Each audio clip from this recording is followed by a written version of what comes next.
Welcome to Top 100 Best-Selling Audiobooks, bringing the greatest books of all time to life, in full.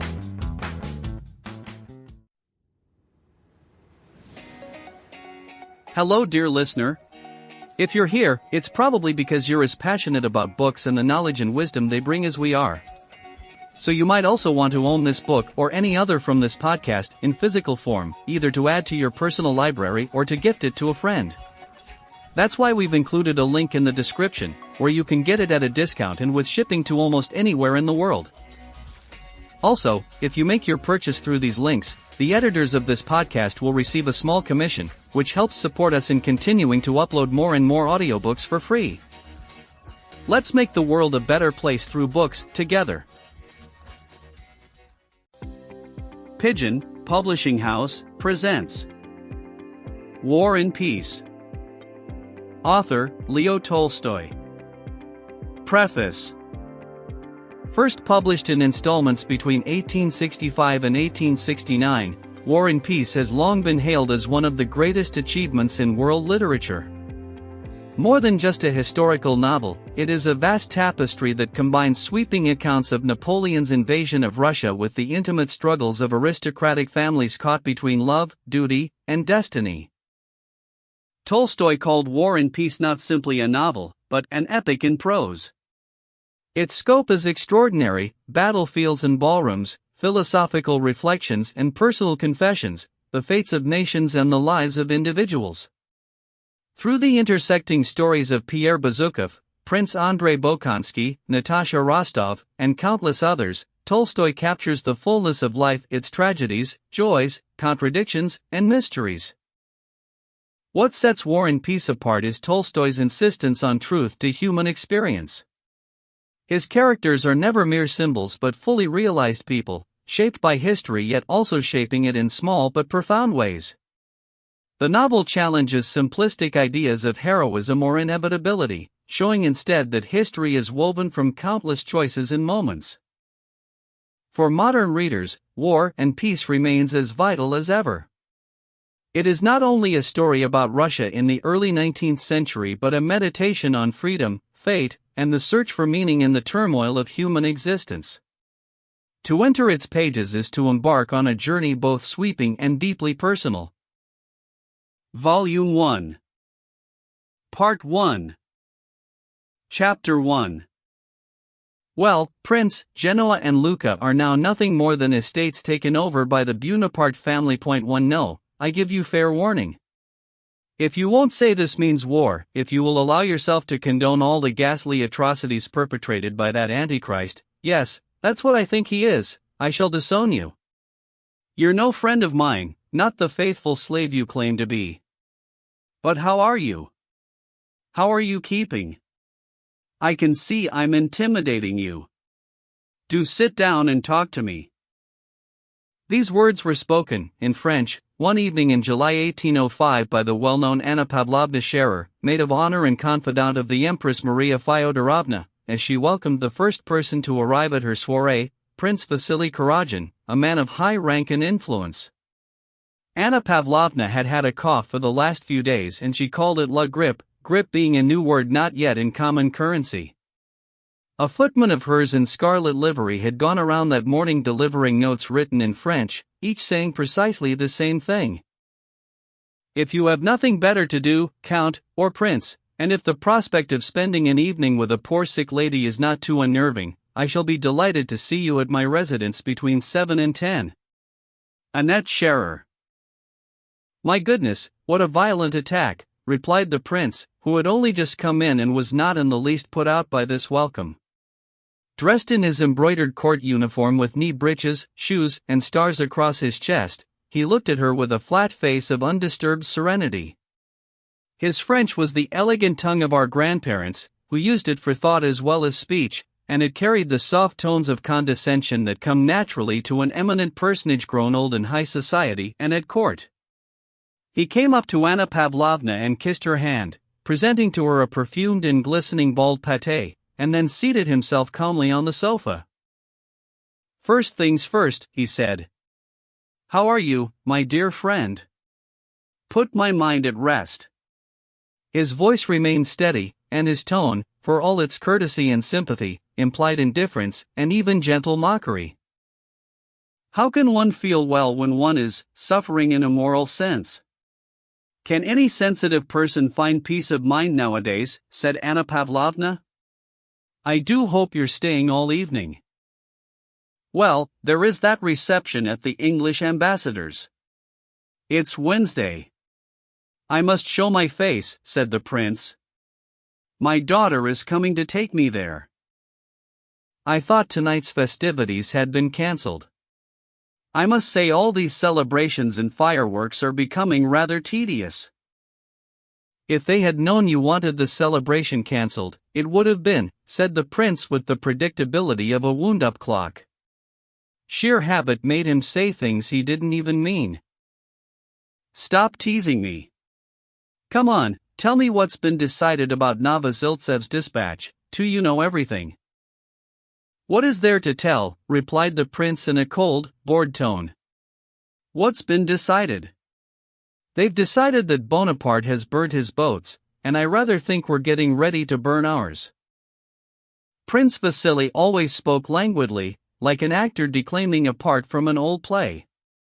Anna Pavlovna Scherer was just the opposite, all verve and excitement, despite her 40 years. To be an enthusiast had become her special role in society, and she would sometimes wax enthusiastic when she didn't feel like it, so as not to frustrate the expectations of those who knew her. The discreet smile that never left her face, though it clashed with her faded looks, gave her the appearance of a spoilt child with a charming defect that she was well aware of, though she neither wished nor felt able to correct it, nor even thought it necessary to do so. Then suddenly in the middle of this political discussion Anna Pavlovna launched forth in great excitement. Oh, don't talk to me about Austria, perhaps it's all beyond me, but Austria has never wanted war and she still doesn't want war. She's betraying us. Russia alone must be Europe's savior. Our benefactor is aware of his exalted calling and he'll live up to it. That's the one thing I do believe in. The noblest role on earth awaits our good and wonderful sovereign, and he is so full of decency and virtue that God will not forsake him. He will do what has to be done and scotch the hydra of revolution, which has become more dreadful than ever in the person of this murdering villain. For we alone must avenge the blood of the righteous. And whom can we trust, I ask you? England, with that commercial spirit of hers, cannot understand the lofty soul of our Emperor Alexander, and never will. She has refused to evacuate Malta. 5 She keeps on looking for an ulterior motive behind our actions. What did they say to Novoziltsev? Nothing. They didn't understand, they're not capable of understanding, how altruistic our emperor is. He wants nothing for himself but everything for the good of mankind. And what have they promised? Nothing. And what little they have promised, they won't carry out. Prussia has already declared that Bonaparte is invincible and that the whole of Europe is powerless to oppose him. I for one don't believe a single word from Hardenberg or Haugwitz. That much vaunted Prussian neutrality is just a trap. I put my faith in God and the noble calling of our beloved emperor. He'll be the savior of Europe. She stopped suddenly, amused at her own passionate outburst. I think if they had sent you instead of our dear Winsingerode, said the prince with a similar smile, an onslaught like that from you would have got the King of Prussia to agree. You are so eloquent. May I have some tea? Yes, of course. By the way, she added, calming down, there are two very interesting men coming here tonight, the Vicomte de Mortemart, a Montmorency through the Rohan line, one of the best French families. He's the right kind of émigré, one of the genuine ones. And the Abbé Morio, such a profound thinker. Do you know him? He's been received by the emperor. Have you heard? Oh, it will be a pleasure to meet them, said the prince. But tell me, he added, with studied nonchalance, as if an idea had just occurred to him, though this question was the main reason for his visit, is it true that the Dowager Empress wants Baron Funk to become first secretary in Vienna? They do say he's a miserable creature, that Baron. Prince Vasily wanted this post for his son, but other people were working through the Empress Maria Fyodorovna to get it for the Baron. Anna Pavlovna half closed her eyes to indicate that neither she nor anyone else could pass judgment on what the Empress might feel like doing or want to do. Baron Funk has been recommended to the Dowager Empress by her sister, was all she said, in a dry, lugubrious tone. As she pronounced the name of the Empress, Anna Pavlovna's face took on an expression of profound and sincere devotion mixed with respect and tinged with sadness, which invariably came upon her when she had occasion to mention her exalted patroness. She said that Her Majesty had been gracious enough to show Baron Funk great respect, at which her face once again dissolved into sadness. The prince said nothing and showed no feeling. Anna Pavlovna, with all the sensitivity and quick thinking of both a courtier and a woman, decided to rebuke the prince for daring to refer in such a way to a person recommended to the Empress, and at the same time to console him. "But, on the subject of your family," she said, "do you realize how much your daughter has delighted everyone in society since she came out? They say she's as beautiful as the day is long." The prince bowed as a mark of his gratitude and respect. "I often think," Anna Pavlovna resumed after a short pause, edging closer to the prince and smiling sweetly to indicate that the political and social conversation was now at an end, and personal conversation was in order, "I often think that good fortune in life is sometimes distributed most unfairly. Why has fate given you two such splendid children? I don't include Anatole, your youngest. I don't like him," she commented in a peremptory tone and with raised eyebrows. "Such charming children. And I must say you seem to appreciate them less than anyone. You really don't deserve them." And she smiled her exuberant smile. "What can I do? Lavater would have said that I have no paternity bump," said the prince. "Oh, do stop joking. I wanted a serious talk with you. Listen, I'm not pleased with your younger son. Just between ourselves," her face went all gloomy again, "his name has been mentioned in Her Majesty's presence, and people are feeling sorry for you." The prince said nothing, while she gave him a knowing look, waiting in silence for his reply. Prince Vasily frowned. "What can I do?" he said at last. "You know I've done everything a father could do to bring them up well, and they have both turned out to be idiots. At least Hippolyte's a fool on the quiet, Anatole's the rowdy one. That's the only difference between them," he said, with an unusually awkward and forced smile, which gave a sharp twist to the lines round his mouth, making it surprisingly ugly and coarse. "Why do men like you have children? If you weren't a father, I could find no fault with you," said Anna Pavlovna, looking up pensively. "I'm your faithful slave. I wouldn't admit it to anyone else, but my children are the bane of my life. They're the cross I have to bear. That's how I explain it to myself. What would you?" He broke off with a gesture that signaled his resignation to a cruel fate. Anna Pavlovna thought things over. "That prodigal son of yours, Anatole, haven't you thought of marrying him off? They do say," she went on, "that old maids have a mania for matchmaking. So far I've never been conscious of this failing in myself, but I do have a certain little person in my mind, someone who is very unhappy with her father, a relative of ours, the young Princess Bolkonsky." Prince Vasily made no reply, but being quick on the uptake and good at remembering things, qualities that came naturally to the denizens of high society, he gave a slight nod to show that he had noted her comment and was considering it. "No, listen, do you realize that boy's costing me 40,000 rubles a year," he said, obviously unable to check the dismal drift of his thinking. He paused. "What will it be like in 5 years' time if he carries on like this? You see what the benefits of fatherhood are. This princess of yours, is she rich?" "Her father's a very rich man and a miser. He lives out in the country. You know, Prince Bolkonsky. He's very well known. He retired under the late emperor. They used to call him the King of Prussia.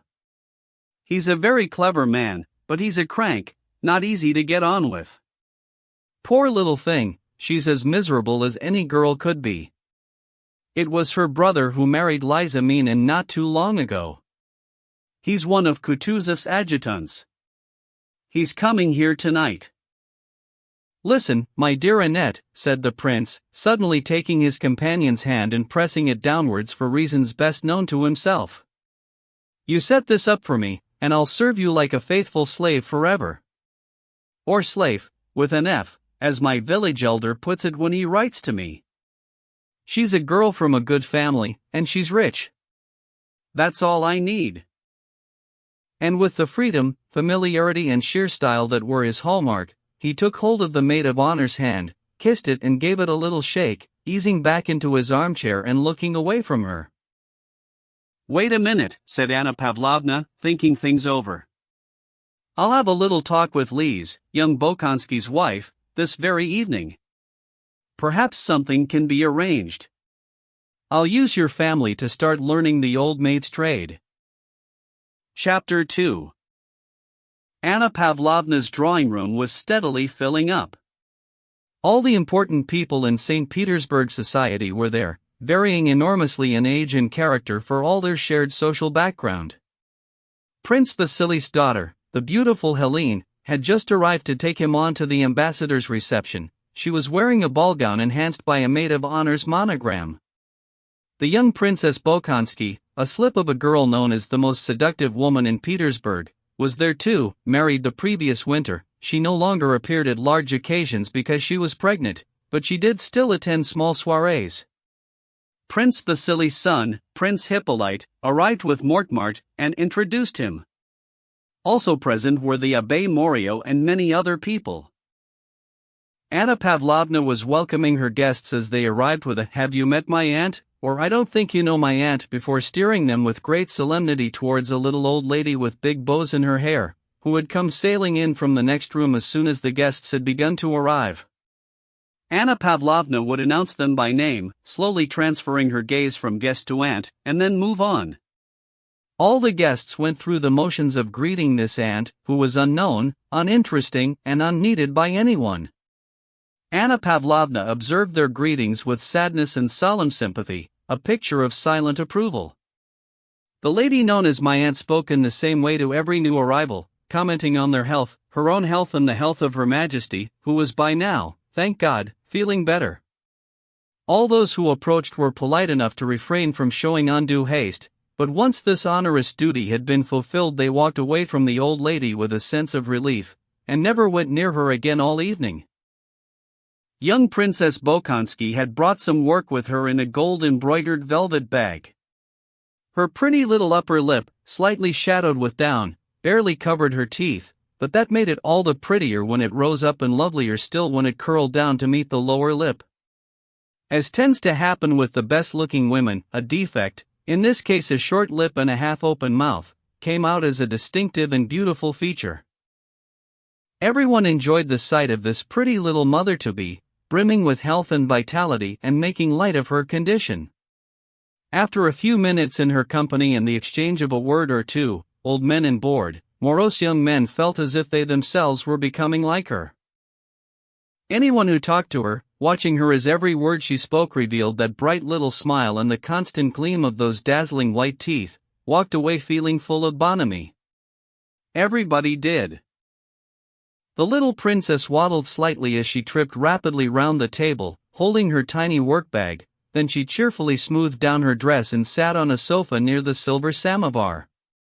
Everything she did seemed like a treat for herself and everyone around her.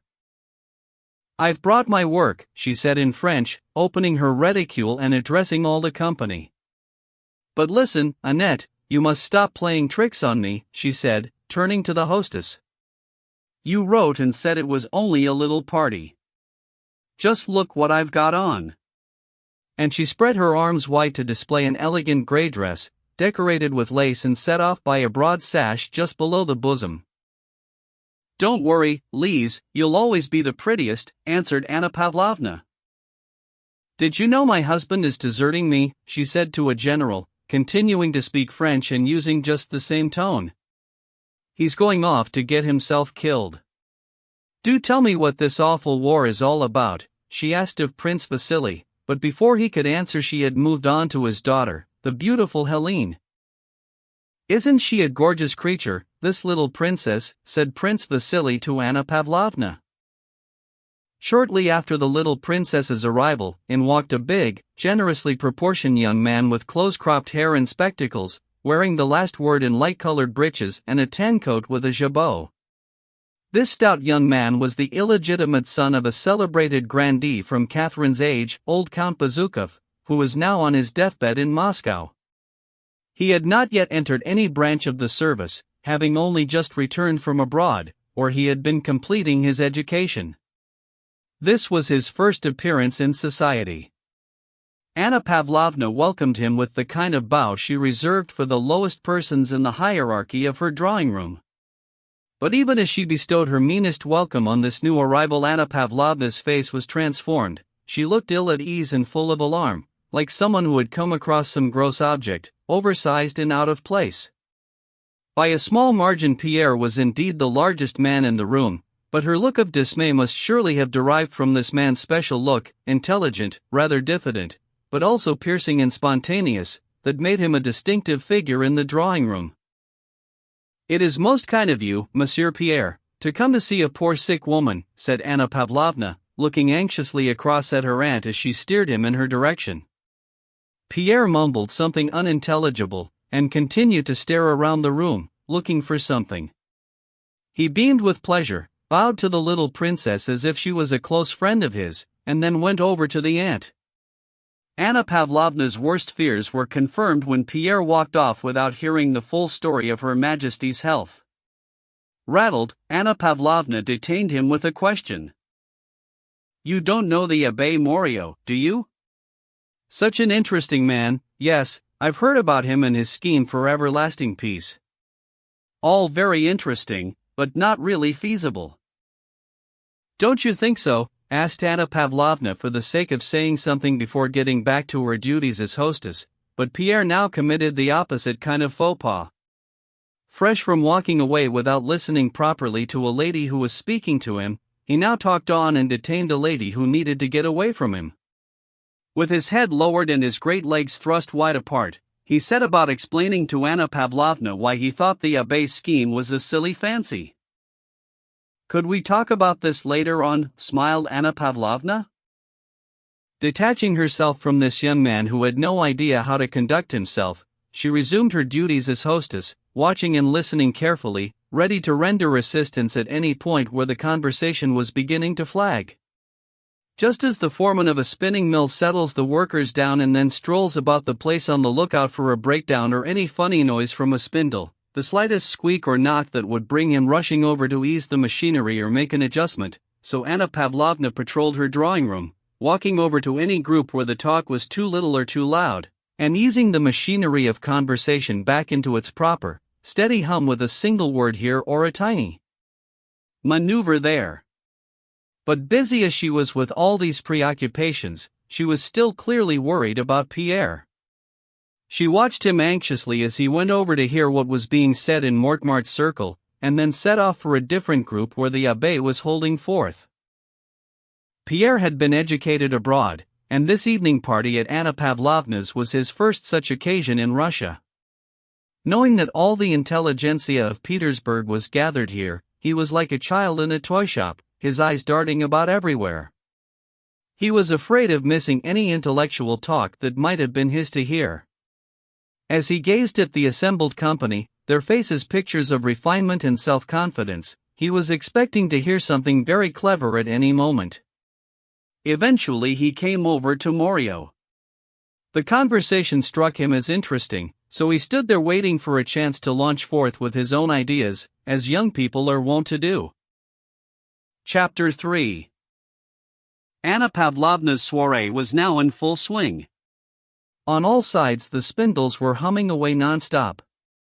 Apart from the aunt and her sole companion, an elderly lady with a thin, careworn face, who seemed rather out of place in this brilliant society, the company had split into 3 groups. The one with most men in it centered around the abbé. Another group, of younger people, was dominated by the beautiful Princess Helene, Prince Vasily's daughter, and the pretty little Princess Bolkonsky, with her blushing features and a figure too full for her young age. Mortemart and Anna Pavlovna formed part of the third group. The Viscount was a pleasant-looking young man with gentle features and manners, obviously full of his own importance, but modest enough, because of his good breeding, to indulge any company that he might find himself in. Anna Pavlovna was clearly showing him off to her guests. Just as a skillful head waiter can pass off as a supreme delicacy a cut of beef that would be inedible if you'd seen it in the filthy kitchen, Anna Pavlovna served up to her guests that evening first the Viscount and then the abbé as if they were supreme delicacies. In Mortemart's group the conversation had turned to the execution of the Duke of Enghien. 8 The Viscount held that the Duke had perished through his own magnanimity, and there were special reasons behind Bonaparte's animosity towards him. "Oh, I say. Do tell us all about it, Viscount," said Anna Pavlovna, delighted to feel she had insinuated a touch of Louis XV in the old-fashioned French phrase she had used. The Viscount gave a polite bow and a willing smile. Anna Pavlovna brought them into a circle around him and beckoned everyone over to hear his story. The Viscount was a personal friend of the Duke, she whispered to one of them, and murmured to someone else, "The Viscount is such a good raconteur." To a third person she said, "You see, what a man of quality," and the Viscount was presented in the most refined and advantageous light, served up like a joint of beef garnished with salad on a hot platter. The Viscount was preparing to launch forth. His smile was subtle. "My dear Helene, do come over here," said Anna Pavlovna to the gorgeous princess sitting in the very center of the other group a little way off. Princess Helene rose with a smile, the same unchanging beautiful woman smile with which she had entered the room. With a gentle rustle of her white ball gown trimmed with ivy and moss, with her glistening white shoulders, glossy hair and sparkling diamonds, she moved between the men as they stepped aside to make way for her. Without looking anyone in the face, but beaming at the company in general and apparently bestowing permission for everyone to admire her wonderful figure, her full shoulders and her fashionably exposed bosom and back, she glided up to Anna Pavlovna, and the brilliance of the ballroom seemed to come with her. Helene was so exquisite that she not only avoided the slightest hint of flirtatiousness, she even seemed to be embarrassed by the all-too-evident, truly devastating beauty that was hers. It was as if she wanted to tone down the effect of her beauty, but couldn't do so. "What a beautiful woman," said everyone who saw her. The Viscount shrugged and looked down, as if transfixed by a mysterious force, as she arranged herself to sit before him, not sparing him that ever-dazzling smile. "Madam, I doubt my abilities in front of such an audience," he said, bowing with a smile.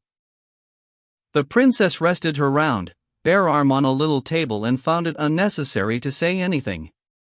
She smiled, and she waited. Sitting up straight throughout the Viscount's story, she glanced down occasionally either at her beautiful, round arms so casually draped across the table, or at her still lovelier bosom and the diamond necklace above it that kept needing adjustment.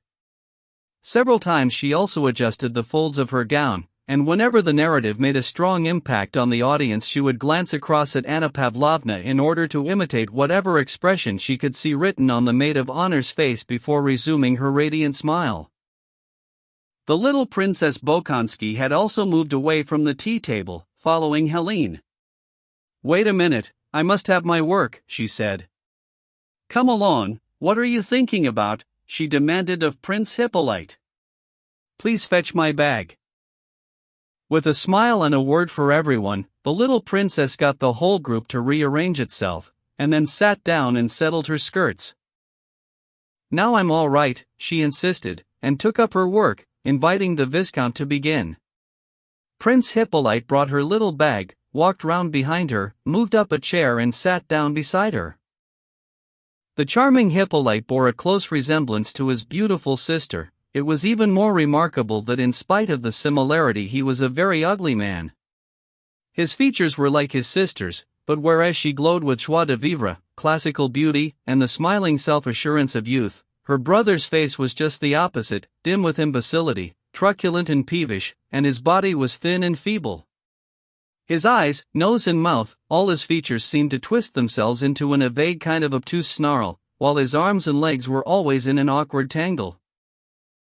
"It's not a ghost story, is it?" he asked, settling down next to the princess and jerking his lorgnette up to his eyes, as if he needed this instrument before he could say anything. "Why no, my dear fellow," said the astonished Viscount with a shrug. "It's just that I can't abide ghost stories," said Prince Hippolyte, his tone implying that he had blurted all this out before realizing what it meant. Because of the self-confidence with which he had spoken, no one could tell whether what he had said was very clever or very stupid. He was dressed in a dark green frock coat, stockings, light shoes, and knee breeches of a color he referred to as the thigh of a startled nymph. The Viscount then gave a nice rendition of a story that was doing the rounds. Apparently the Duke of Enghien had driven to Paris for a secret assignation with a young woman, Lee George, only to run into Bonaparte, who was also enjoying the favors of the same famous actress. On meeting the Duke, Napoleon had fallen into one of his fainting fits and had been completely at the Duke's mercy. The Duke had not taken advantage of this, but Bonaparte had later rewarded his magnanimity by having him put to death. This was a very charming and interesting story, especially the bit when the rivals suddenly recognized each other, and it seemed to excite the ladies. "Delightful," said Anna Pavlovna, with an inquiring glance at the little princess. "Delightful," whispered the little princess, stabbing her needle into her sewing to show that the interest and charm of the story were getting in the way of her work. With a grateful smile of appreciation at this silent tribute, the Viscount resumed his narrative, but Anna Pavlovna, who never took her eyes off the dreadful young man who was worrying her so much, could hear him holding forth with the abbé too forcefully and too heatedly, so she sped across into the danger zone on a rescue mission. Sure enough, Pierre had managed to get into a political conversation with the abbé about the balance of power, and the abbé, evidently taken by young man's naive passion, was expounding to him his cherished idea. Both men were listening too earnestly and talking too bluntly, and Anna Pavlovna didn't like it. "You do it by means of the balance of power in Europe and the rights of the people," the abbé was saying.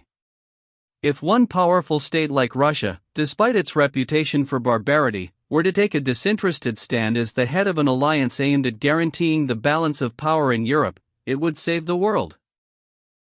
But how are you going to get such a balance of power?" Pierre was gathering himself to say, but at that moment Anna Pavlovna came across, glowered at Pierre and asked the Italian how he was surviving the local climate. His face changed instantly and assumed the sickly sweet, patronizing air which he obviously reserved for conversations with women. "I am so enchanted by the delightful wit and culture of the society people, especially the ladies, by whom I have had the good fortune to be received, that I have not yet had time to think about the climate," he said. Determined not to let go of the abbé and Pierre, Anna Pavlovna steered them into the larger group, where it would be easier to keep an eye on them. At this point in walked another guest, the young Prince Andrei Bolkonsky, husband of the little princess. He was quite short, but a very handsome young man, with sharp, clear-cut features. Everything about him, from his languid, bored expression to his slow and steady stride, stood in stark contrast to his vivacious little wife. He made it obvious that he knew everybody in the room, and was so fed up with the whole lot that just looking at them and listening to them drove him to distraction. And of all the wearisome faces, it was the face of his own pretty wife that seemed to bore him most. With a snarl distorting his handsome face, he turned away from her. He kissed Anna Pavlovna's hand, screwed up his eyes and scanned the whole company. "Are you enlisting for the war, Prince?" said Anna Pavlovna. "General Kutuzov has been kind enough to want me as an aide," said Bolkonsky, saying Kutuzov, like a Frenchman, rather than Kutuzov. "And what about Lise, your wife?" "She's going into the country." "Shame on you, depriving us of your charming wife." André, said his wife, addressing her husband in the flirtatious tone that she normally reserved for other men. "The Viscount has just told us a wonderful story about Lee George and Bonaparte." Prince Andrei scowled and turned away. Pierre had been looking at this man with a joyful, affectionate gaze since the moment he walked in, and now he went over and took him by the arm. Before looking round, Prince Andrei gave a pained look of irritation as he felt the touch, but the moment he saw Pierre's smiling face he smiled back in an unusually sweet and pleasant way. "It's you! Out in society," he said to Pierre. "I knew you'd be here," answered Pierre. "I'm coming to dine with you," he added in a low voice, so as not to interrupt the Viscount, who was going on with his story. "Is that all right?" "Of course it isn't," laughed Prince Andrei, but his handshake told Pierre he had no need to ask. He was about to go on, but at that moment Prince Vasily and his daughter stood up and the two young men rose to let them go by. "Do excuse me, my dear Viscount," said Prince Vasily to the Frenchman, gently tugging down on his sleeve to persuade him not to get up. "This confounded reception at the ambassador's deprives me of a pleasure and interrupts you." "I'm so sorry to leave your delightful party," he said to Anna Pavlovna. Delicately holding on to the folds of her gown, his daughter, Princess Helene, moved off between the chairs, and the smile on her gorgeous face was more radiant than ever. Pierre watched this vision of beauty go past, his eyes brimming with rapture and something not far from terror. "Isn't she lovely?" said Prince Andrei. "Yes, she is," said Pierre. As he went past, Prince Vasily took Pierre by the arm and turned to Anna Pavlovna. "Can you please train this bear for me?" he said.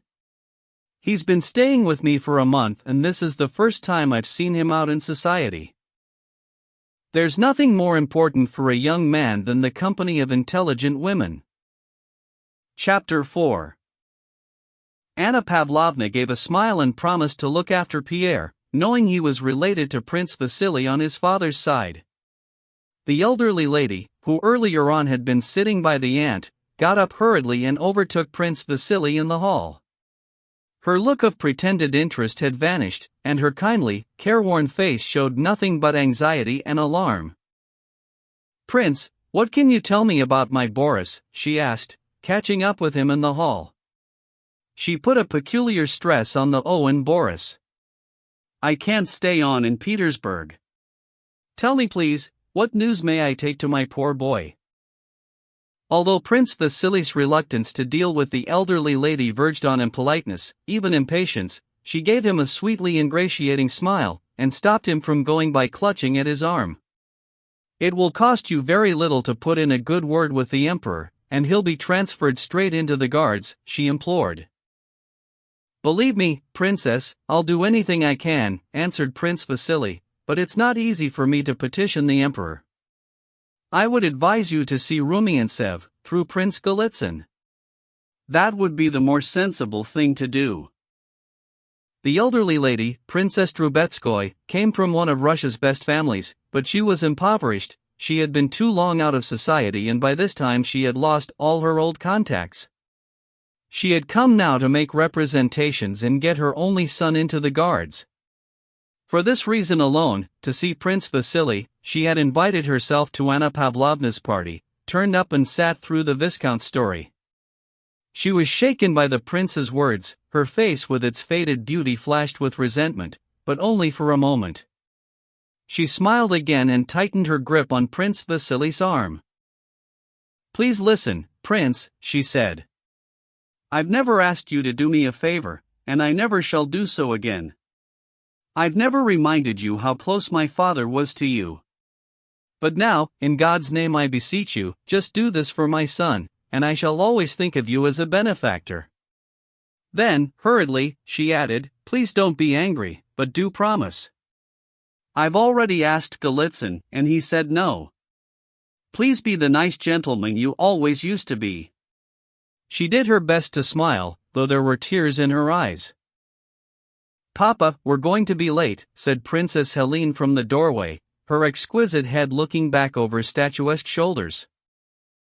But influence in society is capital, which must be carefully conserved so it doesn't run out. Prince Vasily was aware of this, and, realizing that, if he were to petition for everybody who petitioned him, all too soon he would be unable to petition for himself, he rarely made use of his influence. In Princess Drubetskoy's case, however, her new appeal had given him something akin to a qualm of conscience. She had reminded him of the truth: his earliest progress in the service had been due to her father. Beyond that, he could see from her actions that she was one of those women, especially mothers, who, once they get their teeth into something, are not going to let go until they get their own way, and if they don't get their own way they are going to go on pestering every minute of every day, and they might even make a scene. This last consideration gave him pause. "My dear Anna Mikhailovna," he said, as always unceremoniously and with boredom in his voice, "it is virtually impossible for me to do what you want, but to demonstrate my affection for you, and to honor your late father's memory, I shall achieve the impossible. Your son will be transferred to the Guards. Here is my hand on it. Does that satisfy you? My dear Prince, you are our benefactor. I expected nothing less. I knew you were a good man." He tried to get away. "Wait a moment. Just one more thing. When he's in the Guards," she hesitated. "You are on good terms with General Kutuzov. Please recommend Boris as one of his aides. Then I can relax, then I." Prince Vasily smiled. "That's something I can't promise. You know how besieged Kutuzov has been since he became commander-in-chief. He told me himself that all the ladies in Moscow have got together to offer their children as aides. No, you must promise. I won't take no for an answer. You are such a good, kind benefactor." "Papa," said the beautiful Helene, exactly as before, "we're going to be late." "Well, I must be off. I bid you goodbye. You see how things are. Tomorrow, then, you will speak to the Emperor?" "Yes indeed, but I can't promise anything about Kutuzov." "Oh, Vasily, you must," Anna Mikhailovna called after him, smiling like a young flirt, which might have suited her in days gone by, but now became her scrawny face. She had obviously forgotten her age, and habit had told her to let go with all her ancient womanly wiles. But the moment he had gone her face resumed its former cold, affected expression. She went back to the group where the Viscount was still holding forth, and again pretended to listen, but now that she had done what she had come to do she was only waiting for a suitable moment to go home. "And what about this latest farce of a coronation in Milan?" said Anna Pavlovna. "And that other farce in Genoa and Lucca with the people coming forward and presenting their petitions to Monsieur Bonaparte? Monsieur Bonaparte sits on a throne and grants nations their petitions. How very charming! Oh, it's enough to drive me mad. The whole world seems to have gone off its head." Prince Andrei smiled and looked Anna Pavlovna straight in the face. "This crown is God-given. Woe betide the man who touches it," he said. Bonaparte's words when the crown was placed on his head. "They say he looked superb as he spoke those words," he added, and he repeated the same words in Italian, "Dio mi la donna, quia che la tocca." "I only hope," Anna Pavlovna went on, "that at long last this is the straw that breaks the camel's back. Really, the European sovereigns cannot continue to put up with this man. He is a threat to everything." "The sovereigns? I am not talking about Russia," said the Viscount, respectful but despairing. "But madam, the sovereigns. What did they do for Louis XVI, the Queen, Madame Elizabeth?" "Nothing," he went on, gathering confidence. "And believe me, they're being punished now for their betrayal of the Bourbon cause. The European sovereigns. They are sending ambassadors to congratulate the usurper." And he gave a scornful sigh as he shifted position. Then, at these words, Prince Hippolyte, who had been studying the Viscount through his lorgnette, suddenly turned right round to face the little princess, borrowed a needle from her and used it to scratch an outline of the Condé family coat of arms on the tabletop. He began to explain it in some detail as if this was something she had asked for. staff, gules, and railed with azure gules, the house of Condé, he said. The princess smiled as she listened. If Bonaparte stays on the throne of France for another year, said the Viscount, taking up the thread of the conversation with the air of an informed person pursuing his own train of thought and ignoring everybody else, things will have gone too far. After all the plotting and violence, the exiles and executions, society, good, French society, will have been destroyed forever, and then. He gave a shrug and spread his hands. Pierre was about to say something, the conversation fascinated him, but the ever-vigilant Anna Pavlovna intervened. Emperor Alexander, she said with that doleful manner that she always adopted when referring to the royal family, has announced that he will leave it to the French people to choose their own form of government. I myself have no doubt the entire nation, once it is delivered from the usurper, will rush to embrace its lawful king, said Anna Pavlovna, trying to be nice to a royalist émigré. That's doubtful, said Prince André. The Viscount is right when he says things have gone too far. I think it will be difficult to turn the clock back. From what I hear, said Pierre, reddening as he got back into the conversation, almost all the aristocrats have gone over to Bonaparte.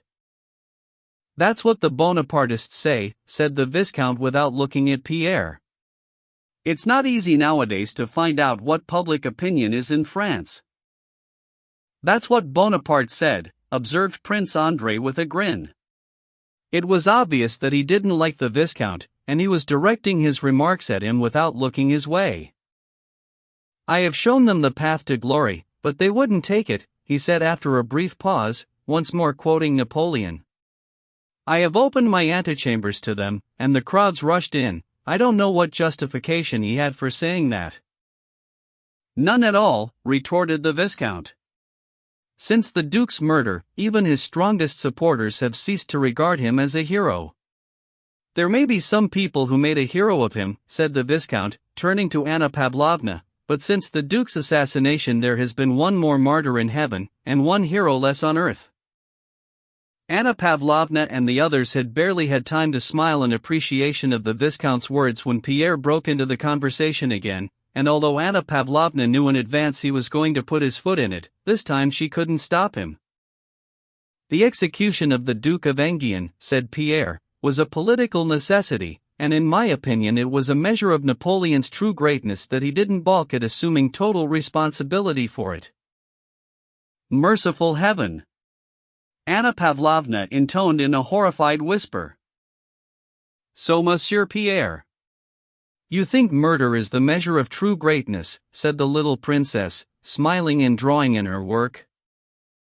O's and ahs came from all sides.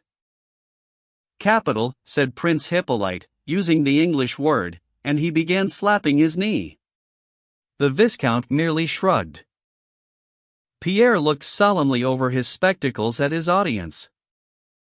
The reason I say this, he carried on in some despair, is that the Bourbons were running away from the revolution, leaving the people to anarchy, and Napoleon was the only one capable of understanding the revolution and transcending it, and that was why, for the public good, he couldn't balk at the taking of one man's life. Would you like to come over to this other table? Asked Anna Pavlovna. But Pierre didn't answer, he was in full flow. Oh no, he said, warming to his task, Napoleon is great because he towered above the revolution, he stopped its excesses and he preserved all its benefits, equality, free speech, a free press. That was his only reason for assuming supreme power. Yes, if only he had transferred it to the lawful king once he had obtained power, instead of using it to commit murder, said the Viscount, that I might have called him a great man. He couldn't have done that. The people had given him power to get rid of the Bourbons, that was all, and also because they thought he was a great man. The revolution was a splendid achievement, Monsieur Pierre insisted, his desperate and challenging pronouncement betraying extreme youth and a desire to blurt everything out at once. Revolution and regicide are splendid achievements? Well, whatever next? Are you sure you wouldn't like to come over to this table? Repeated Anna Pavlovna. Ah, the social contract, said the Viscount with a pinched smile. I'm not talking about regicide. I'm talking about ideas. Yes, ideas. Robbery, murder, regicide, an ironical voice put in. These were the extremes, of course, but they weren't the meaning of the whole revolution.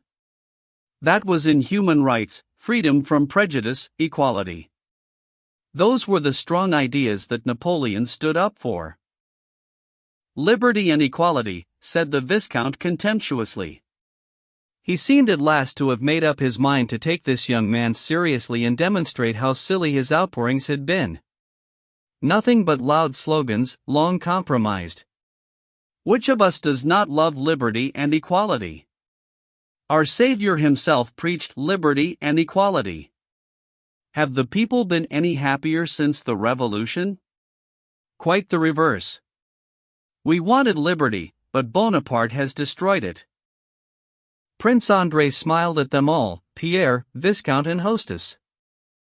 Just for a moment following Pierre's outburst, Anna Pavlovna had been taken aback, for all her social skills, but when she saw that the Viscount was not greatly put out by Pierre's sacrilegious way of speaking, and realized there was no stopping it, she rallied, came in on the Viscount's side and attacked the other speaker. But my dear Monsieur Pierre, she said, how do you account for a great man being capable of executing a duke, a human being after all, who was innocent and untried?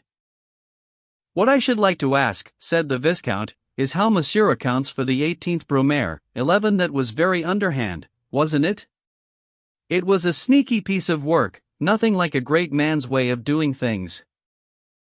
And what about all those prisoners that he killed in Africa? 12, said the little princess. That was horrible. And she gave a shrug. He's an upstart, whatever you say, said Prince Hippolyte. Not knowing which one to answer, Monsieur Pierre surveyed them all with a smile. His smile was not like theirs were not real smiles. Whenever he smiled, a sudden and immediate change came over his serious, perhaps rather gloomy face, and a very different face appeared, childish, good-natured, a bit on the silly side, half apologetic. Noticing him for the first time, the Viscount realized that this Jacobin 13 was much less formidable than the words he uttered. For a while no one spoke. Is he supposed to answer everybody at once? Asked Prince Andrei. Anyway, in the actions of a statesman, you do have to distinguish between how he acts as a private person and what he does as a general or an emperor. That's how it seems to me. Yes, of course, put in Pierre, delighted that someone had come in on his side. You have to admit, pursued Prince Andrei, that Napoleon on the bridge at Arcola was a great man, and also in the hospital at Jaffa when he shook hands with the plague victims 14, but, well, there are other actions it would be hard to justify. Prince Andrei, clearly intent on relieving Pierre's embarrassment, now got up to go, signaling to his wife. All of a sudden Prince Hippolyte got to his feet and gestured for them all to stop and sit down again. Then he spoke. I heard a really good Moscow story today. I must tell you. Begging your pardon, Viscount, it will have to be in Russian, or you won't get the point. And Prince Hippolyte began speaking in Russian, imitating the kind of speech that Frenchmen achieve after a year or so in Russia. Everyone stopped and paid attention, the prince having insisted so urgently that they should listen to his story. Well, there was this lady, Undame, in Moscow. Very stingy. She had to have 2 footmen behind her carriage. Very tall footmen. That was her taste. And she had a lady's maid, also very tall. She said, he hesitated, obviously having trouble getting his story together. She said, yes, that's it, she said, you, girl, to the lady's maid, put your livery on and get up behind the carriage. We're going out visiting. At this point Prince Hippolyte snorted and laughed out loud, running well ahead of his listeners, which created a really bad impression of him as a storyteller. Still, there were plenty of people, including the elderly lady and Anna Pavlovna, who did manage a smile. She drove off. Suddenly a strong wind blew up. The girl lost her hat, and her long hair was scattered about all over the place. Then, unable to contain himself any longer, he burst out laughing, and just managed to say through all the laughter, and everybody got to know about it. And that's all there was to the story. Nobody could understand why he had told it, or why he had insisted on telling it in Russian, and yet Anna Pavlovna and several other people appreciated the genteel diplomacy of Prince Hippolyte in so nicely putting an end to Monsieur Pierre's unpleasant and intemperate outburst. After this story, the conversation broke down into chit-chat about the last ball and the next one, the theater, and where and when who would meet whom. Chapter 5. Thanking Anna Pavlovna for a delightful evening, the guests began to go home. Pierre was ungainly, stout, quite tall and possessed of huge red hands. It was said of him that he had no idea how to enter a drawing room and was worse still at withdrawing from one, or saying something nice as he left. He was also absent-minded. He stood up now, picked up a general's nicely plumed three-cornered hat instead of his own, and held on to it, pulling at the feathers, until the general asked for it back. But all his absent-mindedness and his inability to enter a drawing room or talk properly once inside it were redeemed by his expression of good-natured simplicity and modesty. Anna Pavlovna turned to him, forgiving his outburst with Christian humility, nodded and said, "I hope we shall see you again, but I also hope you will change your ideas, my dear Monsieur Pierre." She spoke, but he didn't answer. All he did was bow and show everyone another of his smiles, a smile that simply said, "Never mind ideas, look what a nice, good-hearted fellow I am." And everyone, including Anna Pavlovna, couldn't help but agree. Prince Andrei had gone out into the hall, and as he offered his shoulders to the servant ready with his cloak, he listened indifferently to his wife as she chattered with Prince Hippolyte, who had come along with her. Hippolyte stood close to the pregnant little princess who looked so pretty, and stared at her through his lorgnette. "Go back inside, Annette, you'll catch cold," said the little princess, taking leave of Anna Pavlovna. "It is settled, then," she added quietly. Anna Pavlovna had managed to have a few words with Liza about the match she was setting up between Anatole and the little princess's sister-in-law. "I'm relying on you, my dear," said Anna Pavlovna, no less quietly. "Write to her and let me know how her father sees things. Au revoir." And she left the hall. Prince Hippolyte moved in on the little princess and, bending down with his face close to hers, started speaking to her in a half-whisper. Two servants, one the princess's, the other his own, stood by with shawl and coat waiting for them to finish talking. The French was incomprehensible to them, but the servants' faces suggested for all the world that they did understand what was being said, though they would never show it. The princess, as always, smiled as she talked and laughed when she listened. "I'm so glad I didn't go to the ambassador's," Prince Hippolyte was saying.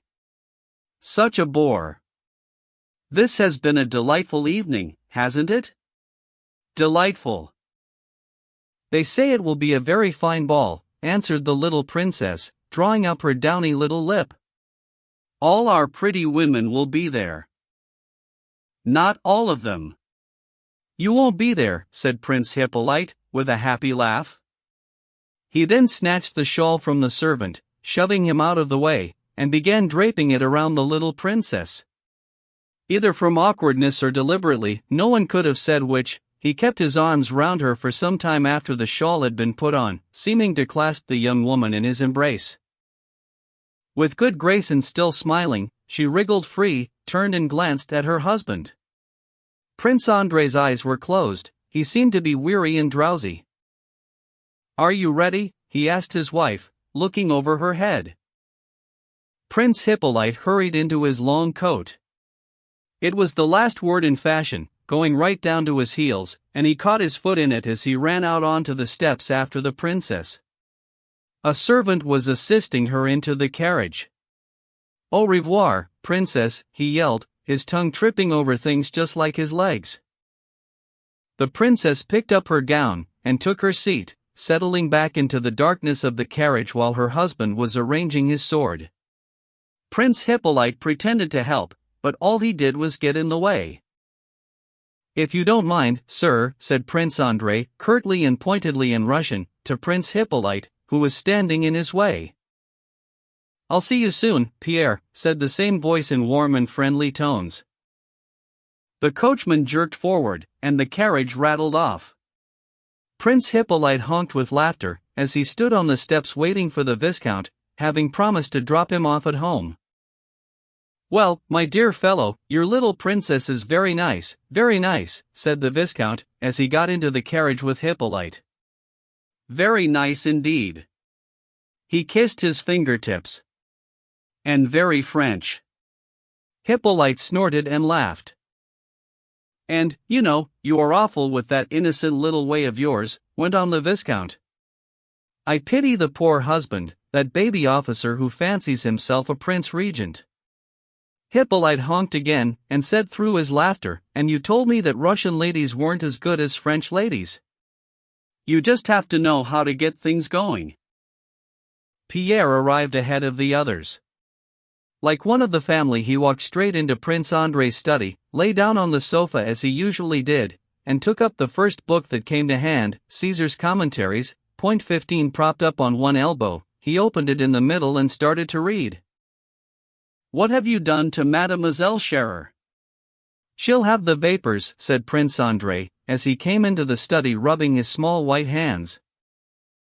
Pierre rolled his massive body so that the sofa creaked, looked at Prince Andrei with an eager smile, and gave an airy wave.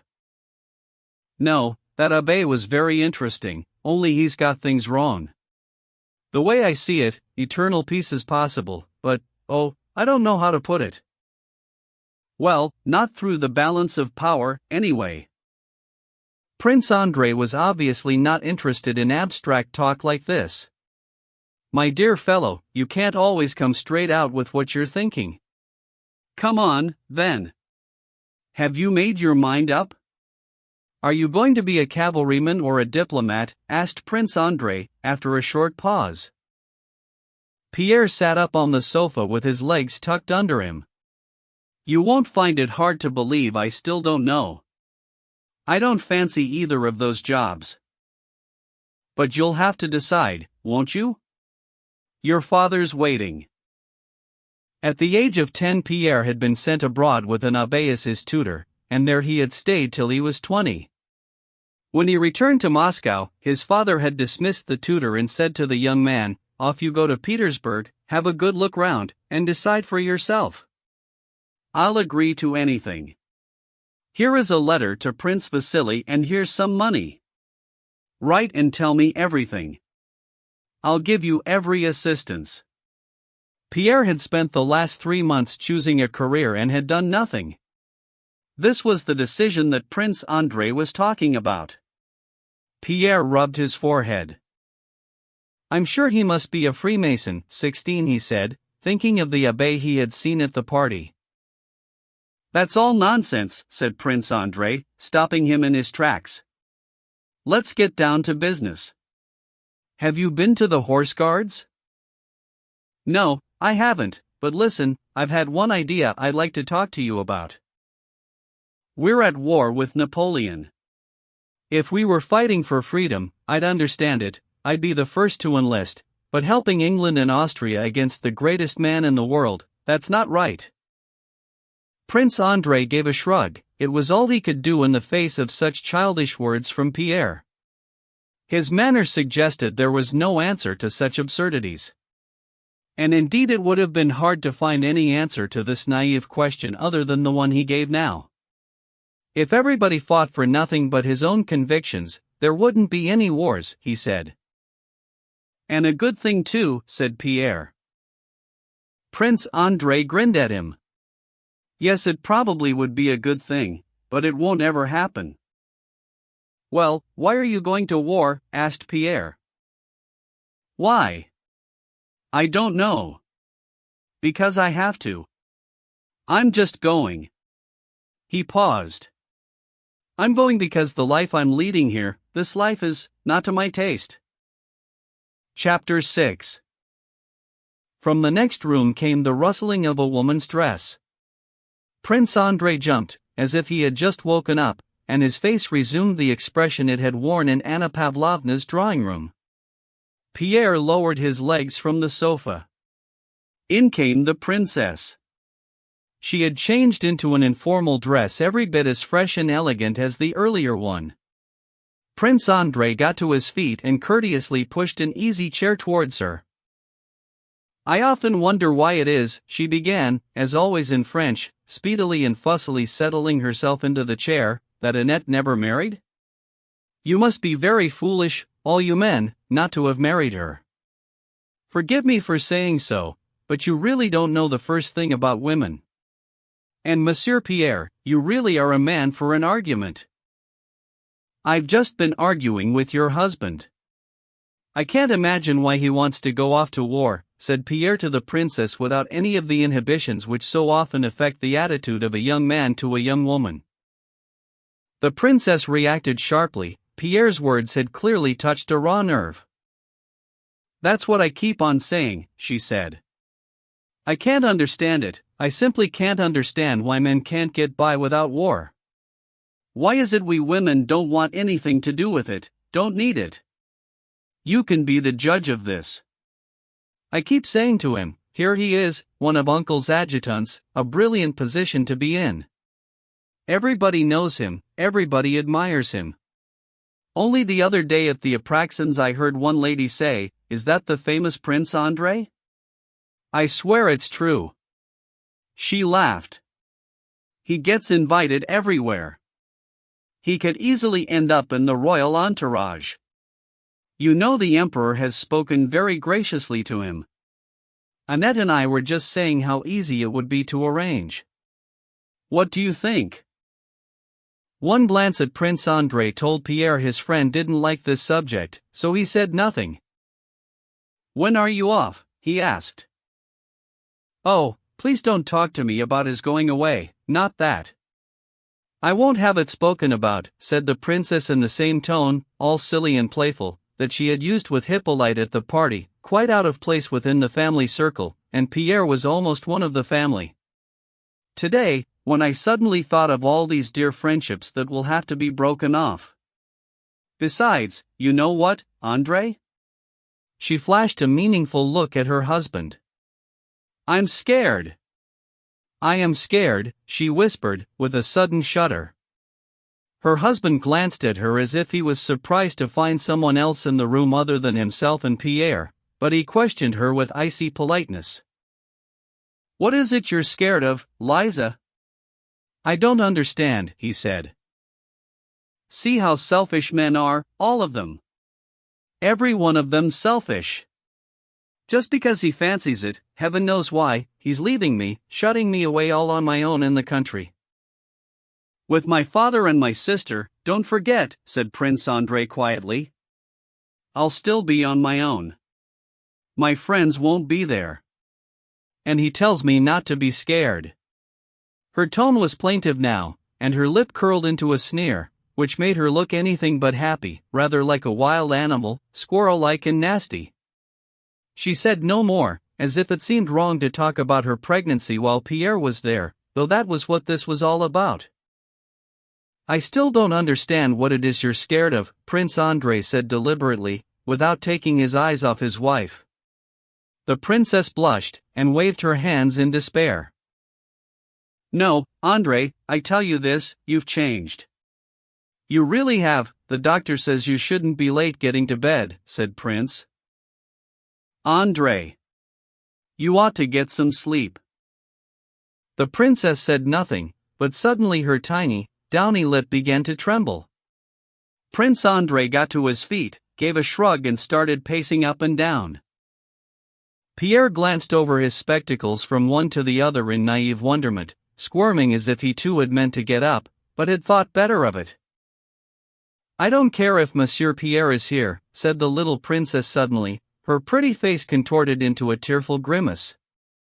I've been wanting to ask you, Andrei, why have you changed so much towards me? What have I done to you?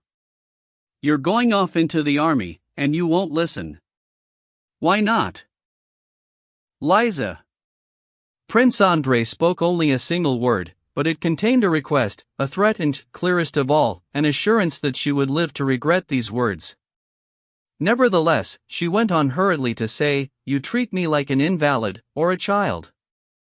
I can see it all. You weren't like this 6 months ago, were you?" "Liza, I'm asking you to stop," said Prince Andrei, more meaningfully still. Pierre had been growing more and more agitated during this conversation, and now he got to his feet and walked over to the princess. Clearly the sight of her weeping was too much for him, and he was on the point of tears himself. "Please don't be so upset, princess. I know how it seems to you, honestly, I've been through it myself, because, what I mean is... No, sorry, you don't want other people. Oh, please don't be so upset.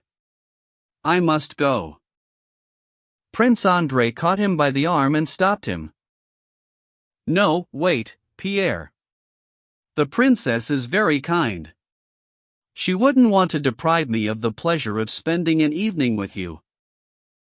"No, he's just thinking about himself," the princess declared, with no attempt to check her bitter tears. "Liza," said Prince Andrei sharply, raising his voice to a level that declared his patience to be at an end. All at once the princess's lovely little face changed its angry squirrel-like expression into a look of fear that made her seem both beautiful and sympathetic. She frowned and glared, directing her lovely eyes at her husband, but her face wore the timid, apologetic look of a dog wagging its drooping tail quickly but without much confidence. "Oh, good Lord," murmured the princess, and with one hand holding her gown she walked over to her husband and gave him a kiss on the forehead. "Good night, Liza," said Prince Andrei, getting up to kiss her hand, politely, as if she was a stranger to him. The two friends were silent. Neither wished to start a conversation. Pierre kept looking across at Prince Andrei. Prince Andrei rubbed his forehead with a small hand. "Let's go and have some supper," he said with a sigh as he got to his feet and went over to the door. They went into the elegant, newly decorated and richly appointed dining room. Everything from the dinner napkins to the silver, the china and the glass, bore the special stamp of newness that exists in the households of recently married couples. Halfway through supper Prince Andrei leant on one elbow, and with the air of a man who has something on his mind and has suddenly decided to talk about it he assumed an expression of nervous irritability the like of which Pierre had never seen in his friend before, and began to speak. Never get married, my dear fellow, that's my advice to you. Don't get married, not until you can say you've done everything possible, and until you have stopped loving your chosen woman, until you can see her clearly, otherwise you will be making a cruel mistake that cannot be put right. Marry when you're old and good for nothing. Otherwise everything good and noble in you will be finished. It will all be frittered away over trifles. Yes. Don't look so surprised. If you're expecting some kind of future for yourself, you'll feel every step of the way that everything is close to you, blocked off, except the drawing room, where you'll operate on the same level as the court lackey and the fool. Oh, why bother? He made a vigorous gesture with his arm. Pierre took off his spectacles, which transformed his face, making it look even more benevolent, and gazed in amazement at his friend. My wife, Prince Andrei went on, is a splendid woman. She is one of those rare women with whom you feel your honor is secure, but, my God, what wouldn't I give now to be an unmarried man? You're the first and only person I have said this to, because I'm close to you. As Prince Andrei said this he seemed less than ever like the earlier Bolkonsky who had sat sprawling in Anna Pavlovna's drawing room screwing up his eyes and forcing French phrases through his teeth. Now every muscle in his thin face was quivering with nervous excitement, his eyes, in which all the fire of life had seemed to have gone out, now shone with a radiant, vivid gleam. Clearly, the more lifeless he might seem at ordinary times, the more energetic he became when he was roused. You don't understand why I'm saying this, he went on. Well, this is life itself. You talk about Bonaparte and his career, he said, though Pierre had not spoken about Bonaparte. You talk about Bonaparte, but Bonaparte, when he was working his way step by step straight towards his goal, he was free, he had nothing but his goal to go for and he got there.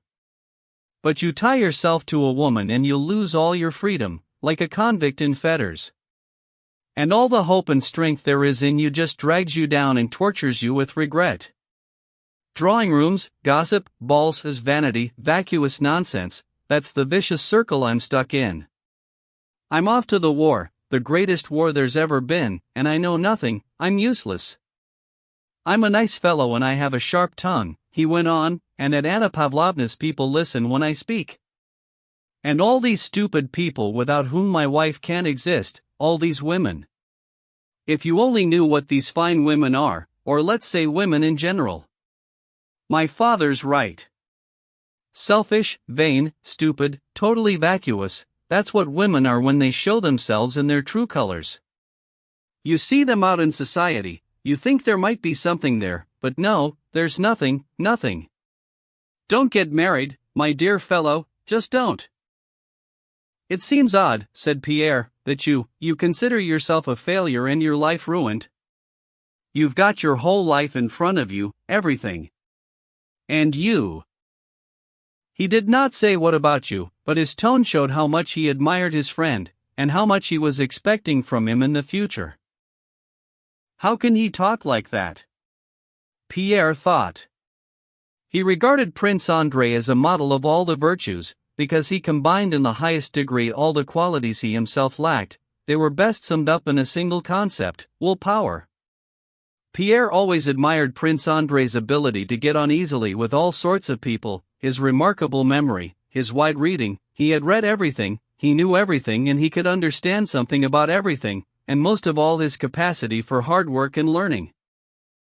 If Pierre was sometimes struck by Andrei's inability to dream dreams and philosophize, activities that Pierre was particularly prone to, he saw this not as a defect but as a positive quality. Even in the very warmest, friendliest and simplest of relationships you need either flattery or praise in the way that you need grease to keep wheels turning.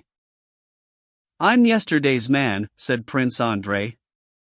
There's no point in talking about me. Let's talk about you, he said after a short pause, smiling at his own thoughts of consolation. His smile was instantly reflected on Pierre's face. Why, what is there to say about me, said Pierre, his mouth broadening in an easy-going, happy smile. What am I? I am a bastard. And he suddenly blushed to the roots of his hair.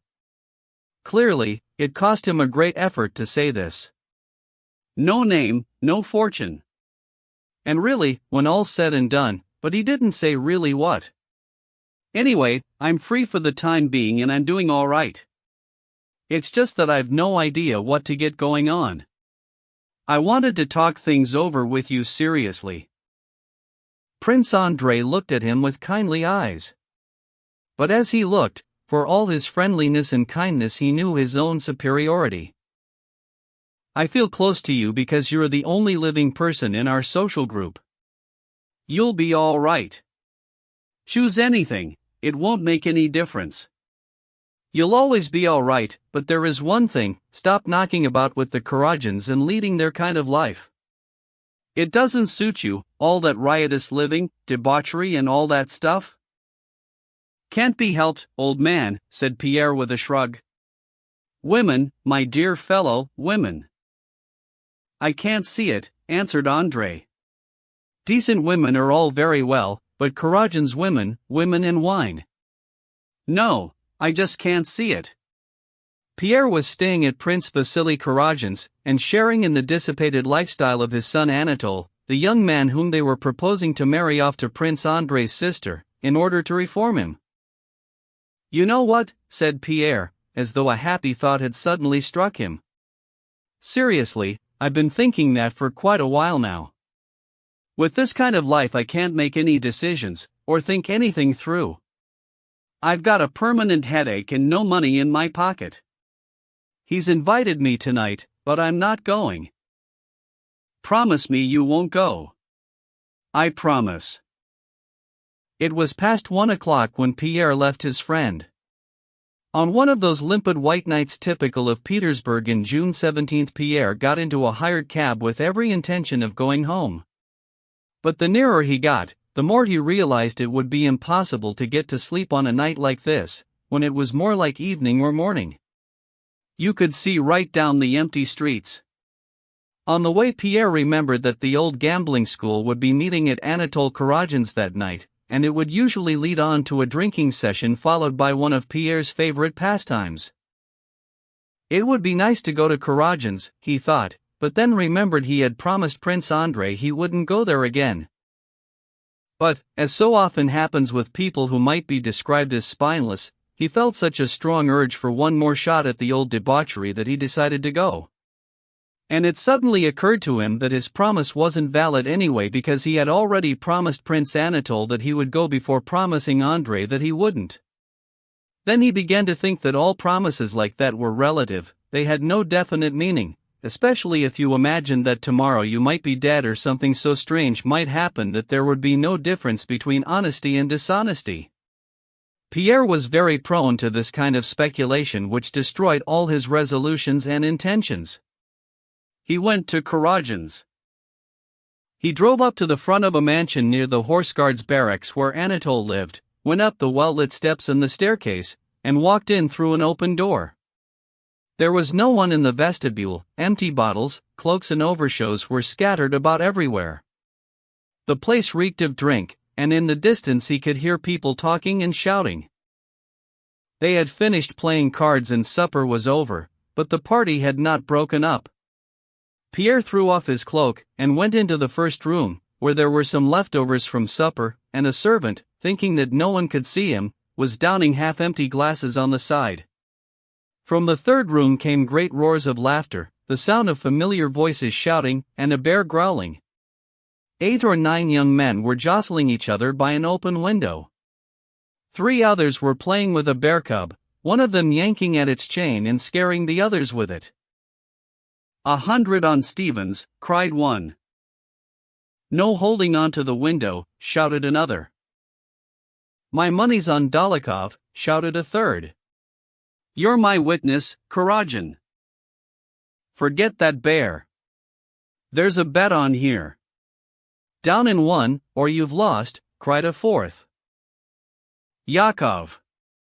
Bring us a bottle, Yakov, shouted Anatole himself, a tall, handsome man, standing in his shirt sleeves in the middle of the group, his fine shirt front unbuttoned down to mid-chest. Hang on, gentlemen. Look who's come, it's old Pierre. Good man. He had turned towards Pierre. From the window a blue-eyed man of average height, conspicuously sober amidst the drunken uproar, called out clearly, "Come on over here. Sort out your bets."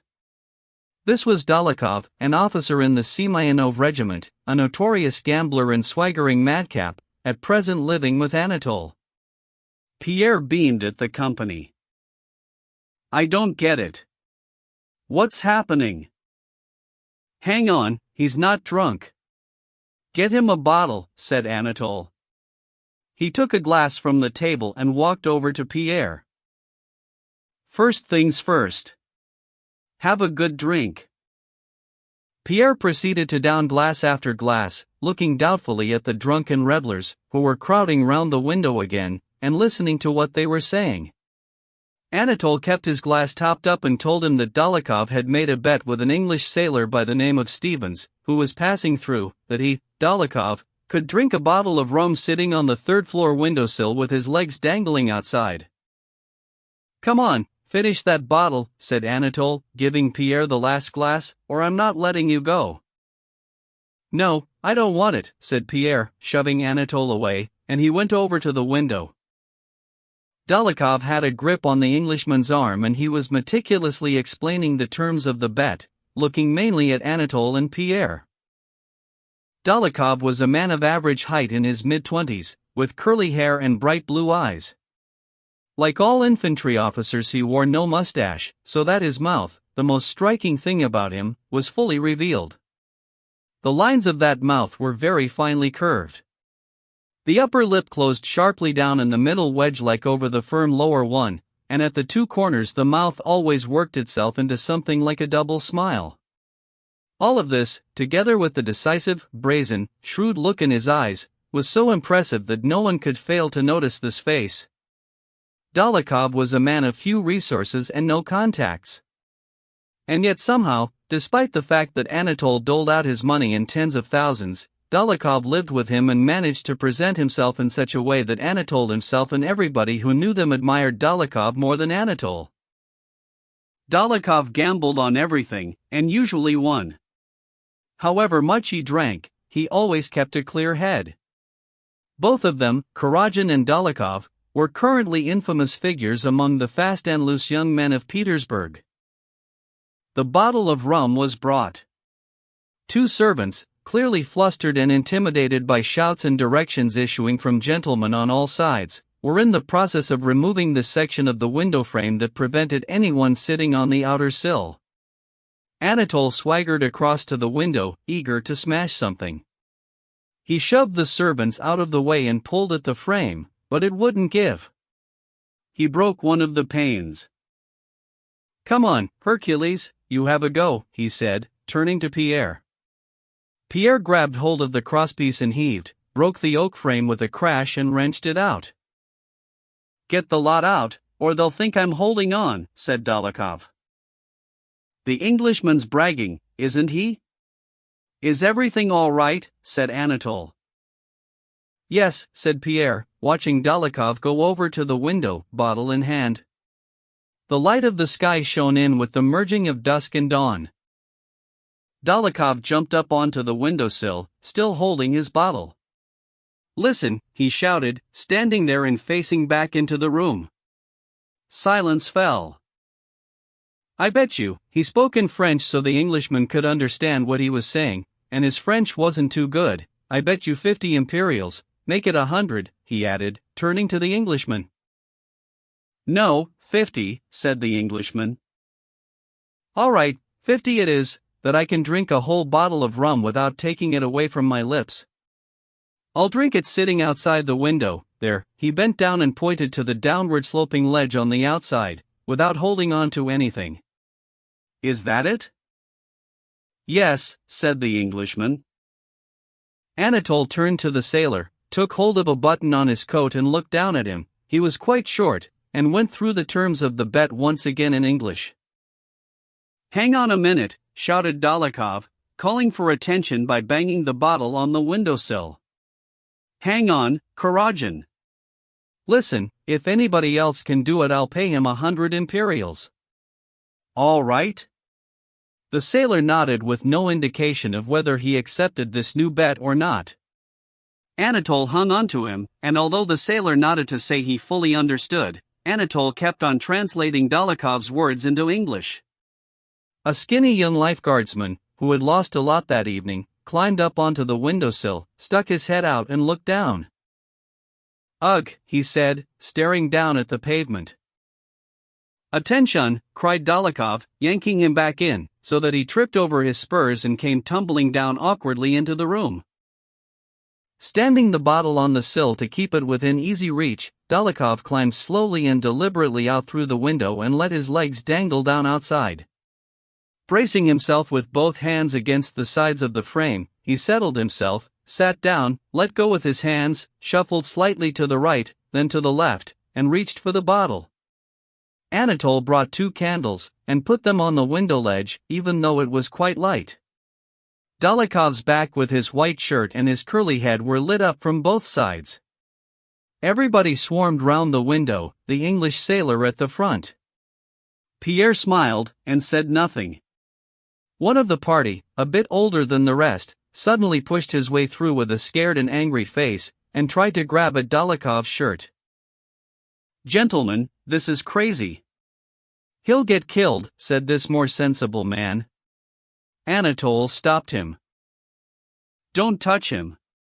You'll put him off, and then he will get killed." "Eh? What about that?" Dólokhov looked round, shifting his position, still supporting himself with both hands. "If anybody tries to get hold of me again," he said, forcing out his words one by one through tight thin lips, I'll chuck him down there. Right then. Whereupon he turned round again to face the outside, took his hands away, picked up the bottle and put it to his mouth, bent his head back and held his free hand up in the air to balance himself. One of the servants, who had begun clearing up the broken glass, stood transfixed in a stooping posture, his eyes glued on the window and Dólokhov's back. Anatole stood erect, staring. The Englishman winced as he watched from one side. The man who had tried to stop it all had rushed across into a corner and now lay on the sofa facing the wall. Pierre covered his eyes, a feeble, forgotten smile lingered on his lips, and his face was now full of fear and horror. Nobody spoke. Pierre took his hands away from his eyes. There was Dólokhov still sitting in the same position, only his head was bent so far back that the curls on his neck touched his shirt collar, and the hand with the bottle rose higher and higher, trembling with the effort. The bottle was draining nicely, and went higher as it did so, bending the head further back. Why is it taking so long, thought Pierre. More than half an hour seemed to have passed. Suddenly Dólokhov's spine jerked back, and his arm trembled nervously, enough to shift his whole body as he sat on the sloping ledge. He slipped, and his arm and head shook even more violently as he struggled. One hand rose to clutch at the windowsill, but fell back again. Pierre shut his eyes again, and swore he would never open them. Then suddenly he was aware of things beginning to move round about him. He glanced up. There was Dólokhov standing on the window ledge, his pale face full of delight. All gone. He tossed the bottle to the Englishman, who caught it neatly. Dólokhov jumped down from the window stinking of rum. Well done. Bravo. That's a real bet. You're a right devil, you are, came the shouts from all sides. The Englishman took out his purse and counted out the money. Dólokhov stood there frowning and silent. Pierre leapt up onto the windowsill. Gentlemen! Anybody betting? I can do that, he shouted suddenly. I don't even need a bet. No, I don't. Tell them to get me a bottle. I'll do it. Just get me a bottle. Go on. Let him do it, said Dólokhov with a grin. What, are you mad? No one will let you. You get dizzy walking downstairs, came the various protests. I'll drink it. Give me that bottle of rum, roared Pierre, thumping the table with a deliberate, drunken gesture, and he climbed up into the well of the window. People snatched at his arms, but he was so strong he sent them flying if they came anywhere near. No, you'll never talk him out of it like that, said Anatole. Hang on. I know how to fool him. Listen, Pierre, I accept your bet, but for tomorrow night. Right now we're all going on to you know where. Right, let's go, yelled Pierre. Let's go. We can take Bruin with us. And he grabbed the bear, hugged it, lifted it right off the floor and took it waltzing round the room. Chapter 7. Prince Vasily kept the promise he had made to Princess Drubetskoy at Anna Pavlovna's soiree, when she had asked for his help with her only son, Boris. His case had been presented to the emperor, and though it was not to be regarded as a precedent, he was transferred to the Semyonovsky Guards regiment as an ensign. But Boris did not get the post of aide or attaché in Kutuzov's service despite Anna Mikhailovna's best efforts and entreaties. Shortly after the evening at Anna Pavlovna's, Anna Mikhailovna returned to Moscow, and went straight to her rich relatives, the Rostovs, with whom she stayed when she was in Moscow. It was with this family that her dear little Boris, who had only recently entered a regiment of the line and was now transferring to the Guards, had been brought up since childhood and had lived for many years. The Guards had left Petersburg on the 10th of August, and her son, after staying behind in Moscow to get kid out, was to catch up with them on the road to Radzivilov. The Rostovs were enjoying a name day 18 celebration for both mother and younger daughter, their two Natalias. Since early morning a constant stream of well-wishers in six-horse carriages had been driving to and from Countess Rostov's mansion on Povarsky Street, which was famous throughout Moscow. The Countess was sitting in the drawing room with her lovely elder daughter receiving the many visitors who kept turning up one after another. A woman of about 45 with a narrow, rather oriental face, the Countess was clearly exhausted from bearing children. She had had 12. Her slowness of movement and speech, deriving from physical weakness, lent her an air of importance which inspired respect. Princess Anna Mikhailovna Drubetskoy, as a family member, sat with them assisting in the business of receiving and entertaining the guests. The youngsters were in the back rooms, not feeling obliged to play any part in receiving visitors. The Count welcomed the visitors, saw them out and issued dinner invitations to every last one of them. "I really am most grateful to you, my dear," he said to every visitor, making no distinctions for persons of higher or lower social standing, "both for myself and my two dear name-day ladies. Do please come to dinner, or I shall be offended, my dear. I am inviting you most sincerely on behalf of all the family, my dear lady." These words, always accompanied by exactly the same expression on his round, cheery, clean-shaven face, and the same firm handshake and repeated short bows, were spoken to all without exception or variation. When he had seen one guest out, the Count would return to some gentleman or lady who was still in the drawing room. Moving the chairs up, and adopting the manner of a man who knows about life and enjoys it, he would sit down, spread his legs out like a youngster, put his hands on his knees, and rock to and fro with some dignity as he indulged in a little weather forecasting or dispensed advice about health, some of this in Russian, some of it in very bad but confident French.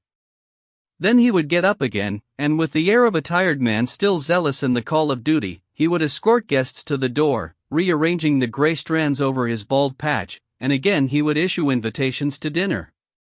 Sometimes on his way back from the vestibule, he would walk through the conservatory and the butler's room and enter a great marble hall, where a table was being set for 80 guests. There he would inspect the waiters bringing in the silver and the china, setting out tables and unfolding damask linen for them. He would summon Dmitri, the young man of quality who acted as his steward and general assistant, and say to him, "Now then, Mitenka, make sure everything's all right." "Yes, yes, you will make sure, won't you?" Then he would take great pleasure in surveying the immense table opened out to its full extent, and add, "What matters is the service. That's the secret," and with a sigh of satisfaction off he went again in the direction of the drawing room. Madame Maria Karagin and her daughter, boomed the Countess's huge footman in his deep bass voice at the drawing room door. The Countess thought for a moment, and took a pinch of snuff from a gold snuff-box bearing her husband's portrait. "I'm worn out with all these callers," she said. "Well, this is the last one I'm seeing. Oh, she's so affected." "Show her in," she said in a voice full of sadness, as though she were saying, "Go on, then, finish me off." Into the drawing room, with skirts rustling, walked a tall, stout, grandiose lady and her round-faced, smiling daughter. "My dear Countess, it's been such a long time. She's been laid up, poor child. It was at the Razumovsky's ball, and the Countess Apraxin. I was so glad." The women's voices could be heard chattering away, interrupting each other and blending in with the sound of dresses rustling and chairs scraping. It was the kind of conversation calculated to last just long enough for the caller to get up at the first pause, skirts again rustling, murmur, "I'm so delighted. Mama's health," and the Countess Apraxin, and walk out again, still rustling, into the vestibule to don cloak or coat and drive away.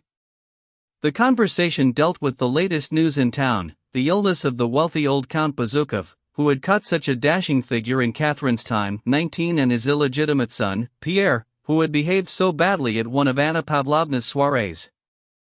"I'm so sorry for the poor Count," said the visitor. "His health has been so poor, and now this nasty business with his son.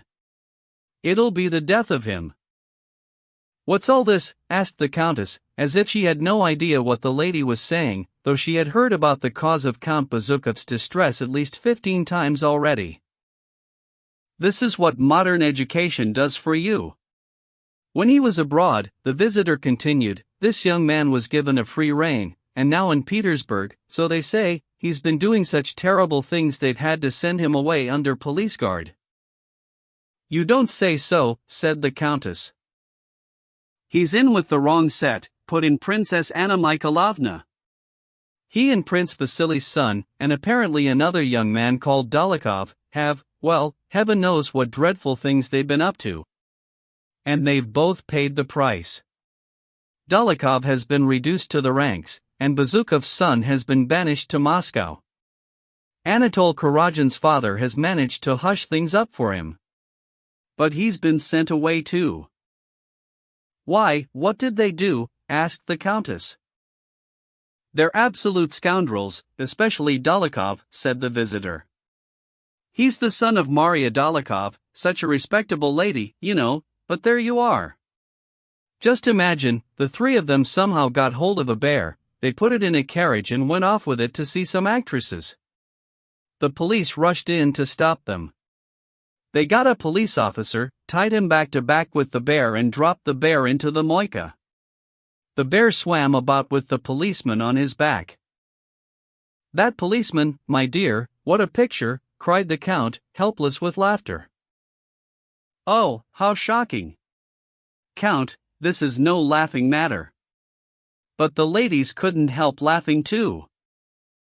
They only just managed to save the wretched man," the visitor went on. "And that's the clever sort of trick the son of Count Kirill Bazukov gets up to," she added. "And people said he was so well educated and clever. This is what foreign education has done for us. I hope no one will receive him here, in spite of his wealth. They tried to introduce him to me. I refused point blank. I have daughters." "What makes you say this young man is so wealthy?" asked the Countess, turning away from the girls, who had once pretended not to be listening.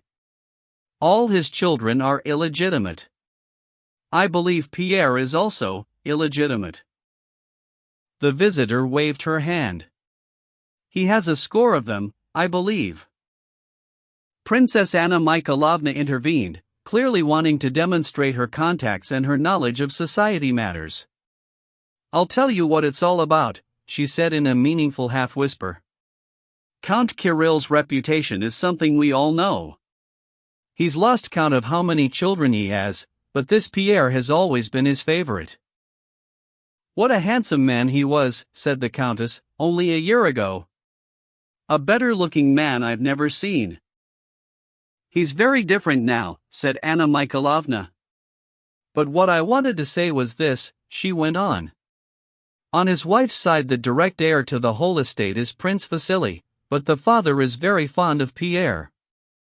He took trouble over his education, and he has written a letter to the emperor, so if he dies, he's in such a bad state that it's expected any moment, and Lorraine has come down from Petersburg. Nobody knows whether that huge fortune will go to Pierre or Prince Vasily. 40,000 serfs and millions of rubles. I know it's true, Prince Vasily has told me himself. And Kirill happens to be a third cousin of mine on my mother's side. And he's Boris's godfather too," she added, apparently attaching no significance to this circumstance. "Prince Vasily arrived in Moscow yesterday. Some sort of inspection, I was told," said the visitor. "Yes, but just between the two of us," said the princess, "that's just an excuse. He's really come to see Count Kirill, knowing he's in such a bad way." "Well, really, my dear, that was a splendid bit of fun," said the Count, and noticing that the elder visitor was not listening, he turned to the young ladies. "That policeman. What a picture! I can just see him." And acting out the role of a policeman waving his arms, he boomed out his rich bass laughter, his whole body shaking with mirth, as people do after a good meal, and more so after a good drink. "Oh, please, you must come to dinner with us," he said. Chapter 8. For a while nobody spoke. The Countess was smiling pleasantly at her lady guest without disguising the fact that she would not be greatly put out if she were to get up and go. The visiting daughter was fidgeting with her gown and looking inquiringly at her mother when suddenly they all heard a racket from the next room as several boys and girls ran to the door, bumping into a chair and knocking it over with a bang, and a girl of 13 dashed in with something tucked into her short muslin frock. She came to a halt in the middle of the room, evidently having misjudged everything, gone too far, and burst in on them. And there behind her in the doorway stood a student with a crimson collar on his coat, a young guards officer, a 15-year-old girl and a fat little boy with rosy cheeks, dressed in a child's smock. The Count jumped up, swayed a little from one side to the other, held his arms out wide and put them right round the little girl who had run in. "Here she is," he cried, laughing. "A happy name day, darling." "My dear child, there is a time for everything," said the Countess, pretending to be firm. "You do spoil the child, Ilya," she added to her husband. "Good morning, my dear." "Many happy returns," said the visitor. "What a delightful child," she added, turning to the mother. The dark-eyed young girl was not pretty, her mouth was too big, but she was full of life, and with her childish uncovered shoulders and her bodice slipping down from all that running, her curly black hair tossed back, her slender bare arms and little legs in lace-trimmed drawers and open slippers on her feet, she was at that charming age when the girl is no longer a child, and the child is not yet a young girl. She wriggled free from her father, ran across to her mother, ignoring her rebuke, hid her flushed face in her mother's lace veil and laughed. She was laughing at nothing, and she burbled something about her doll, pulling it out from the folds of her frock. "See? Dolly. Mimi. You see?" And Natasha found the whole thing irresistibly amusing. She fell upon her mother, and laughed, so loudly that everybody joined in, even the starchy visitor. They couldn't help it. "Come on, off you go, you and your little monster," said her mother, pushing her daughter away and pretending to be annoyed. "This is my younger daughter," she said to the visitor. Natasha looked out from her mother's lace veil for a minute, peeped up at her through tears of laughter, and buried her face again. The visiting lady, compelled to admire this domestic scene, felt obliged to take some part in it. She turned to Natasha and said, "Tell me, my dear, who is Mimi? Is she your baby?" Natasha didn't like this patronizing baby talk from the visiting lady. She stared at her morosely and said nothing. By now all the younger generation, Boris, the officer, Anna Mikhailovna's son, Nikolai, the Count's eldest son, a student, Sonia, the Count's niece, 15 years old, and little Petya, his younger son, had spread themselves across the drawing room, and were all too obviously trying to contain within the bounds of decorum the excitement and glee which still showed in their features.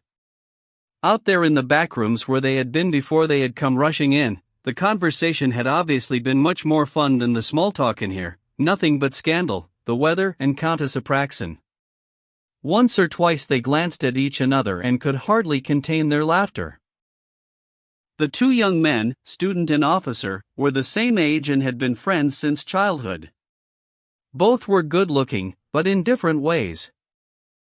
Boris was a tall, fair-haired youth with fine regular features, a handsome face and a look of composure. Nikolai was a small young man with a shock of hair and an innocent look.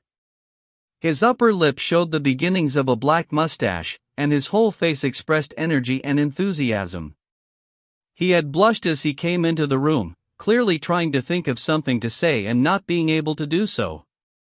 Boris, by contrast, was immediately at his ease. He talked fluently and amusingly about Mimi, the doll. He had known her as a young girl before her nose got broken, and how she had grown up during the 5 years he had known her, and by the way she had a great crack right across her skull. He said all this and then looked at Natasha. She turned away, glanced at her younger brother, who had screwed up his face and was shaking with suppressed laughter. No longer able to restrain herself, she leapt up and sprinted out of the room as fast as her little legs could go. Boris did not laugh. "Mama, weren't you about to go too? Do you want the carriage?" he asked, smiling at his mother. "Yes, do go and tell them to get it ready," she said with a smile. Boris followed Natasha slowly out through the door. The fat little boy ran angrily after them, apparently annoyed that his busy life had been so rudely interrupted. Chapter 9.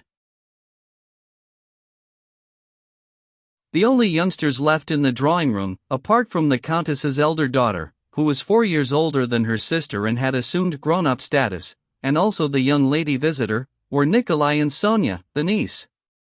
Sonia was a slim, petite brunette, with gentle eyes shaded by long lashes, a thick black braid of hair double-coiled round her head, with a sallow hue to her face and more so to her neck, and rather skinny bare arms that were sinewy but nicely shaped.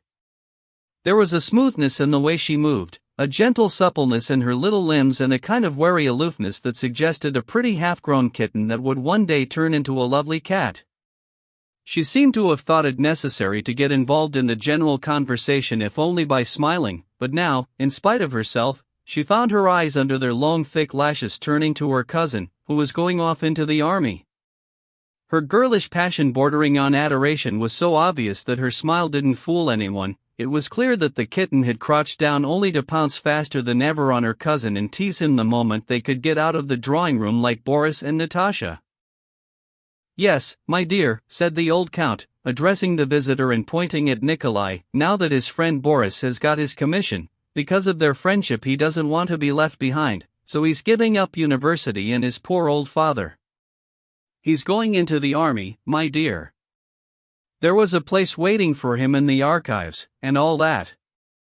But that's friendship for you, isn't it?" "They do say war has been declared," said the visitor.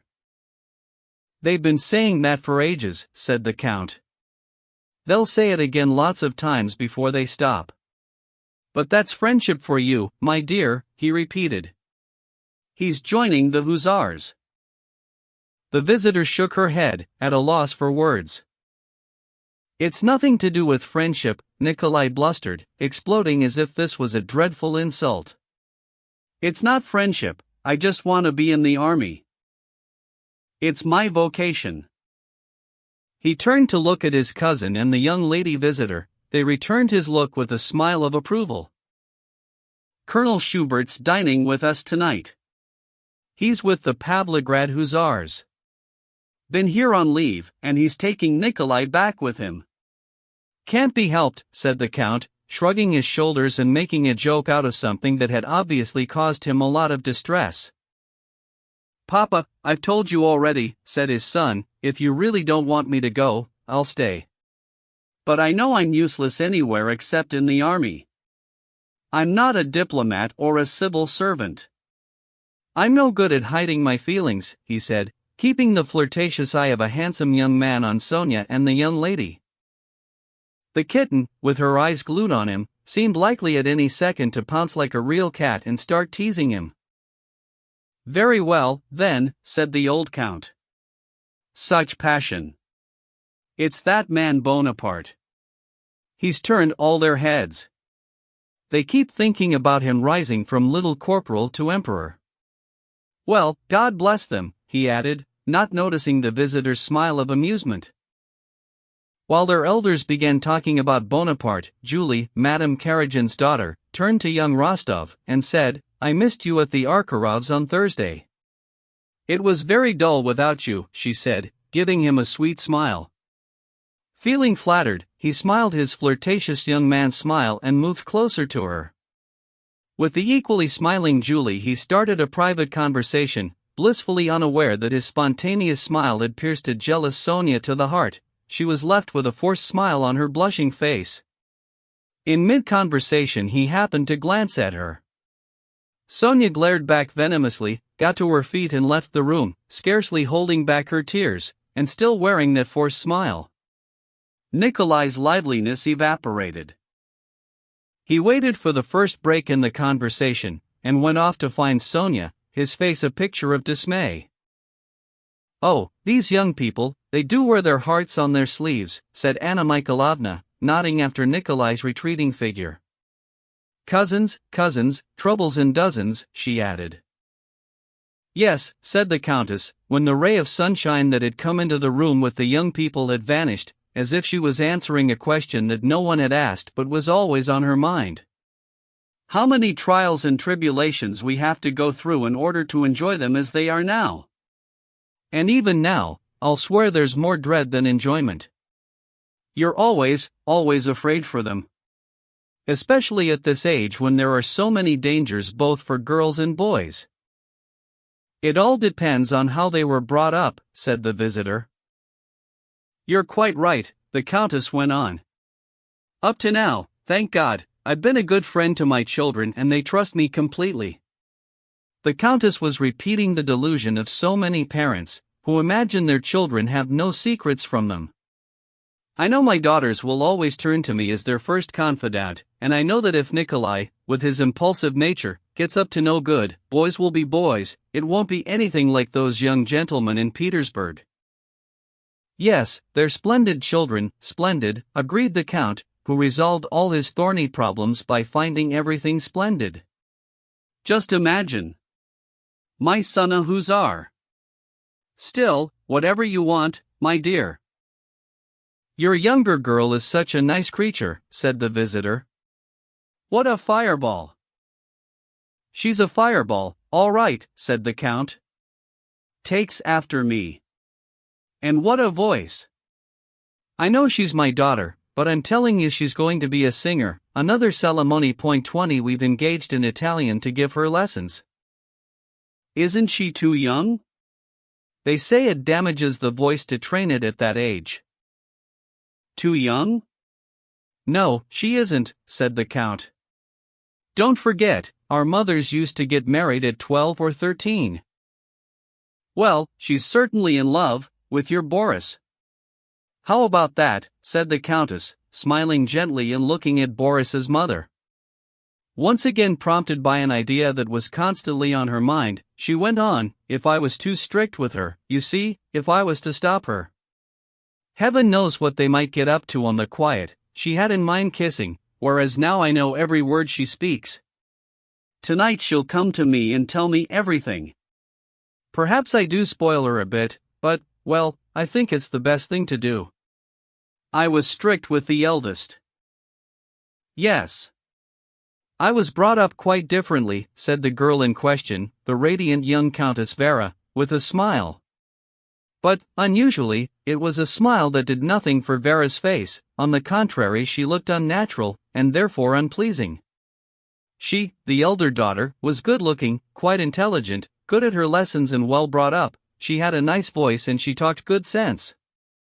But, it was odd, everybody there, including the visitor and the Countess, looked at her in some surprise when she spoke and they were all embarrassed. You're always too clever by half with the first ones, trying to do something different, said the visitor. Our sins will out. My dear Countess was a bit too clever with Vera, said the Count. Never mind, she's turned out splendid all the same, he added, with a wink of approval in Vera's direction. The visitors got up and left, accepting the dinner invitation. Dreadful manners. I thought they'd never go, said the Countess as she saw them off. Chapter 10. When Natasha came rushing out of the drawing room, she ran only as far as the conservatory, where she stopped and listened to them still talking in the drawing room, and she waited for Boris to come out. She soon began to lose patience, stamping her little foot and almost bursting into tears when he didn't come, but then she suddenly heard someone's footsteps, not too relaxed, not too quick, the measured tread of a young man. Natasha nipped between two tubs of flowers and hid. Boris came to a halt and stood there in the middle of the room, glanced round, flicked a speck of dirt off the sleeve of his uniform and went over to the mirror to examine his handsome face. Natasha kept quiet and peeped out of her hiding place, wondering what he was going to do. He stood there for a moment before the glass, smiled at himself and walked towards the opposite door. Natasha was just about to call him when she had second thoughts. Let him look for me, she said to herself. Boris had only just gone when in through the other door came Sonia, all red in the face and mouthing some angry words through her tears. Natasha stopped herself from running out to meet her, and stayed in hiding, as if she was magically invisible, to watch what was going on in the world. She was enjoying an exquisite new pleasure. Sonia was muttering something and glaring round at the drawing-room door. The door opened and out came Nikolai. "Sonia! What's wrong with you? How could you?" said Nikolai, running up to her. "It's nothing. Leave me alone." Sonia was sobbing. "No, I know what it is." "That's all right then. Go back to her." "So, Oonya, just let me speak. Can you really want to torture me, and yourself, over a silly bit of nonsense?" said Nikolai, taking her hand. Sonia left her hand where it was, and stopped crying. Natasha, holding her breath, as quiet as a mouse, looked out from her hiding place with gleaming eyes. "What's next?" she thought. "Oh, Sonia. You're more than the whole world to me." "You're everything," said Nikolai. "I'll prove it to you." "I don't like it when you talk like that." "Well, I won't then. Please forgive me, Sonia." He pulled her close and kissed her. "Oh, how nice," thought Natasha, and when Sonia and Nikolai had gone out of the room she followed them and called for Boris. "Boris, please come here," she said with a sly, meaningful look. "I've got something to tell you." Here, she said, and she led him into the conservatory, to the place where she had been hiding between the tubs. Boris followed, smiling. "What's something?" he inquired. She was embarrassed. She looked round, and when she saw the doll she had dropped onto a tub she picked it up. "Kiss my doll," she said. Boris looked at her eager face, closely, tenderly, and said nothing. "You won't?" "Well, come here then," she said, plunging further in among the flowers, and she threw the doll away. "Closer, closer," she whispered. She grabbed hold of the young officer's cuffs, and her blushing face was a mixture of triumph and alarm. "Would you like to kiss me?" Her whisper was barely audible, as she peeped up at him coyly, grinning and almost weeping with emotion. Boris went red in the face. "You are a funny girl," he managed to say, bending down towards her, redder than ever, but without actually doing anything. He was waiting for the next move. Suddenly she skipped up onto a tub to make herself taller than Boris, flung her slender, bare arms right round his neck, and flicked her hair back with a toss of the head. Then she kissed him right on the lips. She slipped away between the plant pots, went round behind the flowers and stood there with her head bowed. "Natasha," he said, "you know I love you, but, are you really in love with me?" Natasha broke in. "Yes, of course I am, but, please, we mustn't do that again. In 4 years' time. Then I shall ask for your hand." Natasha thought things over. 13, 14, 15, 16, she said, counting on her tiny little fingers. "Good. It's all settled then?" And her excited face radiated delight and relief. "Yes," said Boris. "Forever," said the little girl. "Till death us do part?" And, taking his arm, with happiness written all over her face, she walked quietly beside him into the next room. Chapter 11. The Countess was so tired from receiving visitors that she gave orders not to admit any more, and the porter was told just to issue dinner invitations to anyone else who turned up with name-day congratulations. The Countess was looking forward to an intimate chat with her childhood friend, Princess Anna Mikhailovna, whom she had not seen properly since she had arrived from Petersburg. Anna Mikhailovna, with her pleasant, careworn face, moved closer to the Countess in her easy chair.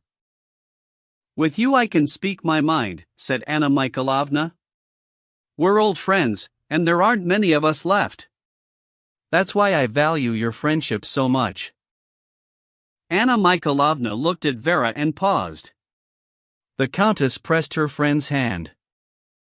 "Vera," said the Countess to her elder daughter, clearly not the favorite one, "you don't seem to understand anything.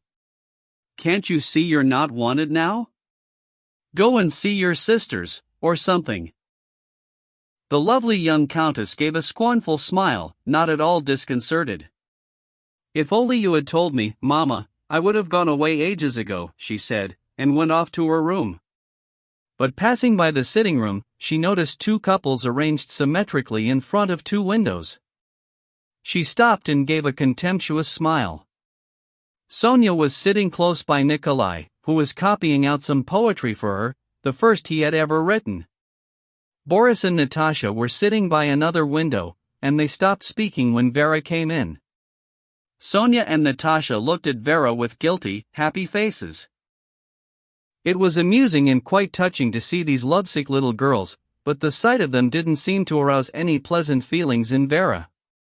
"How many times have I asked you," she said, "not to take my things? You have rooms of your own." She took the inkstand away from Nikolai.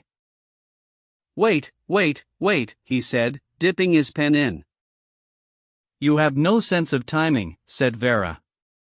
"Trust you to come rushing into the drawing room and embarrass everybody." Despite her being in the right, or perhaps because of that, nobody answered, and the four of them simply looked at one another.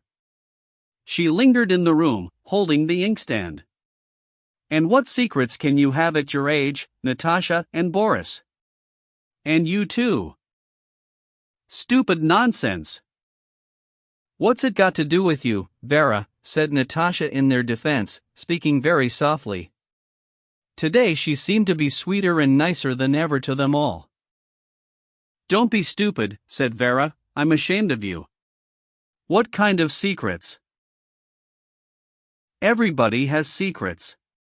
"We don't interfere with you and Berg," said Natasha, getting angry. "I should think not," said Vera, "because there is nothing wrong in anything I do. But I shall tell Mama how you behave with Boris."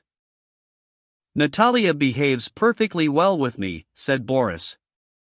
"I have no complaint." "Oh, shut up, Boris, you're such a diplomat." Diplomat was a catchword with the children, who had given it their own special meaning. "I'm fed up with this," said Natasha, her voice trembling with resentment. "Why does she always pick on me?" "You'll never understand," she said to Vera, "because you've never been in love, you've no heart, you're just a Madame de Genlis 21. This nickname, bestowed on Vera by Nikolai, was intended to be very insulting, and nothing gives you more pleasure than being nasty to other people. You can flirt with Berg as much as you like," she said quickly. "Well, one thing I won't do is go running after a young man in front of visitors." "Now she's got what she wanted," Nikolai put in. "She said nasty things to everybody, and upset us all. Let's go to the nursery." All four rose like a startled flock of birds and left the room. "You said nasty things to me." "I didn't say anything nasty to anybody," said Vera. Madame de Genlis. Madame de Genlis. Cried their laughing voices through the door. This beautiful girl who had caused so much offense and unpleasantness to them all smiled, and, evidently quite indifferent to what had been said to her, she went over to the mirror and tidied her scarf and hair. One look at her own lovely face and she seemed to grow colder and more composed than ever. In the drawing room they were still talking. "Alas, my dear," said the Countess, "my path is not strewn with roses either. Do you think I can't see that, the way things are going, our fortune won't last much longer? With him it's the club and being generous to everyone. When we're in the country, do you think we get any rest?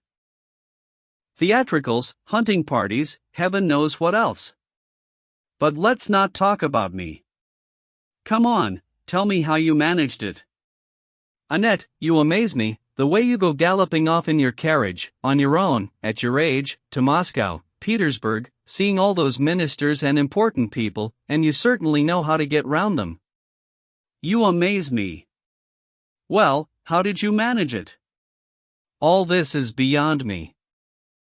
"Oh, my dear," answered Princess Anna Mikhailovna.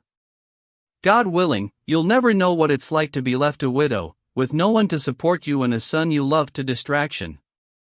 You just learn how to get by," she said with some pride. my lawsuit has taught me a good deal.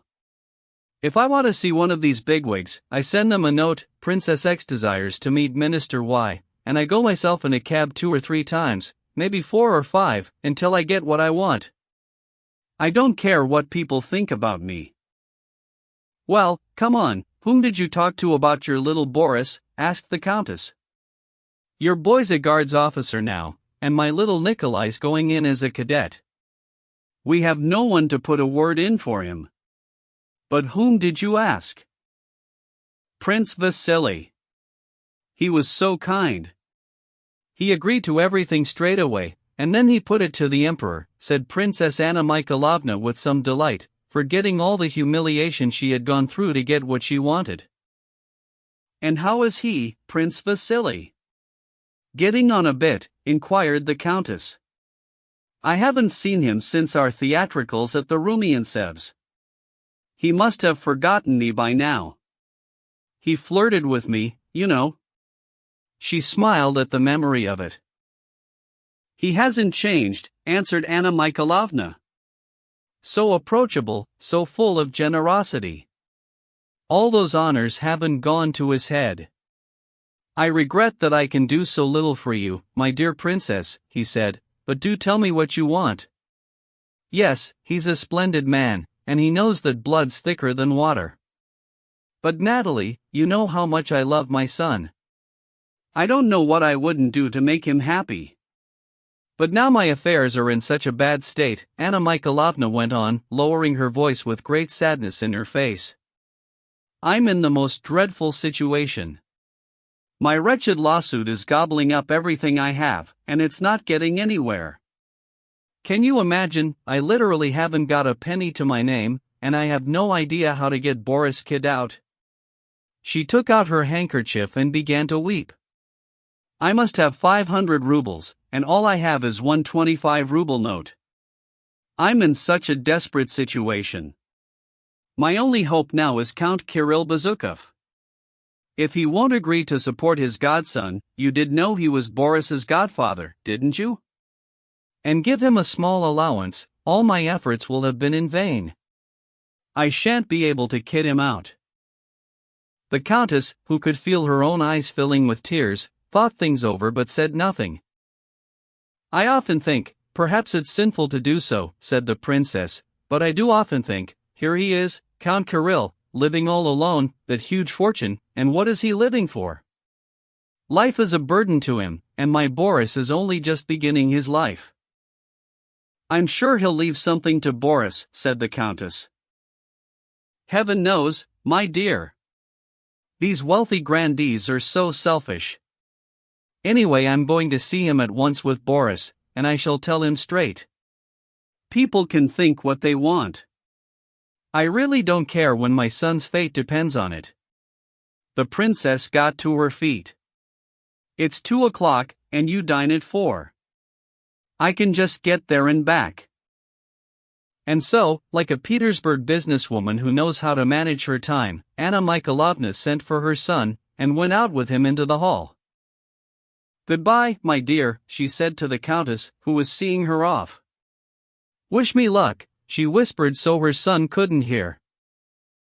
You're off to see Count Kirill, my dear, said the Count, coming from the dining room into the hall. If he's feeling better, invite Pierre to dine with us. He's been here lots of times. Used to dance with the children. Make sure you invite him, my dear. We'll see what happens, but I think Taras will surpass himself this time. He says Count Orlov 22 has never had a dinner like the one we're having tonight. Chapter 12. Boris, my dear, said Anna Mikhailovna as Countess Rostov's carriage took them along the straw-covered street and turned into the wide courtyard of Count Kirill Bezukov's house. Boris, my dear, said the mother, freeing her hand from her old mantle and laying it on her son's hand with a timid caress, be affectionate and be attentive. Count Kirill is your godfather, when all's said and done, and your future depends on him. Remember that, my dear, and do be nice to him. You know you can. If I could be sure that anything would come of this other than humiliation, her son began coldly. But I did promise, and I'm doing it for your sake. Despite the fact someone's carriage was standing at the entrance, the porter, studying the mother and son, who had walked straight and unannounced through the glass vestibule between two rows of statues in niches, and eyeing the old mantle suspiciously, asked who they wanted to see, the princesses or the count. On hearing that they wanted the count, he said that His Excellency was worse today and could not receive any visitors. "We may as well go," the son said in French. "My dear, please," pleaded his mother, touching her son's hand again, as though the contact might either pacify him or rouse him. Boris made no response, other than looking quizzically at his mother, and he didn't take off his overcoat. "My good man," said Anna Mikhailovna to the porter in her sweetest tone, "I know Count Kirill is very ill, that's why I'm here. I'm a relative. I shall not disturb him, my good man. I need only see Prince Vasily Kuragin, and I know he's staying here.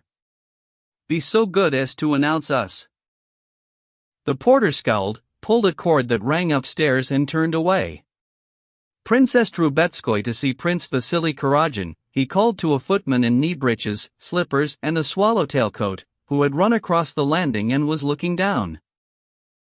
The mother straightened the folds of her dyed silk gown, checked herself in the full-length Venetian mirror on the wall and then walked jauntily up the carpeted staircase in her shabby shoes.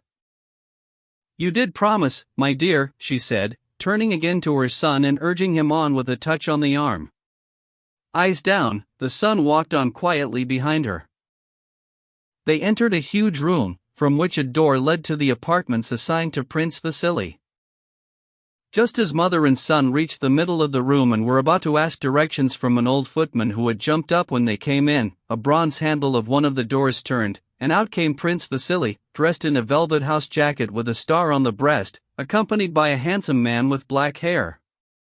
This was the celebrated Petersburg physician Dr. Lorraine. "It is positive, then," the prince was saying. "Prince, errare humanum est, 23," answered the doctor, lisping the Latin words in a French accent. "Very well, very well." When he saw Anna Mikhailovna and her son, Prince Vasily dismissed the doctor with a bow, and came over to meet them, in silence and with a questioning look. The son watched as his mother's eyes switched on an expression of profound sadness, and he gave a slight smile. "Yes, we meet again, Prince, but in what sad circumstances." "And how is our dear invalid?" she said, seeming not to notice the frigid, offensive glance that was leveled at her. Nonplussed, Prince Vasily stared at her, then at Boris, with a look of inquiry. Boris bowed politely. Prince Vasily ignored his bow, turned to Anna Mikhailovna and responded to her question by shaking his head and pursing his lips, all of which suggested little hope for the patient. "Can it be true?" cried Anna Mikhailovna. "Oh, this is terrible. It doesn't bear thinking about. This is my son," she added, indicating Boris. "He wanted to thank you in person." Boris made another polite bow. "Believe me, Prince, a mother's heart will never forget what you have done for us." "I am pleased to have been of service, my dear Anna Mikhailovna," said Prince Vasily, straightening the frill on his shirt, and exuding in voice and manner here in Moscow, for the benefit of Anna Mikhailovna, who was under an obligation to him, even more gravitas than at Anna Pavlovna's soiree in St. Petersburg. "Try to do your duty and be a worthy soldier," he added, turning severely to him. "I'm so pleased." "Are you here on leave?" he asked in his offhand way. "I am awaiting orders, Your Excellency, to embark upon my new assignment," answered Boris, with no sign of resentment at the prince's abrasive tone, nor any desire to get into conversation, but he spoke with such calmness and courtesy that the prince gave him a close look. "I suppose you're living with your mother?" "I'm living at Countess Rostov's," said Boris, not forgetting to add Your Excellency. "That's Ilya Rostov, who married Natalia Shinshin," said Anna Mikhailovna. "Yes, I'm well aware of that," said Prince Vasily in his dull monotone. "I've never been able to understand how Natalie Shinshin came to marry that half-licked cub. A completely stupid and ridiculous person. And a gambler, so they say. But a very kind man, Prince, observed Anna Mikhailovna, with a persuasive smile, as though she knew full well that Count Rostov deserved these strictures, but begged him not to be too hard on the poor old man. "What do the doctors say?" asked the princess, after a brief pause, and the expression of profound sadness reappeared on her careworn face. "There is little hope," said the prince. "And I did so want to thank our uncle once more for all his many kindnesses to me and to Boris.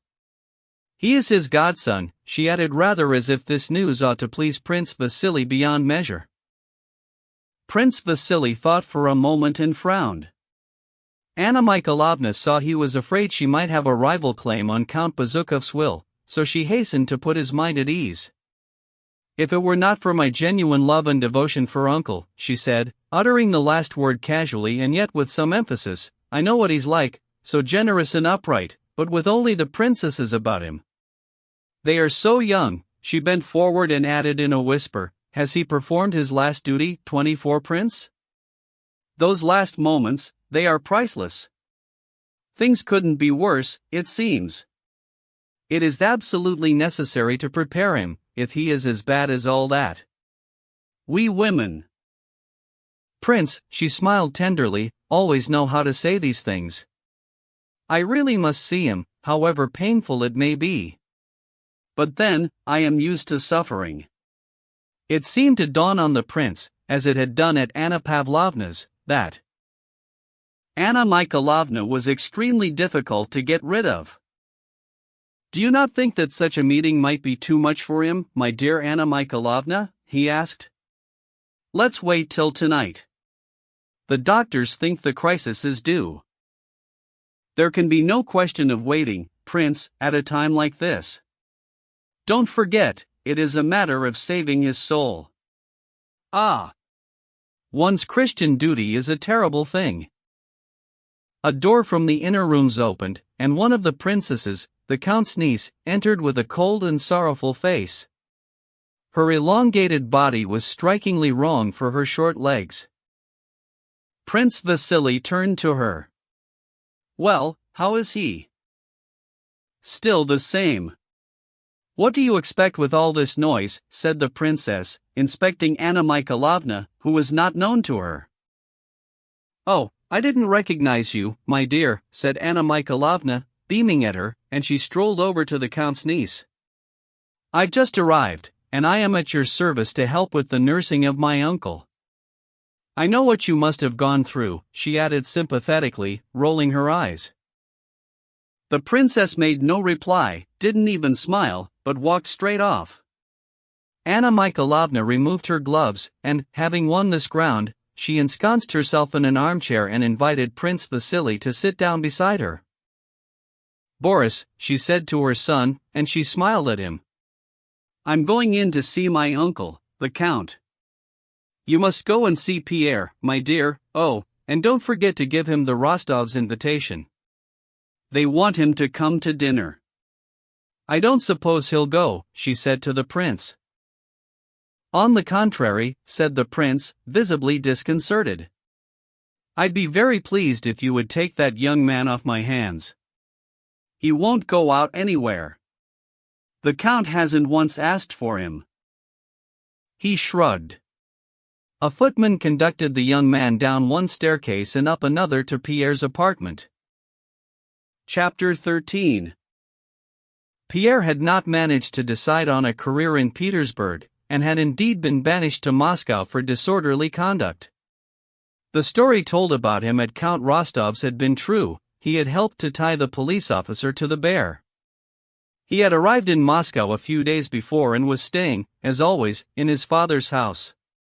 Though he had assumed the story would already be known in Moscow, and the ladies surrounding his father, all of them against him, would take advantage of his visit to make trouble for him with the Count, on the day of his arrival he went over to his father's part of the house. He walked into the drawing room, the princess's favorite domain, and greeted the ladies, two of whom were doing embroidery, while one read aloud from a book. The eldest, a neat and prim maiden lady with a long waist, the one who had come out to see Anna Mikhailovna, was doing the reading. Both of the younger girls were rosy-cheeked and pretty. The only difference between them was that one had a little mole just above her lip which made her look lovelier still. They were both working at their embroidery frames. Pierre was received like a corpse or a plague victim. The eldest princess stopped reading and stared at him in silence, with a look of alarm. The younger one without the mole assumed precisely the same attitude.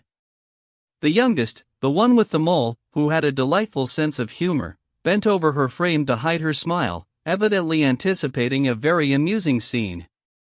Scarcely able to suppress her laughter, she pulled the wool down and bent over as though the pattern needed sorting out. "Good morning, cousin," said Pierre. "Don't you recognize me?" "Oh yes, I do, only too well." "How is the Count? Can I see him?" Pierre asked, awkwardly as always but without any embarrassment. "The Count is suffering both physically and mentally, and you seem to have done your best to add to his mental suffering." "Please can I see him?" repeated Pierre. "Well, if you want to kill him outright, then you can. Olga, do go and see if Uncle's beef tea is ready. It will soon be time for it," she added, to demonstrate for Pierre's benefit that they were busy people, busy tending to his father, whereas he seemed to be busy upsetting him. Olga went out. Pierre stood there for a moment looking at the sisters, then he bowed and said, "I shall go to my room, then. When I can see him, please tell me." He went out and behind him he clearly heard the sister with the mole laughing softly. The next day Prince Vasily had arrived and taken up residence in the Count's house. He sent for Pierre and said to him, "My dear fellow, if you behave here as you did in Petersburg you'll come to a bad end. That's all I have to say to you. The Count is very, very ill. You must not go to see him." Since then Pierre had not been disturbed by any of them, and he had spent the whole day alone up in his room.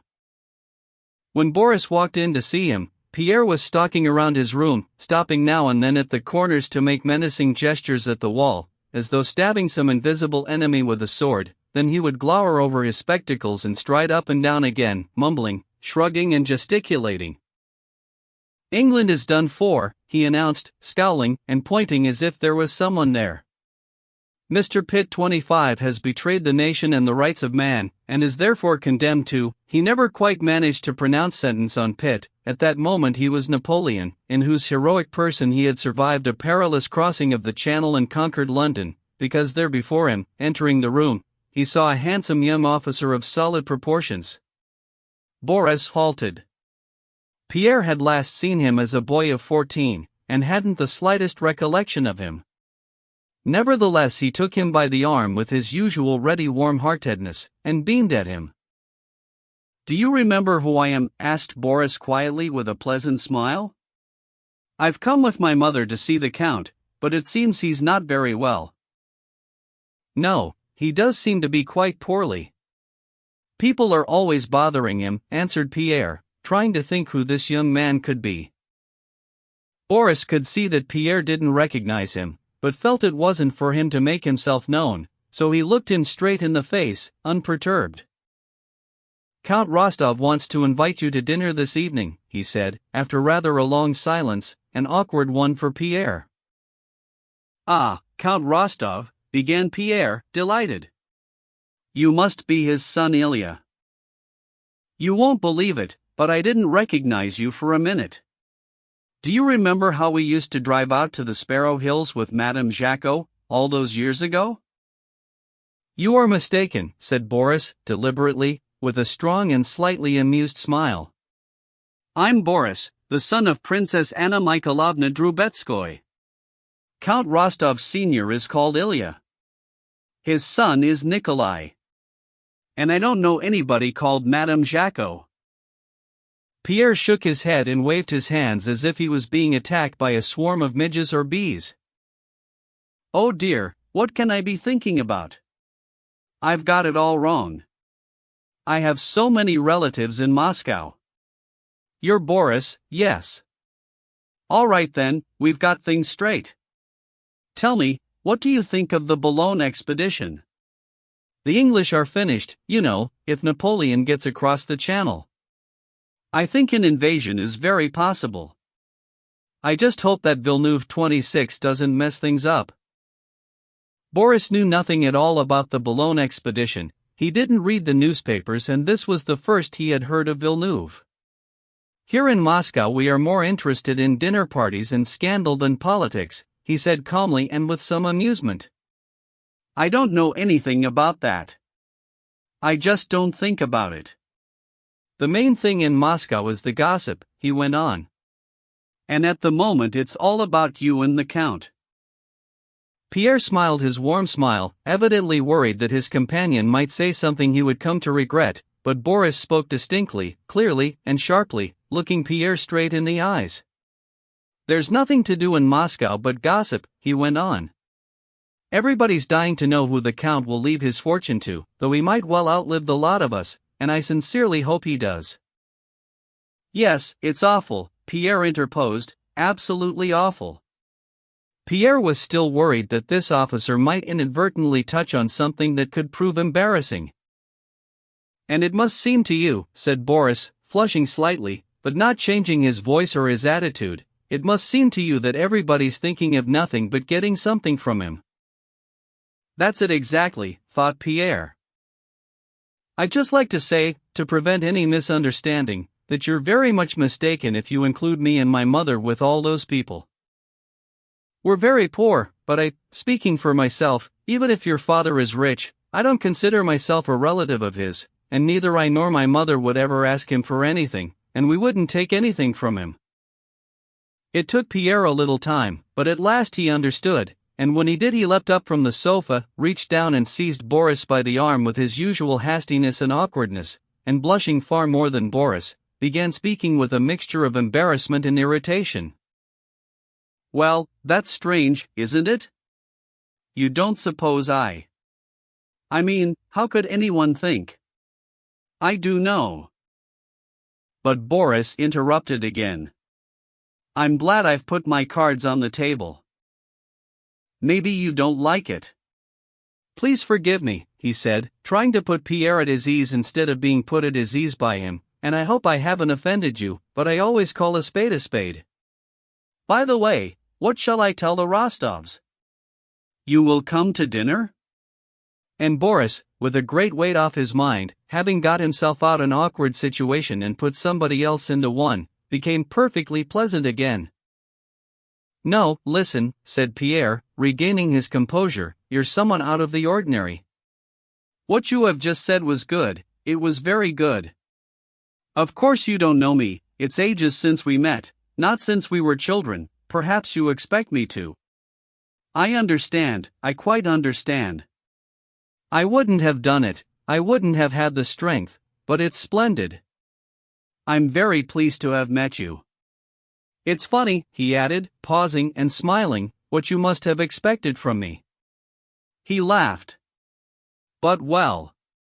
Let's get to know each other better, shall we? He shook hands with Boris. Do you know I haven't seen the Count once? He hasn't sent for me. I'm sorry for him, man to man. But what can I do? Anyway, you do think Napoleon will get his army across? Asked Boris with a smile. Pierre saw that Boris was trying to change the subject, so he launched into an explanation of the Boulogne campaign with all its good points and bad points. A servant came in to fetch Boris. The princess was ready to leave. Pierre promised to come to dinner to see more of Boris, and gave him a warm handshake, looking affectionately over his spectacles into Boris's face. When he had gone, Pierre paced the room again for some time, no longer stabbing at an unseen foe, but smiling at the memory of that pleasant, intelligent and confident young man. As so often happens with very young people, especially if they are leading a solitary existence, he felt a strange warmth towards this young man, and made up his mind to become friends with him. Prince Vasily went to see the princess out. She was holding a handkerchief to her eyes, and her face was tearful. This is dreadful, truly dreadful, she was saying, but never mind the cost, I shall carry out my duty. I'll come for the night. He can't be left like this. Every minute is precious. I can't see what his nieces are waiting for. With God's help I shall find a way to prepare him. Goodbye, Prince, God keep you. Goodbye, my kind friend, answered Prince Vasily, turning away. Oh, he's in such a dreadful state, said the mother to her son, when they were back in the carriage. He hardly knows anyone. I don't understand his attitude to Pierre, Mama. His will is going to clear that up, my dear. And our fate depends upon it too. But what makes you think he'll leave us anything? Oh, my dear. He's so rich, and we're so poor. That doesn't seem enough reason, Mama. Oh dear, how poorly he is, cried his mother. Chapter 14. When Anna Mikhailovna had driven off with her son to Count Kirill Bezukov's, Countess Rostov sat there all alone for quite some time, pressing a handkerchief to her eyes. At last she rang the bell. What do you think you're doing, girl? She said testily to the maid, who had kept her waiting a few minutes. Don't you want to remain in my service, eh? I can always find you somewhere else to work. The Countess, grief-stricken by her friend's demeaning poverty, was not feeling herself, and that always made her say you girl, or you there, to the servants. I'm sorry, madam, said the maid. Ask the Count to come to me. The Count came waddling in to see his wife, looking very shifty, as always. Listen, my little Countess. What a sauté we're going to have, my dear, woodcocks in Madeira. I've just tried it. Good job I gave 1,000 rubles to get Tara's .27 worth every penny. He sat down by his wife, jauntily splaying his elbows on his knees, and ruffling his grey hair. What is your command, little Countess? It's this, my dear. What's this stain on you here? She said, pointing to his waistcoat. Oh, it must be the sauté, she added, with a smile. It's this, my dear, I need some money. Her face took on a gloomy aspect. Oh, my little Countess. And the Count rummaged for his pocketbook. I need rather a lot, Count, 500 rubles. She took out her cambric handkerchief and rubbed her husband's waistcoat with it. It won't take me a minute. Hey, you there, he shouted, as men do when they know for certain that someone will come running. Get Matenka for me. Matenka, the young man of good birth who had been brought up in the Count's house and now ran all his business affairs, stepped softly into the room. There you are, my dear boy, said the Count to the respectful young man as he approached. Go and get me, he thought a moment, let's say, 700 rubles. Yes. And none of your torn and dirty notes like last time. Get me some nice ones now, for the Countess. Yes, Matenka, do make sure they're nice and clean, please, said the Countess with a gloomy sigh. Your Excellency, when do you want them delivered? Said Matenka. Sir, you must realize. But don't worry, sir, he added, noticing that the Count was beginning to breathe rapidly and deeply, always a sign of approaching anger. I was forgetting. Do you require them immediately? Yes, I do. Just get them and give them to the Countess. That Matenka, he's worth his weight in gold, smiled the Count, when the young man had gone out. Never says it can't be done. I can't abide that sort of thing. Anything's possible. Oh, my dear Count, money, how much trouble it causes in this world, said the Countess. But I do need it very much. My sweet little Countess, everybody knows you're a shocking spendthrift, said the Count, who then kissed his wife's hand and went back to his own room. When Anna Mikhailovna returned from the Bezukovs, the Countess had the money ready under a handkerchief on her little table, all in crisp new notes. Anna Mikhailovna could see something was worrying her. Well, how did you get on, my dear? Asked the Countess. Oh, he's in a dreadful state. Unrecognizable. He's so ill, so ill.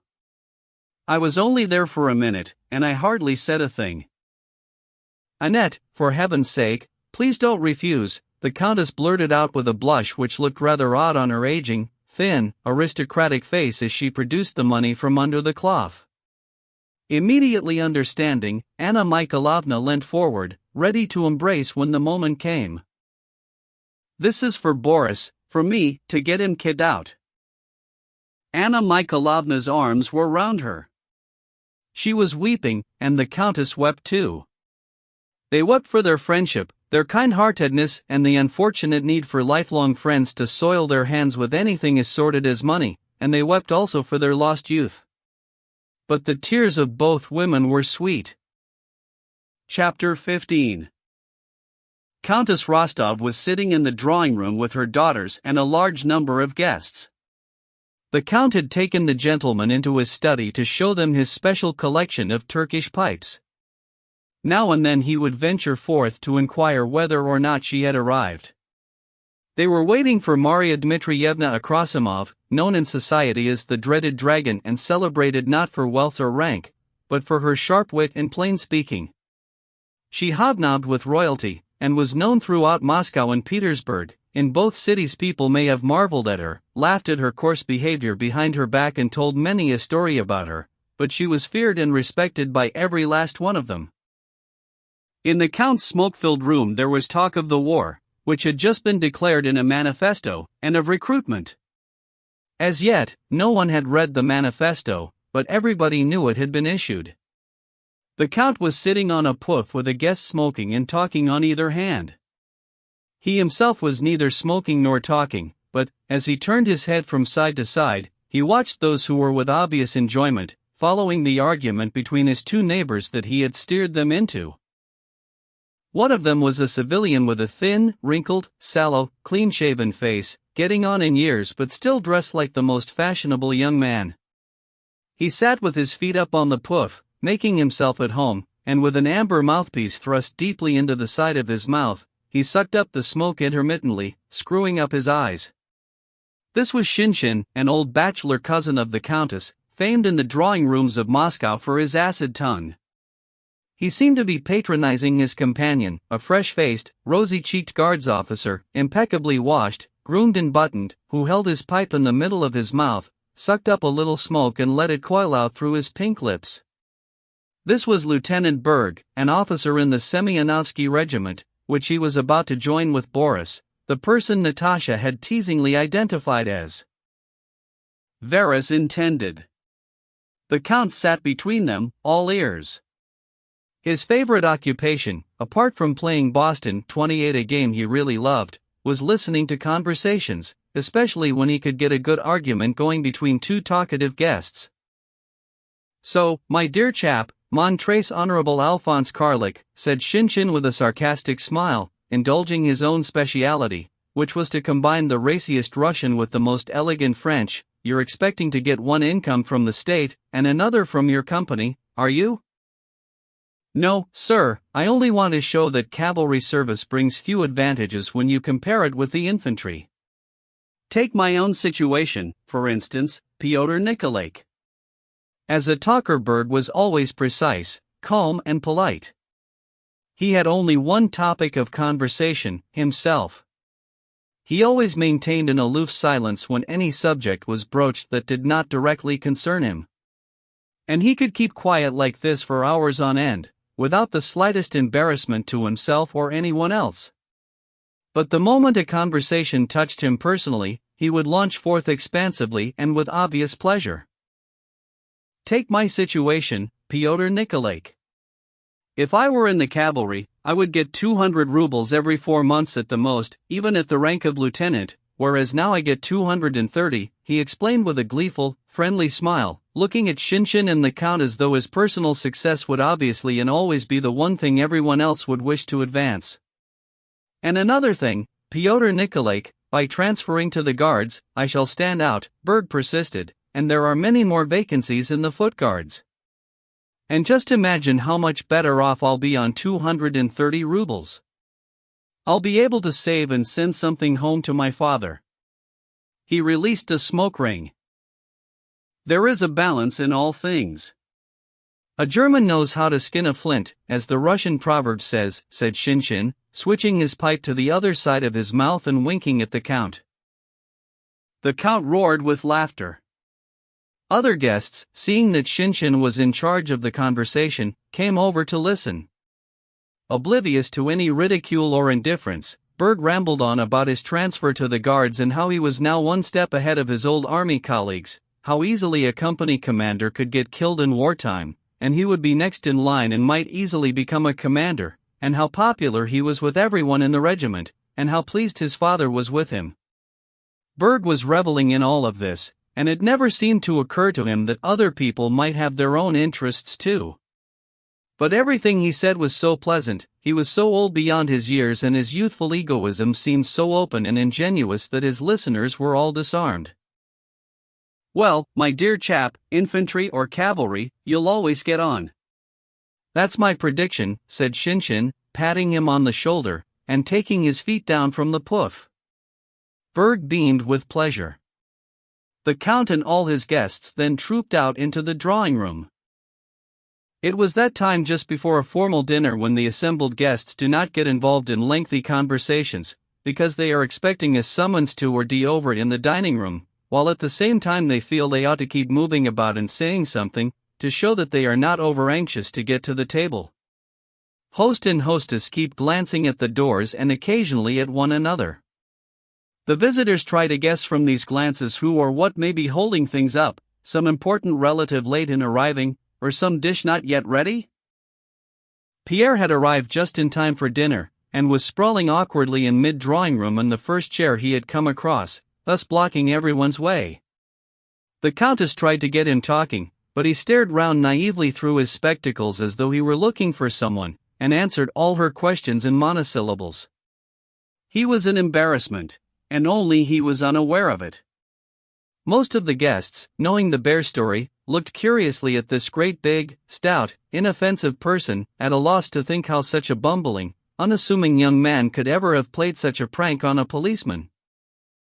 When did you arrive? Just recently, the Countess asked him. Yes, madam. I don't suppose you've seen my husband. No, madam. He smiled, just the wrong thing to do. I believe you were in Paris until recently? Very interesting, I imagine. Yes. The Countess exchanged glances with Anna Mikhailovna, who saw that she was being asked to take the young man under her wing, so she sat down next to him and began talking about his father. Again he responded in monosyllables. The other guests were busy chatting amongst themselves. The Razumovskys. It was so charming. You're too kind. Countess. Apraxin, the conversation came from all sides. The Countess got up and went into the reception hall. Maria Dmitrievna, she could be heard asking from there. The very same, a rough woman's voice was heard to reply, and Maria Dmitrievna walked into the room. All the girls and even the ladies, except the very old ones, got to their feet. Maria Dmitrievna paused in the doorway and drew herself up to her full height. A plump woman of 50 or so, she held her head high with all its gray curls, contemplated the guests and then carefully arranged the wide sleeves of her gown as though rolling them up for action. Maria Dmitrievna always used Russian. Greetings to the name-day lady and her children, she boomed in her deep voice that drowned all other sounds. Now, you old sinner, she went on, turning to the Count who was kissing her hand, I imagine you're tired of Moscow, nowhere to run the dogs? Well, sir, there's not much you can do. These fledglings will soon be grown up, she pointed to the girls. Like it or not, you'll have to find husbands for them. Now, my little Cossack 29, what about you? She said. Maria Dmitrievna always called Natasha a Cossack, stroking Natasha's arm, as the girl came forward to kiss her hand cheerfully and without a trace of shyness. I know you're a little past, but I like you all the same. From her huge reticule she extracted some teardrop amber earrings and gave them to Natasha, who grinned at her, flushed with pleasure on the day of her party. Then she turned away abruptly and directed her attention to Pierre. "Hey you, my friend. Come over here," she said, lowering and refining her voice with some affectation. "Come over here, sir." And, ominously, she rolled her sleeves up even higher. Pierre approached, looking at her ingenuously over his spectacles. "Come a bit nearer, sir. I was the only one who told your father the truth when he was in high favor, and it's my Christian duty to do the same for you."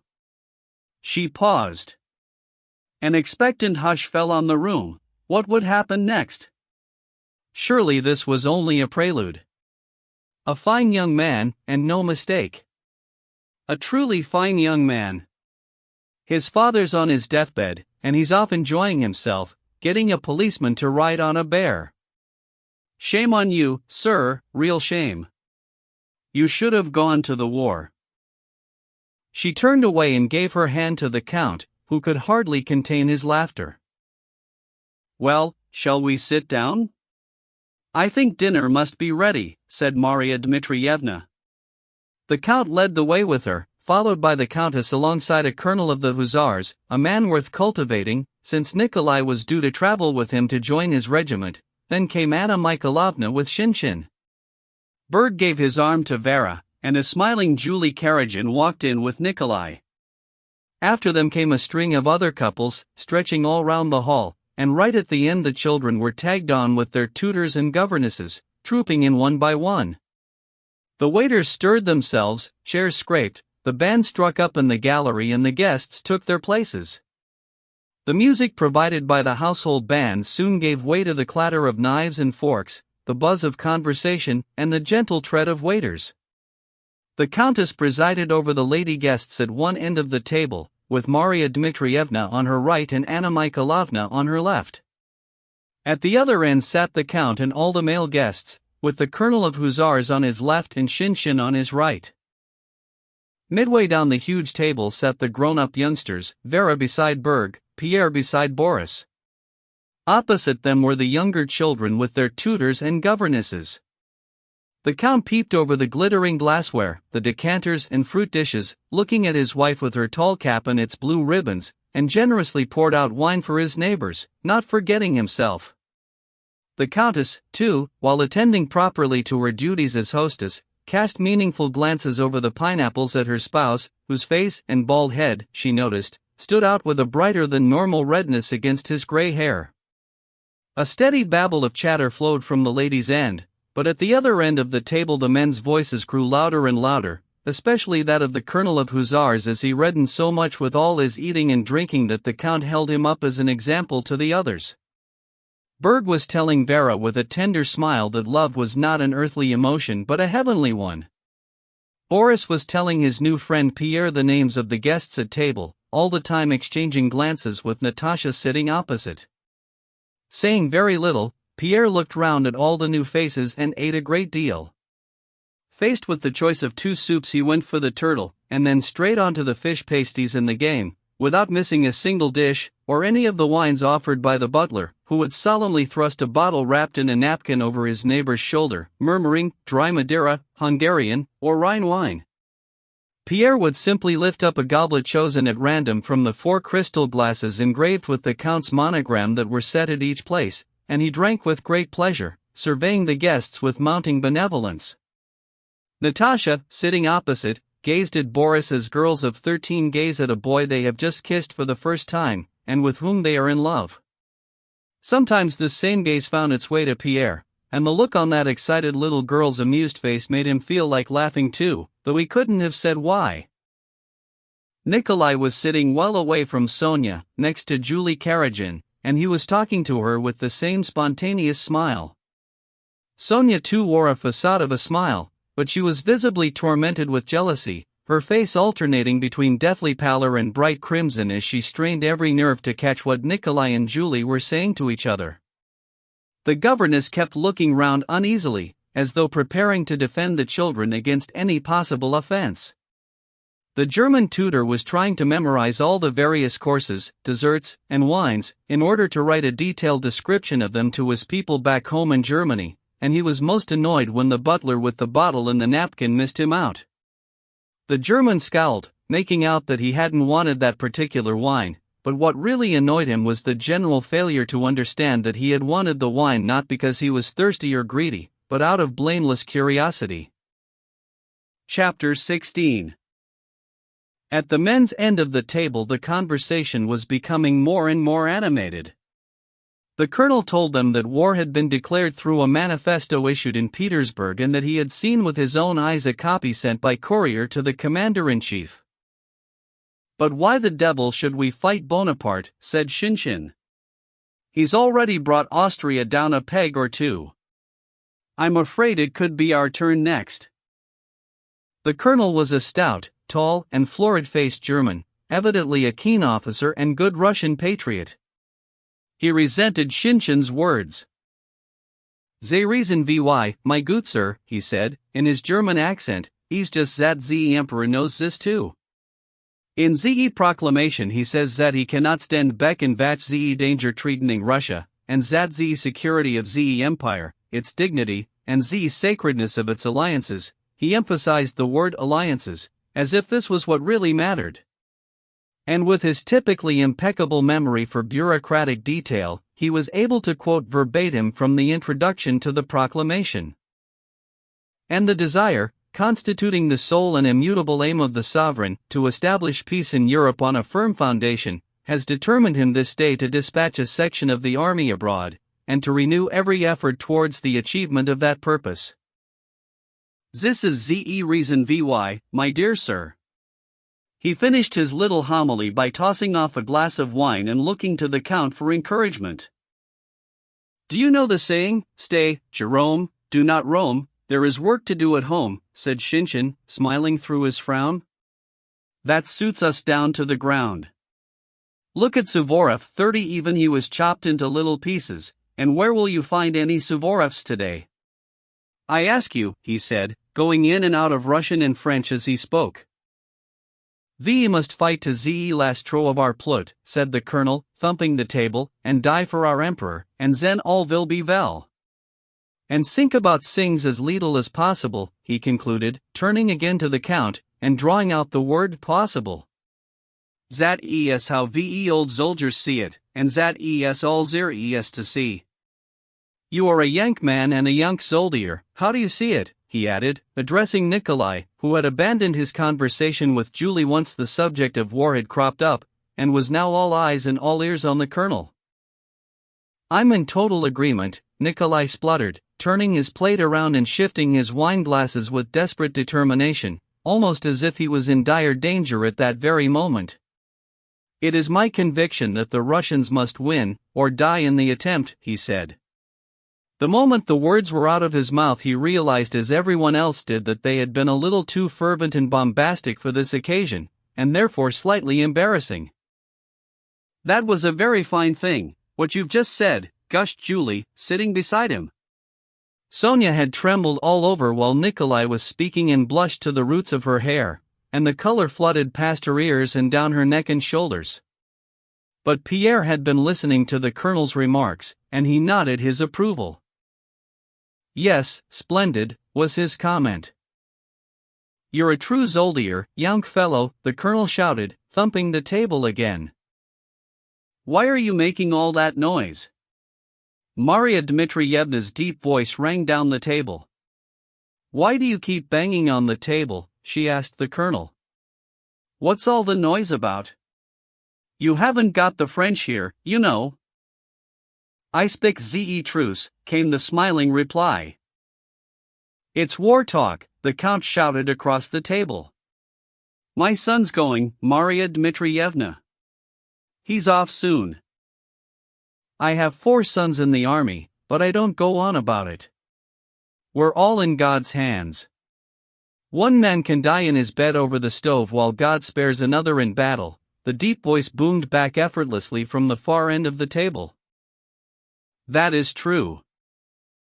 And the conversation split in two again, one at the ladies' end and the other at the men's. You're not going to ask, are you? Said her little brother to Natasha. Go on, I dare you. Oh yes I am, answered Natasha. Her face suddenly glowed with a comical sense of desperate determination. She half rose, her eyes darting across to Pierre sitting opposite, inviting him to listen, and turned to her mother. Mama, she sang out down the table in her girlish contralto. What do you want? The Countess asked in some alarm. But when she saw from her daughter's face that she was playing up, she waved her hand at her with a forbidding look and an ominous shake of her head. The conversation died down. Mama! What's for dessert? Natasha's tiny voice rang out more insistently. She would not stop. The Countess couldn't quite manage a frown, but Marya Dmitrievna shook a fat finger and said threateningly, Cossack. Most of the guests looked at the parents, wondering what to make of this little outburst. Watch what you're saying, said the Countess. Mama! What is for dessert? Natasha called out cheerily, with deliberate impertinence, sure that her little frolic wouldn't be taken amiss. Sonia and fat little Petya were doubled up, giggling. See, I did, Natasha whispered to her little brother and to Pierre as she gave him another glance. Ices, but you're not having any, said Marya Dmitrievna. Natasha could see there was nothing to be afraid of, not even Marya Dmitrievna. Marya Dmitrievna. What kind of ices? I don't like ice cream. Carrot ices. No, but what kind, Marya Dmitrievna, what kind? She almost shrieked. I want to know. Marya Dmitrievna and the Countess burst out laughing, and so did all the guests. They were not laughing at Marya Dmitrievna's answer but at the unheard-of cheekiness of a clever little girl, who had the daring and the wit to take on Marya Dmitrievna. Natasha gave up only when she had been told it would be pineapple ice cream.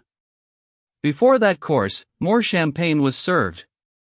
The band struck up again, the Count kissed his little Countess, and the guests began to get up from the table, thanking the Countess and clinking glasses across the table with the Count, the children, and each other.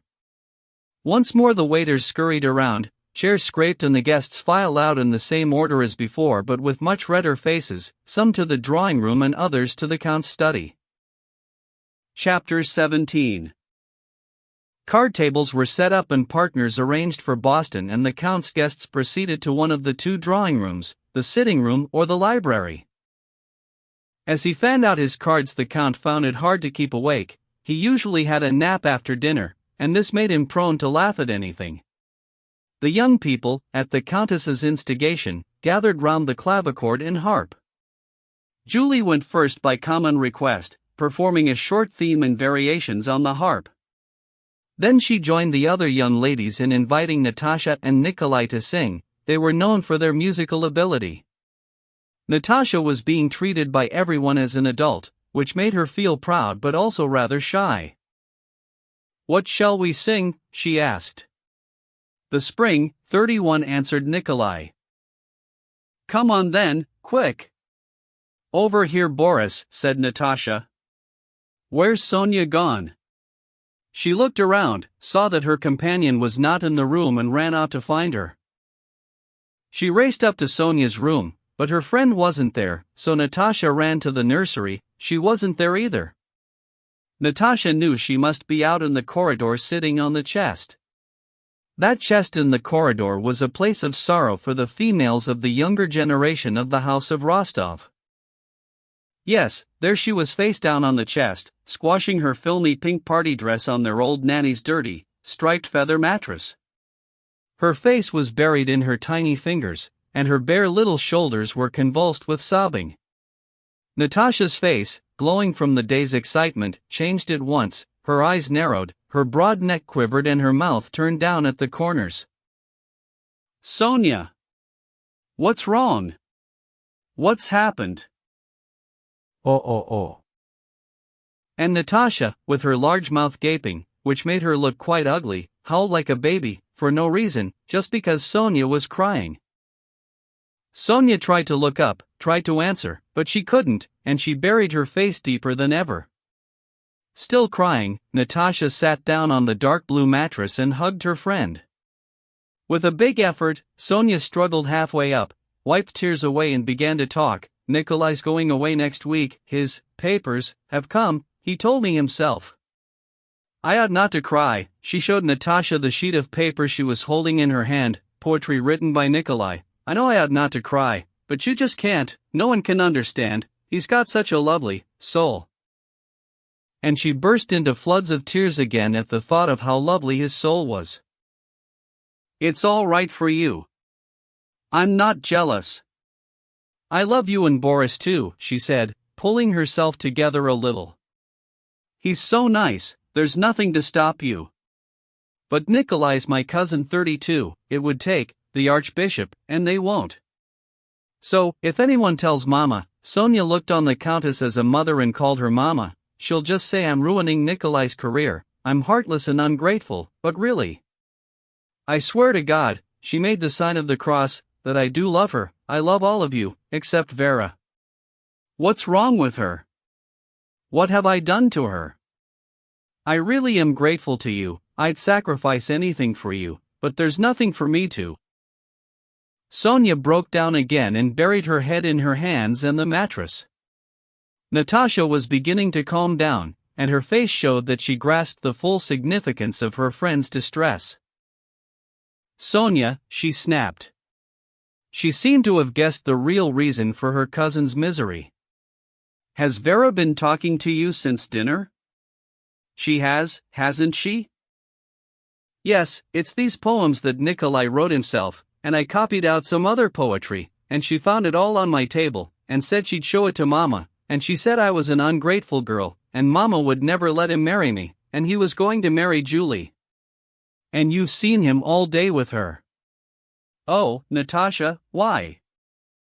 And again she burst into tears, more bitter than ever. Natasha pulled her up, gave her a hug and started to comfort her, smiling through her own tears. Sonia, you mustn't believe her, darling, you really mustn't. Do you remember us talking together in the sitting room, the three of us, you, me, and Nikolai? You remember, after supper. We worked everything out for the future. I can't quite remember how, but, you remember, everything was going to be all right and nothing would be impossible. Listen, Uncle Shinshin's brother is married to his cousin, and we're only second cousins. And Boris said it's definitely possible. You know I told him everything. He's so clever and so good, said Natasha. Don't cry, Sonia, lovely, sweet, darling Sonia, and she laughed as she kissed her. Vera's spiteful. Never mind her.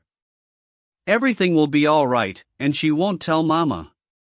Nikolai will tell her himself, and he's never even thought about Julie. And she kissed her on the top of her head.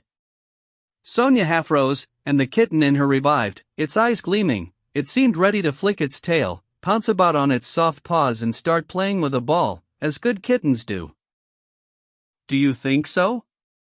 No, really, do you? She said rapidly, smoothing dress and hair.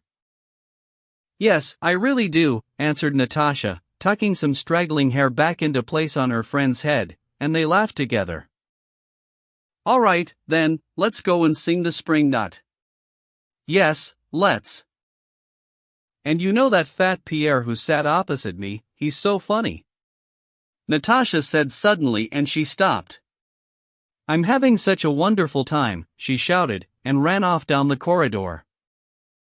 Brushing the fluff off her dress, and hiding the poetry in her bodice next to her throat and bony little chest, Sonia ran after Natasha, with flushed face and light, happy steps, down the corridor and into the sitting room.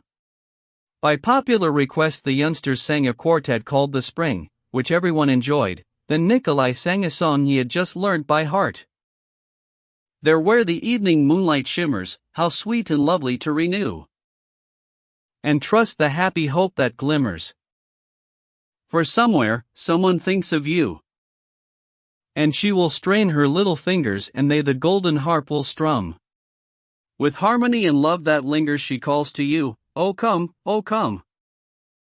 Though paradise will one day beckon, alas, your love will not be there. Before he could get to the end, out in the big hall the young people started getting ready for the dancing, and the gallery musicians began stamping their feet and coughing. Pierre was sitting in the drawing room, where Shinshin, knowing he was just back from abroad, came over and started up a conversation about politics which Pierre found very boring. Others joined them. When the orchestra struck up, Natasha walked in, went straight up to Pierre, laughing and blushing, and said, "Mama told me to ask you to dance." "I'm afraid I can never get the figures right," said Pierre, "but if you'll be my teacher," and he reached down to offer his big arm to the tiny little girl. While the couples were taking up their places and the band tuned up, Pierre sat down with his little lady. Natasha's happiness was complete. She was going to dance with a grown-up and with someone who had just come home from abroad. She sat there for all to see and talked to him like a grown-up lady. In one hand she held a fan, which a lady had given her to hold. Posing, like a real society lady, heaven knows where, and when she learnt all this, she spoke to her champion with much fluttering of the fan and many a glance over it. "What is she doing?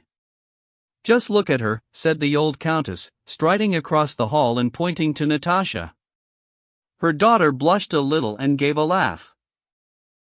"Well, Mama? Why are you looking at me like that? What's so surprising?"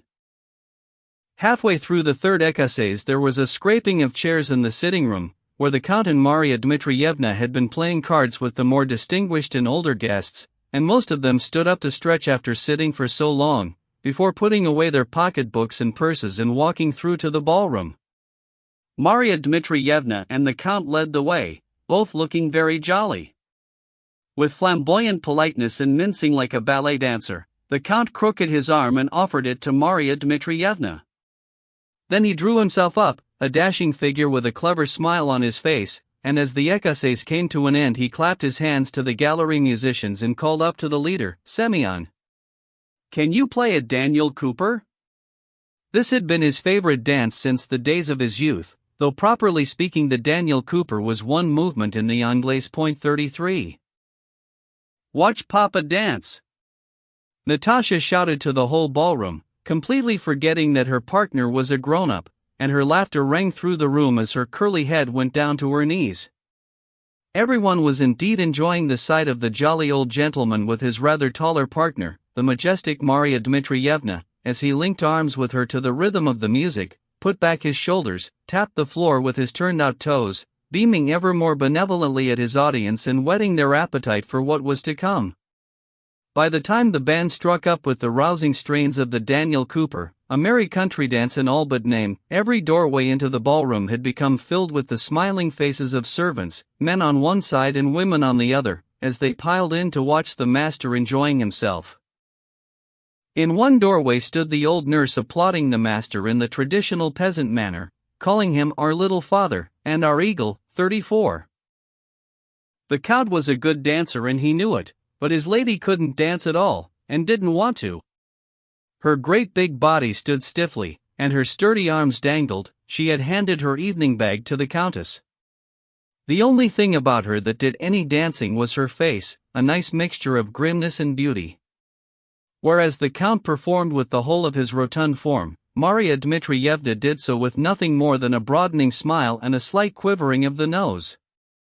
The Count may have enchanted the audience with his ever-increasing energy, his amazingly nimble and gentle prancing and capering, but Maria Dmitrievna made no less impact with a mere twitch of the shoulders or the curving of an arm as they turned or halted to mark time, and her contribution was greatly admired, in view of her stout figure and legendary darkness. Their dancing became more and more hectic. The opposite couple couldn't make any impression, nor did they try to. All eyes were on the Count and Maria Dmitrievna. Natasha tugged at every sleeve and gown, urging everyone to watch Papa dancing, though that's what they were already doing. In any brief pauses the Count gasped for breath and waved to the band, shouting to them to speed things up. Faster and faster he whirled, faster and nimbler than ever, rising on tiptoes, crashing down on his heels, swirling around his partner and finally swinging her back into her place with one last flourish and a leg kicked up neatly behind him. Now he bowed a perspiring head, beamed at the company and gave a huge sweep of his right arm to thunderous applause and much laughter, especially from Natasha. Both partners stood there, getting their breath back and mopping their faces with fine cambric handkerchiefs. "That's the way we danced in our day, my dear," said the Count. "Good for Daniel Cooper," said Maria Dmitrievna, taking a long, deep breath and tucking back her sleeves. Chapter 18. At the moment when the sixth Anglaise was being danced in the Rostovs' hall to the badly timed strains of a weary orchestra, and exhausted cooks and waiters were getting supper ready, Count Bezukov suffered his sixth stroke. The doctors pronounced no hope of recovery, the sick man was given silent confession and Holy Communion, and the last rites were prepared. As always on such occasions, there was much coming and going in the house and a dreadful air of expectancy. Outside, hordes of undertakers hid beyond the gates, avoiding any approaching carriages, but eagerly anticipating a nice fat order for the Count's funeral. The military governor of Moscow, who had sent a string of aides to inquire after the Count's condition, came in person that evening to take leave of this famous grandee of Catherine's court, Count Bezukov. The magnificent reception room was full. Everyone stood up respectfully when the governor emerged from the sick room after half an hour alone with the sick man. He gave a curt nod and then made his escape as quickly as possible from the onlooking doctors, church dignitaries, and relatives. Prince Vasily, who had grown thinner and paler over recent days, escorted the governor out, whispering to him several times. After seeing him on his way, the prince sat down alone on a chair in the hall, crossed one leg high over the other, leant an elbow on his knee and covered his eyes with his hand. He sat like that for some time and then got to his feet and hurried off faster than usual down the long corridor, looking around in some alarm, and heading for the rear of the house and the eldest princess. Those left behind in the dimly lit room murmured occasionally in hushed tones, but all paused and watched with intense interest whenever the door to the dying man's room creaked open as someone went in or out. "The human span," said a little old man, some sort of cleric, to a lady who had come to sit by him and was now listening naively to everything he said, "that span is determined and may not be exceeded." "I was wondering whether it might be too late for the last rites," inquired the lady, using his clerical title, herself apparently devoid of any opinion on this matter. "It is all a great mystery, madam," answered the cleric, stroking his bald head with its few thin strands of graying hair combed across.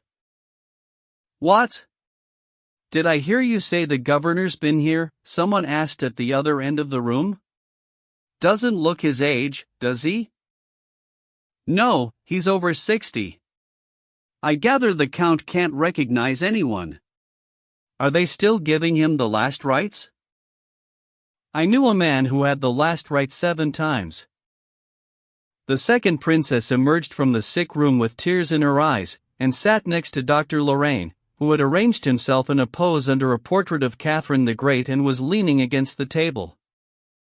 "It's a very nice day," said the doctor in reply to a question about the weather. "A very nice day, princess, but then being in Moscow is just like being in the country." "Is it really?" said the princess with a sigh. "Now, can we give him anything to drink?" Lorraine paused for reflection. "Has he had his medicine?" "Yes." The doctor consulted his watch. "Take a glass of boiled water and add a pinch of cream of tartar." His delicate fingers showed her what a pinch meant. "There has never been a case," said a German doctor to an adjutant in his broken Russian, "that anybody lived on after ZETIRD stroke." "And didn't he look after himself?" said the adjutant. "And who's going to inherit all this?" he added in a whisper. "They customers will come," smiled the German, in reply. The door creaked, and everyone turned. It was the second princess, who had made up the drink prescribed by the doctor and was now taking it in. The German doctor went over to Lorraine. "Can he hold out till tomorrow morning?" asked the German, speaking French with a ghastly accent. Lorraine pursed his lips and wagged a stern finger in front of his nose to say no. During the night, at the latest, he said softly, with a courteous smile of smug confidence in his unique ability to interpret and transmit the precise condition of his patient so clearly. Then he stood up and walked away. Meanwhile, Prince Vasily had opened the door of the princess's room, which was in semi-darkness with only 2 small lamps burning before the icons. There was a pleasing scent of incense and flowers. The room was filled with small pieces of furniture, tiny knickknacks, bookcases, and tables. White covers on a high feather bed were just visible behind a screen. A little dog yapped. "Is that you, cousin?" She got up and smoothed her hair, which was always, even now, so extraordinarily smooth that it seemed to have been made out of one piece along with her head and given a coat of gloss. "Has anything happened?" she asked. "You startled me." "No, nothing has changed. I've just dropped in for a little chat, Katishi, about business," said the prince, sinking wearily into the low chair from which she had just got up. "Oh, it's quite warm in here," he said. "Come and sit down. Let's talk." "I was just wondering whether anything had happened," said the princess, and with that perpetually stony look on her prim face she sat down opposite the prince, ready to listen. "I have been trying to get some sleep, cousin, but I can't." "Well now, my dear," said Prince Vasily, taking the princess's hand, and pressing it downwards as he often did. This little phrase clearly touched on things that both of them knew but neither spoke of. The princess, with her spare, rigid body, too long for her legs, looked straight at the prince with no sign of emotion in her prominent gray eyes. She shook her head and looked round at the icons with a sigh. This movement might have been interpreted as an expression of sorrow and devotion, or perhaps one of weariness and the hope for a speedy release. Prince Vasily opted for weariness. "Do you imagine it's any easier for me?" he said. "I'm as worn out as a post horse. But I must speak to you, Katishi. It's something serious." Prince Vasily broke off, and his cheeks began to twitch nervously, first on one side, then on the other, giving his face an unpleasant look the like of which was never seen when he was in a drawing room. His eyes, too, were different. They either stared out with a kind of crude humor in them or they darted about furtively. The princess held her lapdog with her thin, dry hands, staring closely at Prince Vasily, and it was soon obvious that she was not going to break the silence, if she had to sit there till morning. "Well, it's like this, my dear princess and cousin, Katerina Semyonovna," said Prince Vasily, clearly struggling to continue. "At times like this, one must think of everything. We must think about the future, about you. I love all of you as I love my own children. You know that." The princess looked at him with the same fixed, inscrutable gaze. "But when all's said and done, we have to think of my family too," continued Prince Vasily, petulantly shoving away a little table while avoiding her eyes. "You know, Katishi, that you 3 Mamontov sisters and my wife are the only direct heirs of the Count." I know, it is distressing for you to speak and think about such things. I don't find it any easier. But, my dear, I'm over 50 now and I must be ready for anything. Did you know I had sent for Pierre, and that the Count pointed to his portrait and asked to see him? Prince Vasily looked inquiringly at the princess, but he couldn't work out whether she was absorbing what he had said, or just looking at him. "Cousin, I pray constantly for one thing only," she replied, "that God may have mercy on his noble soul as he departs this." Yes, Prince Vasily went on impatiently, wiping his bald head and angrily pulling back the table he had just shoved away, "but as things stand. Well, the point is this, I'm sure you know that last winter the Count made a will which bypassed his direct heirs including us and left all his estate to Pierre." "He must have made lots of wills," the princess said placidly, "but he couldn't leave everything to Pierre. Pierre is illegitimate." "My dear cousin," he snapped, clutching the table in his growing excitement and hurrying his words, What if a letter had been written by the Count to the Emperor asking for permission to adopt Pierre as his legitimate son? You must realize that the Count's service would mean that his request would be granted. The princess smiled, as people do when they think they know more than the person they are talking to. "I'll go further," said Prince Vasily, taking her hand. "That letter has been written, and although it was never sent, the Emperor knows of its existence. The only question is, has it been destroyed or not?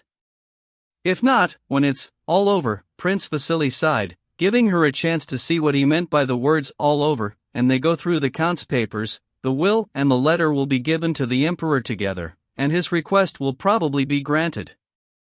As the legitimate son, Pierre will get everything. "What about our share?" asked the princess with a twisted smile, as if anything could happen, only not that. "Why, my poor Katishi, it's as clear as daylight. He will then be the sole legal heir to everything, and you won't get a thing. You must surely know, my dear, whether the will and the letter were written, and whether or not they were destroyed.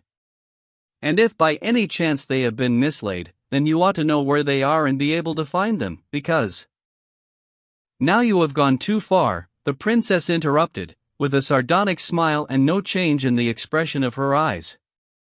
"I'm a woman, and you think we're all stupid, but I do know this: an illegitimate son cannot inherit. He is a bastard," she added, the last word in French, as if its use would demonstrate the flaw in his thinking. "Katishi, you really don't seem to understand. If you're that intelligent, why can't you see that if the Count has written to the Emperor asking for recognition of Pierre as legitimate, he won't be Pierre anymore, he'll be Count Bezukov, and he'll inherit everything under the will. And if the will and the letter have not been destroyed, then, apart from the consolation of having done your duty and all the rest of it, you are left with nothing. And that's a fact. I do know the will was made, but I also know that it is invalid." "You seem to take me for a complete fool, my dear cousin," said the princess, with the air of a woman who has come out with something clever and scathing. "My dear Princess, Katerina Semyonovna." Prince Vasily was losing patience. "I haven't come here just to annoy you.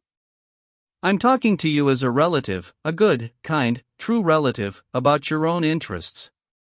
I am telling you for the umpteenth time that if that letter to the Emperor and the will made out in Pierre's favor are still among the Count's papers, neither you, my dear girl, nor your sisters are heiresses.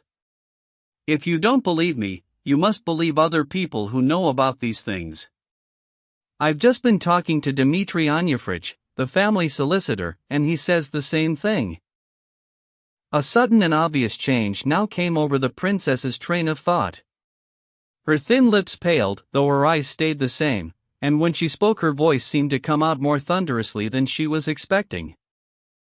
"That would be a fine thing," she said. "I wanted nothing, and I still want nothing." She pushed the dog down from her lap and smoothed out the folds of her skirt. "There's gratitude for you. That's what you get for sacrificing everything," she said. "Wonderful. Splendid. I have no need of anything, Prince." "Yes, but it's not just you. You have 2 sisters," answered Prince Vasily. But the princess was not listening. "Yes, I've always known, but I had forgotten that in this house I could never expect anything but unfairness, deceit, jealousy, and double-dealing, only ingratitude, the blackest ingratitude. Do you or do you not know where that will is?" Prince Vasily insisted, his cheeks twitching more than ever. "Oh yes, I've been stupid. I've kept faith with people, given them my love and sacrificed everything. But you can't succeed nowadays without being mean and horrible. I know who's been double-dealing." The princess was about to stand up, but the prince held her back by the arm. She had the air of someone who has suddenly lost faith in the whole human race. She glared at him malevolently. "There is still time, my dear. Remember, Katishi, this was an accident, something done in a moment of anger, of illness, and then forgotten. Our duty, my dear, is to correct his mistake, to relieve him in his last moments by not letting him commit this injustice, not letting him die with the thought that he has brought unhappiness to people who have sacrificed everything for him," the princess responded. She made another effort to get up, but the prince restrained her, a sacrifice he's never been able to appreciate. "No, cousin," she added with a sigh, "I shall remember that there are no rewards in this world, that in this world there is no honor or justice. In this world you need to be clever and wicked." "Well, we shall see. Don't upset yourself. I know your noble heart." "No, I have a wicked heart." "I know your heart," repeated the prince. "I value your friendship, and I would like you to think the same of me. So, don't upset yourself and let's talk sensibly together while there is still time, whether it's a whole day or just an hour. Tell me everything you know about that will. The most important thing is, where is it? You must know. We'll take it to the count and show it to him. He's probably forgotten all about it, and he'll want it destroyed. Please understand that my sole desire is to carry out his wishes religiously. That's what I came here for. I am here only to be of service to him and to you." "Oh, I see. Now I know who's doing the double dealing." "Yes, I know," said the princess. "You've got it wrong, my dear. It's that Anna Mikhailovna, your lovely protégée. I wouldn't have her as a housemaid, ghastly, horrible woman. Please, we're wasting time. Don't you talk to me.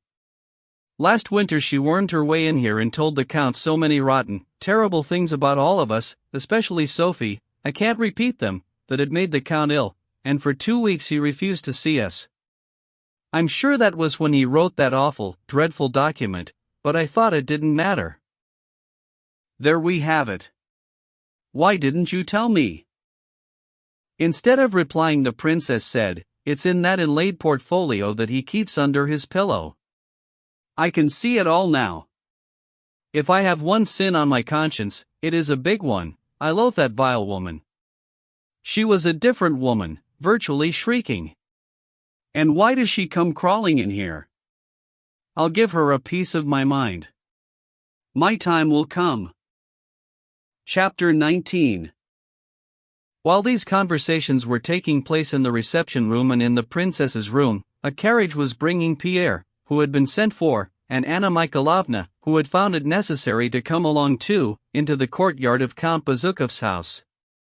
As the carriage wheels crunched softly over the straw laid down beneath the windows, Anna Mikhailovna turned consolingly to her companion only to find him asleep in his corner of the carriage.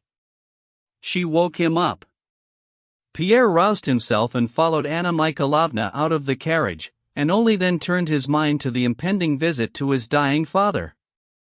He noticed that they had not come to the main entrance, but had gone round to the back door. As he got down from the carriage, 2 men dressed like tradesmen scurried away from the doorway into the shadow of the wall. Pausing for a moment, he could just make out several other similar figures standing in the shadows on both sides of the house. But Anna Mikhailovna, the servant and the coachman, who must have seen these men, simply ignored them, so Pierre decided all was as it should be and followed her in. Anna Mikhailovna hurried up the badly lit, narrow stone staircase, calling for Pierre not to lag behind. He couldn't see why he had to visit the count at all, still less why they had to use the back stairs, but Anna Mikhailovna's confident manner and sense of urgency made him think it must be absolutely necessary. Halfway up the steps they were almost knocked off their feet by some men who came clomping down towards them in big boots, carrying buckets, but who squeezed back against the wall to let Pierre and Anna Mikhailovna pass by, and didn't seem the least bit surprised to see them there. "Is this the way to the princess's apartments?" Anna Mikhailovna asked one of them. "Yes, madam," answered a footman in a loud, strong voice, as though anything were now permissible, "the door on the left." "Perhaps the count didn't really ask for me," said Pierre, as he reached the landing. "I think I ought to go to my own room." Anna Mikhailovna waited for him to catch up. "Ah, my friend," she said, touching his arm just as she had touched her son's arm that morning. "Believe me, I am suffering as much as you, but be a man." "Really, hadn't I better go?" Pierre asked, peering amiably at her over his spectacles. "Ah, my friend, forget the wrongs that may have been done to you, keep thinking this is your father, and perhaps in his death agony," she sighed. "I took to you and I've loved you like a son. Trust me, Pierre. I shall not forget your interests." Pierre couldn't understand a word of this, but he sensed even more strongly that all was as it should be, so he meekly followed Anna Mikhailovna, who was already opening a door into the backstairs vestibule. In one corner sat one of the princess's old manservants knitting a stocking. Pierre had never been in this part of the house, and hadn't even suspected the existence of these rooms.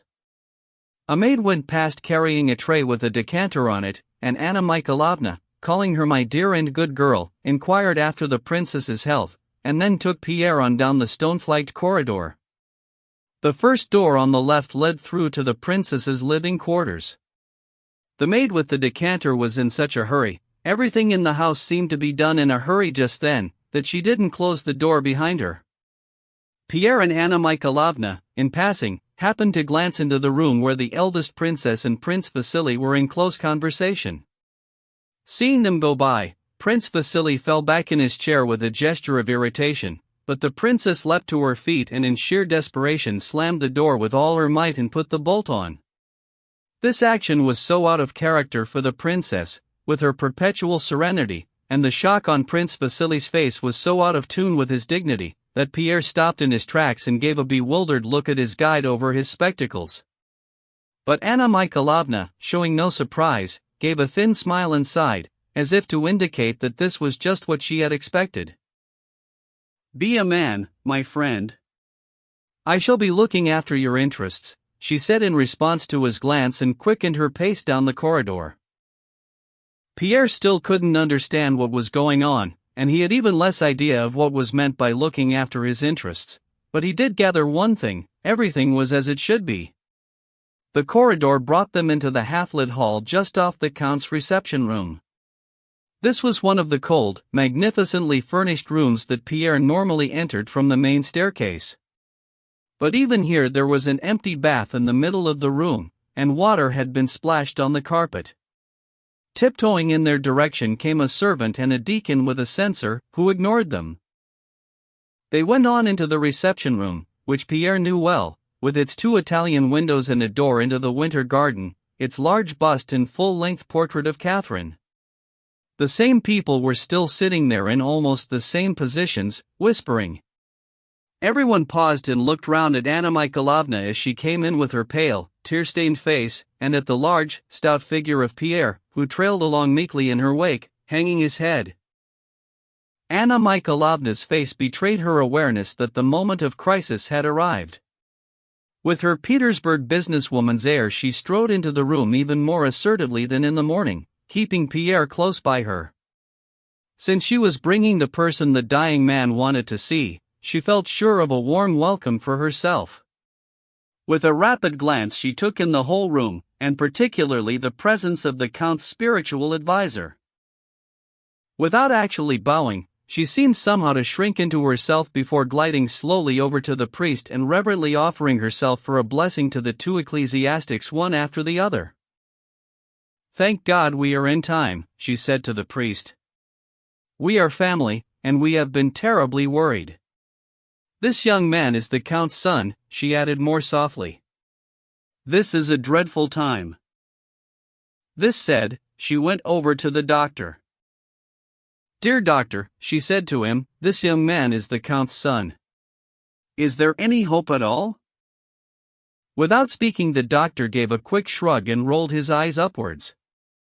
With precisely the same gesture Anna Mikhailovna shrugged and looked upwards, almost closing her eyes. Then with a sigh she walked away from the doctor and went back to Pierre. She addressed him with particular respect and sad solemnity. "Have faith in his mercy," she said to him, and indicating a small sofa for him to sit on and wait, she went soundlessly over to the door that all the eyes were on. It opened almost inaudibly, and she slid through as it closed behind her. Pierre, having decided to obey his guide in everything, went over towards the sofa she had pointed to. The moment Anna Mikhailovna disappeared, he noticed the eyes of everyone in the room turning towards him with something more than curiosity and sympathy. He noticed they were all talking in whispers, looking across at him with something like a mixture of awe and sycophancy. They showed him the kind of respect he had never seen before. A lady quite unknown to him stopped talking to the priest, got to her feet and offered him a seat. An adjutant picked up a glove that Pierre had dropped and handed it back to him. The doctors fell into a polite silence when he passed by and stood aside for him. Pierre's first desire was to sit somewhere else so as not to disturb the lady, to pick up the glove himself and to go round the doctors, who weren't in his way at all, but suddenly he realized that to do so would be improper. He realized that tonight he had become a special person, obliged to endure some ghastly ceremony because it was expected of him, and this meant he was bound to accept favors from everyone. He took the glove from the adjutant in silence, sat down in the lady's place, spreading out his big hands symmetrically on his knees and posing innocently like some Egyptian statue, and then made up his mind that all was as it should be, and that to avoid losing his head and doing stupid things tonight he must not act on his own initiative but bend wholly to the will of those who were guiding him. In a couple of minutes Prince Vasily marched into the room, majestic in his coat with the 3 stars on it, and carrying his head high. He seemed to have grown thinner since the morning. His eyes seemed wider than usual as he glanced round the room and picked out Pierre. He came across and took his hand, something he had never done before, pressing it downwards, as if he wanted to test the strength of its grip. "Do take courage, my friend. He has asked to see you. That's a good thing." He made as if to leave, but Pierre felt a need to ask something. "How is, he hesitated, undecided whether it was proper for him to call the dying man the Count, but embarrassed to call him father. "He had another stroke half an hour ago. Do take courage, my friend." Pierre was in such a confused state of mind that the word stroke made him think of a blow from some heavy body. He looked nonplussed at Prince Vasily, and it was some time before he realized that a stroke is an illness. Prince Vasily said a few words to Lorraine in passing and tiptoed out. He was not very adept at tiptoeing, and his whole body jerked and twitched awkwardly. He was followed by the eldest princess, then by the clergy and the deacons. A few servants also went out. Beyond the door people could be heard moving about, and before long Anna Mikhailovna ran out, her face still pale but resolute in doing her duty. She touched Pierre on the arm and said, "God's goodness is inexhaustible. The last rites are beginning. Come with me." Pierre went in, and as he trod the soft carpet he noticed that the adjutant and the unknown lady and even 1 or 2 servants came trooping in too, as if it was no longer necessary to ask permission to enter that room. Chapter 20. Pierre knew it well, this huge room divided by columns and an arch, the floor covered with Persian carpets. That part of the room beyond the columns, where a high mahogany bedstead with silk hangings stood on one side, and with a huge stand and many icons on the other, was lit up with a bright red light, like a church prepared for evening service. Under the ornamental icon coverings stood a deep Voltaire armchair, 35, and in it Pierre saw, propped up on snow-white, uncrumpled, freshly changed pillows and covered waist-high with a bright green quilt, a familiar and majestic figure, his father, Count Bezukov, slumping there with the familiar grey lion's mane over his broad brow, and the typically aristocratic lines deeply etched into a handsome, reddish-yellow face. He lay there immediately under the icons with his big thick arms at rest on the quilt. In his right hand, palm down, a wax candle had been thrust between thumb and forefinger and was being held in place by an old servant bending over him from behind. Around the chair hovered the churchmen with their long hair trailing down over splendid glittering vestments. Holding lighted candles in their hands, they were performing their offices with unhurried solemnity. Just behind them stood the 2 younger princesses, clutching handkerchiefs and intermittently dabbing their eyes, and in front of them the eldest, Katishi, a picture of spiteful determination, kept her eyes glued on the icons, as though declaring to all and sundry that she wouldn't answer for the consequences if she were to look away from them. Anna Mikhailovna, all meekness, sorrowfulness and forgiveness, stood near the door with the unknown lady. Prince Vasily was standing beside the invalid chair on the other side of the door. He had drawn up a carved, velvet chair and was resting his left hand on its back, holding a candle, and using his right hand to cross himself, rolling his eyes upwards every time he put his fingers to his forehead. His face conveyed a gentle piety and resignation to the will of God. If you cannot understand feelings like these, his face seemed to say, that's too bad for you. Behind him stood the adjutant, the doctors and the men servants. The men and the women had separated as in church. They all made the sign of the cross in silence, and the only sounds came from the holy reading, the subdued, deep-bass chanting, and in moments of silence from some sighing and the shuffling of feet. With a meaningful air which showed she knew what she was doing, Anna Mikhailovna walked across the room to Pierre and handed him a candle. He lit it, but was then so busy watching the people around him that he used the hand holding the candle to cross himself. The youngest princess, Sophie, the rosy-cheeked one with the mole and the sense of humor, had her eyes on him. She smiled, hid her face in her handkerchief and kept it there for some time, but soon looked at Pierre again, and gave another giggle. She was obviously incapable of looking at him without giggling, but she couldn't resist looking at him, so she removed the temptation by gliding behind a column. In mid-service the voices of the priests suddenly ceased, and they started whispering to one another. The old servant, who was holding the count's hand, straightened up and turned to the ladies. Anna Mikhailovna stepped forward, bent down over the sick man and beckoned behind her back to Lorraine. The French doctor had been standing there without a candle, leaning against a column, but with the respectful attitude of a foreigner, who, despite differences of religion, fully acknowledges the solemnity of the ceremony and even approves of it.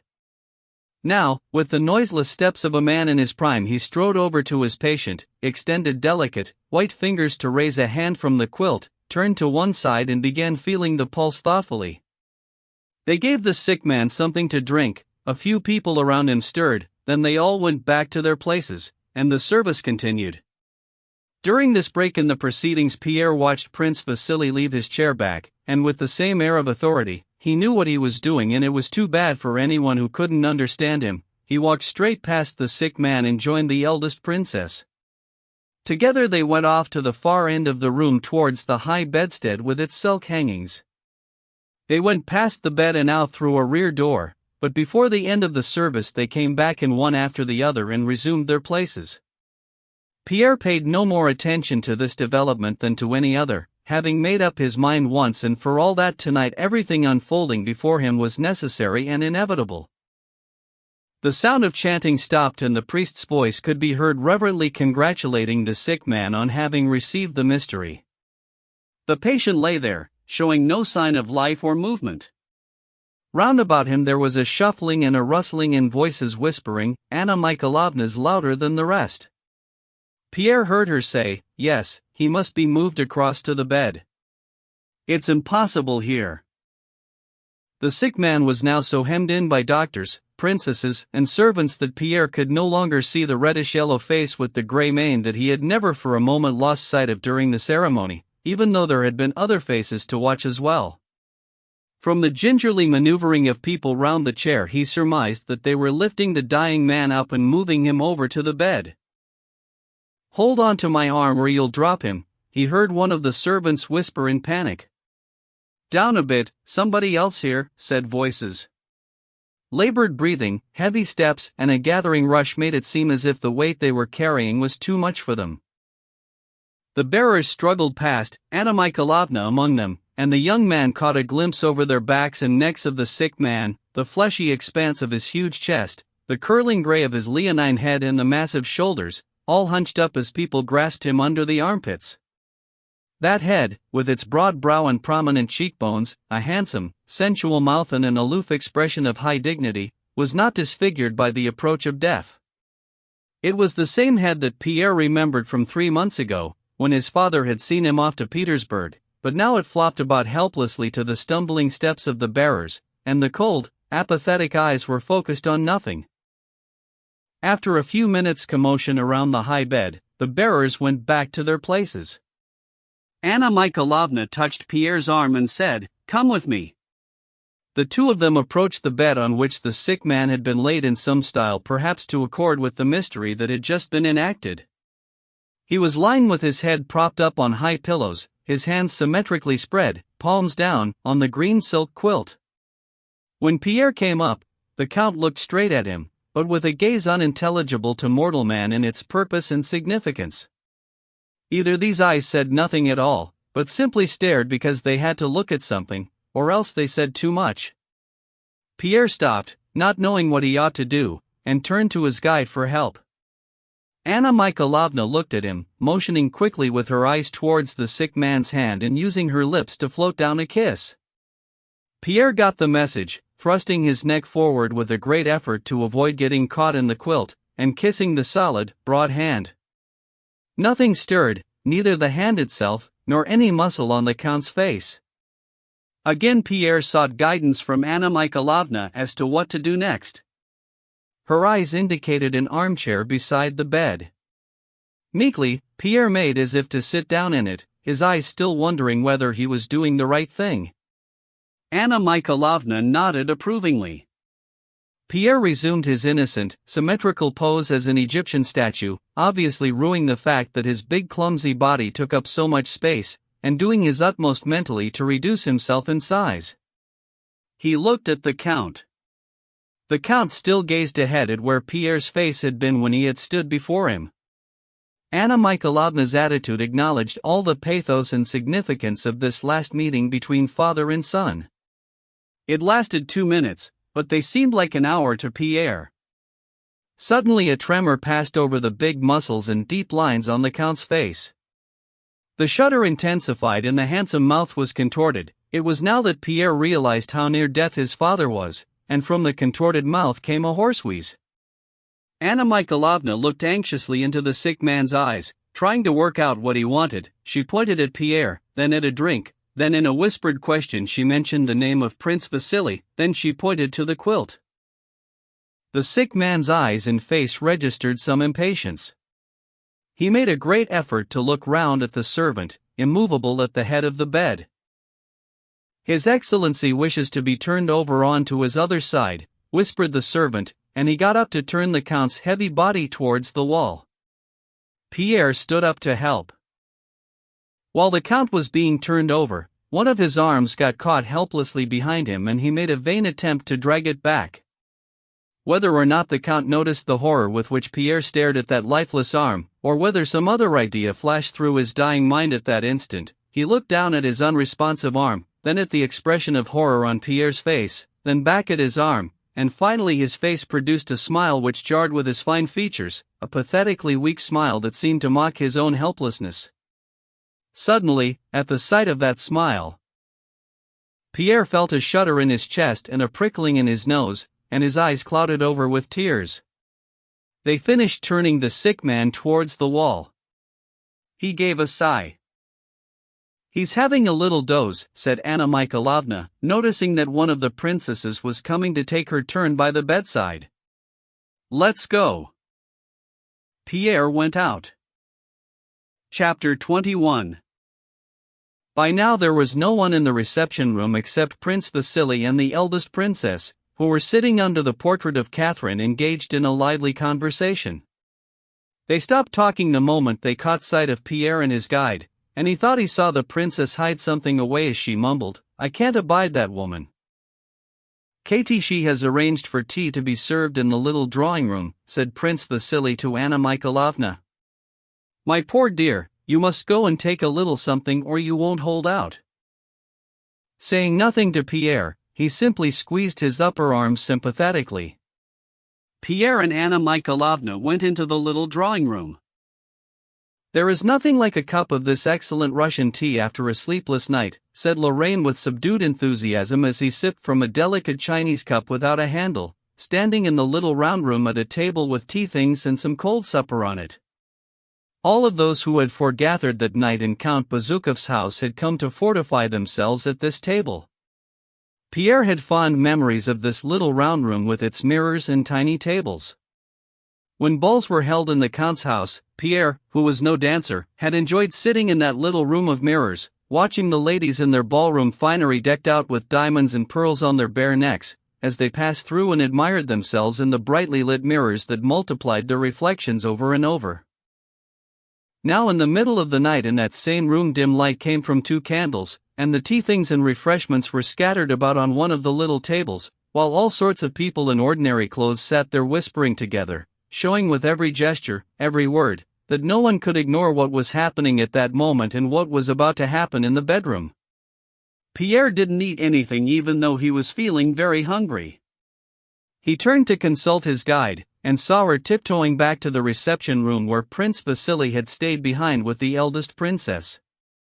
Pierre assumed that this also had to be, so after a moment's hesitation he followed. Anna Mikhailovna was standing beside the princess, and they were talking in emotional whispers both at the same time. "Allow me, princess, to know what is necessary and what is not necessary," Princess Katie she was saying, her highly emotional state no different from when she had slammed the door of her room. "But, my dear princess," Anna Mikhailovna was saying with gentle persuasiveness, barring the way to the bedroom and not letting her pass, "don't you think that might be rather too taxing for poor uncle just now, when he needs to rest? At a time like this to talk of worldly affairs when his soul has been prepared." Prince Vasily was sitting in a low chair in his customary pose, one leg crossed high above the other. Both of his cheeks were twitching furiously, and when they relaxed they made him look heavy-jowled, but his air was that of a man little interested in the 2 ladies' discussion. No, my dear Anna Mikhailovna, let Katie do what she wants. You know how the Count loves her." "I don't know what's in this document," said Princess Katie to Prince Vasily, pointing to the inlaid portfolio which she held in her hand. "What I do know is that the real will is in his desk, and this is a paper that has been forgotten." She tried to get past Anna Mikhailovna, who skipped across to bar her way again. "I know, my dear, sweet princess," said Anna Mikhailovna, taking hold of the portfolio, so strongly that it was clear she had no intention of letting go again. "My dear princess, I beg you, I implore you, spare him. I appeal to you." The princess said nothing. The only sound was a scuffling over the portfolio. There could be no doubt that if she had said anything it wouldn't have been complimentary to Anna Mikhailovna. The latter held on grimly, but her voice still managed to retain its unctuous charm and honey gentleness. "Pierre, come over here, my dear. He is not out of place, I think, in any family council. Don't you agree, Prince? Cousin, say something, please." Princess Katie she screamed suddenly, so loud that her voice was heard in the drawing room where it caused some alarm. "Why don't you say something when nobody comes in here meddling and making a scene outside a dying man's room? You scheming hussy," she muttered viciously, and heaved at the portfolio with all her strength, but Anna Mikhailovna took a few steps forward to keep hold of it and get a better grip. "Oh dear," said Prince Vasily, amazed and full of reproach. He got up. "This is ridiculous. Now, come on. Let go, I tell you." Princess Katie she did so. "You too." Anna Mikhailovna did not respond. "Let go, I tell you. I take full responsibility. I shall go and ask him. Let that be enough for you." "But, Prince," said Anna Mikhailovna, after that solemn sacrament let him have a moment's peace. "Pierre, tell us your opinion," said she, turning to the young man, who had come up to her and was staring in amazement at her face, malicious beyond all decency, and at Prince Vasily with his twitching cheeks. "Please remember you will have to answer for the consequences," said Prince Vasily sternly. "You don't know what you are doing." "Foul woman," screamed Princess Katie, suddenly pouncing on Anna Mikhailovna and wrenching the portfolio from her hands. Prince Vasily bowed his head and spread his hands. At that moment the door, that dreaded door at which Pierre had gazed so long and which usually opened so softly, was suddenly flung open and banged against the wall, and the second of the three sisters rushed out wringing her hands. "What are you doing?" she said, in despair. "He is passing away, and you leave me alone." Her sister dropped the portfolio. Anna Mikhailovna swooped down, grabbed the object of contention and ran into the bedroom. The eldest princess and Prince Vasily pulled themselves together and followed. A few minutes later the eldest princess was the first to re-emerge with a pale, dry face, biting her lip. At the sight of Pierre her face crumbled into uncontrolled hatred. "Oh, it's all right for you," she said, "you've got what you wanted." She buried her face in her handkerchief and ran sobbing out of the room. Then came Prince Vasily. He staggered as far as the sofa where Pierre was sitting and sank down on it, covering his eyes with one hand. Pierre noticed he was pale, and his jaw was quivering and twitching as if he was having a fit. "Oh, my dear boy," he said, taking Pierre by the elbow, his voice ringing with a sincerity and weakness that Pierre had never seen in him before. "We sin, we cheat, and what's it all for? I'm over 50, my friend. And I too. Everything ends in death, everything does. Death is so horrible," and he burst into tears. Anna Mikhailovna was the last to emerge. She came over to Pierre with slow and quiet steps. "Pierre," she said. Pierre looked inquiringly at her. She kissed the young man on the forehead, wetting him with her tears. She did not speak for a while, but then she said, "He's gone." Pierre gazed at her over his spectacles. "Come on. I'll take you in again. Cry if you can. There is nothing like tears for the easing of pain." She led him into the dark room, and Pierre was glad that in there no one could see his face. Anna Mikhailovna left him alone, and when she came back he had put one arm under his head and was fast asleep. In the morning Anna Mikhailovna said to Pierre, "Yes, my dear, it is a great loss for all of us. I cannot speak for you. But the Lord will keep you. You are still young, and now you are, I hope, at the head of an immense fortune. The will has not yet been opened. I know you well enough to be sure you won't let this go to your head, but it does impose certain duties, and you must be a man." Pierre said nothing. "Perhaps, later, I may tell you, my dear, that if I had not been there, God knows what might have happened. You know my uncle promised me only the day before yesterday he wouldn't forget Boris. But he didn't have enough time. I do hope, my dear friend, that you will carry out your father's wishes." Pierre didn't understand a word she was saying. Blushing shyly, he looked at Anna Mikhailovna and still said nothing. After her little talk with him, Anna Mikhailovna drove home to the Rostovs, and went to bed. When she awoke the following morning, she told the Rostovs and all her acquaintances the details of Count Bezukov's death. She said the Count had died exactly as she would wish to die. His end had been more than touching, it had been truly inspiring. The last meeting between father and son had been so moving that she couldn't recall it without weeping, and she couldn't say who had behaved better in those dreadful moments, the father, who had remembered everything and everyone so well at the last and had said such moving things to his son, or Pierre, who made such a heartbreaking sight, so utterly distraught and yet struggling to hide his grief so as not to upset his dying father. It is hard to bear, but it does one good. It uplifts the soul to see such men as the old Count and his worthy son, she said. She whispered to them in the strictest confidence, sotto voce, about the machinations of the princess and Prince Vasily, of which she could not approve. Chapter 22. At Bald Hills, the estate of Prince Nikolai Bolkonsky, the arrival of young Prince Andrei and his wife was expected daily, but this expectation did not disrupt the orderly system according to which life in the old prince's household was organized.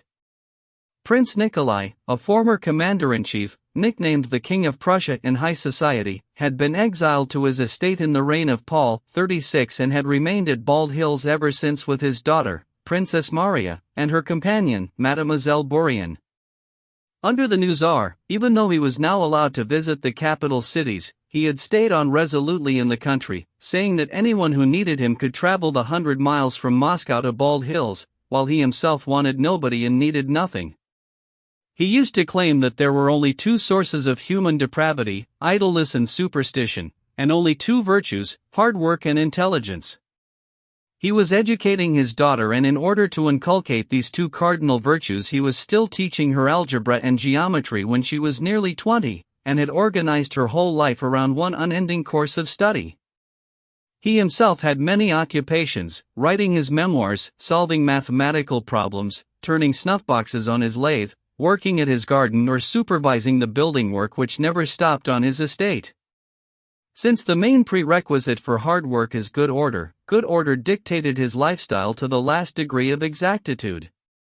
The details of his appearances at the meal table were unvarying, timed to the minute rather than the hour. With those around him, from daughter to servant, the prince was brusque and always demanding, so that without actually being cruel he inspired the kind of fear and respect that the cruelest of men would have found difficult to achieve. Although he was now retired and without political influence of any kind, every senior figure in the province where he lived felt obliged to call on him, and they were no different from the architect, the gardener, or Princess Maria. They had to wait in the lofty antechamber until the precise time set for the prince's arrival. And in that room everyone felt the same kind of deference bordering on dread as the immensely tall door of the study swung open to reveal the small figure of an old man in a powdered wig, with tiny withered hands and bushy gray eyebrows that were prone to gather in a frown and thus hide the gleam in his shrewd, young man's eyes. On the morning of the day when the young people were expected, Princess Maria went to the antechamber as usual at lesson time to wish her father good morning, crossing herself with dread in her heart and saying a silent prayer. Every day she went in like this to her father, and every day she prayed for a happy outcome to their daily encounter. The powdered old manservant rose smoothly from his seat there and whispered, "Please go through." From the other side of the door came the steady hum of a lathe. The princess eased the door open timidly and stood in the doorway. The prince, busy at the lathe, glanced up once and went on with his work. It was a vast workroom full of objects evidently in constant use. A huge table with books and plans laid out, tall glass-fronted bookcases with keys in the doors, a high desk for writing standing up, with an open notebook on top, the carpenter's lathe with a scattering of tools and shavings, all of this betokened constant, continually varied and systematic hard work. The motion of the prince's tiny foot in its silver-trimmed Tartar booty and the firm pressure of his lean and sinewy hand spoke of resolute strength and indefatigable energy taken through to old age. A few more turns of the lathe and he took his foot off the pedal, wiped a chisel, dropped it into a leather pouch attached to the lathe, came to the table and called his daughter over. He was not one to bother with blessings for his children, and he simply offered her a bristly unshaven cheek before looking her over in a manner that somehow managed to mix strictness with care and tenderness. Then he spoke. "You all right?" "Very well, sit down." He took out a geometry exercise book with his writing in it, and dragged a chair over with one foot. "For tomorrow," he said, turning rapidly to a particular page and using his thick nail to mark out two paragraphs together. The princess bent over the table and the exercise book. "Wait, there's a letter for you," said the old man suddenly, taking an envelope with a woman's handwriting on it from a pouch hanging above the table and tossing it down before her. The princess colored up blotchy red at the sight of the letter. She took it hurriedly and bent down to open it. "From your Heloise, 37?" asked the prince, with a cold smile, showing teeth that were yellowing but still strong. "Yes, it's from Julie," said the princess, with a timid glance and an equally timid smile. "Two more letters I'll let through, but the third one I shall read," said the prince severely. "I'm afraid you must be writing a lot of nonsense. The third one I shall read." "Read this one, father," answered the princess, redder still, and she offered him the letter. "The third one," I said. "The third one," the prince cried brusquely, thrusting the letter away before leaning his elbows on the table and bringing up the book with the geometrical figures in it. "Now, madam," began the old man, poring over the book close to his daughter and placing one arm along the back of the chair she was sitting on, so that the princess felt herself completely swamped by her father and his long familiar acrid odor of tobacco and old age. "Come along, madam, these triangles are equal. Be so good as to note that the angle ABC." The princess glanced in trepidation at her father's gleaming eyes so close beside her. More red blotches spread across her face, and she was obviously taking nothing in. So scared was she that fear itself prevented her from understanding any of the explanations her father went on to give, however clear they might have been. Whoever was to blame, teacher or pupil, every day the selfsame scene repeated itself. The princess's eyes glazed over. She could see and hear nothing, she could feel nothing but the close proximity of her strict father with his desiccated face, stale breath, and body odor, and she could think of nothing but how to get away from there as soon as possible and somehow work out the problem in the freedom of her room. The old man would lose patience, scraping his chair backwards and forwards, then struggle to control himself, not to lose his temper, which he almost always did, and then he shouted at her, sometimes flinging the book across the room. The princess got one of her answers wrong. "How can you be so stupid?" he roared, pushing the book away, and turning from her sharply. But then he got up, paced up and down, laid a hand on the princess's hair and sat down again. He drew close to the table and went on with his explanations. "No, no, you can't do that," he said, as Princess Maria took the exercise book with the homework in it, closed it, and made as if to leave the room. "Mathematics is a great subject, madam. And you, being like the silly young ladies of today, is something I do not want. Persevere and all will come clear." He patted her on the cheek. "This will drive the silliness out of your head." She tried to get away, but he signaled for her to stop and took a new book with uncut pages 38 down from the high desk. "And here's a book from your Heloise. H.M. A Key to the Mystery, 39 something religious. Well, I don't interfere with anybody's religious faith. I've had a look at it. Here you are. Go on then, run along." He patted her on the shoulder, and went himself to close the door after her. Princess Maria went back to her room with that gloomy, frightened look that rarely left her, making her sickly, plain face even plainer. She sat down at her desk with its miniature portraits and scattered books and writing paper. The princess was as untidy as her father was tidy. She put down the geometry exercise book and eagerly tore open the letter. It was from her dearest childhood friend, the very Julie Karajan who had been at the Rostovs' name-day party, and was written in French. "My dear and excellent friend. What a terrible and awful thing absence is. I tell myself that half of my existence and happiness is in you, that for all the distance that divides us, our hearts are united by indissoluble bonds, yet my own rebels against destiny, and in spite of the pleasures and distractions that surround me, I cannot overcome a certain secret sadness which I have sensed at the bottom of my heart ever since our separation.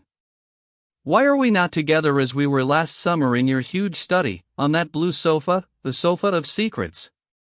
Why can I not, as I did 3 months ago, draw new moral strength from those eyes of yours, so gentle, so calm, so penetrating, eyes that I have loved so well and seem to see before me even as I write?" At this point, Princess Maria sighed and looked around at the tall mirror to her right. The glass reflected a feeble, unattractive body and a skinny face. The ever-gloomy eyes looked at themselves more hopelessly than ever. "She's flattering me," thought the princess as she turned back to read on. But Julie was not flattering her friend. Her eyes were large, deep and radiant, sometimes a warm light seemed to pour out of them, really so winsome that very often, in spite of the plainness of the face as a whole, her eyes held a greater appeal than mere beauty. But the princess had never seen the beautiful expression in her own eyes, an expression they assumed only when she wasn't thinking about herself. Like everyone else's, her face took on a strained, artificial and disagreeable expression the moment she looked at herself in the mirror. She read on.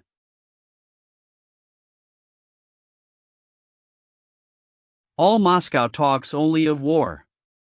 One of my brothers is abroad and the other is in the Guards, who are about to march to the frontier. Our dear Emperor has left Petersburg and he now intends, so it is said, to expose his precious person to the hazards of war. God grant that the Corsican monster who is destroying the peace of Europe may be brought down by the angel whom the Almighty in His mercy has given us as sovereign. Apart from my brothers, this war has deprived me of one of those dearest to my heart. I refer to young Nikolai Rostov, who with all his keenness could not endure inaction, and who has left university to enroll in the army. Well, dear Marie, I must admit that, for all his extreme youth, his departure for the army has caused me great pain. This young man, of whom I spoke to you last summer, has so much of that nobility and true youthfulness that is rarely encountered in our age among our men who are old by 20. Above all, he has so much openness and emotion. He is so pure and poetic that my acquaintance with him, brief though it has been one of the sweetest pleasures of my poor heart, which has already suffered so much. One day I will tell you about our farewells and all that was said between us as we parted. As yet, it is all too fresh in my mind. Ah, dear friend, you are fortunate in knowing none of these joys and these troubles which are so poignant. Fortunate, because the latter are usually the stronger. I know only too well that Count Nikolai is too young ever to become more than a friend to me, but our sweet friendship, our closeness, so poetic and so pure, these have satisfied my heart's need. But enough of this. The great news of the day, the talk of all Moscow, is the death of old Count Bezukov and his inheritance. Just imagine, the three princesses have got almost nothing, Prince Vasily nothing at all, and everything has gone to Monsieur Pierre, who, to crown it all, has been acknowledged as a legitimate son and therefore as Count Bezukov, owner of the finest fortune in Russia. They do say Prince Vasily played a very nasty part in this story and he has returned to Petersburg all down in the mouth. I confess I understand very little about all these matters, legacies and wills, but I do know that ever since the young man whom we all used to know as plain Monsieur Pierre became Count Bezukov and owner of one of the largest fortunes in Russia, I have been greatly amused to observe certain changes in the tone and manner of mammas burdened with daughters who need to be married, and of the young ladies themselves, towards that person, who, incidentally, has always seemed to me a miserable specimen of manhood. As people have found it amusing to keep marrying me off for the last 2 years, usually to husbands I don't even know, the Moscow marriage news is now making a Countess Bezukov out of me.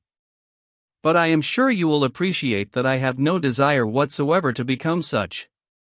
Speaking of marriage, by the way, did you know that everybody's auntie, Anna Mikhailovna, has confided to me, under the seal of the strictest confidence, a marriage scheme for you?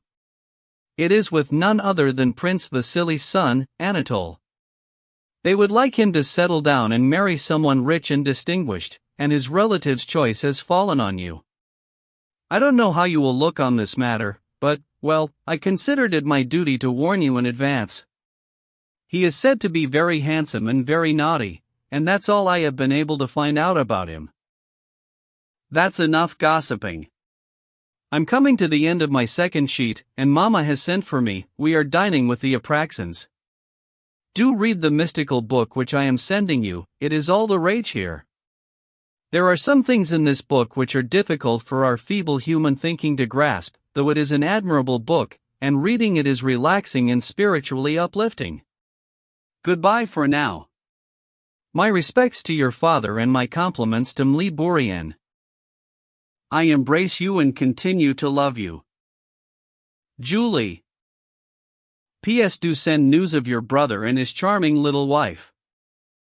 Princess Maria paused, pensive and smiling, her radiant eyes lighting up and utterly transforming her face, then she got up quickly and with her heavy tread went over to the table. She took out some paper and soon her hand was speeding across it. This is what she wrote, also in French. Dear and excellent friend, your letter of the 13th was a delight to read. So you do still love me, my poetic Julie, and absence, which you so roundly denounce, has not had its usual effect on you. You complain about absence. What would I say, if I could only dare to complain, deprived as I am of all who are dear to me? Oh, if we had no religion to console us, life would be so very sad. Why do you imagine I should look askance when you tell me of your affection for that young man? In these matters I am hard on myself and no one else. I understand such feelings in other people even if I have never had them myself, and if I cannot condone them, neither do I condemn them. Only it seems to me that Christian love, love for one's neighbor, love for one's enemies, is more deserving, sweeter, more beautiful than any feelings aroused by a young man's lovely eyes in a romantically inclined young girl like yourself. News of Count Bazoukov's death reached us before your letter. My father was very moved by it. He says the Count was the last but one representative of the great century 40 and he'll be the next to go, but he will do his best to put this off as long as possible. God save us from that terrible misfortune. I cannot share your opinion of Pierre, whom I knew as a child. He always seemed to me to have an excellent heart, and this is the quality I value most in people. As to his inheritance and the part played in it by Prince Vasily, it is very sad for both of them. Oh, my dear friend, our divine Saviour's words, that it is easier for a camel to go through the eye of a needle than for a rich man to enter into the kingdom of God, 41 are terribly true. I pity Prince Vasily, but I am sorrier still for Pierre. So young and burdened with this wealth, what temptations will he have to resist? If anyone asked what I would like most in the world, it would be to be poorer than the poorest beggar. Many thanks, dear friend, for the work you have sent me, which is all the rage where you are. However, since you tell me that amid several good things there are others which our feeble human thinking cannot grasp, it seems to me rather useless to spend time reading something unintelligible, which in the nature of things must turn out to be fruitless. I have never been able to understand the passion that some people have for befogging their thoughts by cleaving to the study of mystical books which can only awaken doubts in their minds, while inflaming the imagination and inclining them towards exaggeration, which goes right against Christian simplicity. Let us read the Apostles and the Gospel. Let us not seek to penetrate what they contain that is mysterious, for how dare we presume, miserable sinners that we are, to admit ourselves into the terrible and holy secrets of Providence while we still wear this mortal flesh that raises an impenetrable veil between us and the eternal? Let us rather confine ourselves to the study of those sublime principles which our divine Saviour has left for our guidance here below. Let us seek to obey and to follow them. Let us persuade ourselves that the less scope we give to our feeble human minds, the more pleasing this will be to God, who rejects all knowledge that cometh not from him, and the less we seek to peruse that which he has been pleased to conceal from us, the sooner will he reveal it to us through his Holy Spirit. My father has not spoken to me of any suitor. All he has said is that he received a letter and has been expecting a visit from Prince Vasily. In relation to any marriage scheme concerning me, I can tell you, my dear and excellent friend, that I consider marriage to be a divine institution to which we must conform. However painful it may be for me, if the Almighty should ever impose upon me the duties of wife and mother, I shall strive to fulfill them as faithfully as I can, without troubling to consider my feelings towards him whom he may give me for a husband. I have received a letter from my brother, who announces that he is coming to Bald Hills with his wife. This will be a pleasure of brief duration, since he is leaving us to become part of this unhappy war in which we have become embroiled. God alone knows how and why. It is not only with you, at the center of business and society, that all the talk is of war. Here too, with the countryman at his labor and nature at peace, which is how city dwellers usually imagine the countryside, painful rumors of war are heard and felt. My father talks of nothing but marching and countermarching, of which I have no understanding, and the day before yesterday, while out for my customary walk down the village street, I witnessed a heart-rending scene. It was a convoy of recruits who had been enrolled here and were being sent off to the army.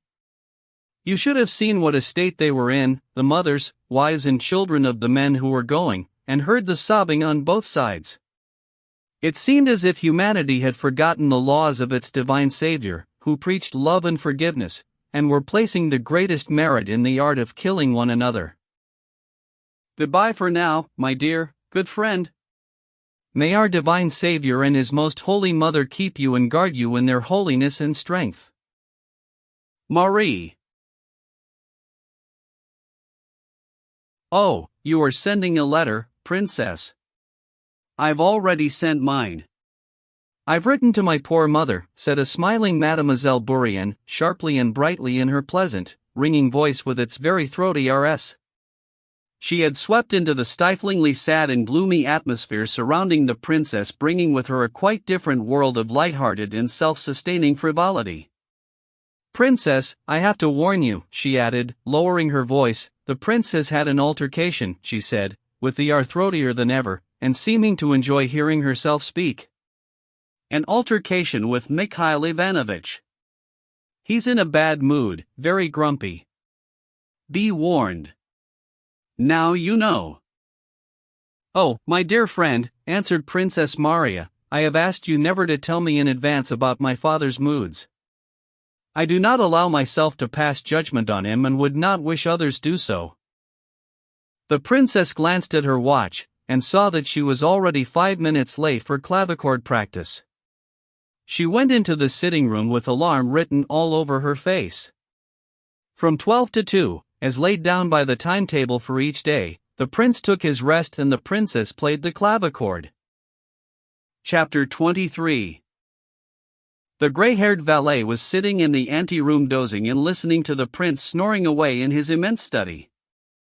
From the far end of the house through all the closed doors came the sound of music, the hard passages of a Dussek Sonata 42 being repeated 20 times over. 2 carriages, one large, one small, drove up to the steps. Prince Andrei got out of one, helped his little wife down and let her go on ahead. Grey old Tikhon in his wig slipped out from the ante-room and whispered that the prince was taking his nap, and closed the door quickly after himself. Tikhon knew that no unusual events, not even the arrival of his son, must infringe the timetable for each day. Prince Andrei clearly knew this as well as Tikhon. He consulted his watch as if wondering whether his father's habits might have changed while he had been away, and when he was satisfied that they hadn't, he turned to his wife. He'll be up in 20 minutes. Let's go and see Princess Maria, he said.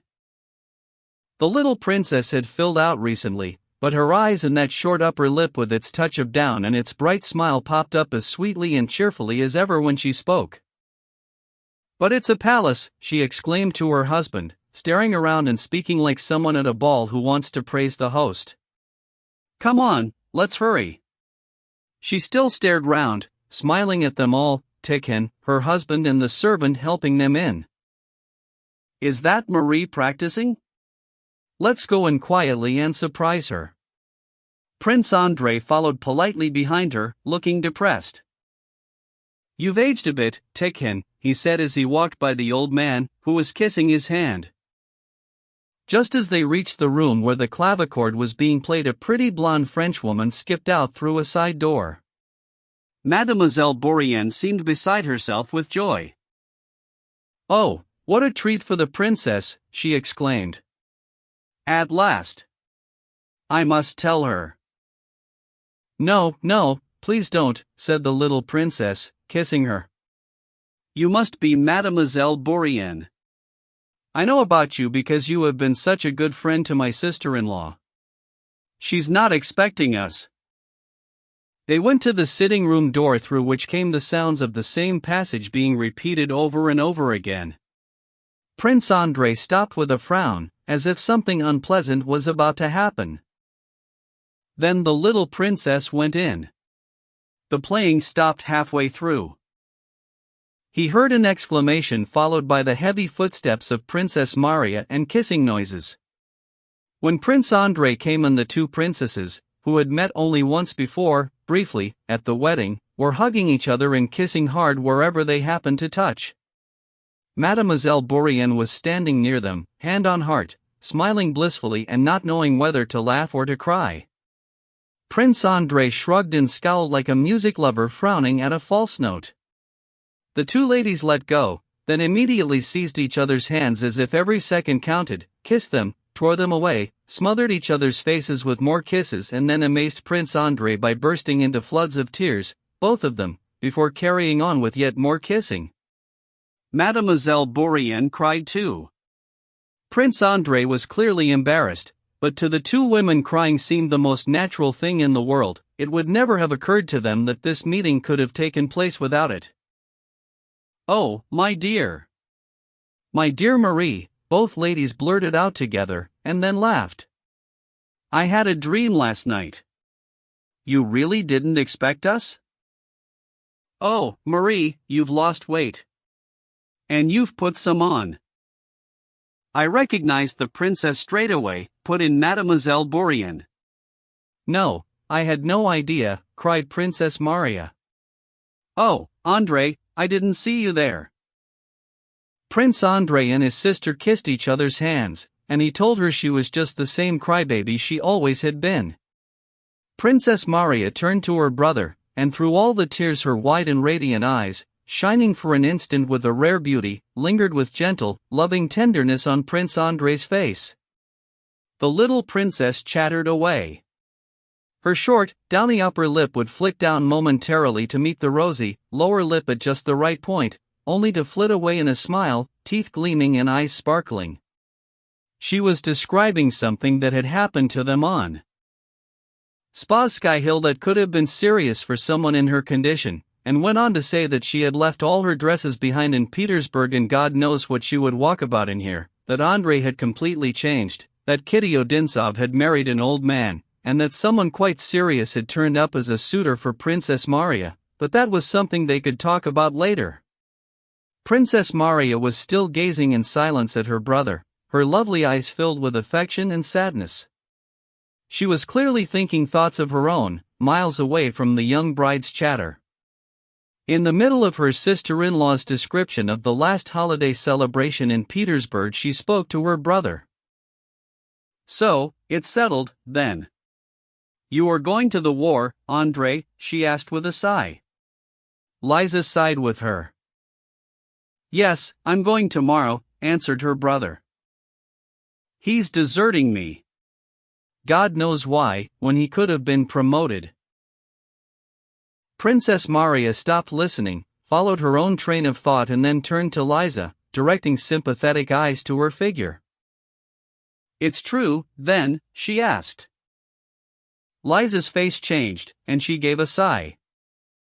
"Yes, it's true," she said. "Oh. I'm so scared." Liza's lip drooped. She brought her face close to her sister-in-law's, and yet again she burst into tears. "She needs to rest," said Prince Andrei with a frown. "Don't you, Liza? Take her to your room, while I go and see father." "How is he, same as always?" "Yes, just the same." "I don't know what you'll make of him," Princess Maria answered with some delight.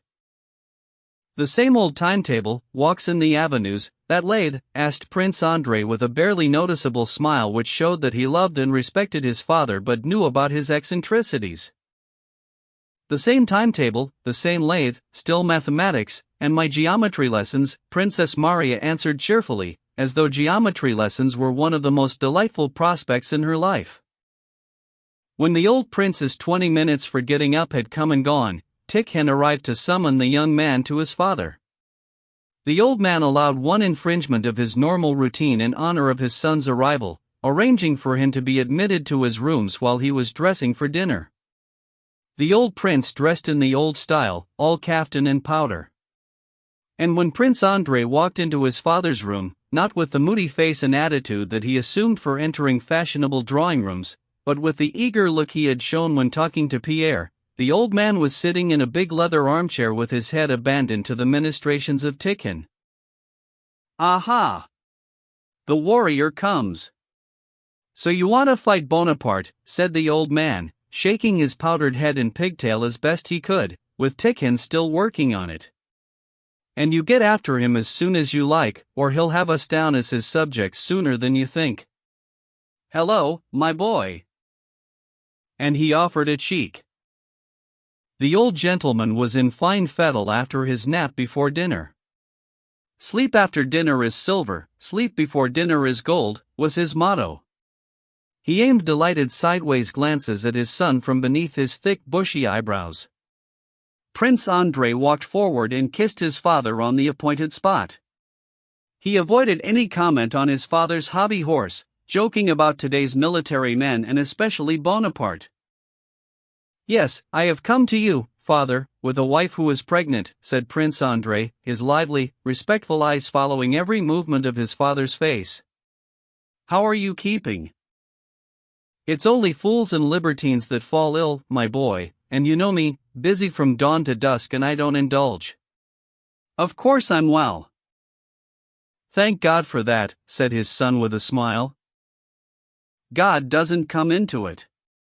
Come on then, start telling me, the old man continued, back on his favorite topic. What have the Germans taught you about fighting Bonaparte with this new scientific stuff, strategy, or whatever they call it? Prince Andrei smiled. Give me a minute to recover, father, he said, with a smile which showed that his father's foibles did not prevent his respecting and loving him. I haven't even been to my room yet.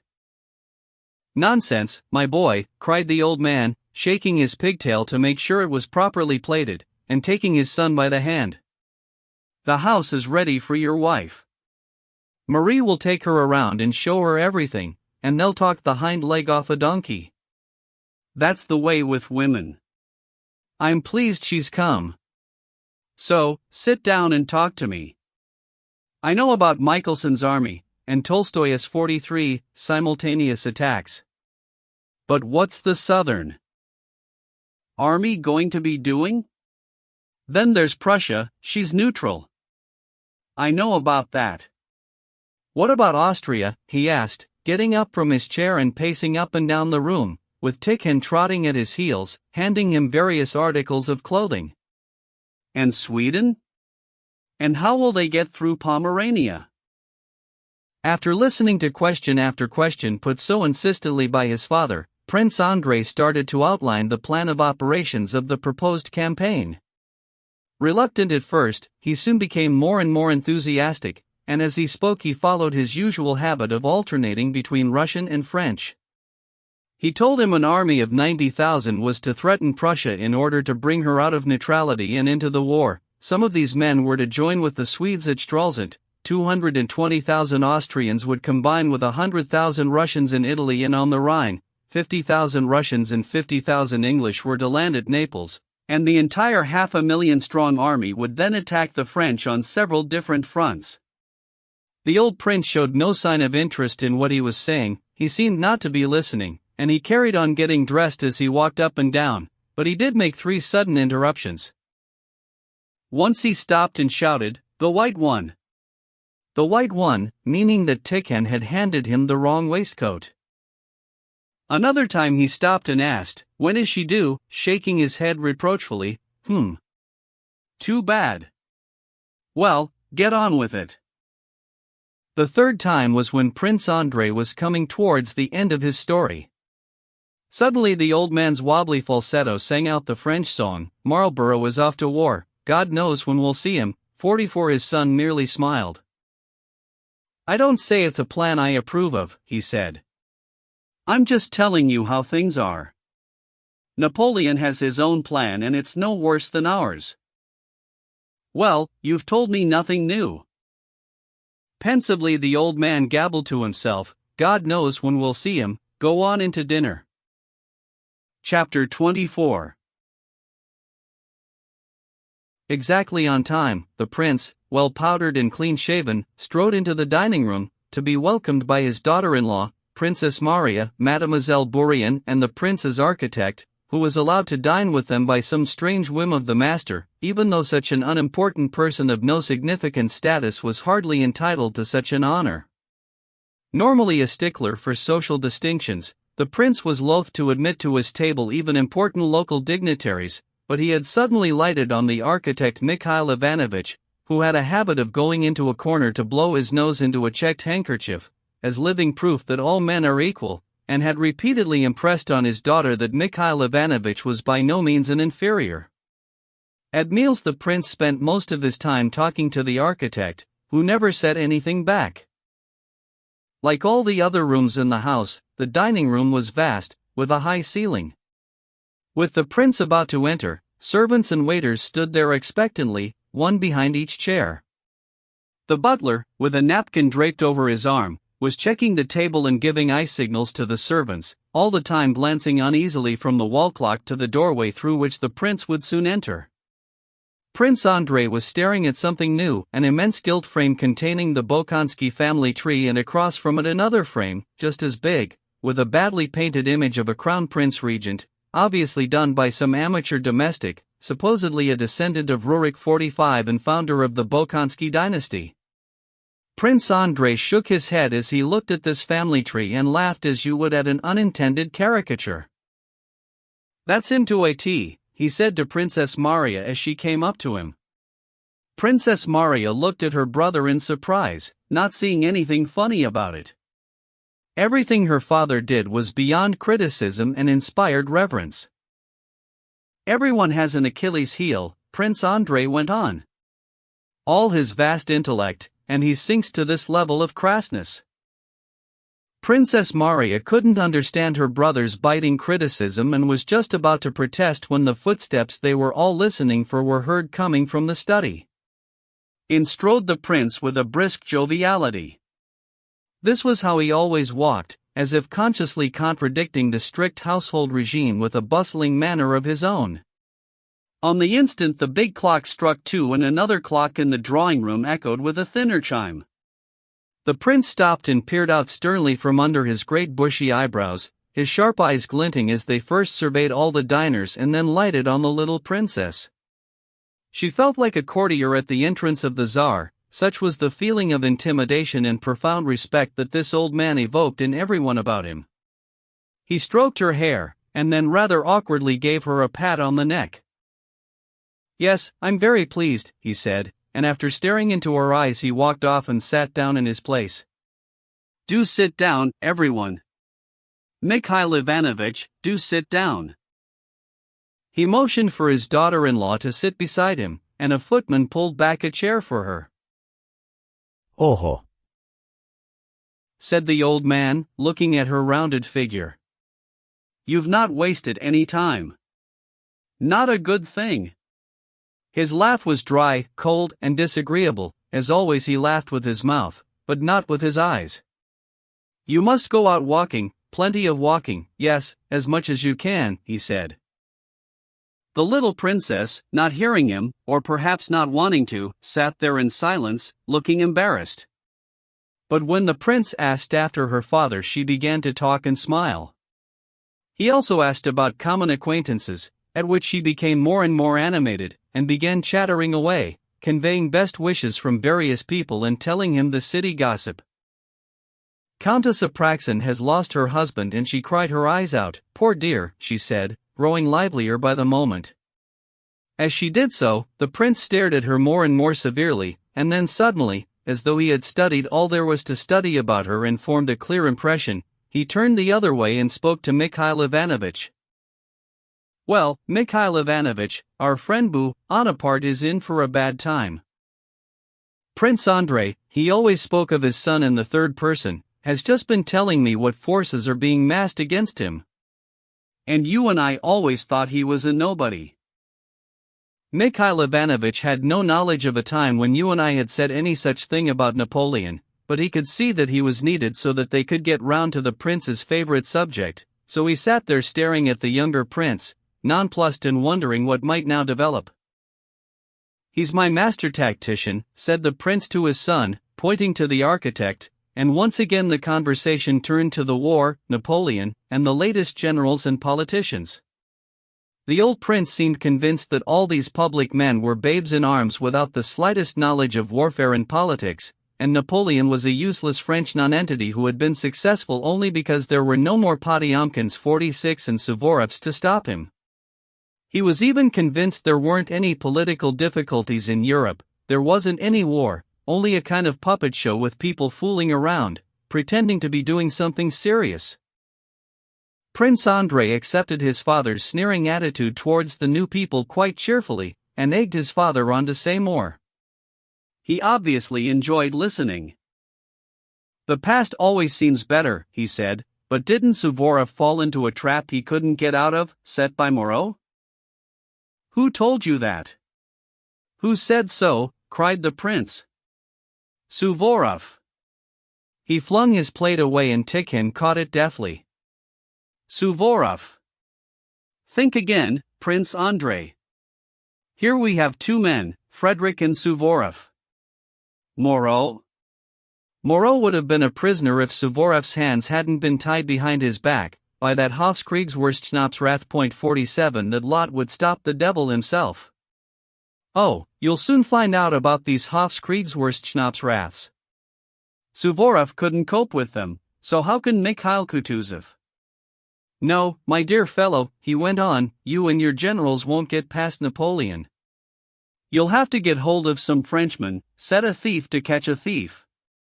That German, Polin, has been sent off to New York in America to get that Frenchman, Moreau, he said, having in mind that Moreau had been invited to enter the Russian service that year. It's marvelous, isn't it? All those Potyomkins, Suvorovs, and Orlovs, they weren't Germans, were they? No, my boy, either you've all lost your wits, or I've outgrown mine. God help you, but we'll see what happens. So now they've got Napoleon down as a great general, have they? Pah! I'm not saying that all our preparations are perfect, said Prince Andrei, but I can't see how you can judge Napoleon like that. You can laugh all you want, but Napoleon is a great general. Mikhail Ivanovich, the old prince shouted to the architect, who was enjoying his meat and rather hoped they had forgotten about him. I told you Bonaparte was a master tactician? Now he says so too. Ah well, Your Excellency, replied the architect. The prince gave another chilling laugh. Napoleon was born with a silver spoon in his mouth. He's got some splendid soldiers, and besides that he picked the Germans to attack first.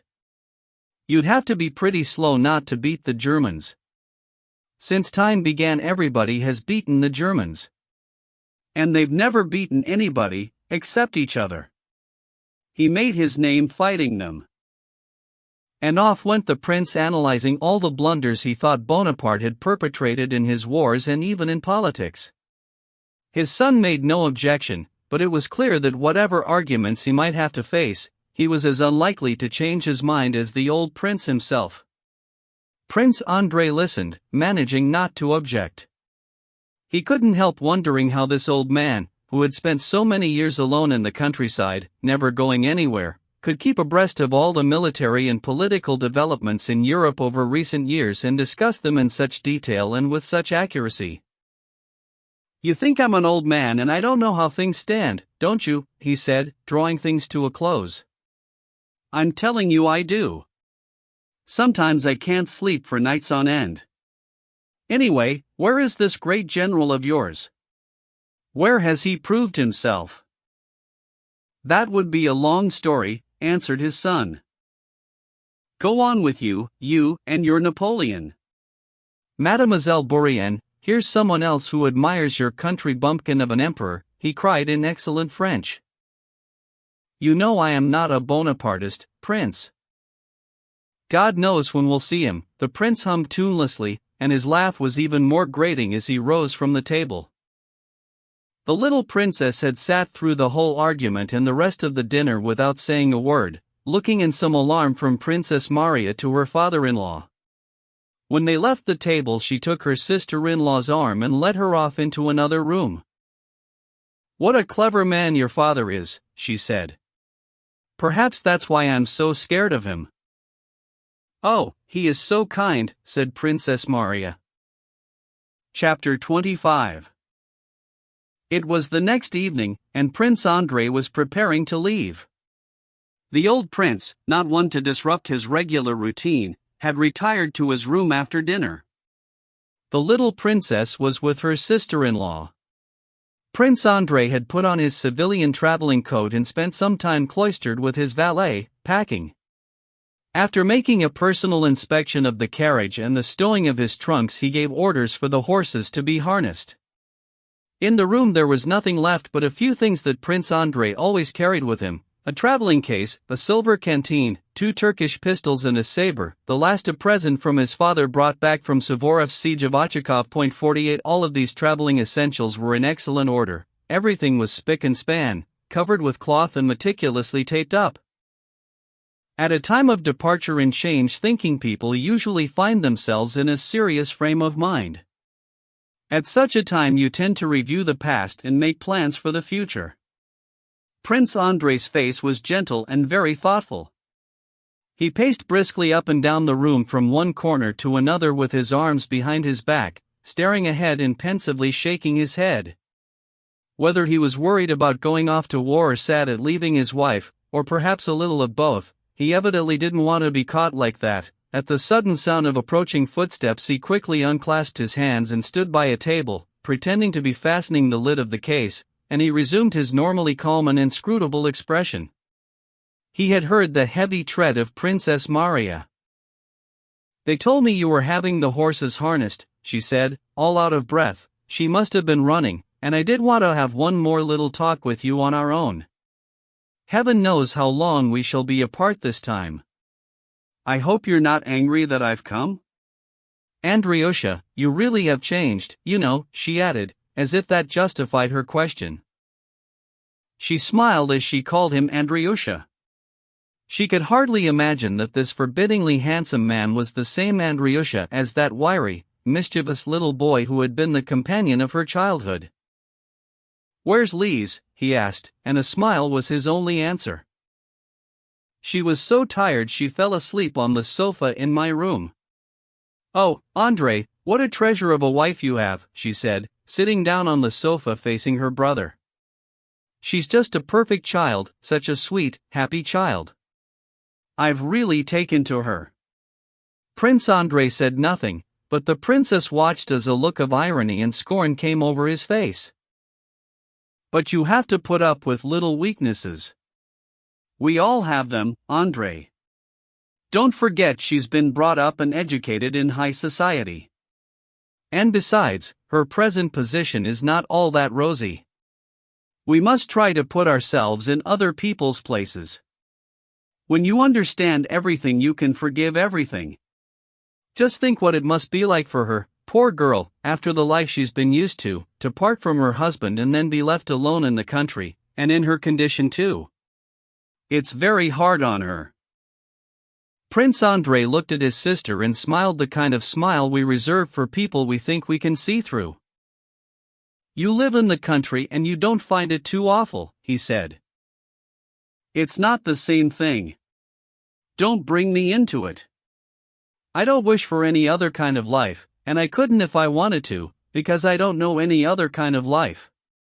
But just think, Andrei, what it means for a young woman who is used to living in society to bury herself away in the country for the best years of her life and all on her own, because Papa is always busy, and well, you know me. I'm poor company for a society woman. There's only Mademoiselle Bourrienne." "I don't like her, that Bourrienne woman," said Prince Andrei. "Oh, you mustn't say that. She's so kind, and so sweet, and, well, you have to be sorry for her too. She has nobody at all. If you want to know the truth, she's no use to me, in fact I find her oppressive. You know I've always been unsociable, and now I'm worse than ever. I like to be on my own. Father's very fond of her.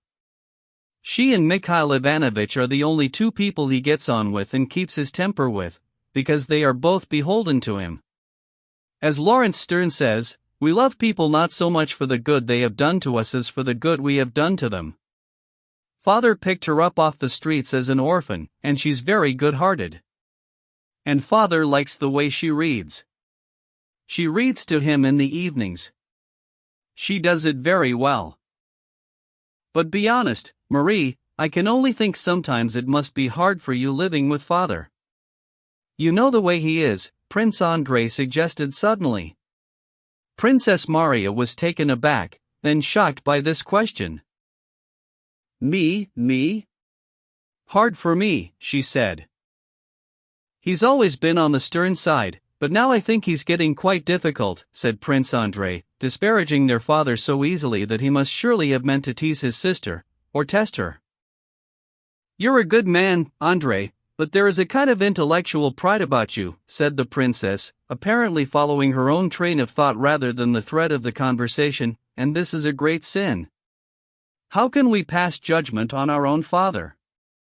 And even if we could, what feeling but the deepest admiration could a man like father evoke? I am so pleased and happy to be with him. I just wish all of you were as happy as I am. Her brother shook his head in some doubt.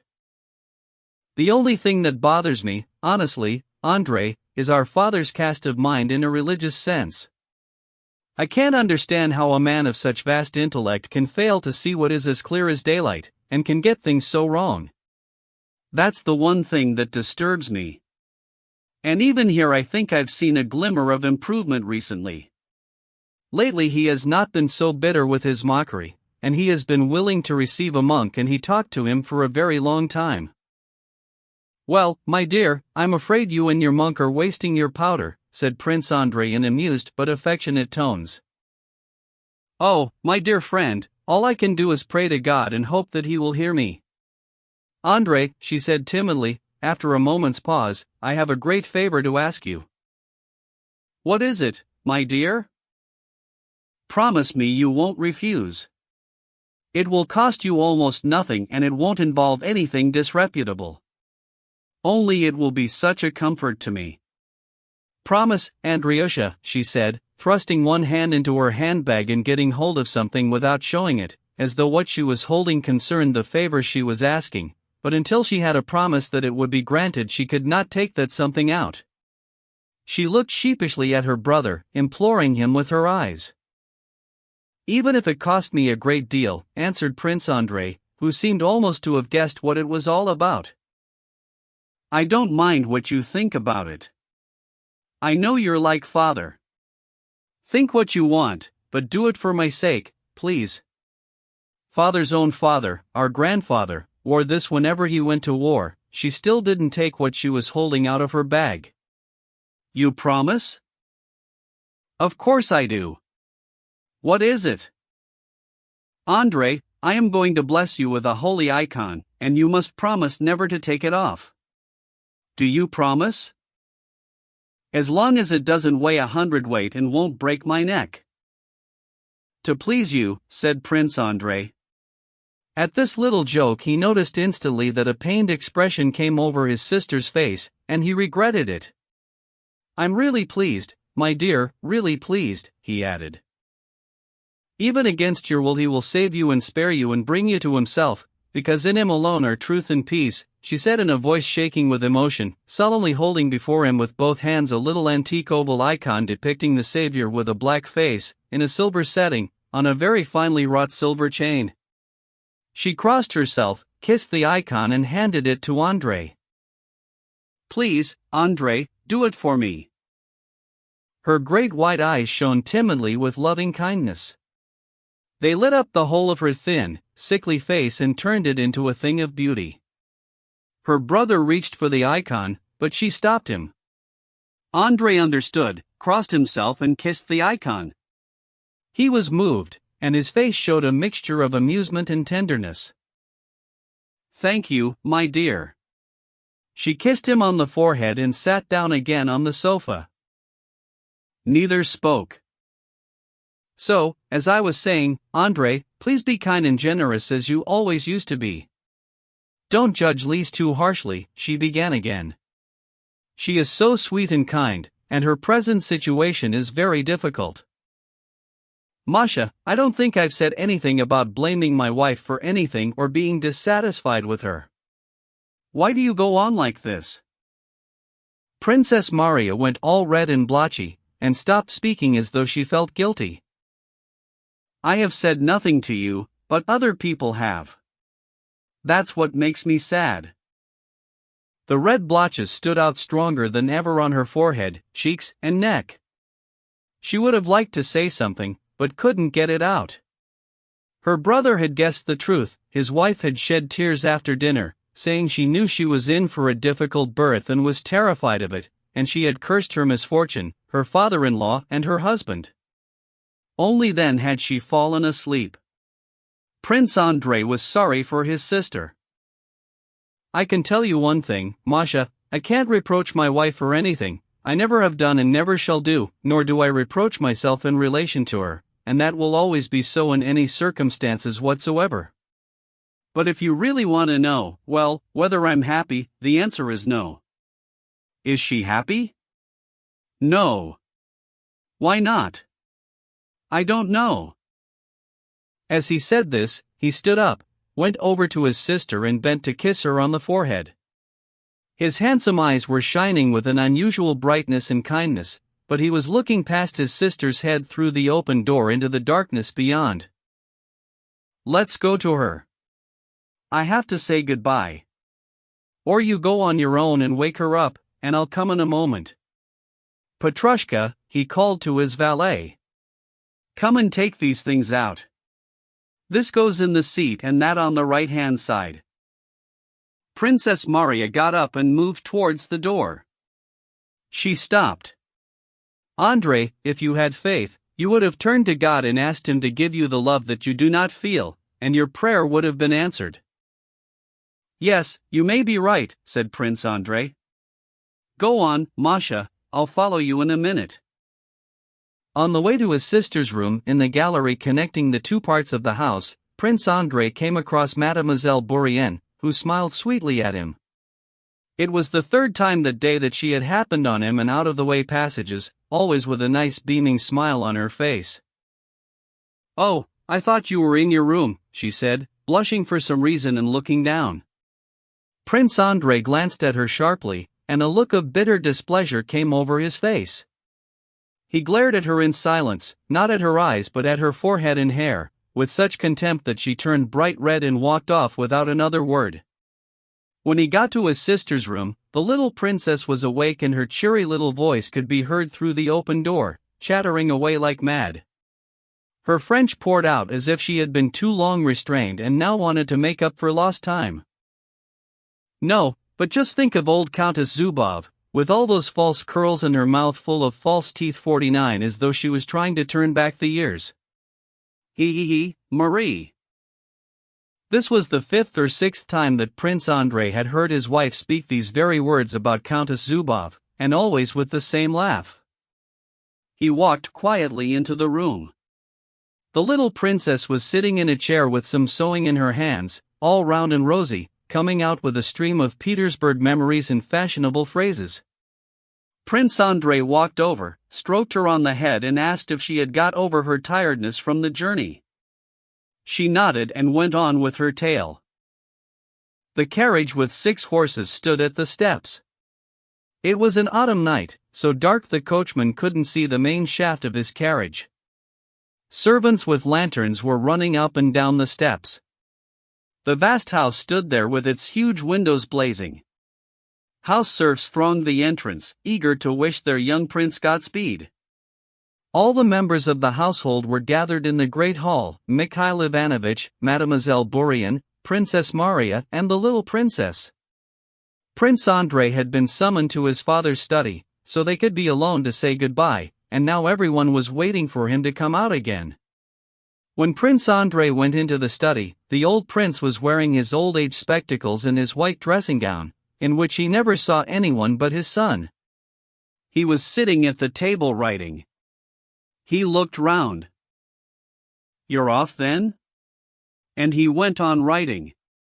"I've come to say goodbye. Kiss me here." He offered his cheek. "Thank you very much." "What are you thanking me for?" "For not hanging about and not being tied to your wife's apron strings. Duty comes first." "Thank you very much indeed." And he went on writing, with ink splattering from his scratching pen. "If you want to say something, say it." I can manage 2 things at once, he added. Well, my wife. I'm rather embarrassed to be leaving her in your hands.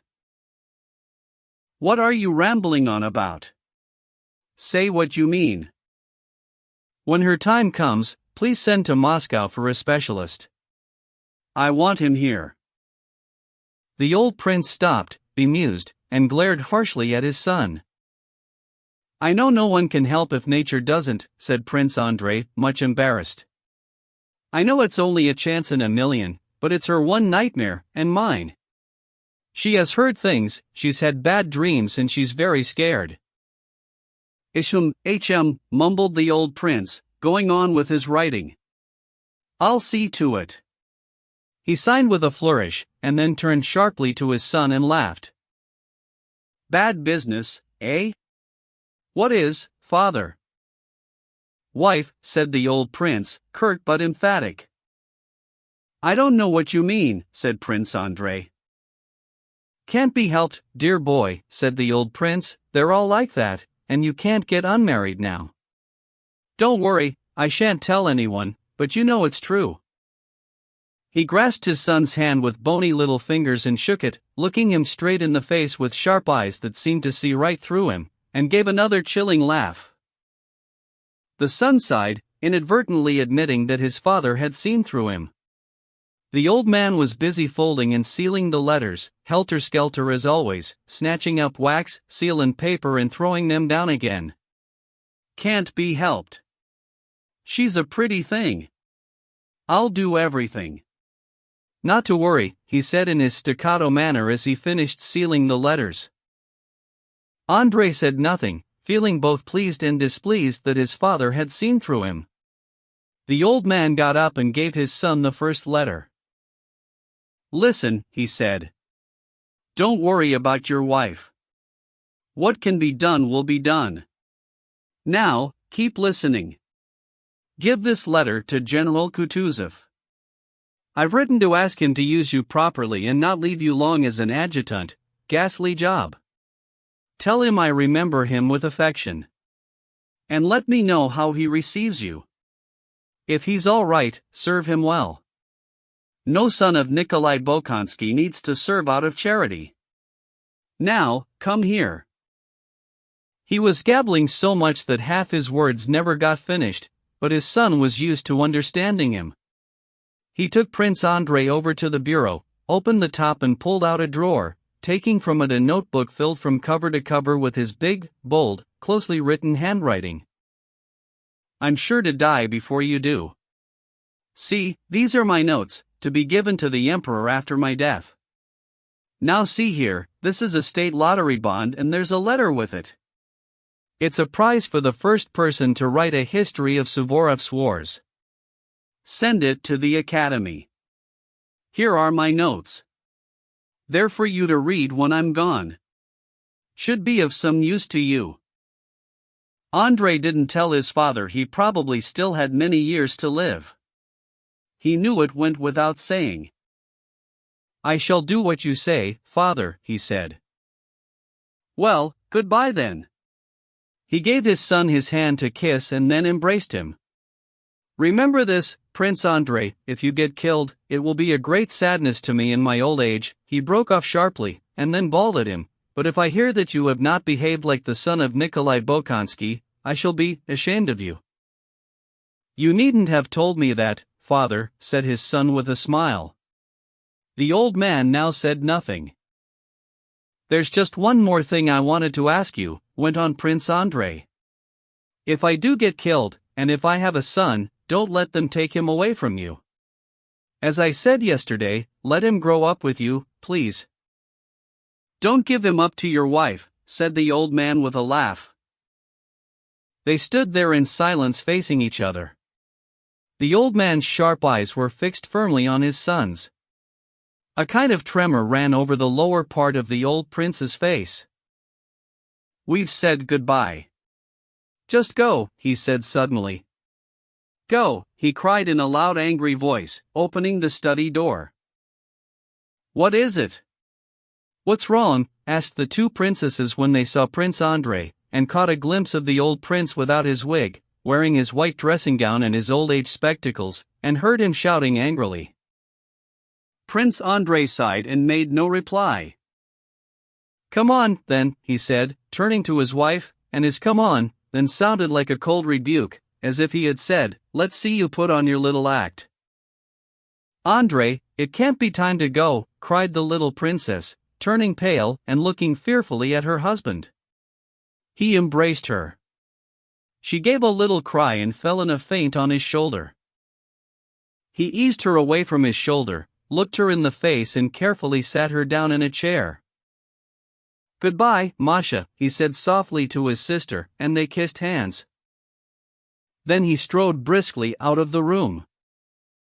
The little princess flopped back, sprawling across the armchair, and Mademoiselle Bourrienne began to massage her temples, while Princess Maria also offered support, but with her tearful eyes still glued to the door through which Prince Andrei had disappeared. She made the sign of the cross. From the study came the angry sounds of an old man blowing his nose, like one pistol shot after another.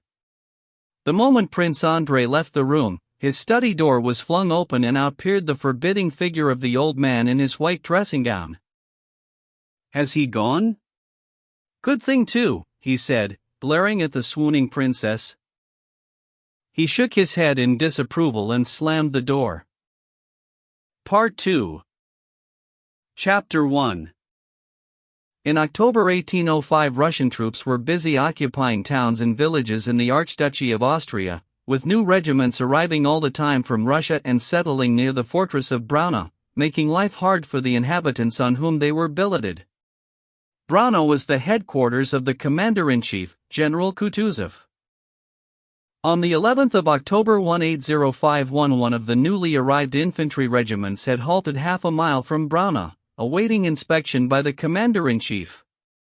The countryside and the general situation may have looked foreign with all those orchards, stone walls, tiled roofs, mountains in the distance and foreign peasants gawking at the Russian soldiers, but the regiment looked just like any Russian regiment getting ready for inspection anywhere in the depths of Russia.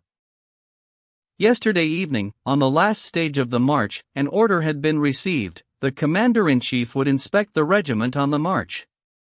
The wording of the order was not quite clear to the commanding officer, leaving open the question of whether or not the men should be in battle dress or in full dress uniform.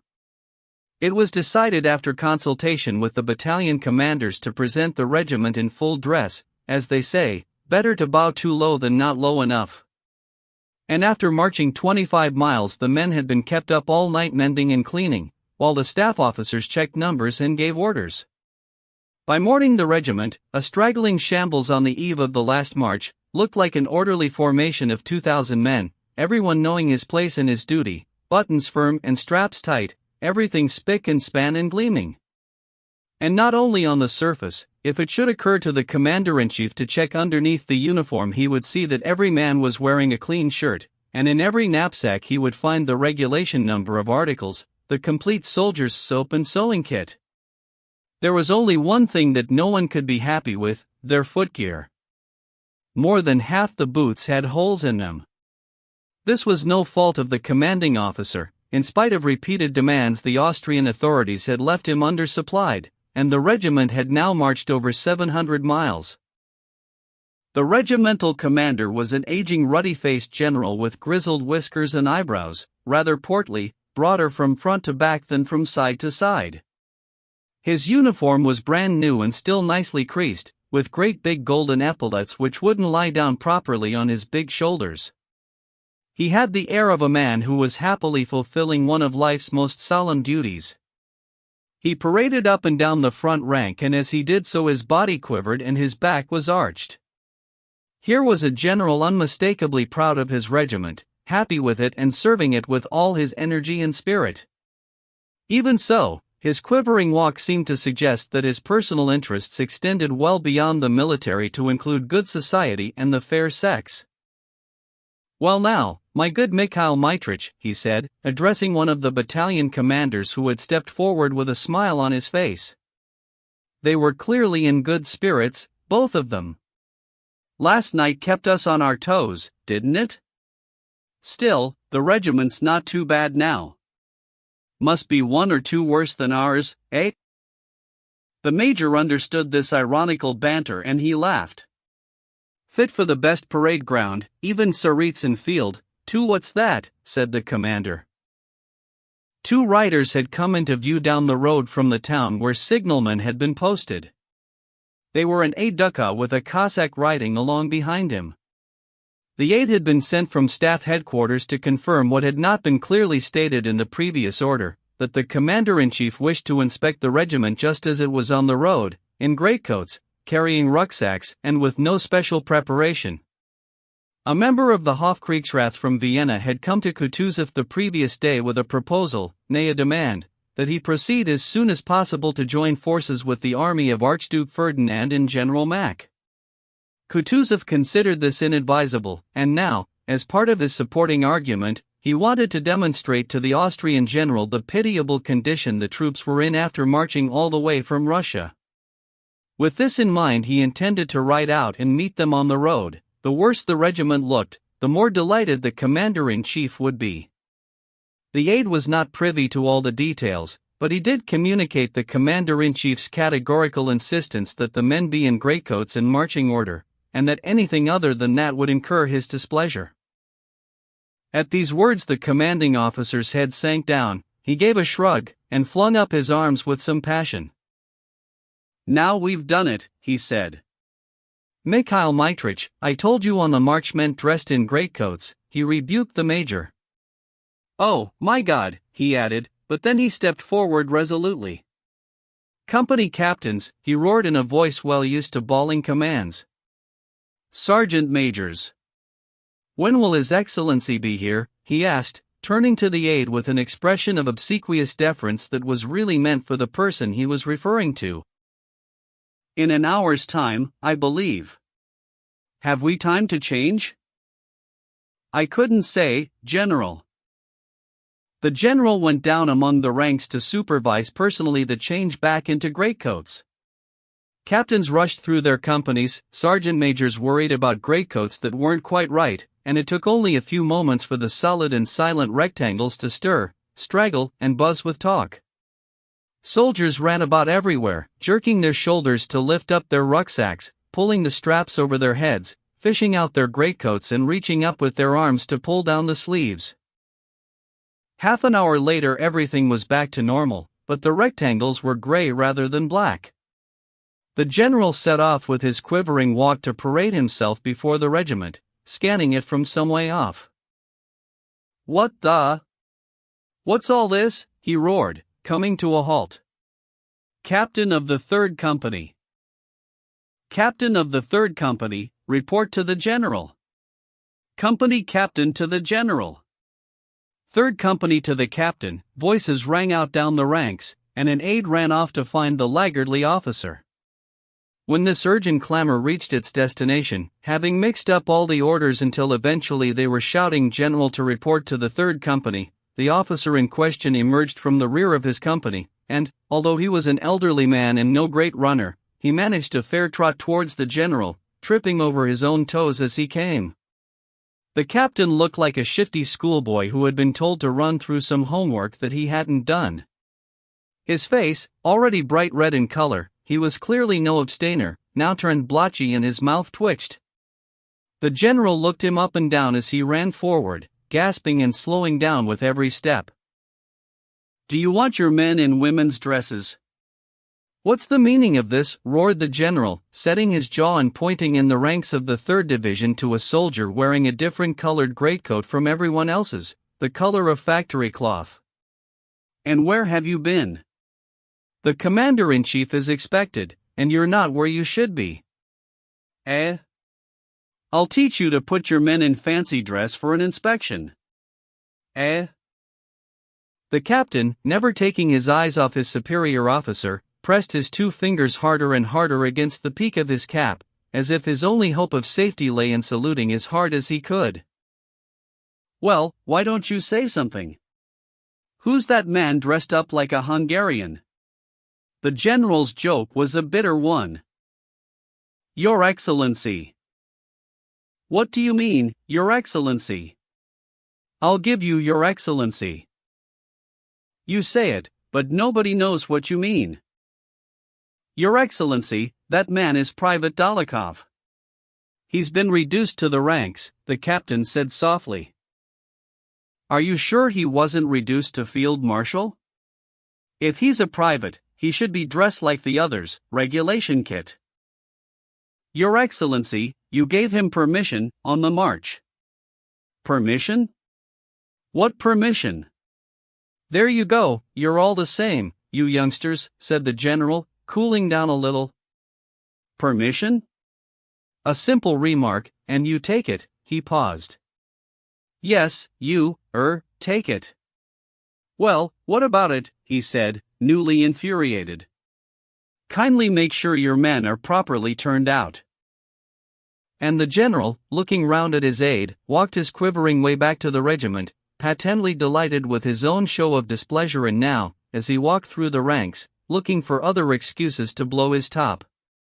He tore a strip off one officer for having a dirty badge, and another because his column was out of line. Then he came to the third company. Call that standing to attention? What's that leg doing? That leg, what's it doing? The general roared with his long-suffering tone, and he was still 5 men short of Dolokhov, the man in the blue greatcoat. Dolokhov slowly straightened his leg, and looked brazenly with his clear eyes at the general's face. Why are you wearing a blue coat? Get it off. Sergeant Major. Change this man's coat, the filthy SW, but he wasn't allowed to complete the word.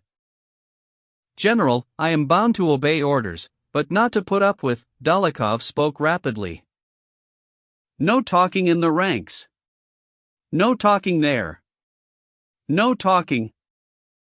Not to put up with insults, Dolokhov persisted in a clear and confident voice. The eyes of general and private met. The general demurred, angrily pulling down on his tight scarf. Be so kind as to change your coat, he said, and walked on. Chapter 2. He's coming, came the call from a signalman. The general, red in the face, ran to his horse, grasped the stirrup with trembling hands, swung himself up and across, settled down in the saddle, drew his sword, and with a look of pleasure and determination opened one side of his mouth, ready to shout. The regiment stirred itself like a bird settling its feathers, then all was still and silent. Attention, roared the general in a voice that would shake souls, a voice of personal pleasure, of warning to the regiment and of welcome to the approaching commander-in-chief. Towards them down the broad, tree-lined country road came a tall, blue Viennese coach drawn by 6 horses at a smart trot, creaking on its springs. The general's entourage and an escort of Croats followed on behind the coach. At Kutuzov's side sat an Austrian general in a white uniform that looked out of place among the black Russian ones. The coach drew up before the regiment. Kutuzov and the Austrian general were chatting together in low voices, and Kutuzov gave a slight smile as he stepped down ponderously from the carriage step, for all the world as if these 2,000 men watching him and the other general with bated breath simply didn't exist. A command rang out, the regiment jerked into life and presented arms with a ringing clatter. Then through the deathly silence came the reedy voice of the commander-in-chief. The regiment roared its response, "Long live His Excellency, in C." Then silence again. At first Kutuzov stood rooted to one spot while the regiment changed formation, then he began walking along the ranks, accompanied by the general in white and followed by his entourage. From the way the regimental commander saluted his commander-in-chief, staring fixedly at him, rigidly to attention and yet somehow cringing, from the way he bent forward eagerly as he followed the generals down the ranks, barely disguising his quivering walk, and jumped nervously at every word and movement of the commander-in-chief, it was evident that he was enjoying his role as a subordinate even more than his role as a commander. Because of his strictness and keenness, the regiment was in fine fettle compared with others that had reached Braunau at the same time. The sick and the stragglers numbered no more than 217, and everything was in splendid order, except the soldiers' boots. Kutuzov walked the ranks, stopping occasionally to say a few friendly words to officers he had known in the Turkish War, and sometimes to the other ranks. More than once, looking down at their boots, he shook his head sadly, and pointed them out to the Austrian general, as if to say that, although no one was to blame, he couldn't help noticing how bad things were. Each time this happened, the regimental commander sprang forward so as not to miss a single word the commander-in-chief might say about his men. Following on behind Kutuzov, near enough for the slightest whisper to carry, came the 20-strong entourage. These gentlemen were talking among themselves, and occasionally laughing. Closest of all to the commander-in-chief walked a handsome adjutant. It was Prince Andrei Bolkonsky. Alongside him was his comrade Nesvitsky, a tall and very fat staff officer with a kind smile, a handsome face and watery eyes. Nesvitsky could hardly help laughing at a dark-skinned hussar nearby. This officer, unsmiling and looking ahead doggedly with unblinking eyes, was goggling intently at the commander's back, mimicking his every movement. Each time the commanding officer quivered and bent forward, the hussar officer quivered and bent forward in exactly the same way. Nesvitsky was laughing and nudging the others so they didn't miss him playing the fool. Kutuzov walked at a slow, leisurely pace past the thousands of eyes almost straining out of their sockets in an effort to see him. When he got to the third company, he stopped abruptly. The entourage had not foreseen such a sudden stop and couldn't help pressing up close behind. "Ah, Timokhin," said the commander-in-chief, recognizing the red-nosed captain who had been in trouble over the blue greatcoat. It might have seemed impossible for anyone to stand as erect as Timokhin had done when the regimental commander had rebuked him, but now, finding himself spoken to by the commander-in-chief, the captain stretched himself to attention so rigidly that he seemed unlikely to survive the experience, should the commander-in-chief stay there much longer looking at him. For this reason Kutuzov, seeing how things stood and wishing him nothing but good, turned away sharply. A flicker of a smile passed over Kutuzov's podgy, battle-scarred face. "Another old comrade from Ismail," he said. "A gallant officer. Are you pleased with him?" Kutuzov asked the general in command. And the general, oblivious to the mirror-like mimicry of the hussar behind him, quivered, pressed forward and responded, "Yes, sir, very pleased indeed." "We all have our little weaknesses," said Kutuzov, smiling as he walked away. His was a predilection for Bacchus, 3. The commander was worried that this might be his fault, so he said nothing in reply. At that moment the hussar officer noticed the red-nosed captain's face and his pulled-in stomach, and he mimicked them both so closely that Nesvitsky laughed out loud. Kutuzov turned round. The officer seemed able to do anything with his features. Even as Kutuzov turned round, he managed to pull another funny face before assuming the gravest expression of innocence and respect. The third company was the last one, and Kutuzov paused for a moment as if he was trying to remember something. Prince Andrei stepped forward and spoke quietly to him in French. "Sir, you asked me to remind you about Dolokhov, the officer in this regiment who was reduced to the ranks." "Where is Dolokhov?" asked Kutuzov. Dolokhov, who had by now changed into a gray private soldier's coat, didn't wait to be called. The slim figure of the fair-haired soldier, with his clear blue eyes, stepped out of the front rank, marched up to the commander-in-chief and presented arms. "Any complaint?" asked Kutuzov with a slight frown. "This is Dolokhov, sir," said Prince Andrei. "Ah," said Kutuzov. "Well, let this be a lesson to you. Do your duty as a soldier. The Emperor is merciful. I shan't forget you, if you do well." The clear blue eyes looked at the commander-in-chief just as brazenly as at the regimental commander. They seemed almost to rip away the veil of convention that set the commander-in-chief so far above the common soldier. "I ask only one favor, your most high excellency," he said in his loud, confident voice, not hurrying his words, "and that is a chance to atone for my offense and prove my devotion to His Majesty the Emperor, and to Russia." Kutuzov turned away. His eyes lit up with the same flicker of a smile with which he had turned away from Captain Timokhin. He turned away and frowned, as if to indicate that everything Dólokhov had said to him, and anything that he could say, was old hat, too tedious for words and not at all what was needed. He turned away and walked off towards the coach. The regiment broke down by companies and the men set off for their appointed quarters at no great distance from Braunau, where they hoped to find new boots and clothes, and have a good rest after so long on the march. "Don't hold it against me, Prokhor Ignatic, will you?" said the regimental commander, overtaking the 3rd company and riding up to Captain Timokhin, who was leading it.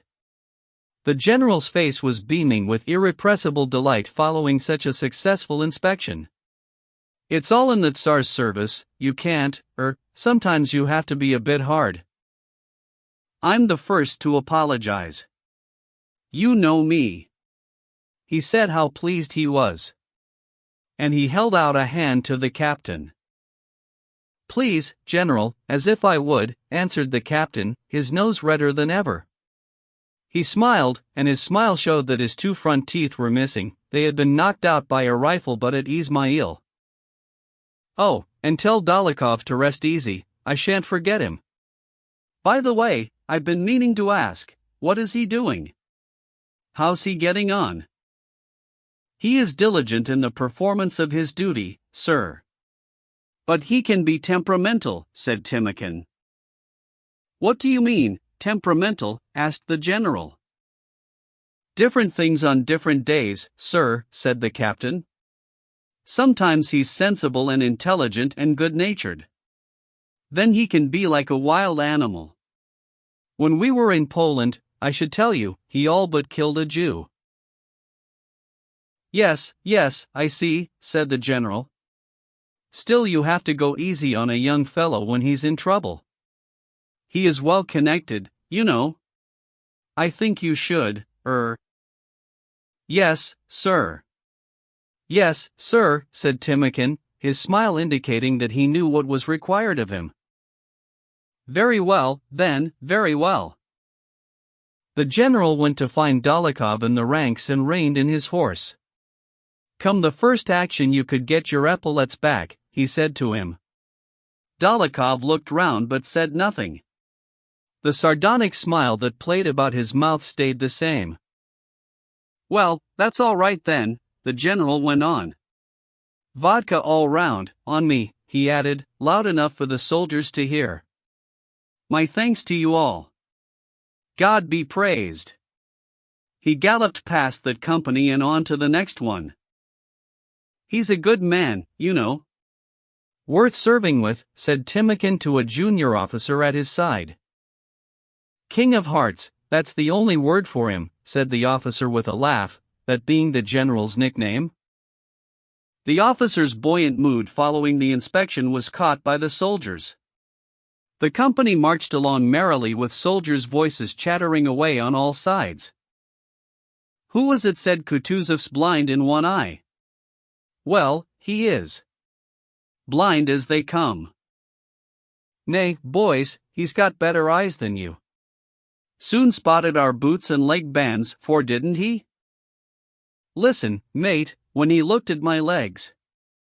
I says to myself, and what about that Austrian bloke with him, looked like they'd chalked him all over. White as flour. I bet they strips him down and cleans him like we does the guns. Hey, Fedya, did he say anything about when it all starts? You were nearer than me. Somebody said Bonaparte's here in Braunau. In Braunau? Rubbish. Come off it. It's the Prussians what's revolting now. The Austrians, they got to put 'em down. When that's done, that's when there's a war with Bonaparte. And your mate says Bonaparte's here now. Must be stupid. You keep your ears open. Blasted quartermasters. Look. 5th Company's turning off into that village. They'll have their porridge cooked, and we're nowhere near. Give us a bit of your biscuit, old man. What? Did you give me any bocce yesterday? See what I mean? Go on, then, you can have a bit. We ought to have a halt here, or we'll have to do another 3 or 4 miles with nothing inside us. Wasn't it great when them Germans gave us a lift in their carts? Gotta move on then, didn't we, 5? But listen, boys, the folks round here be a weird lot. Up to now it's been all Poles and such like, all under the Russian crown, from now on it's all Germans, me boy. Singers to the front, came the captain's call, and a couple of dozen men went forward from various ranks. The drummer, who was also the leader, turned round to face the choir, waved an arm and struck up a long, meandering soldier's song, beginning, as the morning sun was dawning. And ending, therefore, boys, we march to glory, all with Father Kamensky. This song had been composed in Turkey, and now it was being sung in Austria, except that instead of Kamensky they sang Kutuzov.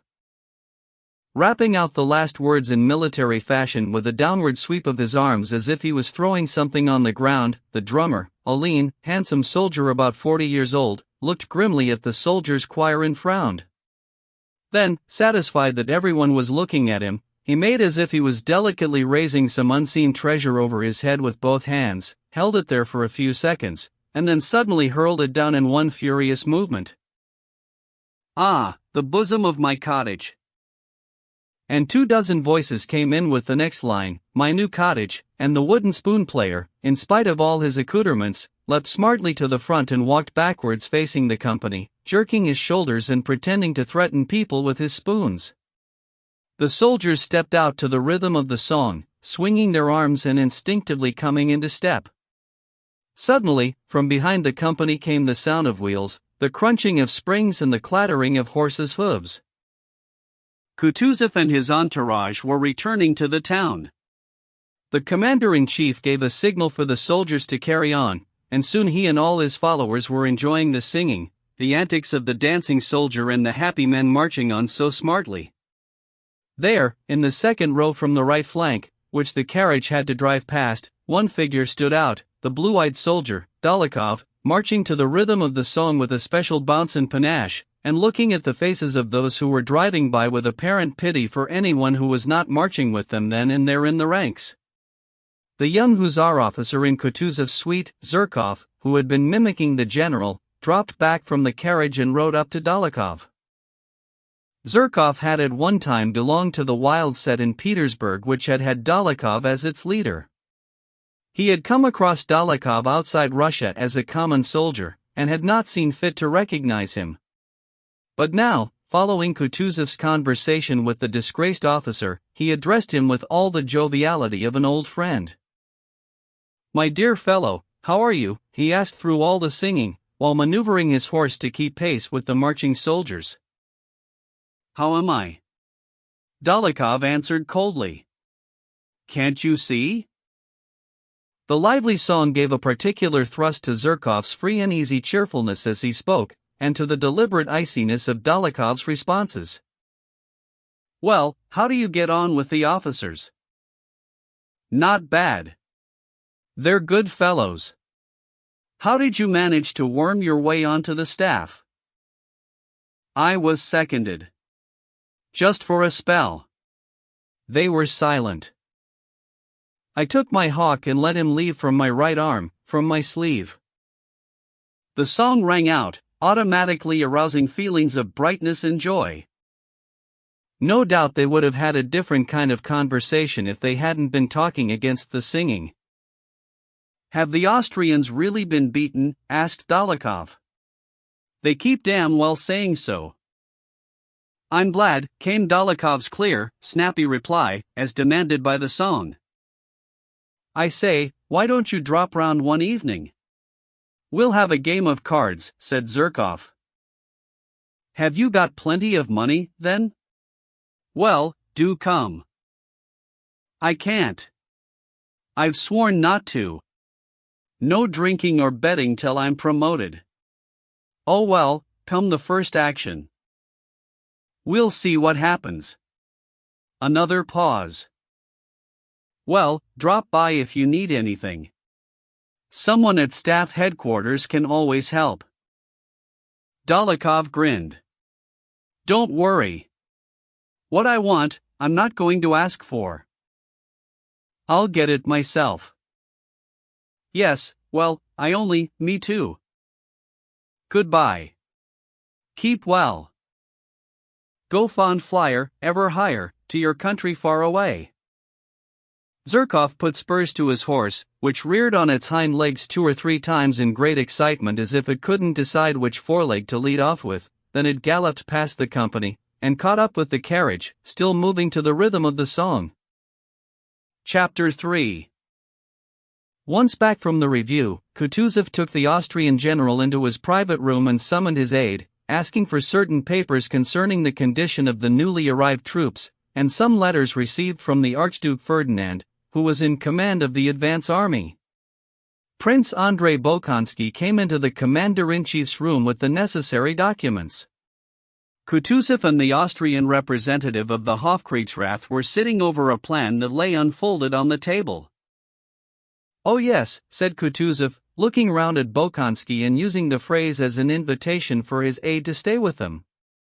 Then he continued his conversation. "I have only one thing to say, General," said Kutuzov, using French of such agreeable elegance and persuasive intonation that the listener was obliged to concentrate on each carefully enunciated word. And Kutuzov was clearly not averse to the sound of his own voice. "All I can say is that if this were a matter of my personal preference, the desire of His Majesty, Emperor Francis, would have been fulfilled long ago. I would have lost no time in joining the Archduke. I give you my word that for me personally to hand over the high command of the army to more knowledgeable and experienced generals, which Austria has in abundance, and to cast off such a heavy responsibility, this for me personally would be a relief. But circumstances are sometimes too much for us, General." And Kutuzov smiled with an expression that seemed to say, "You have every right to disbelieve me, and I don't much care whether you do or you don't, but you have no grounds for saying that out loud. And that's it." The Austrian general looked unhappy, but he dared not adopt the wrong tone with Kutuzov. On the contrary, he snapped with a petulance that belied the meaning of his unctuous words. "On the contrary, the participation of your most high excellency in our joint enterprise is highly appreciated by His Majesty.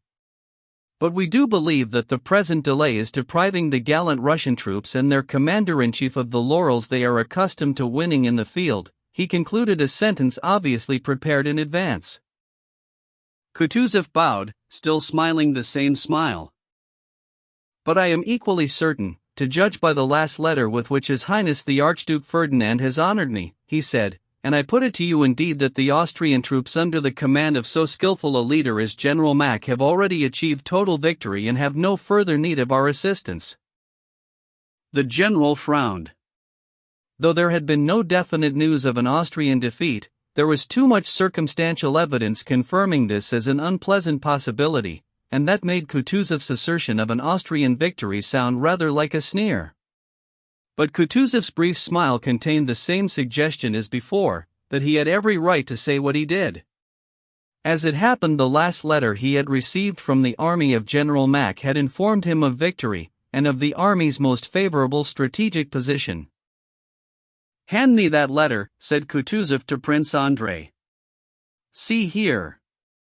And Kutuzov, with a sardonic smile playing about the corners of his mouth, read out in German for the benefit of the Austrian general this excerpt from the letter of the Archduke Ferdinand. "We have a fully concentrated force of nearly 70,000 men, and therefore stand ready to attack and defeat the enemy in the event of his crossing the Lech. Since we already hold Ulm, we are in a position to maintain the advantage of commanding both banks of the Danube, and therefore would be able at a moment's notice, should the enemy decide not to cross the Lech, to cross the Danube ourselves and fall upon their line of communications, recross the river downstream and frustrate the enemy's intentions should he decide to mount a mass attack against our faithful ally. On this account we shall await with confidence the full readiness of the Imperial Russian army, whereupon we shall easily proceed together in preparing for the enemy that fate which he so richly deserves." Kutuzov gave a heavy sigh as he finished reading the extract, and he turned sympathetically to the representative of the Hofkriegsrath, eyeing him closely. But as you well know, Your Excellency, it is always wise to prepare for the worst, said the Austrian general, clearly eager to stop playing around and get down to business. He glanced with displeasure at the adjutant. Excuse me, General, Kutuzov interrupted him, and he too turned to Prince Andrei. My dear fellow, I want you to collect all our intelligence reports from Kozlovsky.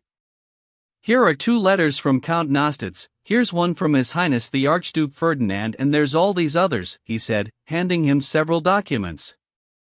Take all this and write me a memorandum, a note in your neatest French clearly presenting all the information we've received about any movements of the Austrian army. Do that, please, and then show it to His Excellency. Prince Andrei gave a nod which indicated that he had understood from the outset not only what was said but also what Kutuzov would have liked to say. He gathered up the papers, gave a single bow and padded across the carpeted floor and out into the reception room. Although it was not long since Prince Andrei had left Russia, he had changed a great deal during that time. His facial expression and the way he moved and walked showed barely a trace of his former affectation and languid boredom. He had the air of a man too absorbed in enjoyable and fascinating work to think about making an impression on other people. His face showed greater contentment, with himself and those around him. His smile was easier, a warmer charm shone in his eyes. General Kutuzov, whom he had caught up with in Poland, had received him very graciously and promised not to forget him. He gave him preference over the other adjutants and took him to Vienna, entrusting him with the more important commissions. From Vienna Kutuzov wrote as follows to his old comrade, Prince Andrei's father, your son, with his knowledge, spirit and attention to detail, has the potential to become an outstanding officer. I consider myself lucky to have such an able subordinate. On Kutuzov's staff, among his fellow officers and in the army generally, Prince Andrei was what he had been in Petersburg society, a man with 2 completely different reputations. Some people, the minority, considered him a cut above themselves and everybody else. They expected a lot from him, they listened to him, admired and imitated him, and with these people Prince Andrei was open and agreeable. Others, the majority, didn't like him at all, seeing him as petulant, aloof and thoroughly unpleasant. But Prince Andrei knew enough to ensure that even these people treated him with respect and sometimes a certain awe. He left Kutuzov's room and walked across the ante-room to his comrade, the duty adjutant, Kozlovsky, who was sitting by the window reading. What is it, Prince? Queried Kozlovsky. I've been told to write a note saying why we're not going on. Well, why aren't we? Prince Andrei shrugged. No news from Mac? Asked Kozlovsky. No. If he really had been beaten we would have heard by now. Quite likely, said Prince Andrei, moving towards the door. But he was confronted on the way out by a tall man who walked into the anteroom and slammed the door behind him. The new arrival was an Austrian general in a long coat, with a black cloth around his head and the Order of Maria Theresa around his neck. Prince Andrei stopped short. "Zay Commander-in-Chief Kutuzov?" asked the general, speaking quickly with a rough German accent. He looked to both sides and walked straight on to the door of the private room. "The Commander-in-Chief is busy," said Kozlovsky, hurrying over to the unknown general and barring his way to the door. "Who shall I say has arrived?" The newcomer looked down on the diminutive Kozlovsky, apparently surprised not to be recognized. "The Commander-in-Chief is busy," Kozlovsky repeated calmly. The general's face contorted, his lips twitching and trembling. He took out a notebook, jotted something down in pencil, tore the page out and handed it to Kozlovsky, and then strode swiftly to the window, where he threw himself into a small chair and looked around at the others as though wondering why they were watching him. Then he looked up and thrust his neck out as though about to speak, only to start humming with a kind of forced nonchalance, a strange sound which he snapped off almost immediately. The door of the private room opened, and there was Kutuzov in the doorway. As though fleeing from some danger, the general with the bandaged head bent forward and sped towards him on spindly legs. You see before you the unfortunate Mac, he managed to say in French, his voice breaking. Kutuzov's face, as he stood there in the doorway, remained impassive for a few moments. Then a wrinkle rippled across it like a wave, and left his forehead smooth. He bowed his head respectfully, closed his eyes, ushered Mac in without a word and closed the door behind him. So, the rumor that had been going round, that the Austrians had been defeated and the whole army had surrendered at Ulm, had turned out to be true. Within half an hour aides had been dispatched in every direction with orders to the effect that the Russian troops which had so far been inactive would soon have to confront the enemy. Prince Andrei was one of those few staff officers with a genuine interest in the overall progress of the war. On observing Mac and learning the details of his downfall, he saw immediately that the campaign was half lost. He could sense the enormous difficulty which now faced the Russian troops, and imagine what lay ahead of them. He could also foresee the part that he personally would have to play. He couldn't resist a thrill of real pleasure at the thought of the arrogant Austrians suffering such humiliation, and the prospect of, perhaps in less than a week, witnessing, even taking part in, an encounter between the Russians and the French, the first since Suvorov's day. But he was afraid of Bonaparte's genius. This man might turn out to be stronger than all the brave Russian troops put together. And yet at the same time he couldn't bear to think of his hero being disgraced. Excited and unnerved by these thoughts, Prince Andrei decided to go to his room and write to his father, which he did every day, but in the corridor he met his roommate Nesvitsky and Zherkov the clown. As usual they had found something to laugh at. "What are you looking so miserable about?" asked Nesvitsky, noticing Prince Andrei's pale face with its gleaming eyes. "There's nothing to celebrate," answered Bolkonsky.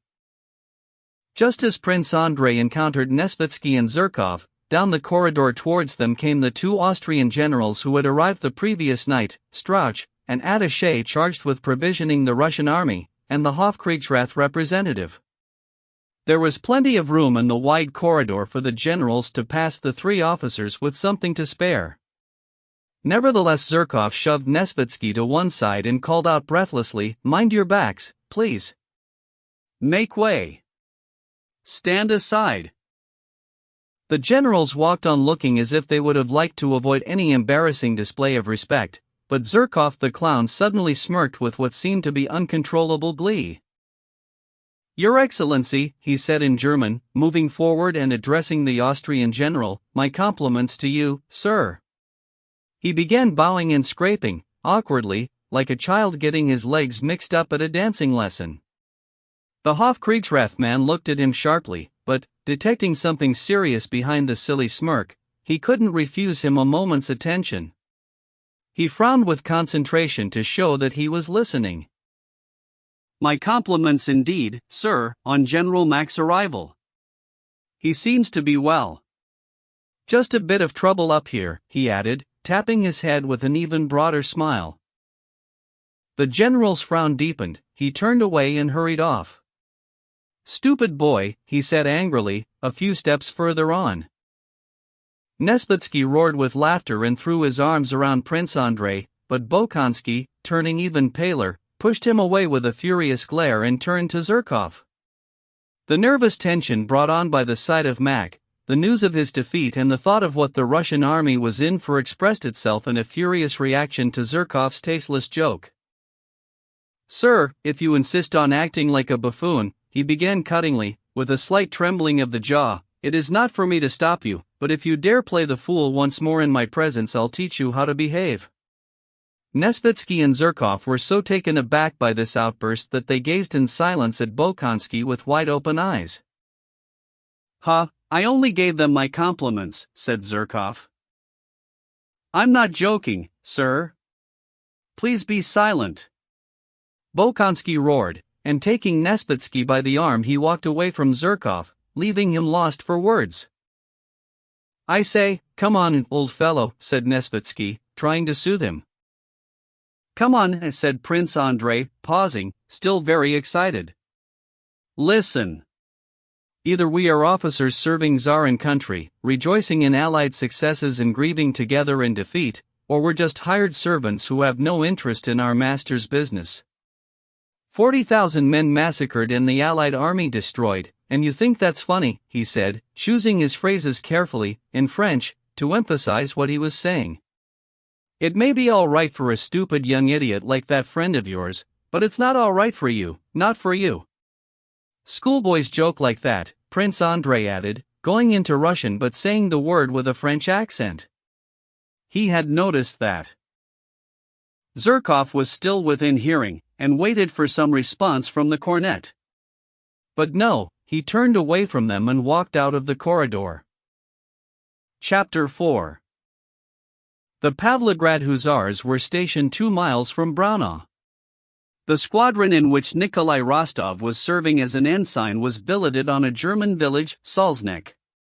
The squadron commander, Captain Denisov, known throughout the cavalry division as Vaska, had been given the best quarters and Ensign Rostov was sharing with him, as he had done ever since he had joined the regiment in Poland.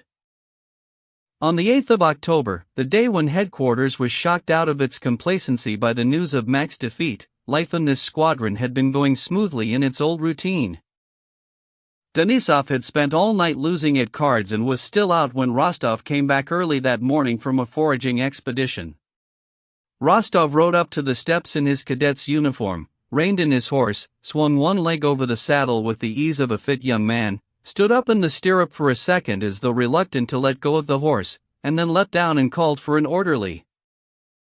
"Ah, Bondarenko, my dear fellow," he said to the hussar who came rushing up to his horse. "Give him a walk, there's a good fellow," he said, with the kind of cheery familiarity which good-hearted young people show to everyone when they are in a happy mood. "Yes, sir," answered the Ukrainian boy with a cheerful toss of his head. "Mind you give him a decent walk."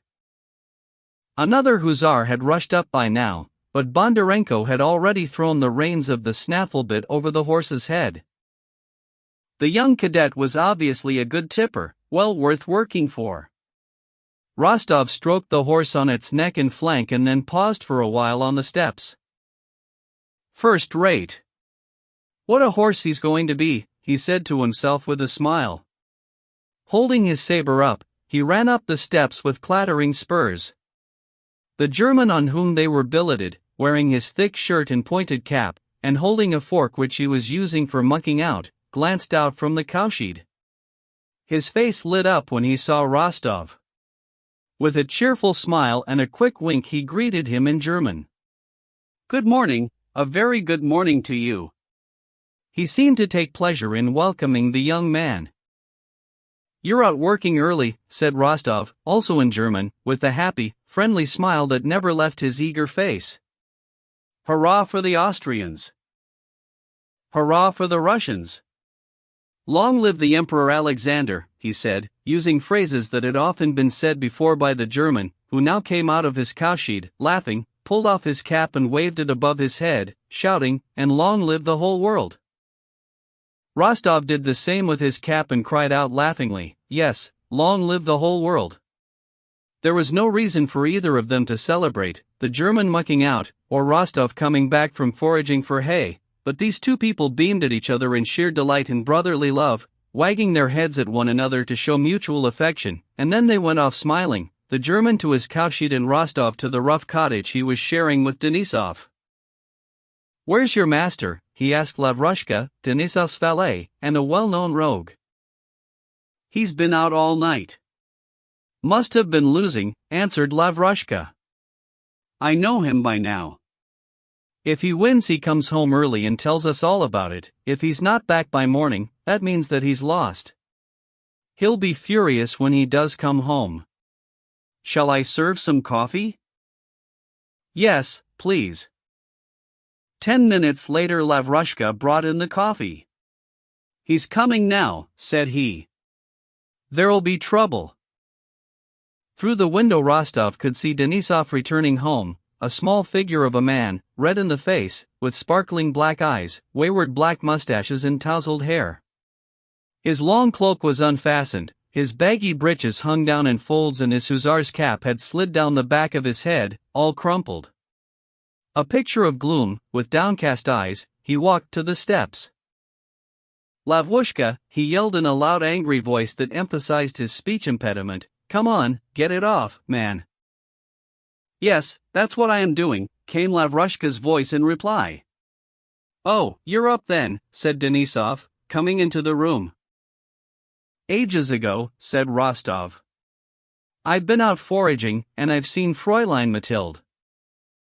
Have you?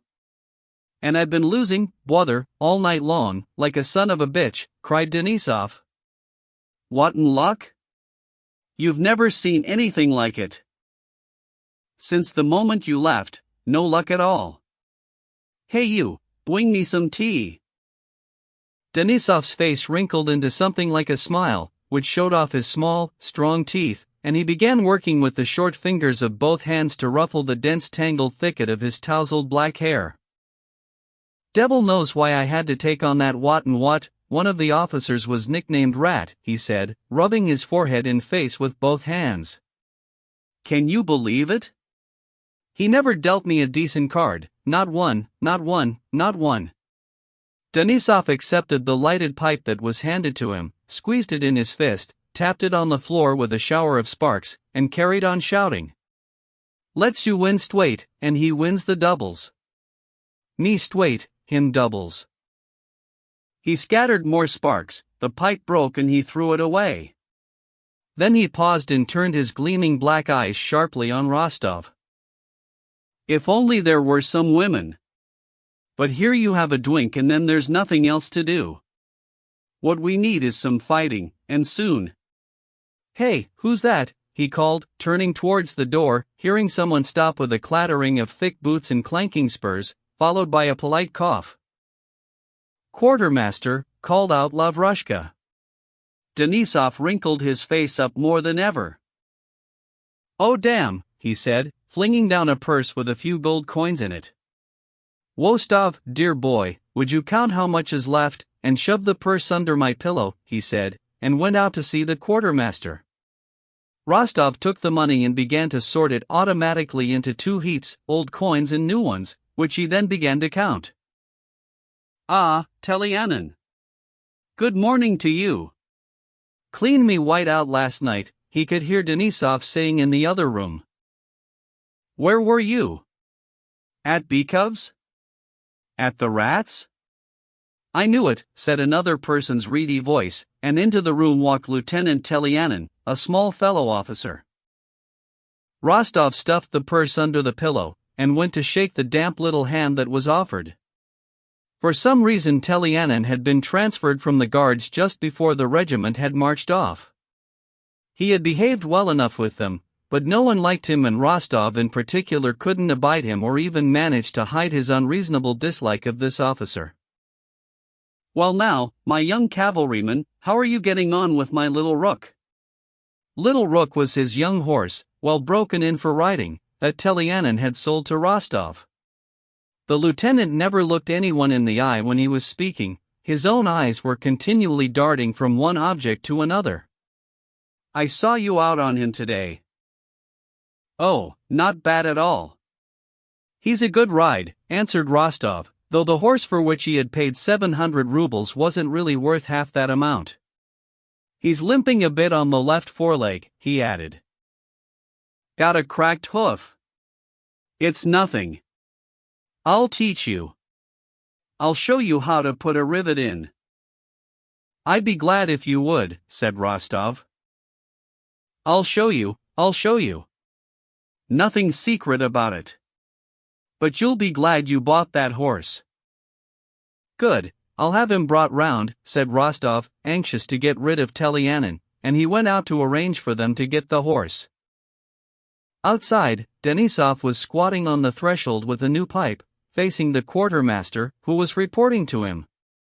Seeing Rostov, Denisov screwed up his face, pointed a thumb over his shoulder towards the room where Telianin was still sitting, frowned, and shuddered with revulsion. Ugh! I can't stand that fellow, he said, ignoring the quartermaster. Rostov shrugged as if to say, neither can I, but what can you do? He gave his instructions and went back into Telianin, who was sitting as before, in the same languid pose, rubbing his little white hands together. Some people are just too awful for words, thought Rostov as he entered. Well, have you ordered them to fetch the horse? Said Telianin, getting up and looking around casually. Yes. Well, you come too. I just dropped in to ask Denisov about yesterday's order. Have you got it, Denisov? No, not yet. Where are you off to? I'm going to show this young man how to shoe a horse, said Telianin. They went out, down the steps and into the stable. The lieutenant showed Rostov how to fix a rivet and then went off to his own quarters. When Rostov got back, there on the table stood a bottle of vodka and some sausage. Denisov was sitting there, and his pen was scratching across a sheet of paper. He looked glumly into Rostov's face. I am writing to her, he said. He leant his elbows on the table, pen in hand, and was obviously so delighted at the prospect of speaking much faster than he could write that he gave Rostov the benefit of his whole letter. You see, my dear fellow, he said, we are asleep until we fall in love, we are the child one of dust and ashes, but once you have loved you are a god, as pure as on the first day of creation. Who's that? Send him away, damn it. I've no time, he bawled at Lavrushka, who, nothing daunted, went up to him. Who do you expect? You invited him. It's the quartermaster, come for his money. Denisov scowled and seemed as if he would say something, but didn't. Whatten business altogether, he said to himself. How much was there left in that purse, he asked Rostov. 7 new, 3 old. Well, don't just stand there like a big white doll. Bring in the quartermaster. Denisov shouted to Lavrushka. Denisov, please, here's some money. I've got plenty, said Rostov, reddening. I don't like bow-wowing from fweens. I really don't, growled Denisov.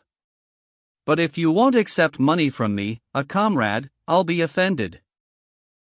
I've really got plenty, repeated Rostov. Oh no. And Denisov went over to the bed to get the purse out from under the pillow. Where did you put it, Wostov? Under the bottom pillow. Well, it's not there. Denisov threw both the pillows down onto the floor. No purse. Well, I'm blessed. Hang on, you must have dropped it, said Rostov, picking the pillows up one at a time and shaking them. He pulled the quilt off and shook it out. Still no purse. Have I forgotten something? No, I remember thinking you'd be sleeping on a secret treasure, said Rostov. I did put the purse there. Where's it gone? He turned to Lavrushka. I was never in the room. It must be where you put it. Well, it isn't. That's you all over, throwing things about and forgetting where they are. Look in your pockets. No, if I hadn't thought of it like a secret treasure, said Rostov, but I do remember where I put it. Lavrushka rummaged through the whole bed, looked underneath it and under the table, rummaged through the entire room and then stood still in the middle of it. Denisov followed Lavrushka's movements in silence, and when Lavrushka spread his hands in amazement to show that it was nowhere to be found, he looked round at Rostov. Wostov, is this one of your ridiculous schoolboy jokes? Rostov could sense Denisov glaring at him. He glanced up and then rapidly down again. All the blood in his body seemed to have been blocked somewhere just below the throat, and it rushed to his face and eyes. He could hardly get his breath. And no one's been in the room, not but the lieutenant and yourselves. It's got to be here somewhere, said Lavrushka. Wait then, damn you. Move yourself. Find it.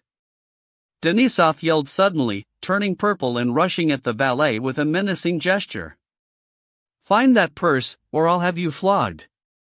The lot of you. Studiously avoiding Denisov's eyes, Rostov began buttoning up his jacket, fastening on his sword and putting on his cap.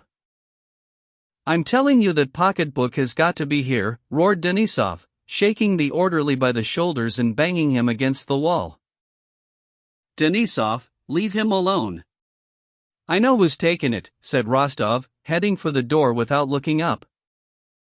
Denisov paused, thought for a moment and seemed to get Rostov's drift. He seized him by the arm.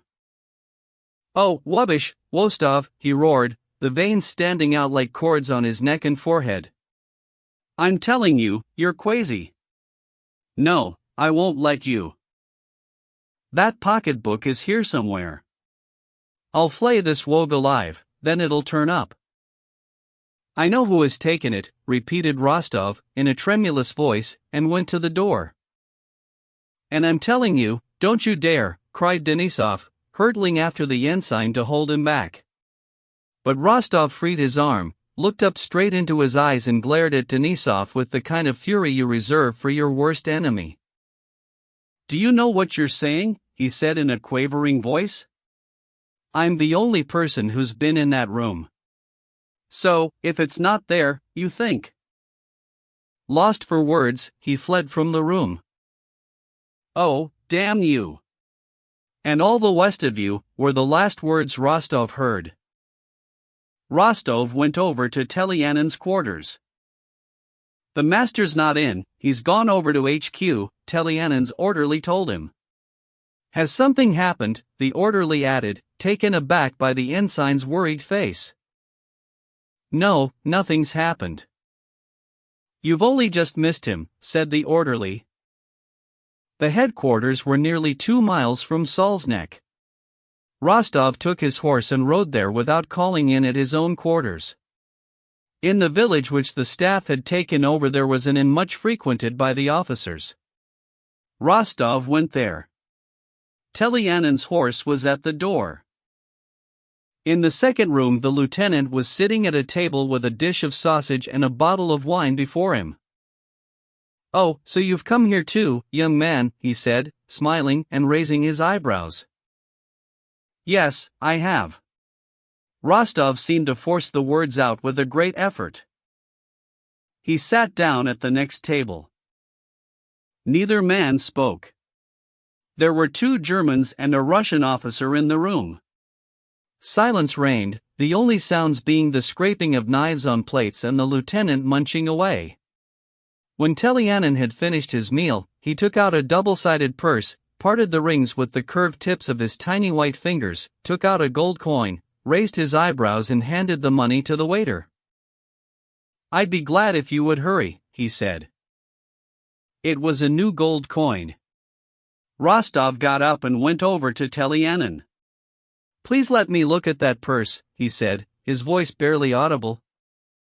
With shifty eyes, and eyebrows still raised, Telyanin handed over the purse. Nice little purse, isn't it? Yes, yes, he said, suddenly turning white. Do have a look at it, young man, he added. Rostov took hold of the purse and examined it, also checking the money inside, and he stared at Telyanin. The lieutenant let his eyes wander around everywhere, as he always did, and suddenly he seemed remarkably cheerful. If we get to Vienna, I suppose I shall leave it all there, but just now there's nothing to buy in these ghastly little places, he said. So, let me have it back, young man, and I'll be on my way. Rostov said nothing. What are you going to do, then? Are you lunching too? They do a decent meal, Telyanin went on. Please could I have it back? He put out his hand and took hold of the purse. Rostov let go of it. Telyanin took the purse and casually began to slide it back into his breeches pocket, with his eyebrows still raised and his mouth half open, as if to say, yes, I'm putting my purse in my pocket, that's all there is to it, and it's nobody's business but mine. Well, young man, he said with a sigh, staring out from under those raised eyebrows for once straight into Rostov's eyes. A strange glint surged like a charge of electricity from Telyanin's eyes to Rostov's and back again, to and fro in a split second. Come over here, said Rostov, grabbing Telyanin by the arm and almost dragging him to the window. That money is Denisov's. You took it, he whispered in his ear. You what? What? How dare you? What do you mean? Said Telianin. But the words sounded pathetic, almost desperate, a plea for forgiveness. The moment Rostov heard that tone of voice, a great boulder of doubt seemed to fall from him and roll away. He felt a thrill of delight, mixed immediately with some pity for the miserable creature standing before him, but this was something that had to be taken all the way. God knows what these people might think, Telianin was muttering. He snatched up his cap and went over to a small empty room. We need to talk. Yes, I know we do. I can prove it, said Rostov. Telianin's terrified face, drained of all color, now twitched in every muscle, and his eyes darted about everywhere, but only downwards, never coming to the level of Rostov's face. His sobs were pitiful to hear. Count, please don't ruin me. I'm only young, here's the wretched money, take it, he threw it down on the table. My father's an old man. Rostov took the money, avoiding Telianin's eyes, and left the room without a word. But he stopped in the doorway and looked back. My God, he said, with tears in his eyes, how could you have done that? Count, said Telianin, coming nearer. Don't you touch me, said Rostov, backing away. If you're so badly off, keep the money. He flung the purse at him and ran out of the inn. Chapter 5. That same evening in Denisov's quarters a heated discussion was taking place among some of the squadron officers. But I'm telling you, Rostov, that you're going to have to apologize to the colonel. The words came from a staff captain, a tall man with graying hair, a vast spread of whiskers, bold features and a deeply furrowed face. Rostov was bright red with excitement. Kirsten, the staff captain in question, had been reduced to the ranks twice for affairs of honor, both times regaining his commission. I won't let anybody call me a liar, cried Rostov. He said I was lying and I said he was. And that's it. He can put me on extra duty every day of the week, he can put me under arrest, but no one's going to make me apologize, because if he thinks that being our colonel means it's beneath his dignity to give me satisfaction, then... Hang on, old fellow, you just listen to me, put in the staff captain in his deep bass voice, calmly smoothing his long whiskers. You tell the CO with officers present that another officer has been stealing. Well, it's not my fault there were other officers around when I spoke. Maybe I shouldn't have spoken while they were there, but I'm no diplomat. That's why I joined the Hussars. I didn't think there would be any hair splitting here. So when he calls me a liar, let him give me satisfaction. That's all very well, but nobody thinks you're a coward. That's not the point. Denisov will tell you whether it's even remotely possible for a cadet to challenge his CO. Denisov was biting his mustache and looking rather grim as he listened to the conversation, evidently not wanting to be drawn into it. He shook his head in response to the captain's question. So there you are in the presence of other officers sounding off to the CO about this nasty business, the staff captain persisted. Bogdanik, the colonel, brings you into line. That's not what he did. He said I wasn't telling the truth. Yes, and you said some stupid things, for which you must now apologize. Not on your life, shouted Rostov. This is something I never expected from you, said the staff captain, with a grave and stern look about him. You won't apologize, but, my good sir, it's not only him, it's the whole regiment, all of us, that you've offended. You're completely in the wrong. Listen. If only you'd stopped and thought for a minute, taken a bit of advice about what to do, but no, you had to go and blurt it all out before all the officers. So what's the colonel supposed to do next? Charge the officer and disgrace the whole regiment? Shame the whole regiment because of one cad? Go on, should he do that? I'll tell you what we think, no. Bogdanik was a good fellow. He just told you that what you were saying couldn't be true. It's not very nice, but what else could he do? Listen, old man, you brought this on yourself.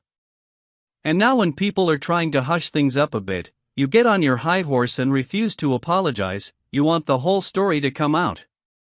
You see red because you've been given some extra duty.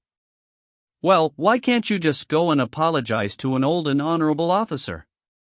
Say what you will about Bogdanik, but he is an honorable and gallant old colonel. But oh no, you feel you've been slighted, and you don't mind disgracing the whole regiment. The staff captain's voice became shaky. You, sir, are a new boy in this regiment. You're here today, and tomorrow you'll be a nice little adjutant somewhere else.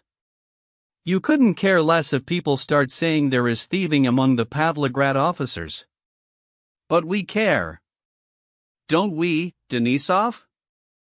Don't we care? Denisov neither moved nor spoke.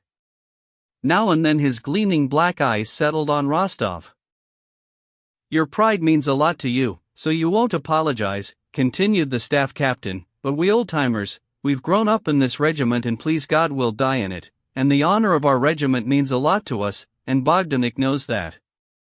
I'll say it does. But this is wrong. It's just wrong. I don't want to offend you, but I always speak plain. And this is wrong. At this the staff captain got up and turned his back on Rostov. Two down two, shouted Denisov, jumping to his feet. Come on.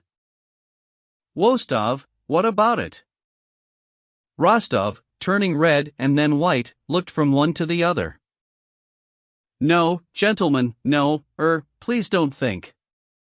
I see what you mean.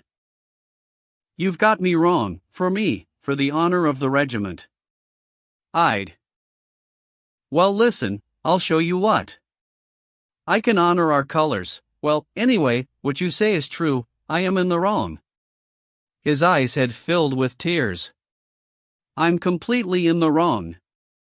Well, what more do you want?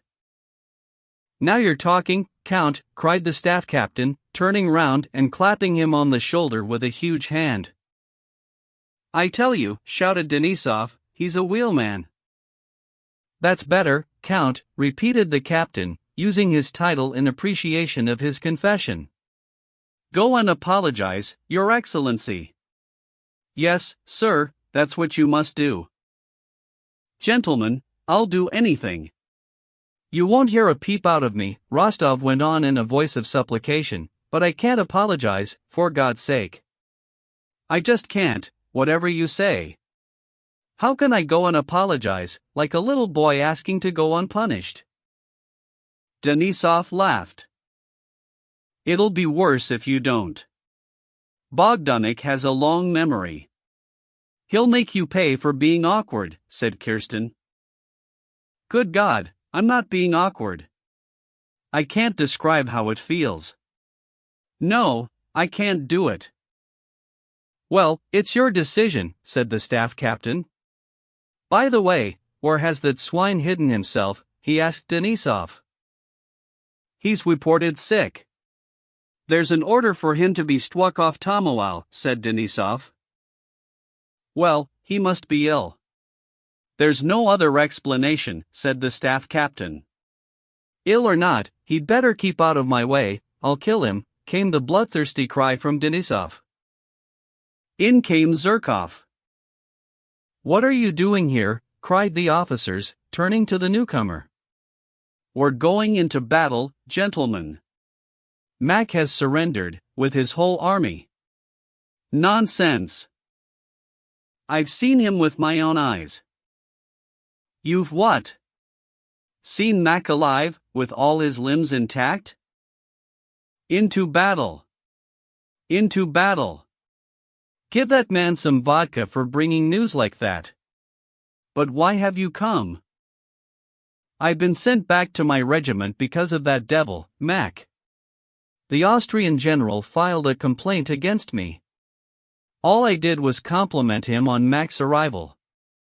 Hey, What's wrong with you, Rostov? You look as if you've just come out of the bathhouse. Oh, we've had a spot of bother for a couple of days, old man. Then the regimental adjutant came in and confirmed Zherkov's news. They were under marching orders for the next day. Into battle, gentlemen. Well, thank God for that. We've been stuck here long enough. Chapter 6. Kutuzov pulled back towards Vienna, destroying bridges behind him over the river in Brauna, and the river Tron, in Linz. On the 23rd of October the Russian troops crossed the river Enns. By midday Russian baggage wagons, artillery and columns of troops were strung out in long lines throughout the town of Enns on both sides of the bridge. It was a warm but showery autumn day.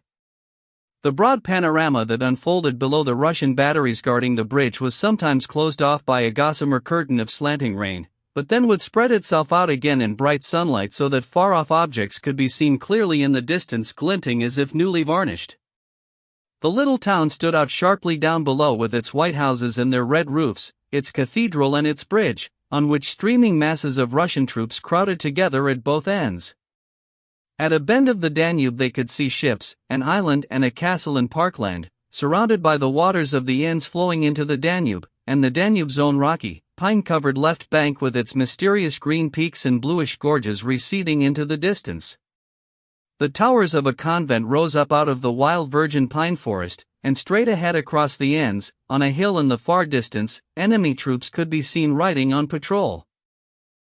Among the field guns at the top of the hill stood two men in a forward position, the general in command of the rear guard and one of his staff officers. They were scanning the countryside through field glasses.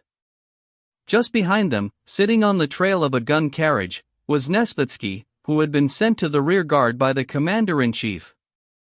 His Cossack orderly had handed him knapsack and flask, and Nesvitsky was now dishing out little pasties and real doppelkummel six to the other officers. They circled around him, squatting down contentedly, some on their knees, some cross-legged Turkish fashion. That Austrian prince who built a castle here knew what he was doing. It's a magnificent spot. Why aren't you eating, gentlemen? Said Nesvitsky.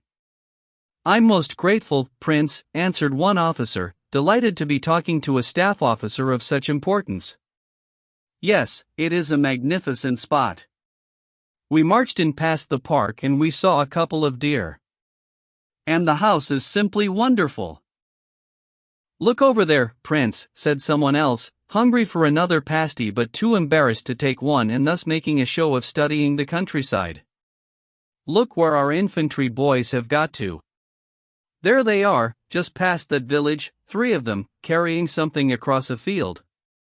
They'll soon smash their way into that palace, he said, with some relish. I'm sure they will, said Nesvitsky.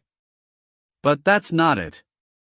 You know what, he added, his handsome mouth moist from munching a pasty, I'd like to see them get in there. He was pointing to the convent towers on the far hillside. He smiled, with a special glint in his narrowed eyes. Be all right, wouldn't it, gentlemen? The officers laughed. Shake those nuns up a bit. Italian girls, they do say, nice young ones. Worth 5 years of anybody's life. And they must be bored stiff, laughed one of the cheekier officers.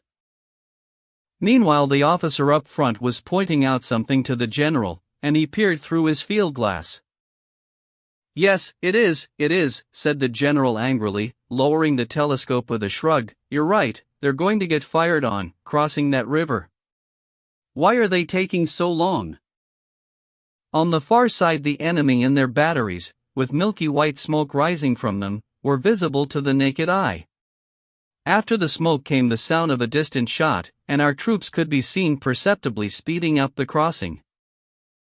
Nesvitsky got up slightly out of breath and went over to the general, smiling. Sir, would you like a bite of something? He asked.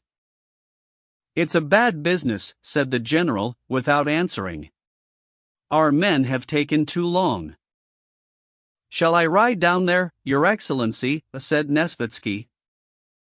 Yes, please do, said the general, going on to repeat an order that had already been given in detail, and tell the hussars they must cross last and then set fire to the bridge. I've already told them. And they must double-check the kindling materials on the bridge. Very good, answered Nesvitsky.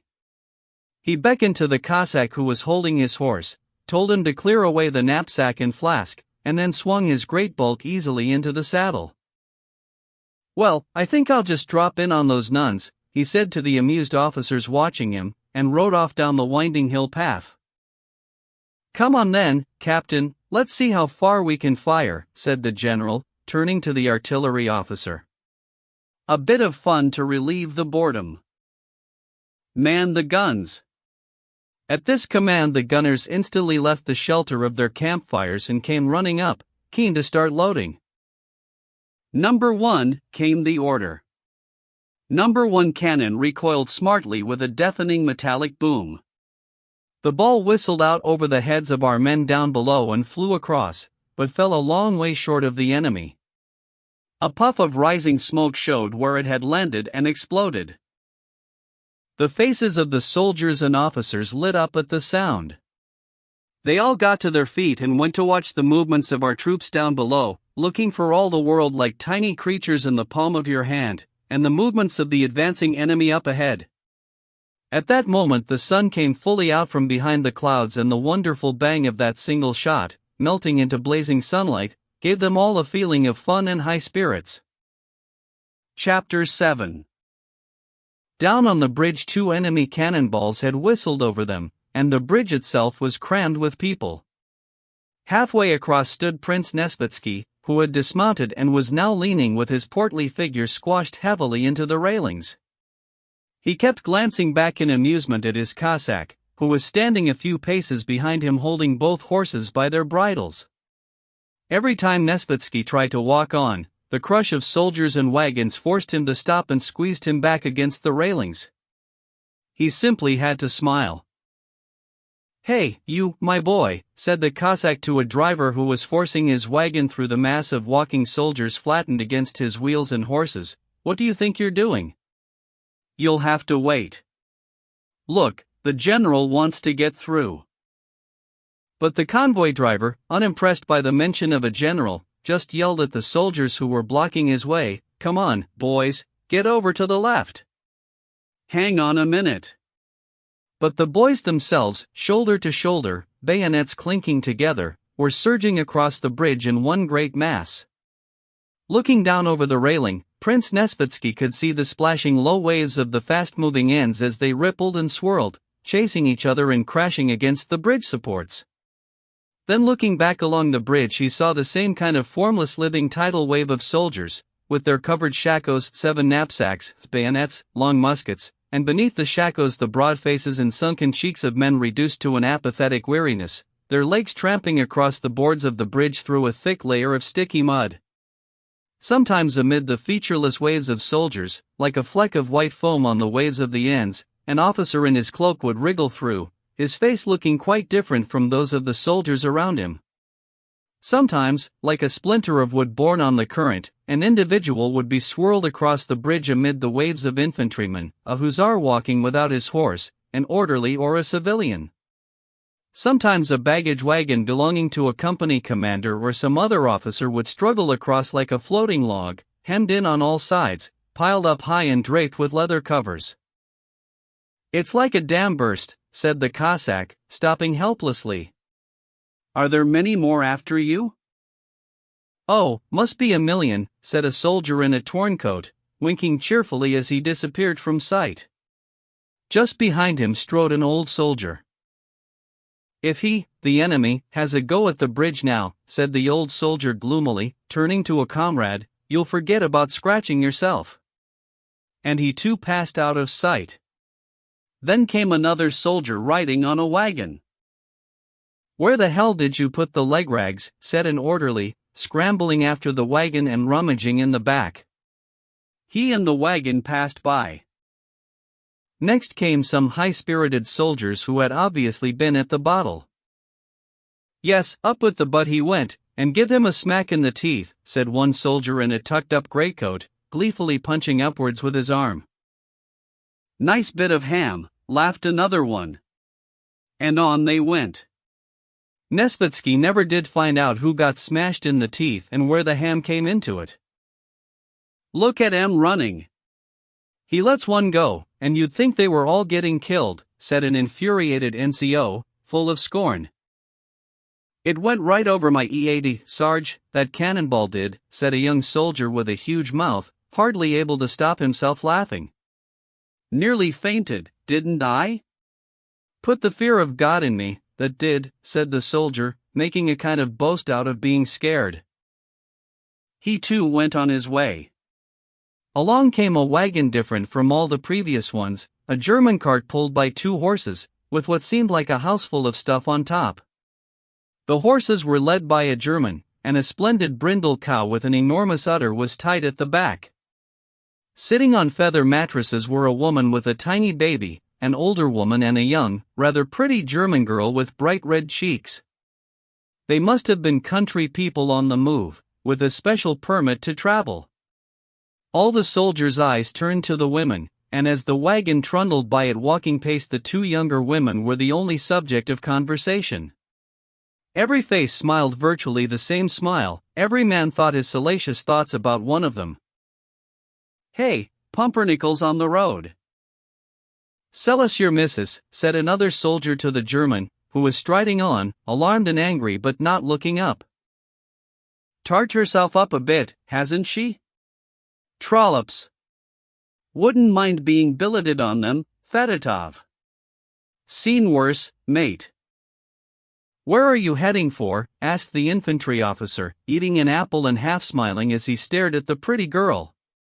The German father shut his eyes as if to say he didn't understand. Here you are, said the officer, offering the apple to the girl. She smiled and took it. Nesvitsky was no different from the rest, he couldn't take his eyes off the women till they had passed by. When they had gone, they were followed by the same soldiers saying the same things, and then suddenly everything stopped. It was the usual thing, the horses in a company wagon had got themselves into a tangle at the end of the bridge, and the whole crowd had to stand and wait. Why are we waiting? Who's in charge? Said the soldiers. Who do you think you're shoving? Go to hell? Just hang on a minute. Damn sight worse if he sets fire to the bridge. Look, there's an officer got stuck too. The voices came from the standing crowd, as men looked round at one another and everybody pressed forward to get off the bridge. As he was looking down at the waters of the Enns flowing under the bridge, Nesvitsky suddenly heard a sound he had never heard before, something hurtling towards him, something big, and then a great splash in the water. They've got our range, said a grim-faced soldier nearby as he looked towards the sound. He's just telling us to get a move on, said another uneasily. The crowd moved on. Nesvitsky realized it was a cannonball. Hey, Cossack, give me my horse, he said. You there, stand aside. Stand aside. Get out of the way. With a great effort he managed to struggle to his horse. Shouting non-stop, he began to move forward. The soldiers pulled back to let him through, but soon squashed in on him again, crushing his leg, and those nearest him were not to blame, because they were being shoved even harder from behind. Nesvitsky! Nesvitsky! You, old wogue, called a hoarse voice from behind him. Nesvitsky looked round and there, 15 paces away, separated by the seething mass of moving infantry, he saw the red and black shaggy figure of Vaska Denisov with his cap on the back of his head, and his cloak flung jauntily over one shoulder. Tell them to make way, the damned devils, roared Denisov, who seemed to be wildly excited. His gleaming, coal-black eyes were rolling, their whites all bloodshot, and he was brandishing his sheathed sword, clasped in a small bare hand as red as his face. Hey! Nesvitsky called back with delight. What are you doing here? The squad one can't get thwuff, roared Vaska Denisov with a snarl that bared his white teeth, putting the spurs to his fine black thoroughbred Bedouin. The horse's ears kept twitching as it brushed up against the bayonets, it was snorting and spattering foam from the bit, its hooves clanging on the boards of the bridge, and it seemed all set to leap over the railings, if only its rider would let it. What's all this? A white lot of sheep. Out of the woad. Let me fluff. Stay where you are. You and your damned wagon. I'll cut you to pieces, he roared, actually drawing his sword and beginning to brandish it. The soldiers, looking quite terrified, squeezed closer together, and Denisov joined Nesvitsky. How come you aren't drunk today? Said Nesvitsky, as he rode up. No time to get drunk, answered Vaska Denisov. They've been dwagging the regiment here, there, and everywhere all day. Fighting's all right, but God knows what this is all about. You're looking very smart today, said Nesvitsky, looking at the new cloak and saddlecloth. Denisov smiled, reached into his sabretache 8 and pulled out a handkerchief reeking of scent, which he shoved under Nesvitsky's nose. Mustn't get things wrong, I'm going into battle. Shaved, cleaned my teeth and put on a bit of scent. Nesvitsky's imposing figure, the presence alongside him of his Cossack and Denisov's determination based on much sword-waving and lusty shouting, all of this produced so great an effect that they did manage to get through to the other end of the bridge and halt the infantry. There Nesvitsky found the colonel to whom he was to deliver the command. Mission completed, he set off to ride back. Having cleared the route, Denisov stopped at the bridge. Casually reining in his mount, which was neighing to the other horses and stamping its hoof, he watched as his squadron came towards him. The hollow clang of hooves on the boards of the bridge sounded like lots of horses galloping, and the squadron rode 4 abreast, officers leading, across the bridge and on to the far bank. The halted infantrymen, crowded together in the trampled mud near the bridge, looked on as the clean, smart hussars rode past them so stylishly, with that special feeling of unfriendly rivalry and derision which different branches of the service usually show to each other when they meet. Pretty boys, aren't they? Do well in the circus. Useless lot. Showmen and show horses, said another voice. Infantryman, no dust please, joked a hussar, as his horse pranced up and splattered an infantry soldier with mud. I'd like to see you marching 2 days with a pack on your back. Bit of muck on your tassels, said the infantryman, wiping the mud off his face with his sleeve, more like a bird than a man up there. Zikin, we should get you on a horse. What a rider, joked a corporal to a skinny soldier, stooping under the weight of his pack. Put a stick between your legs, that's your kind of horse, the hussar called back. Chapter 8. The rest of the infantrymen funneled onto the bridge and hurried across. Eventually all the baggage wagons were over, there was less of a crush and the last battalion strode onto the bridge. Only the hussars of Denisov's squadron were left on the far side of the river facing the enemy. The enemy, visible at a distance from the opposite hillside, could not yet be seen from the bridge below, because the river valley created a horizon not more than half a mile away at the top of the rising ground. Ahead lay an open space where the only movement came from the odd little group of our patrolling Cossacks. Suddenly along the road on the opposite slope some troops and artillery appeared, the men were wearing blue greatcoats. It was the French. A Cossack patrol trotted back downhill. The officers and men of Denisov's squadron chatted on, trying to ignore all this and look elsewhere, but every last one of them had his mind on what was up there on the hillside and nothing else. They kept glancing at dark patches appearing on the skyline, which they knew to be enemy forces. The weather had cleared during the afternoon, and the sun shone brightly as it began to go down over the Danube and the dark surrounding hills. It was quiet. Except that now and then the far hillside rang with sounds, a bugle call or the enemy shouting. No one but a few patrolling men stood now between the squadron and the enemy. A mere half-mile of empty space separated the two sides. The enemy held their fire, increasing the sense of that dark, menacing, mysterious and intangible dividing line that exists between two warring armies. One step across that dividing line, so like the one between the living and the dead, and you enter an unknown world of suffering and death. What will you find there? Who will be there? There, just beyond that field, that tree, that sunlit roof? No one knows, and yet you want to know. You dread crossing that line, and yet you still want to cross it. You know sooner or later you will have to go across and find out what is there beyond it, just as you must inevitably find out what lies beyond death. Yet here you are, fit and strong, carefree and excited, with men all around you just the same, strong, excited and full of life.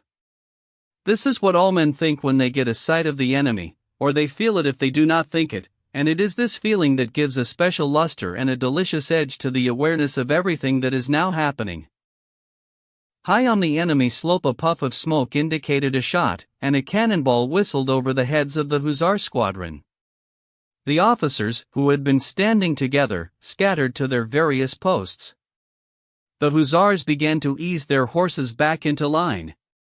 The whole squadron was silent. All the men were watching the enemy ahead and waiting for an order from the squadron commander. Another cannonball flew over, then a third. They were definitely firing at the hussars, but the cannonballs soared with their steady whine right over their heads and landed somewhere behind them. The hussars didn't look back, but at the sound of each flying ball, as if responding to an order, the entire squadron, a sea of faces so alike yet so different, rose in the stirrups, each man holding his breath as the ball whizzed by, then sank down again. The soldiers didn't turn their heads, but they angled glances at each other, curious to note the effect on their comrades. Every face from Denisov's down to the buglers showed about the lips and chin the same suggestion of a struggle between anxiety and excitement. The sergeant surveyed the men with a scowl, as though threatening punishment. Officer Cadet Mironov ducked every time a cannonball flew over. Out on the left flank, Rostov on his little rook, a handsome mount despite the weakness in his legs, looked rather like a cheerful schoolboy appearing at a public examination which he knows he is going to pass with flying colors. He looked at them all coolly and closely, as though inviting them to notice how calm he was under fire. But despite his best efforts, even his face showed about the mouth that same suggestion of living through something new and dangerous. "Who's that bobbing up and down?" "Officer Cadet Mironov." "That's not White." "Watch me," roared Denisov, unable to settle in one place and galloping up and down in front of the squadron. Vaska Denisov, with his snub-nosed face, black hair, his small stocky figure and the sinewy hand with its hairy little fingers clasping the hilt of his naked sword, looked exactly his normal self, as he did in the evening with a couple of bottles inside him, only a bit redder still in the face. Tossing back his mane of hair like a bird drinking, he ruthlessly drove the spurs on his little feet into his good horse Bedouin, reared right back in the saddle and galloped across to the far flank of the squadron, where he roared at the men in a hoarse voice, telling them to look to their pistols. Then he rode over to Kirsten. The staff captain on his rather plump, staid old mare jogged towards him at a gentle walking pace. The staff captain's face with its long whiskers was as stern as ever, but his eyes gleamed brighter than usual. "Well," he said to Denisov, "there won't be any fighting. You watch, we shall pull back." "It's ridiculous." "What the hell are we doing?" growled Denisov. "Ah, Wostov," he called to the ensign, noticing his beaming face. "This is it."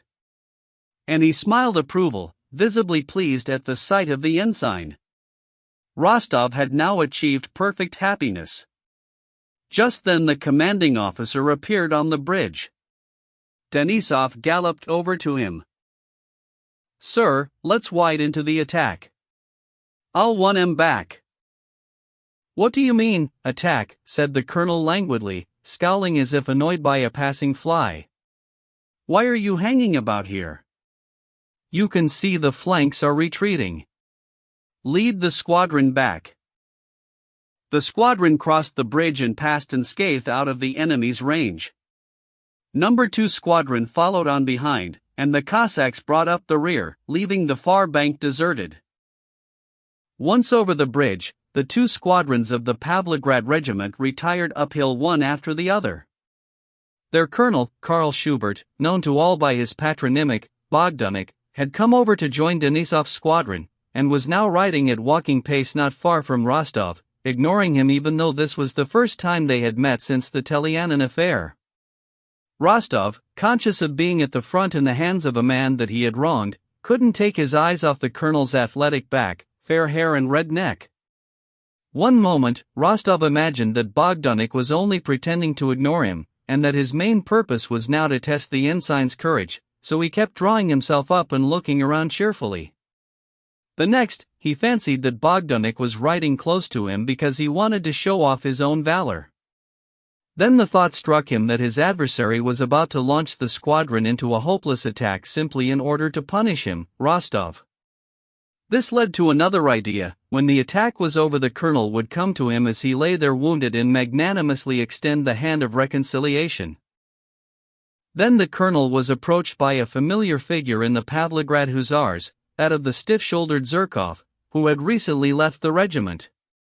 After his dismissal from the staff of the commander-in-chief, he had not remained with them because, as he put it, he was not fool enough to slog on at the front when he could get more pay for doing nothing on the staff, and he had wangled an appointment as orderly to Prince Bagration. Now he rode over to his old colonel with an order from the rearguard commander. "Colonel," he said, with his usual moroseness, addressing Rostov's adversary, and looking round at his former comrades, "the order is to halt, go back and burn the bridge down." "Order? Who to?" asked the colonel grimly. "Well, Colonel, I don't know who to," answered the cornet gravely. "All I know is the prince gave me a command." "Ride down," he said, "and tell the colonel the hussars are to double back and burn the bridge down." Zherkov was followed by an officer of the commander's entourage, who rode up with exactly the same order. And after him came the stout figure of Nesvitsky on a Cossack horse, which could hardly manage a gallop with him on board. "Colonel," he shouted, still galloping, "I told you to burn the bridge, and someone's messed things up. It's a madhouse over there, everything's all over the place." The colonel stopped the regiment, unhurried, and turned to Nesvitsky. "You have tell me about ZE kindling," he said, "but not about ZE burning, you never said a word." "My good man," said Nesvitsky, as he came to a halt, removed his cap and passed a podgy hand over his sweaty hair, "was it really necessary to say burn the bridge when you were packing it with kindling materials?" "Don't you gut man me, Mr. Staff Officer," said Schubert, his marked German accent worsening. "You did not tell me to set fire to ZE bridge. I know my surface, and es my habit to carry out strictly mine orders. You said ZE bridge will be burnt, but who is going to burn it I by Holy Spirit couldn't tell." "Well, that's always the way," said Nesvitsky with a wave of his arm. "What are you doing here?" he added, turning to Zherkov. "Same as you. Look, you're all wet through. Let me help." "But Mr. Staff Officer, vet you say vas," the colonel was insisting in an aggrieved tone. "Colonel," interrupted the first officer, "we must hurry, or the enemy will have moved up their guns and started using grapeshot." The colonel looked dumbly from him to the stout staff officer, then to Zherkov, and he scowled. "I will ZE bridge fire," he said with great solemnity and the air of a man determined to do his duty, however difficult they made things for him. Spurring his horse with his long muscular legs, as though it were the guilty party, the colonel rode forward and ordered No. 2 Squadron, in which Rostov was serving under Denisov's command, to return to the bridge. "I was right," thought Rostov, "he does want to test me." His heart missed a beat and the blood rushed to his face. "I'll show him whether I'm a coward or not," he thought. That same grave look which had overtaken them under fire returned to every cheerful face in the squadron. Rostov stared closely at his adversary, the colonel, searching his face for confirmation of his suspicions.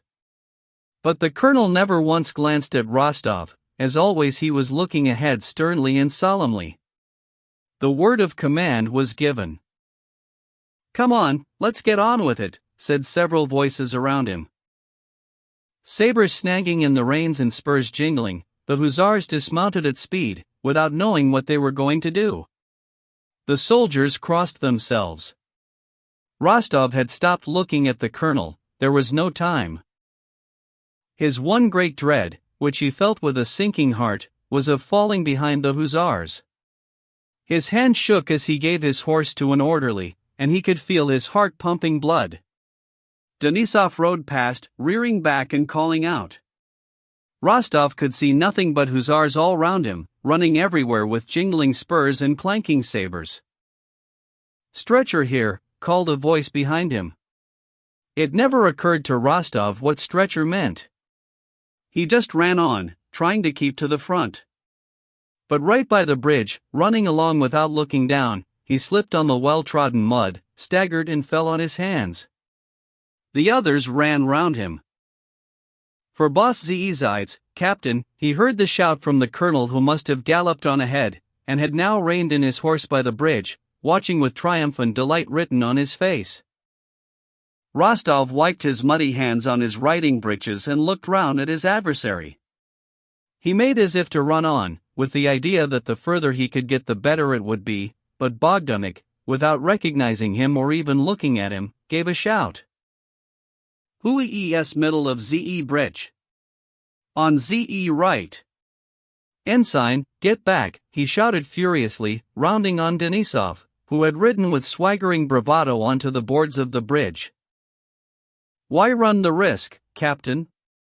You should dismount," said the colonel. "If the bullet has your number on it," said Vaska Denisov, turning in the saddle. Meanwhile Nesvitsky, Zherkov and the officer from the commander's entourage were standing together out of range, watching the two groups of men, those in yellow shakos, gold-braided dark green jackets and blue breeches, swarming towards the bridge, and those on the other bank in the blue greatcoats and some with horses, easily recognizable as artillerymen, approaching in the distance. "Will they burn it down or not? Who'll get there first? Will they get through and set fire to it, or will the French get their grapeshot going and mow them down?" These were the questions that each man instinctively asked himself with a sinking heart, in the great mass of troops looking down on the bridge. In the bright evening sunlight they were staring down at the bridge and the hussars, and across at the blue greatcoats on the other side, advancing with guns and bayonets. "Ugh! The hussars are in for it," said Nesvitsky. "They're within range of that grapeshot now." "He shouldn't have taken so many men," said one of the officers of the suite. "Quite right," said Nesvitsky. "Could have sent 2 brave boys. Wouldn't have made any difference." "Oh no, Your Excellency," put in Zherkov, his eyes fixed on the hussars, but still with that innocent manner which made it difficult to tell whether he was serious or not. "Oh no, sir. The very idea. Send 2 men? He wouldn't get the Vladimir Medal and ribbon for that, would he? As things stand, if we get wiped out he'll still be able to recommend the squadron for honors and go and collect a personal ribbon.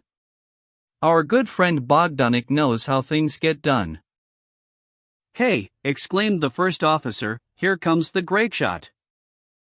He pointed to the French guns, which had been taken down from the carriages and were being swiftly trundled into position. On the French side, smoke rose in puffs from the groups with cannons, 1, 2, 3 almost simultaneously, and just as the sound of the first shot reached them a fourth puff rose up. 2 more bangs, one right after the other, then the fourth. "Oh no," moaned Nesvitsky, clutching at the officer's arm as though in intense pain. "Look, there's a man down. He's down. 2, I think." "If I were the Tsar, I'd never go to war," said Nesvitsky, recoiling. The French cannons were swiftly reloaded. The blue-coated infantry were sprinting towards the bridge. More puffs of smoke rose at scattered intervals, and the grapeshot sizzled, rattling down on the bridge. But this time Nesvitsky couldn't see what was happening at the bridge. dense smoke rose from it. The hussars had done it, they had set fire to the bridge, and the French batteries were firing now not to stop them but just because the guns were there and they had someone to fire at. The French had managed 3 rounds of grapeshot before the hussars got back to the men holding their horses. 2 were badly directed, and the shot flew over them high and wide, but the last volley fell right in the middle of the group of hussars and 3 men were felled. Rostov, preoccupied by his relations with Bogdanik, had stepped onto the bridge without knowing what to do. There was no one to slash it with his sword, which was how he had always imagined a battle would go, and he couldn't contribute to the bridge burning because, unlike the other soldiers, he had forgotten to bring any straw. He was just standing there looking around when suddenly there was a great rattling sound on the bridge, like a scattering of nuts, and one of the hussars standing right next to him fell with a groan against the railing. Rostov ran to him along with the others. Again a voice called out, "Stretcher here." 4 men took hold of the hussar and started to lift him. "Oh! Jesus Christ, leave me alone," screamed the wounded man, but they went ahead, lifted him and laid him on a stretcher. Nikolai Rostov turned away and began staring into the distance, at the waters of the Danube, at the sky, at the sun, as if he were looking for something. How lovely that sky looked, how blue and calm and deep. Oh, the brightness and magnificence of that setting sun. The warm glow of the water on the far Danube. Even lovelier were the distant hills that shone so blue beyond the Danube, the convent, the mysterious gorges, the pine woods misted over to their tops, everything so calm and happy. I would ask for nothing, nothing in the world if only I could be there, thought Rostov. In me, only in me in that sunshine, there is so much happiness, and here, all this groaning and agony, this feeling of dread, all the uncertainty, this rushing about. There they are, shouting again, everybody's running back somewhere, and I'm running too, and here is death, hanging over me, all around me. One flash, and I'll never see that sunshine, that water, that mountain gorge ever again. Just then the sun disappeared behind the clouds, and more stretcher bearers came into view ahead of Rostov. And the dread of death and of the stretchers, and the loss of all sunshine and life, everything fused into a single sensation of sickening horror. Dear God, who art in heaven, save, forgive and deliver me, Rostov whispered to himself. The hussars ran back to their waiting horses, their voices grew louder and more settled, the stretchers disappeared from sight. Well, my boy, you've had a real sniff of powder, Vaska Denisov shouted in his ear. It's all over, but I'm a coward. I really am, thought Rostov, and with a heavy sigh he received little Rook, who was resting one of his legs, from the orderly and prepared to mount. What was that, grapeshot? He asked Denisov. 2 down 2, cried Denisov. Heroes, all of us, but rotten work. A cavalry charge is fine, chop the dogs down, but for God's sake, that was plovoting target practice. And Denisov rode away to join the group that had stopped close to Rostov, the colonel, Nesvitsky, Zherkov and the officer of the suite. Anyway, nobody seems to have noticed, Rostov thought to himself. And nobody had. All of them knew the feeling that this ensign, never before under fire, was now experiencing for the first time. This'll look good when they write it up, said Zherkov. I'll get my promotion to second lieutenant before the day's out, eh? Pleased to inform Z.E. Prince I have Z.E. Bridge burnt, said the colonel, a picture of bonhomie and triumph. And what if he wants to know about losses? Nothing vor's mentioning, boomed the colonel. 2 hussars wounded, 1 dead in his tracks, he said with a delight that was obvious to all. He could not resist a smile of smug contentment as he relished the splendid sound of that phrase, dead in his tracks. Chapter 9. General Kutuzov's Russian army of 35,000 men was retreating along the Danube, pursued by 100,000 Frenchmen under Napoleon. They were getting a hostile reception from the local populations, and had lost all confidence in their allies. They were running out of supplies, and were forced to operate in ways that no one could ever have foreseen. They halted whenever they were overtaken by the enemy and defended themselves in rearguard action, but only long enough to secure further retreat without losing their heavy equipment. They had fought at Lambach, Amstetten, and Melk, but, for all their courage and tenacity, acknowledged even by the enemy, the only consequence was an even faster retreat by the Russians. The Austrian troops that had escaped capture at Ulm and joined Kutuzov at Braunau had now separated from the Russian army, and all Kutuzov had at his disposal were his own weak and exhausted forces. There could be no question now of defending Vienna. Gone was the elaborate plan of attack handed to Kutuzov in Vienna by the Austrian Hofkriegsrath, based on the latest scientific laws of field strategy. Now Kutuzov's sole aim, and even this was almost impossible, was to survive with his army, unlike Mack at Ulm, and somehow join up with the fresh troops marching from Russia. On the 28th of October, Kutuzov took his troops across to the left bank of the Danube and halted for the first time, with the river separating his army from the bulk of the enemy. On the 30th he attacked Mortier's division, which was still on the left bank, and defeated it. In this action for the first time they captured some trophies, a flag, several cannons, and 2 enemy generals. For the first time in a fortnight of retreating, the Russian troops had halted, fought, won the field and driven the French back. The troops were without clothing and exhausted. They had lost a third of their strength, wounded, killed, or missing. Many of the sick and wounded had been abandoned on the other side of the Danube with a letter from Kutuzov commending them to the humanity of the enemy, and they still had casualties beyond the capacity of the local infirmaries and makeshift hospitals, but none of this could prevent a great surge in the troops' morale following the halt at Krems and the victory over Mortier. Wildly optimistic rumors, without any foundation, ran through the whole army and even through headquarters, that the columns from Russia were almost here, that the Austrians had won a battle and that Napoleon was on the run with his tail between his legs. During this engagement Prince Andrei had been in attendance on the Austrian General Schmidt, who had been killed in the field. His own horse had been wounded, and he had received a slight bullet wound to the arm.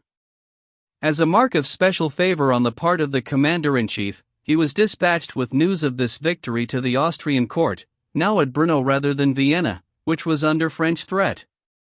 On the night of the battle, still excited but not weary, despite Prince Andrei's apparently slender build he could bear fatigue better than the strongest of men, he had ridden into Krems with a report from Dokhtúrov to Kutuzov and was then sent straight on with a special dispatch to Brno. This commission, apart from the decoration it would bring, meant an important step towards promotion. It was a dark but starry night and the road shone black against the white snow that had fallen on the day of the battle.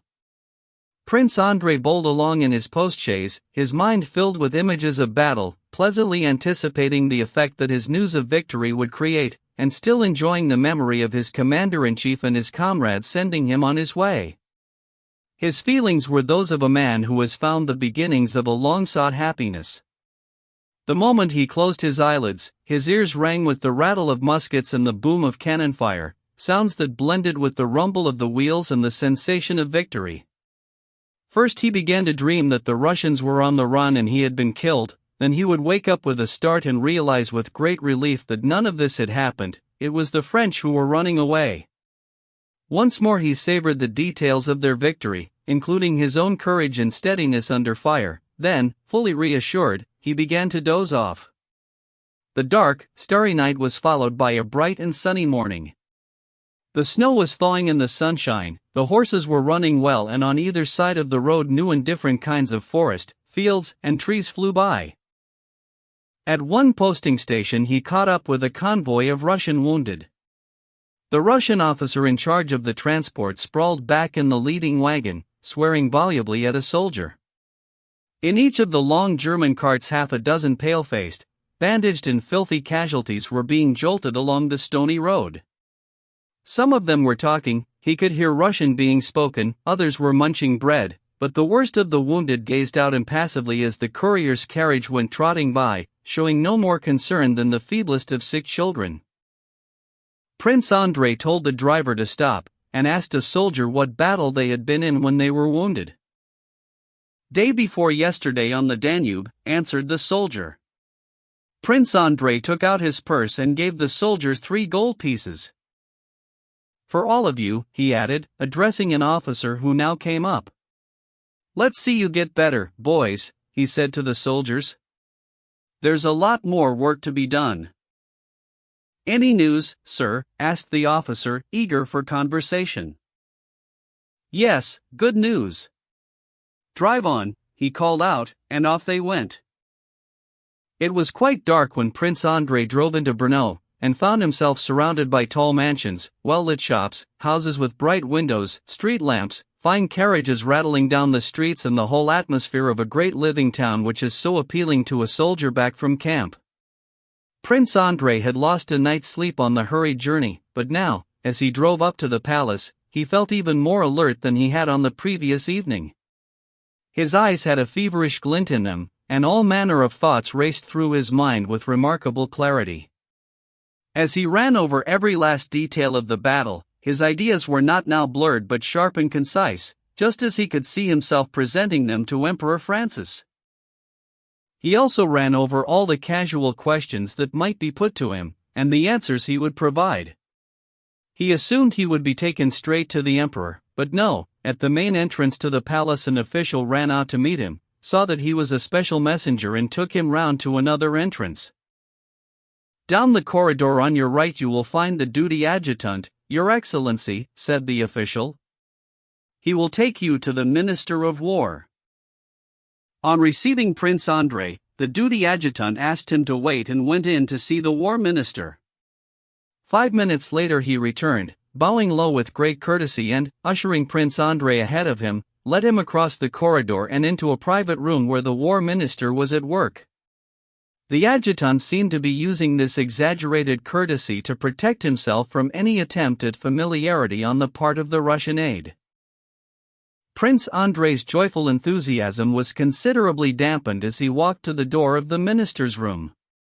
He felt humiliated, and the sense of humiliation soon transformed itself imperceptibly into a quite unjustified belief that they were treating him with contempt. His fertile mind immediately hit on the right attitude for him to adopt to be able to treat them, the adjutant and the Minister of War, with equal contempt. "They've never smelled powder. I'm sure they think winning victories is the easiest thing in the world," he thought. His eyes narrowed with scorn, he walked very slowly into the war minister's room. The feeling was reinforced when the Minister of War, sitting at a big table, ignored his visitor for a full 2 minutes. The minister sat with his bald head, which retained some gray hair at the temples, bowed down between 2 wax candles. He was reading some papers and making penciled notes on them. Determined to finish, he did not look up when the door opened and he heard the approaching footsteps. "Take this and give it to him," said the Minister of War to his adjutant, handing him the papers, and still ignoring the Russian courier. Prince Andrei felt that either the Minister of War was less interested in the activities of Kutuzov's army than in any of his other business, or this was the impression that he wanted to create. "Well," he thought, "why should I care?" The minister squared off the remaining papers and put them to one side. Only then did he look up. He had the distinctive head of an intellectual, but the moment he turned to Prince Andrei, the war minister's shrewd and concentrated look changed into a contrived facial expression that he had all too obviously grown used to assuming. His face was left wearing an inane smile, the forced smile, with no attempt to disguise the effort behind it, of a man who receives endless petitioners one after another. "From General Field Marshal Kutuzov," he asked. "Good news, I hope? Has there been an encounter with Mortier? A victory? Not before time." He took the dispatch, which was addressed to him, and began to read it with a glum expression. "Oh my God! My God! Schmidt," he said in German. "What a disaster! What a disaster!" He skimmed the dispatch, laid it on the table and glanced up at Prince Andrei, greatly preoccupied. "Oh my God, what a disaster! So, you say the action was decisive? But Mortier wasn't taken," he thought to himself. "Very glad you've brought such good news, though the death of Schmidt is a heavy price to pay." His Majesty is sure to wish to see you, but not today. My thanks to you. Please go and rest. Come to the reception tomorrow morning, after the review. Anyway, I'll be in touch. The inane smile, which had disappeared during the conversation, now returned to the War Minister's face. Au revoir. Many thanks indeed. His Majesty the Emperor will probably wish to see you, he repeated, bowing his head. Prince Andrei left the palace with the feeling that all the excitement and pleasure that had been his following the victory had now drained away into the uncaring hands of the minister and his unctuous adjutant. His entire cast of mind had changed in an instant. The battle figured in his memory as something far away and long ago. Chapter 10. In Brno, Prince Andrei stayed with a Russian diplomat of his acquaintance, Bilibin. My dear Prince, I couldn't have a more welcome guest, said Bilibin, advancing to meet Prince Andrei. Franz, take the prince's things to my bedroom, he said to the servant, who was ushering Bolkonsky in. So, you're the herald of victory? Splendid. I've been ill, as you can see. Not allowed out. After washing and dressing, Prince Andrei came into the diplomat's opulent study and sat down to the dinner prepared for him. Bilibin settled down comfortably by the fireplace. So long deprived of the niceties of cleanliness and sophistication, not only during his journey but throughout the whole campaign, Prince Andrei now felt a delightful sense of relaxation as he returned to the kind of luxurious surroundings he had been accustomed to since childhood. Besides which, after his Austrian reception, he was glad not so much to speak Russian, they spoke in French, but at least to talk to someone who was Russian, and a man who would presumably share the general Russian antipathy towards the Austrians, now at its sharpest. Bilibin was a bachelor in his mid-30s from the same background as Prince Andrei. They had known each other in Petersburg, but had become closer during Prince Andrei's last stay in Vienna with Kutuzov. If Prince Andrei was a young man with a promising military career ahead of him, Bilibin promised even more in the diplomatic field. Still young in years, he was not young in diplomacy. Joining the service at the age of 16, he had been posted to Paris and Copenhagen, and now occupied a responsible position in Vienna. Both the Chancellor and our ambassador in Vienna knew him and thought highly of him. He was not one of that vast army of diplomats required to display negative qualities, those men who rise to the top by speaking French and not doing certain things. He was a diplomat who liked his work and understood it, and for all his natural indolence he would sometimes spend whole nights at his desk. He was equally adept at every aspect of his work, and more interested in the question how than the question why. He didn't mind what kind of diplomatic assignment came his way. It was always an exquisite pleasure for him to work with subtle conciseness and a touch of elegance in composing any circular, memorandum or report. But apart from his written work, Bilibin was also valued for his easy manner when moving and talking in the highest circles. Bilibin enjoyed talking as much as working, as long as the conversation was stylish and clever. In society he always hung back, waiting for a chance to say something very striking, and would not enter any conversation unless he could do so. His speech was invariably salted with polished phrases, original, witty but of general application. They were fabricated in some inner laboratory of Bilibin's mind, portable and ready-made for social nonentities to commit to memory and take around the other drawing rooms. Bilibin's bons mots, widely peddled in every Viennese salon, often went on to influence what people thought of as important matters. His thin, lean, sallow face was covered all over with deep wrinkles, but they always looked as wholesome and scrupulously cleansed as fingertips fresh from a bath. All the variations of his facial expression were played out in the manipulation of these wrinkles. One moment his brow would furrow up in thick folds as his eyebrows rose, the next his eyebrows would plunge, leaving deep lines all down his cheeks. His small, deep-set eyes looked out openly and shone with good humor. "Well, come on then, tell us about your deeds of valor," he said. With exemplary modesty and without any reference to himself. Bolkonsky described the engagement and his subsequent reception by the war minister. They welcomed me and my news like a dog in a skitlally, he concluded. Bilibin grinned, relaxing all his wrinkles. All the same, my dear fellow, he said, taking a long view of his fingernails and bunching up the skin over his left eye, for all my admiration of Holy Russia's military machine, I must say your victory was not very victorious. He carried on speaking French, using Russian only for words which he wanted to invest with particular derision. Just think. You and your massed ranks fell on the miserable Mortier with his single division, and Mortier slipped through your fingers. Is that victory? No, but seriously, answered Prince Andrei, at least we can claim without boasting that it's an improvement on Ulm. You might have caught us a marshal, just one. Well, things don't always turn out the way you plan them.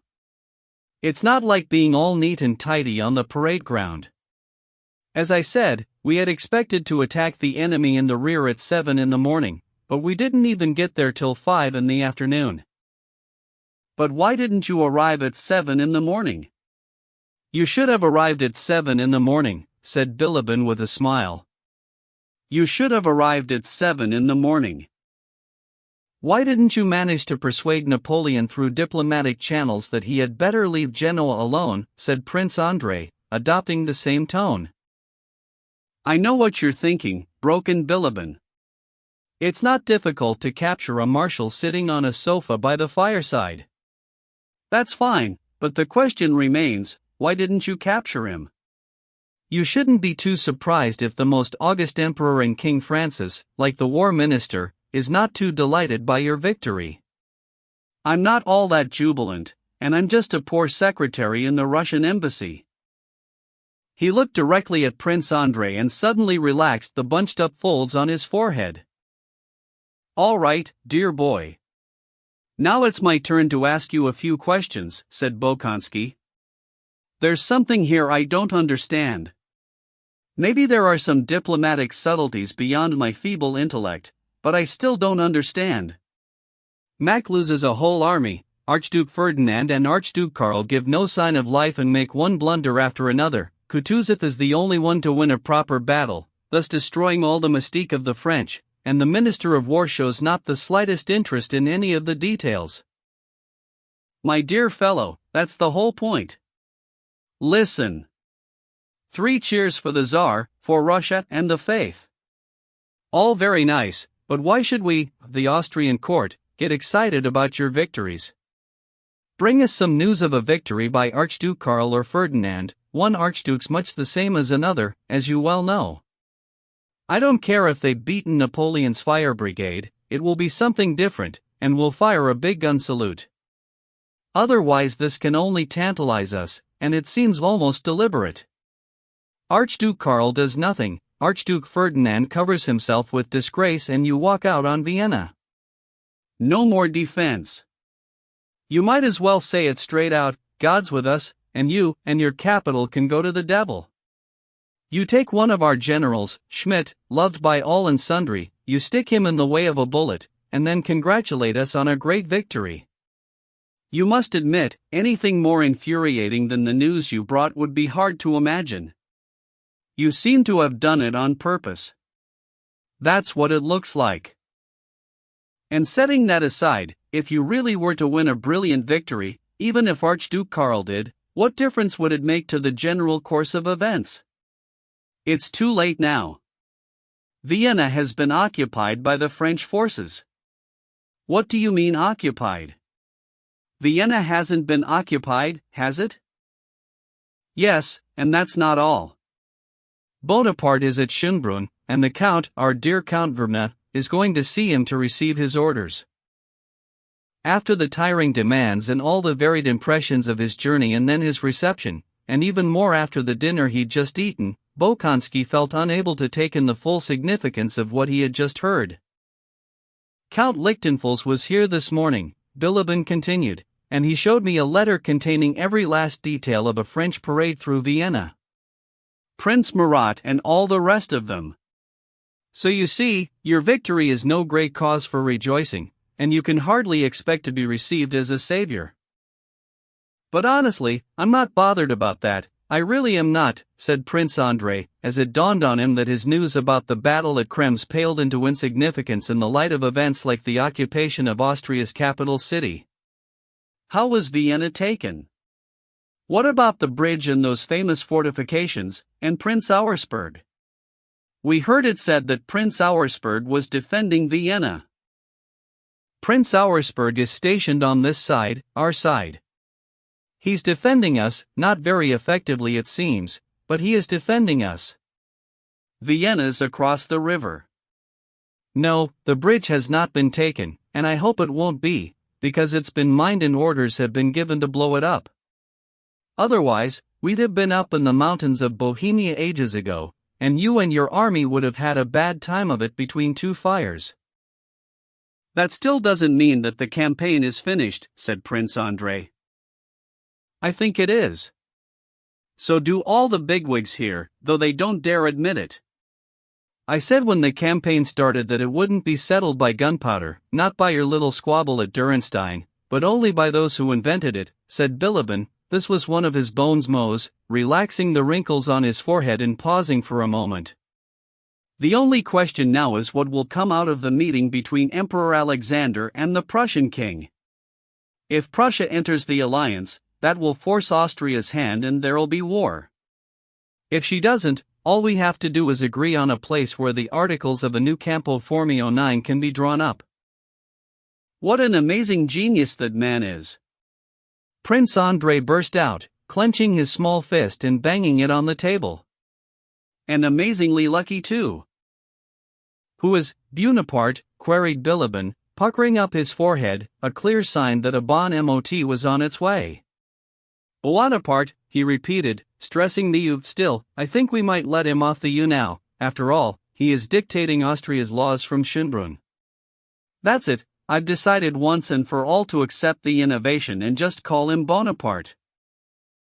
No, listen, joking apart, said Prince Andrei, do you really think the campaign is finished? I'll tell you what I think. Austria has been made a fool of, and she is not used to that. She'll be out for vengeance. And why was she made a fool of? First, because her provinces have been pillaged. They say the Holy Russian Army is good at looting. Her army has been destroyed, her capital has been occupied, and all this to please the pretty eyes of His Sardinian Majesty. So, between you and me, old fellow, instinct tells me we're having the wool pulled over our eyes. Instinct tells me of negotiations with France and plans for a peace treaty, a secret agreement done on the side. That's impossible, said Prince Andrei. That would be too vile for words. Time will tell, said Bilibin, relaxing the creases on his forehead again, an indication that the subject was now closed. When Prince Andrei retired to the room they had prepared for him and lay down in clean sheets on the feather bed with his head on the fragrant, nicely warmed pillows, the battle he had come to report on seemed to have receded into the distant past. His mind was full of the Prussian alliance, the treachery of Austria, Bonaparte's latest triumph, tomorrow's parade and reception, and his audience with Emperor Francis. His eyes closed.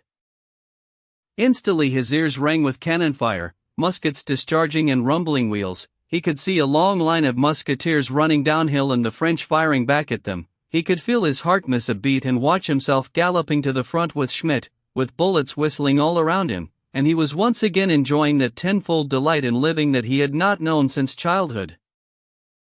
Then he woke. Yes, it really did happen, he told himself with the happy smile of a young child, before relapsing into a deep, youthful slumber. Chapter 11. Next morning he woke late. Reviewing his recent impressions, he remembered first of all that today he was to be presented to the Emperor Francis, and he also recalled the Minister of War, the unctuous adjutant, Bilibin, and last night's conversation. He put on his full dress uniform, which he had not worn for a long time, and walked into Bilibin's room with his arm in a sling, looking fresh, eager and handsome. For gentlemen of the diplomatic corps were already there. Prince Hippolyte Karajan, a secretary in the embassy, was already known to him, Bilibin introduced the others. The visitors were a set of fashionable, wealthy and high-spirited young men who made up a special circle, originally in Vienna and now in Brno, a circle which Bilibin, their leader, referred to as our people. They were almost all diplomats, but their interests extended well beyond the war and politics to take in fashionable society, relations with certain women and the official side of the service. These young gentlemen clearly took to Prince Andrei, welcoming him straightaway as one of ours, a rare distinction. Out of politeness and to break the ice they asked him one or two questions about the army and the battle, but soon the conversation slipped back into inconsequential chit-chat, jokes and gossip. "No, but the best bit of all," said one of them, describing a disaster that had happened to a service colleague, "yes, the best bit was that the minister had told him that his appointment to London was definitely a promotion and that was how he should see it. Imagine his face. Worse than that, gentlemen, now I'm going to give Kuragin away. A fellow runs into a bit of trouble and this Don Juan takes full advantage." Shocking fellow. Prince Hippolyte was sprawling in a Voltaire armchair with his legs over the arm. He laughed and said, "Tell me more." "Don Juan! You reptile!" cried various voices. "Something you don't know, Bolkonsky," said Bilibin, turning to Prince Andrei. "All the atrocities of the French army, I nearly said the Russian army, are nothing compared with this fellow's achievements with women." "A woman is a good companion for a man," declared Prince Hippolyte, peering at his elevated legs through a lorgnette. Bilibin and the rest of our people roared with laughter, staring at Hippolyte. Prince Andrei could now see that this Hippolyte, who, if he was honest about it, had brought him to the verge of jealousy over his wife, was the butt of this circle. "No, I must treat you to a bit of Kuragin," Bilibin whispered to Bolkonsky. "He's wonderful when you get him going on politics. You must see the depth of his thinking." He sat down by Hippolyte, wrinkled up his forehead and started a conversation about politics. Prince Andrei and the others gathered round. "The Berlin cabinet cannot express any feelings concerning an alliance," Hippolyte began, with a knowing look, "without expressing, as in its last note, you do see, don't you? And besides, if His Majesty the Emperor doesn't go back on the principle of our alliance—" "Wait, I haven't finished," he said to Prince Andrei, seizing him by the hand. "I can only imagine that intervention will be stronger than non-intervention. And besides," he paused, "non-receipt of our dispatch of November the 28th doesn't count as imputing. Anyway, that's how it's all going to end." And he let go of Bolkonsky's hand to indicate that he had quite finished. "Demosthenes, I know you by the pebble in your golden mouth," said Bilibin, his thick thatch of hair rippling with delight. Everyone laughed, no one louder than Hippolyte. He was almost choking from obvious distress, but he couldn't hold back from frenzied laughter that sent spasms across his usually impassive features.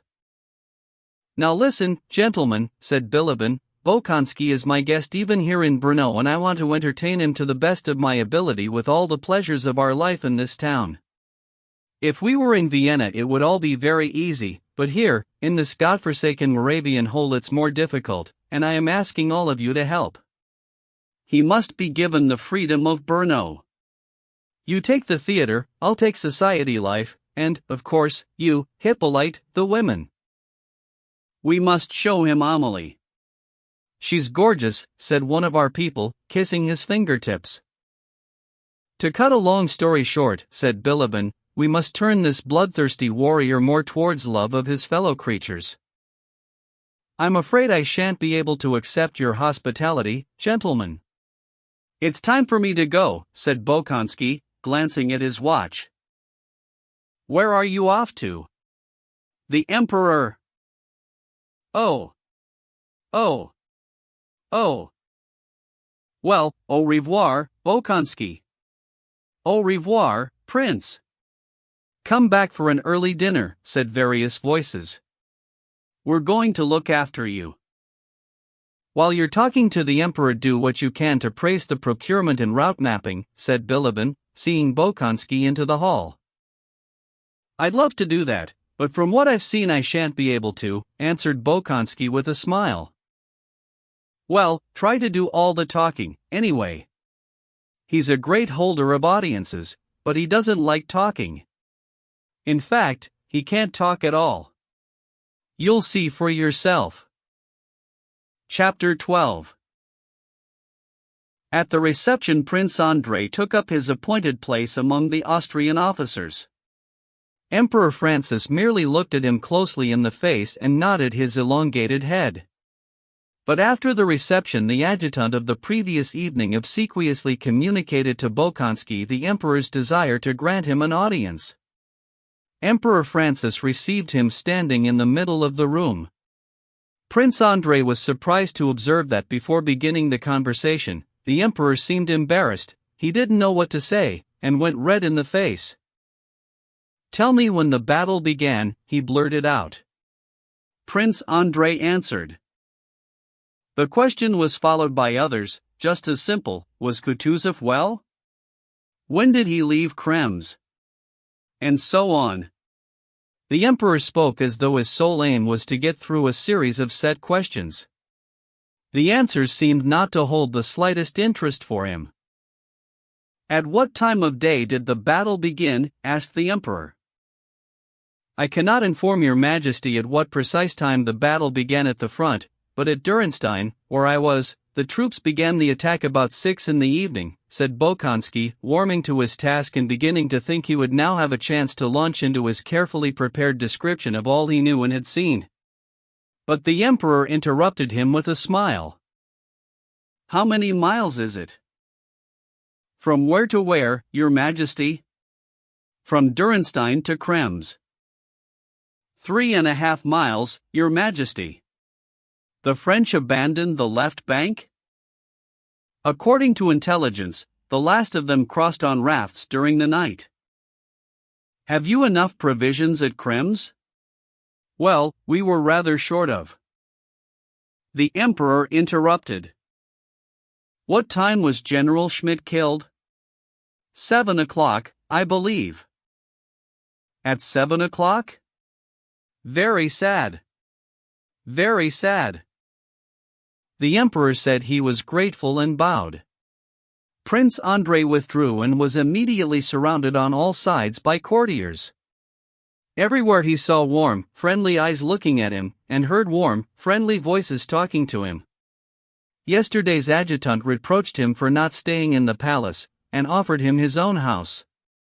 The Minister of War came up and congratulated him on the Order of Maria Theresa, 3rd class, which the emperor wished to award him. The Empress's chamberlain invited him to call upon Her Majesty. The Archduchess, too, wished to see him.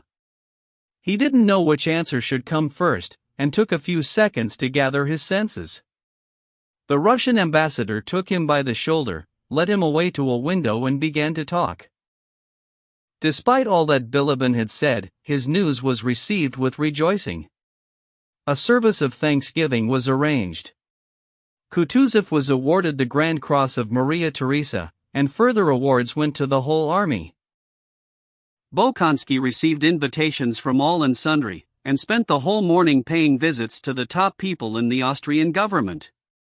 These went on into the afternoon, and it was past 4 o'clock when Prince Andrei was able to make his way back to Bilibin's, mentally composing a letter to his father about the battle and his reception at Brno. On the way he stopped off at a bookshop to stock up on reading material for the campaign, and stayed there for some time. When he finally reached the steps of Bilibin's house, there stood a carriage half-stowed with luggage, and here was Franz, Bilibin's servant, struggling in the doorway with a traveling trunk. What's happened? Asked Bolkonsky. Oh dear, Your Excellency, said Franz, heaving the trunk onto the carriage. We're moving on. That villain's at our heels again. You what? Queried Prince Andrei. Bilibin came out to meet Bolkonsky. His usually composed face showed some agitation. No, you'll have to admit there's a nice little story here, he said. It's the Tabor Bridge at Vienna. They crossed it without a shot being fired. Prince Andrei couldn't follow him. Where've you been? You don't seem to know what every coachman in the town has heard by now. I've been with the Archduchess. I heard nothing there. Haven't you seen everybody packing their things? I haven't seen anything. What's gone wrong? Prince Andrei asked impatiently. Gone wrong? What's gone wrong is that the French have crossed the bridge that Auersperg was supposed to be defending, and they didn't blow it up, so even as we speak Murat is coming hotfoot down the road to Brno, and they'll be here soon, tomorrow at the latest. What do you mean? Why wasn't the bridge blown up? I thought it had been mined. Why?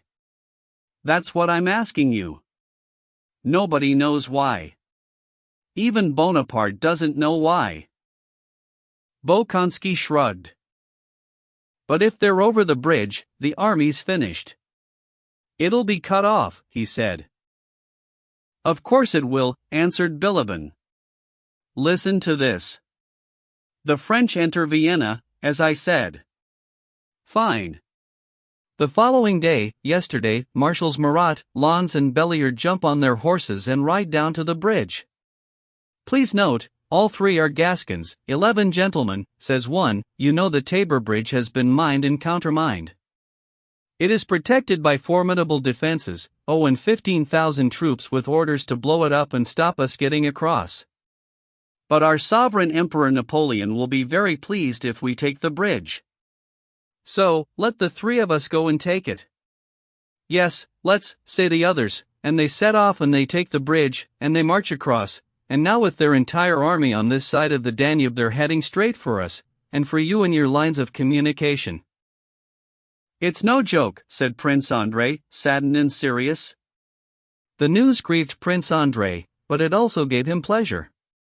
Once he knew the Russian army was in such a hopeless situation, it immediately occurred to him that he might be the very man destined to extricate the Russian army from that situation, and that just as Napoleon rose from obscurity at Toulon 12, this was where he would be raised forever from the ranks of anonymous officers. This was his first step on the road to glory. Even as he listened to Bilibin, he could see himself getting through to the army, presenting to a council of war his version of events, the army's only salvation, and taking personal responsibility for the execution of his plan. It's no joke, he said. I'm not joking, Bilibin went on. Nothing could be truer or sadder than this. These three gentlemen advanced to the bridge unaccompanied and waving white handkerchiefs. It's a truce, they say, and they, the marshals, have come to parley with Prince Auersperg. The duty officer lets them on to the bridgehead. They spin him 1,000 gasconades. The war is over. Emperor Francis has arranged a meeting with Bonaparte. They wish to see Prince Auersperg and so on. The officer sends for Auersperg. These Gascon gentlemen embrace the officers, make a lot of jokes and sit there on the big guns, and meanwhile a French battalion creeps up quietly onto the bridge, hurls the sacks of incendiary material down into the river, and marches up to the bridgehead. Eventually the lieutenant general appears, our dear Prince Auersperg von Modern, no less. Esteemed enemy. Flower of the Austrian yeomanry. Hero of the Turkish wars. Hostilities are at end. We can all shake hands. Emperor Napoleon has a burning desire to make the acquaintance of Prince Auersperg. In a nutshell, these gentlemen, true Gascons all, bamboozle Auersperg with their clever talk. He is so flattered by this rapidly developed intimacy with French marshals, so dazzled by Murat's fine cloak and ostrich feathers, that he is blinded by their fire and forgets that firing's what he ought to be doing to the enemy. Carried away as he was by the lively telling of his story, Bilibin did not forget to pause after this bon mot, to allow it to sink in.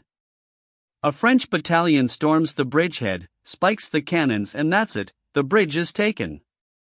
But wait, the best part of the whole story, he went on, a skilled raconteur relaxing in mid-narrative, is that the sergeant in charge of the cannon which was due to give the signal to light the fuses and blow up the bridge, this sergeant, seeing the French troops running onto the bridge, wanted to open fire, but Lon stayed his hand. The sergeant, obviously brighter than his general, goes up to Auersperg and he says, "Prince, it's a trick. Look, the French are coming." Marat sees that all is lost if he lets the sergeant have his say.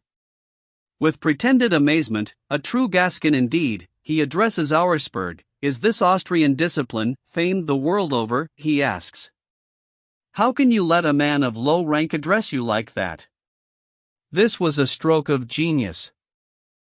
Prince Auersperg preserves his honor by having the sergeant arrested. Be honest, this Tabor Bridge affair makes a sweet little story, doesn't it? No stupidity, no cowardice. "It could be treason," said Prince Andrei, still vividly imagining grey overcoats, wounds, gunsmoke and roaring cannons, and the glory that would be his. "Oh, it's not that. But it does put the court in an awkward spot," pursued Bilibin. "It's not treason, or cowardice, or stupidity, it's all over again." He seemed to pause for reflection, wondering just how to put it. "It's that man Mac. We have been macked," he said, satisfied that he had coined another bon mot, a brand new one that was going to get repeated. His wrinkled brow relaxed smartly in self-congratulation, and with a thin smile he began to inspect his fingernails. "Where are you off to?" he asked abruptly, turning to Prince Andrei, who had got up and was heading for his room. "I must get going." "Where to?" "Back to the army." "I thought you were going to stay on for a couple of days." "Not now.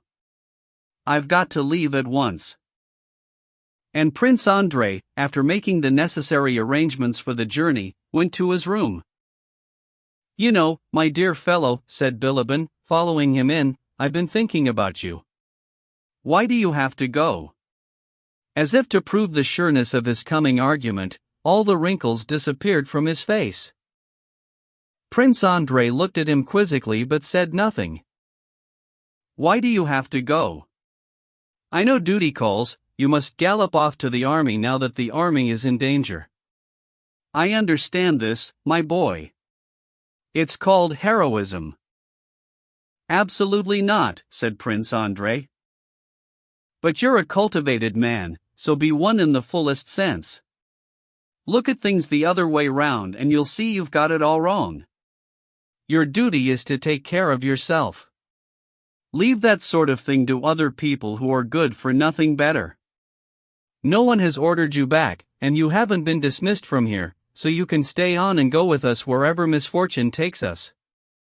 I've heard it said we're going to Olmütz. Olmütz is a very charming town. And we can travel there together quite pleasantly in my carriage." "That's enough of the jokes, Bilibin," said Bolkonsky. "No, I speak sincerely as a friend. Think it over. Where are you off to now, and why are you going at all when you can stay on here?" "There are only two possibilities." He wrinkled up the skin of his left temple. "Either peace will be declared before you get back to the army, or it will mean defeat and disgrace along with Kutuzov and the whole army." And Bilibin relaxed his brow again, confident that this dilemma was irrefutable. "This is something I can't argue about," said Prince Andrei coldly, but he thought to himself, "I have to go, to save the army." "My dear fellow, you're a hero," said Bilibin. Chapter 13.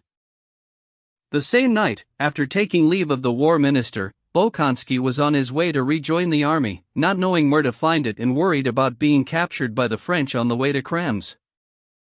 At Brno the whole court and everyone attached to it was busy packing, and the heavy baggage was already on the road to Olmütz.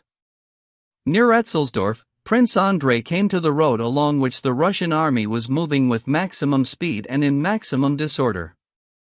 It was so blocked with wagons that no carriage could possibly get through. Prince Andrei procured a horse and a Cossack from the officer in charge of the Cossacks, and, hungry and weary as he was, he wove in and out between the wagons and rode on in search of the commander-in-chief and his own luggage.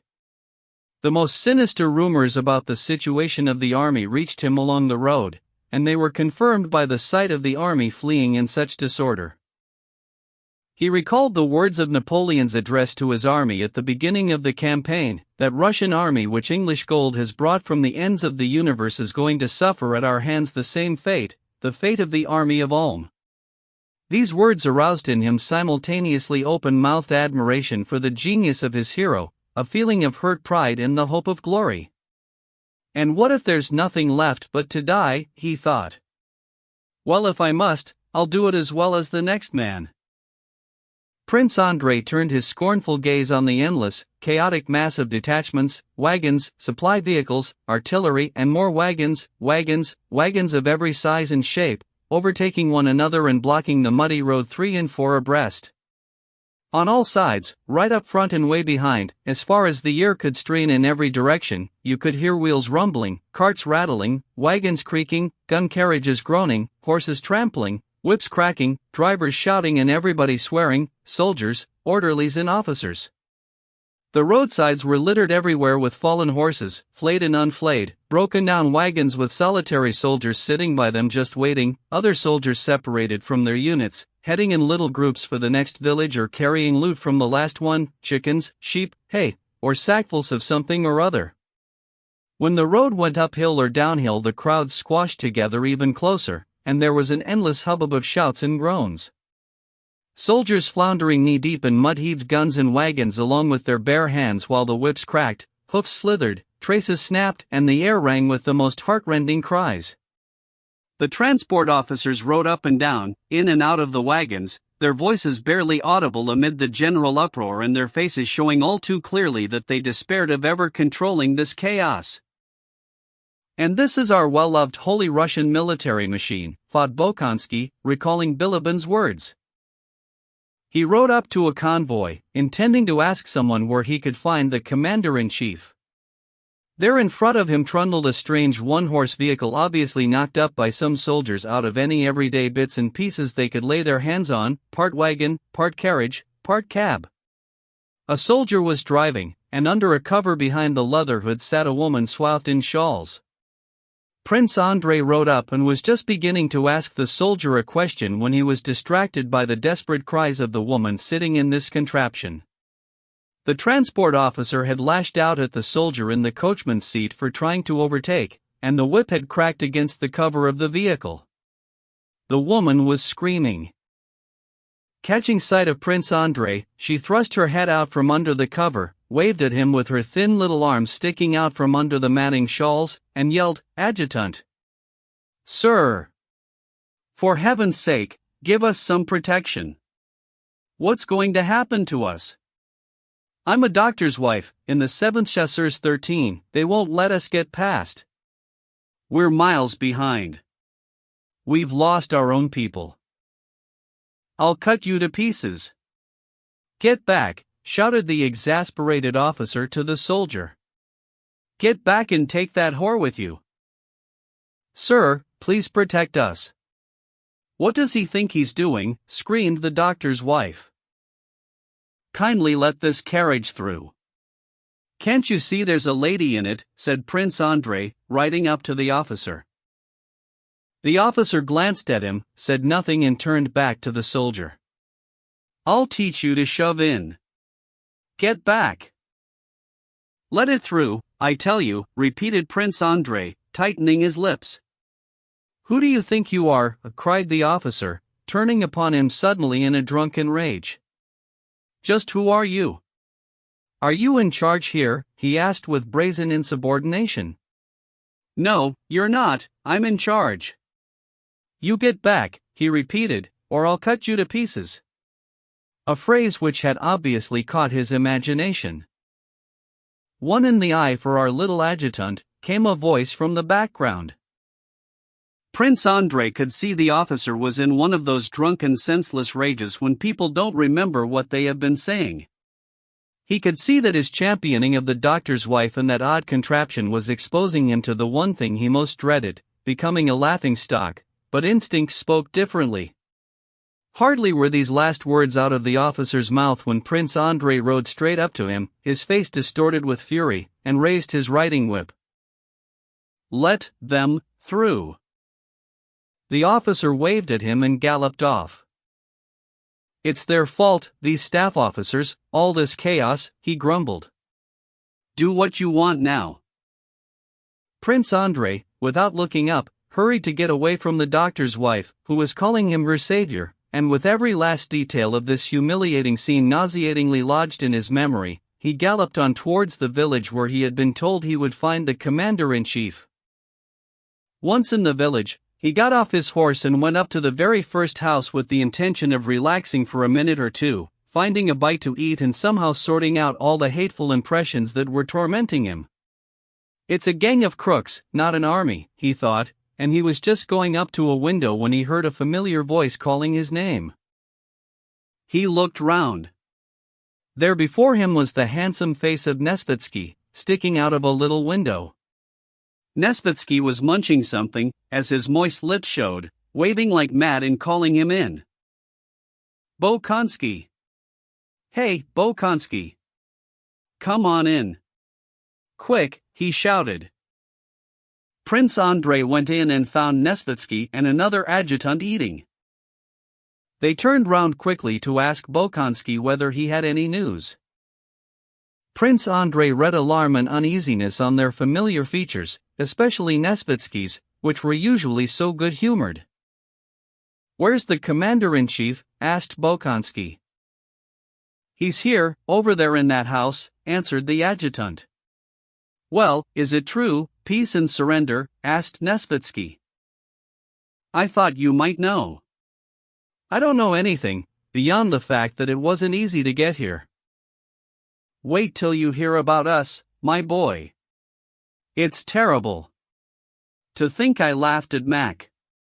We're worse off than he ever was, said Nesvitsky. But look, sit down and have something to eat. You won't find your baggage or anything else here, Prince, and God knows where your man's gone, said the other adjutant. Where are the headquarters? We're spending the night in's name. Well, I managed to pack everything I need on 2 horses, said Nesvitsky. Very good packs too. They'd see me over the mountains of Bohemia. We're up against it, old fellow. But look at you, you don't look very well. You're shivering. Nesvitsky had seen Prince Andrei jump as if he'd had an electric shock. No, I'm all right, answered Prince Andrei. He had just recalled the brush between the doctor's wife and the transport officer. What is the commander-in-chief doing here? He asked. I haven't the slightest idea, said Nesvitsky. All I know is, it's a disaster, an absolute disaster, said Prince Andrei, and he went over to the house where the commander-in-chief was said to be. He walked past Kutuzov's carriage, the weary saddle horses belonging to members of his entourage, and the Cossacks talking loudly together, and approached the entry. He was informed that Kutuzov was in the inner room of the hut with Prince Bagration and Weyerother, an Austrian general who had taken Schmidt's place. There in the entry sat little Kozlovsky squatting on his heels in front of a copying clerk. The latter was sitting on an upturned tub with the cuffs of his uniform rolled up, writing at speed. Kozlovsky looked worn out, someone else who had obviously not slept all night. He glanced up at Prince Andrei, but didn't even nod. Line 2. Have you got that? He went on, dictating to the clerk. The key of Grenadiers, the Podolian. You're going too fast, sir, protested the clerk with a brazen, angry glance at Kozlovsky. At that moment he heard Kutuzov's strong and impatient voice through the door, with another unknown voice interrupting him. The sound of those voices, Kozlovsky's perfunctory glance at him, the rudeness of the harassed clerk, the fact that he and Kozlovsky were sitting around a tub on the floor at so little distance from the commander-in-chief and those Cossack horsemenders laughing so raucously just outside the window, all of this made Prince Andrei feel that some great and ghastly misfortune was about to descend on them. He turned to Kozlovsky with some urgent questions. Prince, you'll have to wait, said Kozlovsky. The disposition of Bagration's troops. Is it surrender? No, it's not. We're getting ready to take them on. Prince Andrei walked over towards the door of the room from which the voices were coming. But just as he was about to open it, the voices inside stopped speaking, the door opened and there in the doorway stood Kutuzov with his familiar aquiline nose and podgy features. Prince Andrei was standing directly opposite Kutuzov, but from the look in the commander-in-chief's one good eye it was clear that he was observing very little, being preoccupied with so many thoughts and anxieties. He looked his adjutant straight in the face and didn't recognize him. "Well, have you finished?" he inquired of Kozlovsky. "Very nearly, Your Excellency." Bagration followed his commander-in-chief out of the room, a short lean man, still relatively young, his semi-oriental features suggesting a phlegmatic man of strong character. "Beg to report back, sir." Prince Andrei had to say it twice in rather a loud voice before handing Kutuzov an envelope. "Oh yes, back from Vienna? Very good. Later. Kutuzov went out to the steps accompanied by Bagration. "Well, Prince, I bid you farewell," he said to Bagration. "Christ be with you. You have my blessing for the great task ahead." Kutuzov's face suddenly softened, there were tears in his eyes. With his left hand he drew Bagration to him, and with the other, which bore a ring, he made the sign of the cross over him, a gesture which seemed to have become second nature. He offered him a podgy cheek, but Bagration ended up kissing him on the neck. "Christ be with you," repeated Kutuzov, walking away towards his carriage. "Get in with me," he said to Bolkonsky. "Your Most High Excellency, I would like to be of some use here. Please allow me to remain in Prince Bagration's detachment." "Come in," said Kutuzov, and noticing that Bolkonsky was still hanging back, he added, "I need some good officers myself." "Yes, indeed I do."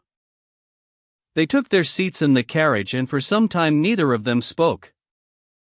"We still have a very great deal ahead of us," Kutuzov said, seeming to penetrate with the sharp wisdom of a veteran all the spiritual torment that was troubling Bolkonsky. "If 1/10 of his detachment gets through tomorrow, I shall thank God for it," added Kutuzov, apparently to himself. Prince Andrei glanced at this man, only inches away from him, and his eyes were drawn to the sharp outline of the scar on his temple where that bullet had gone through his head at Ismail, and the empty eye socket. "Oh yes, he's earned the right to talk so casually about the destruction of all these men," thought Bolkonsky. "That's why I'm asking you to send me to that detachment," he said.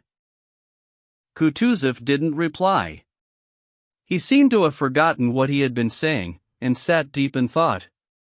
But 5 minutes later, rocking comfortably in the smoothly sprung carriage, Kutuzov looked at Prince Andrei. His face now showed no trace of emotion. With shrewd amusement he questioned Prince Andrei about the details of his interview with the Emperor, and how the court had reacted to the Krem's affair and also about certain ladies known to them both. Chapter 14.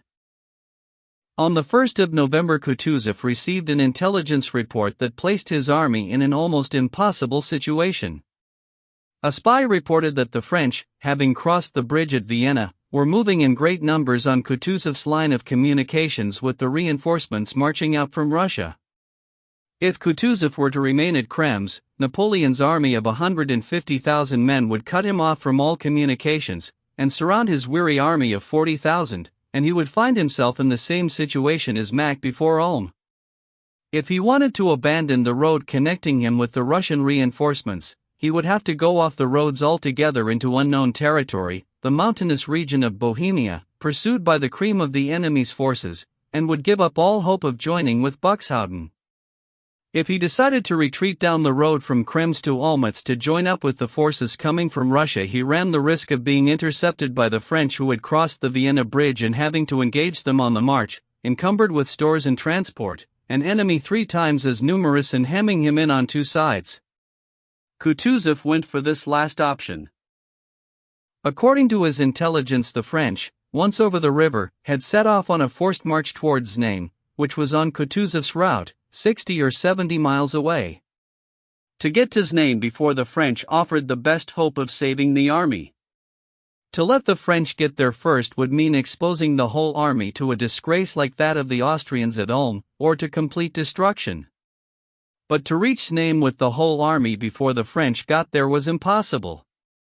The road for the French from Vienna to Znaim was shorter and better than the road for the Russians from Krems to Znaim.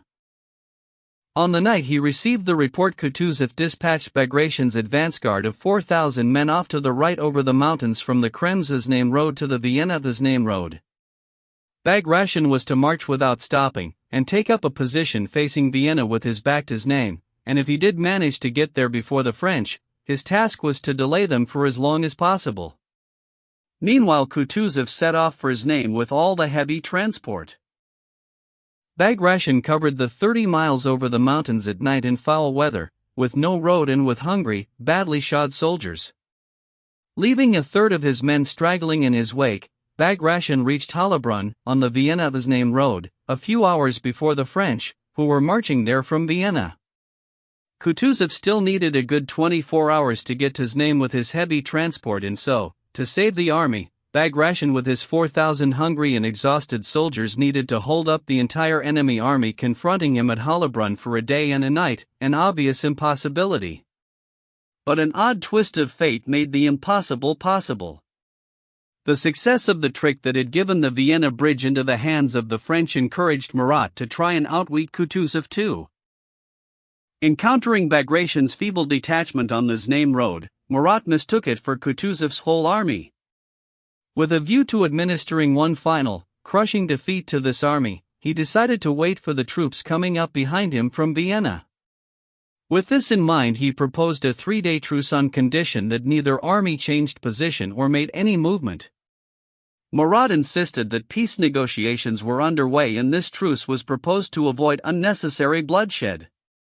Count Nostitz, the Austrian general in charge of the advance posts, trusted Murat's word as conveyed by an emissary and fell back, leaving Bagration's detachment unprotected.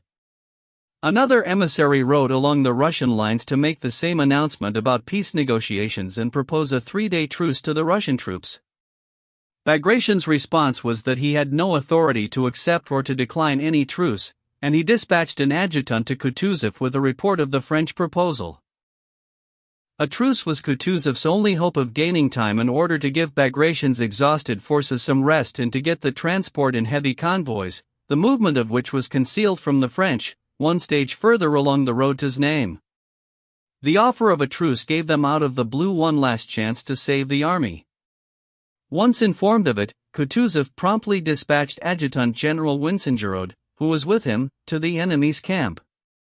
Wincengerode was instructed not only to accept the truce, but to propose terms for surrender, and meanwhile Kutuzov sent his adjutants back to speed up the transport of the baggage and equipment of the whole army along the Krems-Znaim road. Bagration's starving and exhausted detachment was to provide cover single-handedly for the troop and transport convoy by just staying there facing an enemy 8 times as strong. Kutuzov was right in 2 respects, that the offer of surrender, which did not tie his hands in any way, gave time for at least some of the transport to reach Znaim, and also that Murat's blunder would very soon be discovered. Napoleon was at Schönbrunn, less than 20 miles from Hollabrunn, when he received Murat's dispatch and the proposals for a truce and surrender. He saw through the trick immediately and sent the following letter to Murat by return. Schönbrunn. 25 Brumaire, 1805 at 8 o'clock in the morning. To Prince Murat. I can find no words to express to you my displeasure. As a mere advance guard commander, you have no right to enter into truces without orders from me. You are losing for me the spoils of a whole campaign. Break the truce immediately and march on the enemy. You must have it declared to them that the general who signed this surrender had no right to do so, and that only the Emperor of Russia has that right. If, however, the Emperor of Russia should ratify the aforesaid convention, I shall do likewise, but this is nothing but a trick. March on and destroy the Russian army. You are well placed to seize its baggage and artillery. The Russian Emperor's aide-de-camp is an impostor. Officers are nothing when they have no power, this one had none. The Austrians let themselves be tricked into allowing us across the Vienna Bridge. Now you are falling for a trick played on you by one of the Emperor's adjutants. Napoleon. Napoleon's adjutant galloped off at full speed bearing this ominous letter to Murat. Distrusting his generals, Napoleon himself moved to the battlefield with his whole guard, worried that a ready victim might slip through his fingers. Meanwhile, the 4,000 men of Bagration's detachment cheerfully lit their campfires, dried themselves out and got warm, and cooked porridge for the first time in 3 days, none of them realizing or even dreaming of what might be in store for them. Chapter 15. It was nearly 4 o'clock in the afternoon when Prince Andrei, who had finally persuaded Kutuzov to release him, reached Grunth and joined Bagration. Napoleon's adjutant had not yet reached Murat's detachment and the battle had not yet begun. In Bagration's detachment they had no idea how things were going. There was talk of peace, but no one believed it was possible. There was also talk of battle, but no one believed that was about to happen either. Knowing Bolkonsky to be a popular and trusted adjutant, Bagration gave him his warmest welcome and special indulgence, as a commanding officer. He informed him that action would probably begin that day or the next, and gave him absolute freedom either to remain with him during the battle or to retire to the rear guard and supervise the order of the retreat, also a matter of some importance. "But I don't think there'll be any fighting today," said Bagration reassuringly to Prince Andrei. If he is one of the run-of-the-mill little staff dandies sent here to win himself across, he was thinking, he can do that in the rear guard, but if he really wants to be with me, I may as well let him. I can use him, if he's got any guts. Without replying, Prince Andrei asked leave to ride around the territory and learn the disposition of the forces, so that if he had to deliver any messages he would know where to take them. One of the duty officers, a handsome and elegantly dressed man with a diamond ring on his forefinger, a confident speaker of bad French, was detailed to conduct Prince Andrei. On all sides they could see rain-soaked officers with dejected faces who seemed to be looking for something, and soldiers carrying doors, planks and fences from somewhere in the village. "Just look at these men. They're all over the place," said the staff officer, pointing to them. "Their officers let them run riot. And look here." He pointed to a canteen set up under a tent. "They come in here and just sit around doing nothing. I sent them all out this morning, and look, it's full again. I must just ride over and give them a scare, Prince." "One moment. Let's both go, and I'll get myself some bread and cheese," said Prince Andrei, who had not yet had time to eat. "Why didn't you say, Prince? I could have offered you something." They got off their horses and went in under the tent. Several officers, with flushed and exhausted faces, were sitting at the tables, eating and drinking.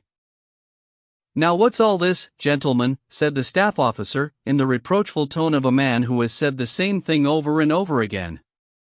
"You can't keep leaving your posts like this. The prince gave orders that nobody should be in here." "What about you, Captain?" he said to a grimy, thin little artillery officer standing there in his stockings, having handed his boots to the stallholder to dry them. He stood up when they came in, with a rather forced smile on his face. "What about you, Captain Tushin?" "Shame on you," the staff officer persisted. "I'd have expected you as an artillery officer to set an example, and here you are in bare feet. If the alarm goes you'll look fine with no boots on." The staff officer smiled. "Back to your stations, gentlemen, if you don't mind," he added in a tone of authority. Prince Andrei couldn't help smiling as he glanced at Captain Tushin. Saying not a word, Tushin was smiling at them, hopping from one bare foot to the other and looking inquiringly with his big, shrewd, kindly eyes from Prince Andrei to the staff officer and back.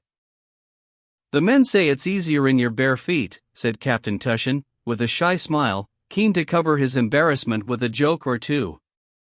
But before the words were out of his mouth he could see that this one was going wrong. They didn't like it. He was even more embarrassed. Please go back to your post, said the staff officer, struggling to maintain due gravity. Prince Andrei glanced again at the little figure of the artillery officer. There was something odd about him, something unmilitary, rather comic but very engaging.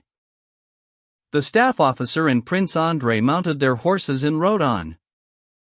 Riding out beyond the village, continually meeting or overtaking soldiers and officers of various divisions, they saw that on their left trenches were being dug, piling up mounds of fresh red clay. Several battalions of soldiers, in shirt sleeves despite the cold wind, were swarming like white ants all over the trenchworks. Spadefuls of red clay came soaring out onto the mounds thrown up by hands unseen. They went over to inspect the work and then rode on further. Just beyond the entrenchment they came across dozens of soldiers continually running over to the latrine, changing places, and running off again, and they had to hold their noses and get their horses to trot away from the noxious atmosphere. Here we have it, the nice side of camp life, said the staff officer. They rode up the hill opposite, from where they could get a good view of the French. Prince Andrei stopped and looked. That's our battery up yonder, said the staff officer, showing him the highest point, commanded by that funny fellow sitting there with no boots on. From there you can see everything. Shall we go up, Prince? I'm most grateful to you, but I can manage now, said Prince Andrei, anxious to be rid of the staff officer. Please don't worry about me. The staff officer rode off, and Prince Andrei went on alone. The further forward and the closer to the enemy he went, the more orderly and cheerful he found the troops. The worst of the disorder and despondency had been seen in the transport column just outside Znaim, which Prince Andrei had passed that morning, 6 or 7 miles away from the French. He had also felt some degree of alarm and a vague sense of apprehension at Grunth. But the nearer Prince Andrei got to the actual French lines, the more confident our troops appeared to be. The soldiers stood in orderly ranks wearing their greatcoats while their sergeant major and the captain were numbering off, poking the last soldier in each section in the chest and telling him to raise his hand. Soldiers were scattered about everywhere, bringing logs and brushwood, knocking up little shacks, chatting together and laughing in high spirits. They sat round the campfires, some dressed and some stripped, drying off their shirts and leg bands or seeing to their boots and coats. Many of them thronged around the cauldrons and porridge pots. In one company the meal was ready and the soldiers gazed at the steaming pots with ravenous faces, waiting for the quartermaster sergeant to take a bowlful over to an officer sitting on a log outside his shack so that he could sample it. In another company, luckier than most, they didn't all get vodka. The soldiers crowded around their thickset, pockmarked sergeant while he tilted a keg of vodka and poured it into the canteen lids offered up in turn. With a heavenly look on their faces the soldiers lifted the lids to their mouths, tossed them back, licked their lips and then, wiping their mouths on their coat sleeves, strolled off looking nice and merry. Every face was calm. It was as if all this were happening not in sight of the enemy and just before a battle in which at least half of them would be left behind on the field, but somewhere back home in Russia, with the prospect of a nice quiet halt for the night. Prince Andrei rode past a chasseur regiment and onto the ranks of the Kiev Grenadiers, splendid men, all engaged in the same peaceful activities. Not far from the colonel's rather superior little hut he came upon a platoon of grenadiers, with a man stripped naked lying on the ground in front of them. 2 soldiers held him down while 2 others were swinging supple birches, lashing them down rhythmically across the man's bare back. The man screamed like nothing on earth. A stout major was walking up and down in front of the platoon, ignoring the screams and saying to the men, "It's a disgrace for a soldier to steal. A soldier must be honest, honorable, and brave. Anyone who steals from a brother must be without honor. He's a swine. Keep it going." The measured lashing continued, so did the desperate screaming, though some of it may have been for effect. "Keep it going," said the major over and again. A young officer walked away from the flogging, his face a picture of bewilderment and sorrow, looking quizzically at the adjutant. Prince Andrei rode out to the front and then along the line. On both flanks the 2 lines, ours and the enemy's, were quite a long way away from each other, But in the center, where the emissaries had come over that morning, the lines came so close together that the soldiers of the two armies could see each other's faces and talk to each other. Besides the picket line itself, many onlookers had gathered on both sides, enjoying a good laugh as they scrutinized the enemy, who looked to them like weird and alien beings. Since early morning, although the line was officially out of bounds, the commanding officers had not been able to keep the curious onlookers away. The soldiers who made up the line were now carrying on like showmen with some novelty to offer. They had stopped looking at the French and were wholly absorbed by the men who had come up to have a look, anything to distract them from boredom as they waited to be relieved. Prince Andrei stopped and took his measure of the French. "Hey, mate, look at them too," said one soldier to his pal, pointing to a Russian musketeer who had gone up to the very front with an officer and was repeatedly bellowing something across to a French grenadier. "He can go on a bit, can't he? Old Froggy can't get a word in. How about that, Sidorov?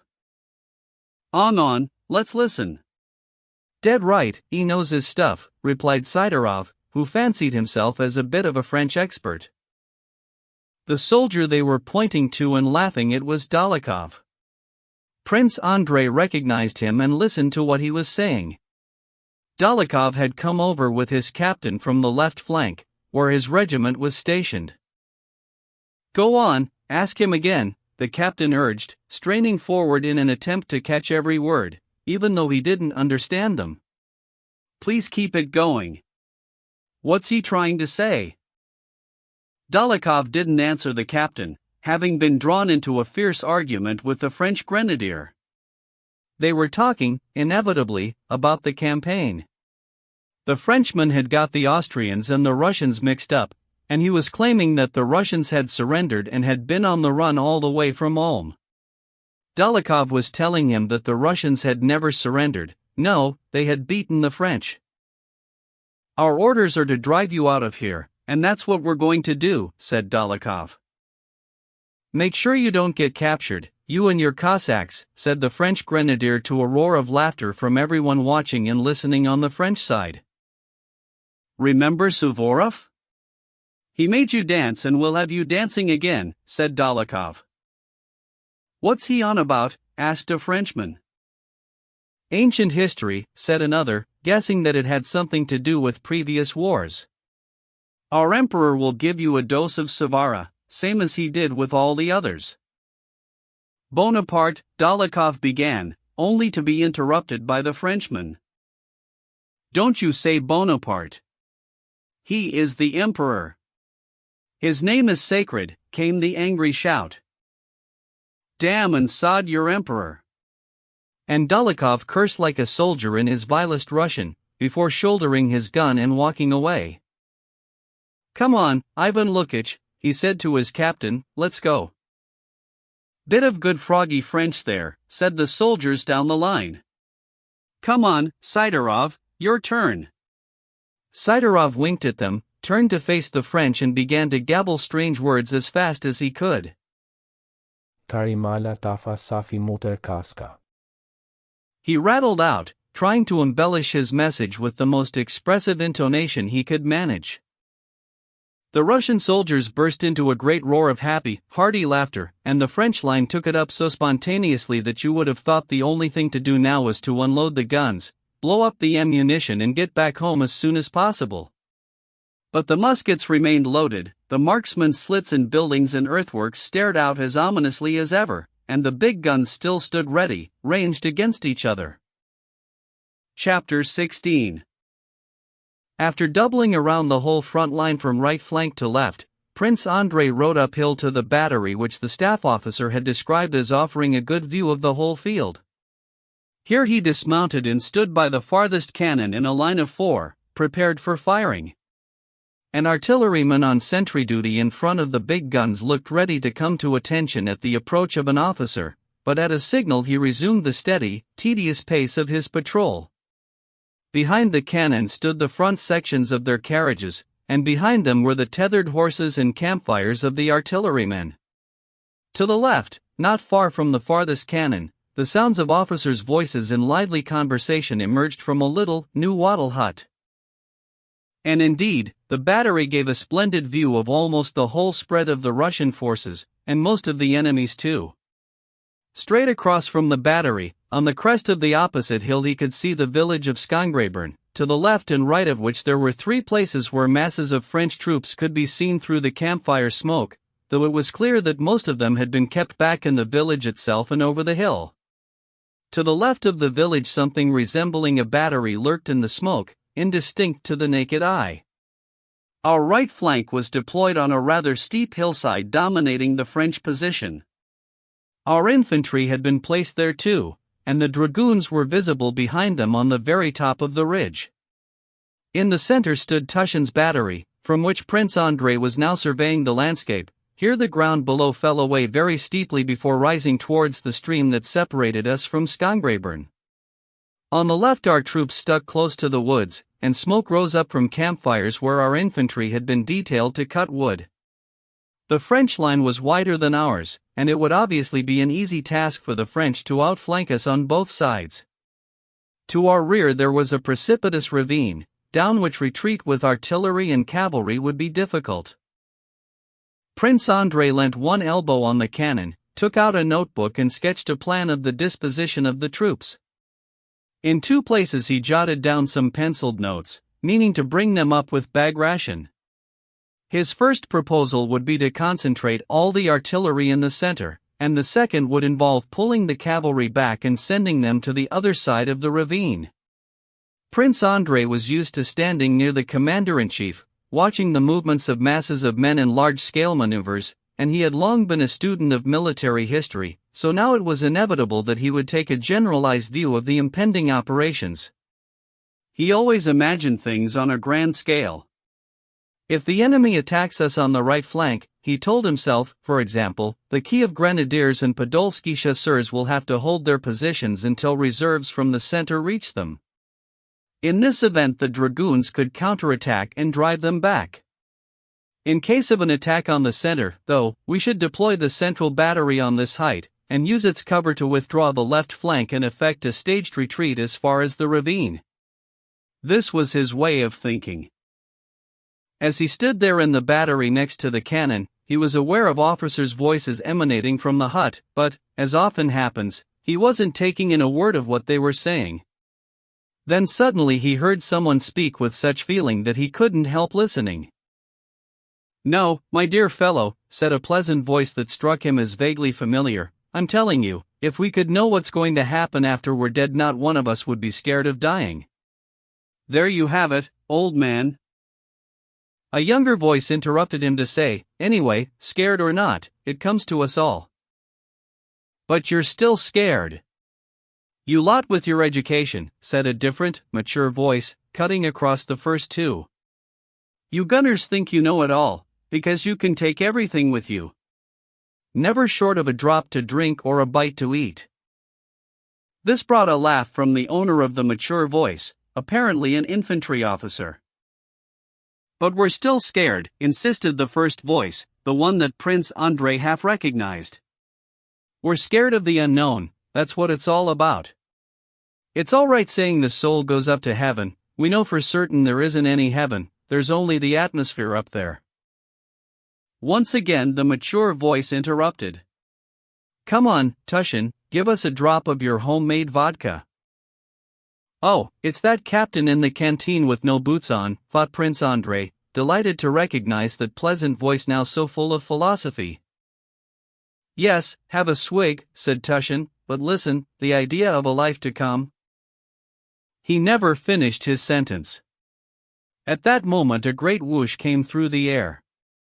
Nearer, nearer, faster and louder, louder and faster, and a cannonball, also not quite saying everything it wanted to say, thudded into the ground not far away, blasting the earth with superhuman force. The earth seemed to groan at receiving such a terrible blow. Immediately the diminutive Tushin dashed out of the hut before anyone else, with his short pipe stuck in the corner in his mouth and his kind, bright face looking rather pale.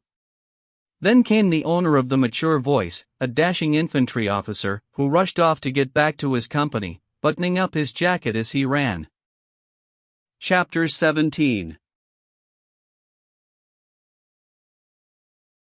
Prince Andrei mounted his horse but stayed at the battery for a while, staring at the smoke rising from the cannon that had fired the ball. His eyes swept the wide open spaces.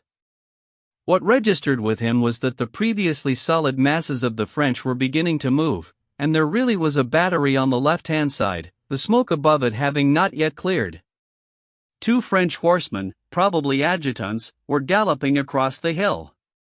A small column of enemy troops was clearly visible, moving downhill, probably to strengthen the line. Before the smoke of the first shot had cleared, there came another puff of smoke and another report. The battle was beginning. Prince Andrei turned his horse and galloped back to Grunth to find Prince Bagration. Behind him he could hear the bombardment getting louder and more frequent, a sign that our guns were beginning to respond. Musket fire rang out down below at the spot where the lines were closest. Lemerroy had only just delivered Napoleon's ominous letter, and the humiliated Murat, desperate to make up for his mistake, rapidly moved his forces for an attack from the center and a double flanking maneuver, hoping to destroy the puny detachment facing him before evening and before the arrival of the Emperor. It started. This is it, thought Prince Andrei, feeling the blood surging around his heart. But where do I look? How do I find my Toulon, he wondered. Riding through companies that only a quarter of an hour earlier had been eating porridge and drinking vodka, he could see the same rapid movement everywhere as soldiers fell in and got their muskets ready, and on every face he could see the same excitement that he felt in his heart. It's here. This is it. God, I'm scared, but it's marvelous, said every face of officer and man. Before he got back to the unfinished earthworks, through the late afternoon gloom of a dull autumn day he saw several men riding towards him. The first of them, wearing a cloak and an astrakhan cap, and riding a white horse, was Prince Bagration. Prince Andrei stopped and waited for him to come on. Prince Bagration reined in his horse, recognized Prince Andrei and nodded to him. He continued to gaze ahead while Prince Andrei told him what he had seen. A touch of it's here. This is it. Was noticeable even on Prince Bagration's strong brown face, with his half-closed, dull-looking eyes that betrayed a lack of sleep. With excited curiosity Prince Andrei kept glancing at that impassive face, wondering whether this man was thinking and feeling anything at this moment, and then what he was thinking and feeling. Is there anything there behind that straight face? Prince Andrei asked himself as he watched him. Prince Bagration nodded to acknowledge Andrei's words, and said, "Carry on," in a tone which implied that all these events, everything reported to him, were going to plan. Prince Andrei was out of breath from his hard riding, and he spoke rapidly. Prince Bagration had an oriental accent and now pronounced his words with great deliberation, as if to impress upon him that there was no need to hurry. He did, however, spur his horse to a trot before riding towards Tushen's battery. Prince Andrei went after him as part of the entourage. The party consisted of an officer of the suite, Bagration's personal aide, Zherkov, an orderly officer, the duty staff officer on a handsome bobtailed horse, and a civil servant, an auditor, who had asked permission to watch the action. The auditor, a podgy man with a podgy face, looked around with a naive smile of amusement, flopping about on his horse, a preposterous figure among the hussars, Cossacks, and adjutants with his camel hair coat and borrowed saddle. "He wants to see some action," said Zherkov to Bolkonsky, with a nod towards the auditor, "but his tummy's playing up already." "That's enough of that," beamed the auditor, with a simple but knowing smile, as if he felt quite flattered to be ridiculed by Zherkov, and wanted to make himself seem stupider than he really was. "Most amusing, my Mr. Prince," said the duty staff officer, who knew there was a special way of using the Russian title Knyaz, Prince, in French, but kept getting it wrong. By this time they had all ridden up close to Tushen's battery, and a cannonball hit the ground not far ahead of them. "What was that?" asked the auditor with his naive smile. "A French pancake," said Zherkov. "So that's what they fight with," observed the auditor. "That's awful." But he seemed nevertheless to swell up with pleasure. Hardly were these words out of his mouth when suddenly there came another terrible whoosh ending in a thudding splash into something soft, and with a great squelch a Cossack riding just behind him to the right toppled to the ground from his horse. Zherkov and the staff officer bent over their saddles and turned their horses away. The auditor stopped a short distance from the Cossack and gave him close scrutiny. He was dead, but his horse still struggled. Prince Bagration looked round squinting, noted what the delay was and casually turned back as if to say, "I can't be bothered with silly details." He reined in with the skill of an expert horseman, leant slightly to one side and freed his sword which had snagged in his cloak. It was an old-fashioned sword, no longer worn by anyone. Prince Andrei recalled the story that Suvorov had given his sword to Bagration in Italy, and the memory of it gave him a particular thrill at that moment. By now they had reached the battery from which Prince Andrei had surveyed the battlefield. "Who's in charge here?" Prince Bagration asked an NCO gunner standing beside the ammunition boxes. When he asked, "Who's in charge here?" he seemed to be saying, "Not gone soft, have you?" and the gunner understood. "Captain Tushin, sir," came the breezy response from the red-haired, freckle-faced young man as he came to attention. "Good, good," said a deeply preoccupied Bagration, and he rode past the gun carriages towards the end cannon. Just before he got there a shot boomed out from it, deafening him and his suite, and through the smoke that suddenly enveloped the big gun they watched the gunners grab the cannon, strain against it and trundle it back into position. A huge burly soldier, the number 1 gunner holding the cleaning rod, sprang up to the wheel, his legs widely braced, while number 2 rammed the charge down the cannon's mouth with a shaking hand. Captain Tushin, short and stooping, tripped over the gun carriage as he dashed forward, without noticing the general, to stare into the distance, shading his eyes with a tiny hand. 2 points up. "That'll do," he shouted in a shrill voice, with attempted bravura which didn't quite square with his small figure. "Fire number 2, he piped. "Hammer them, Medvedev." Bagration called the officer over and Tushin went up to the general, raising 3 fingers to his cap with a timid and gawky movement, more like a priest blessing someone than a soldier saluting. Tushin's guns had originally been intended to bombard the valley, but he was now lobbing incendiary bombs straight over at Skangrebern village, where great masses of French soldiers could be seen advancing out and down.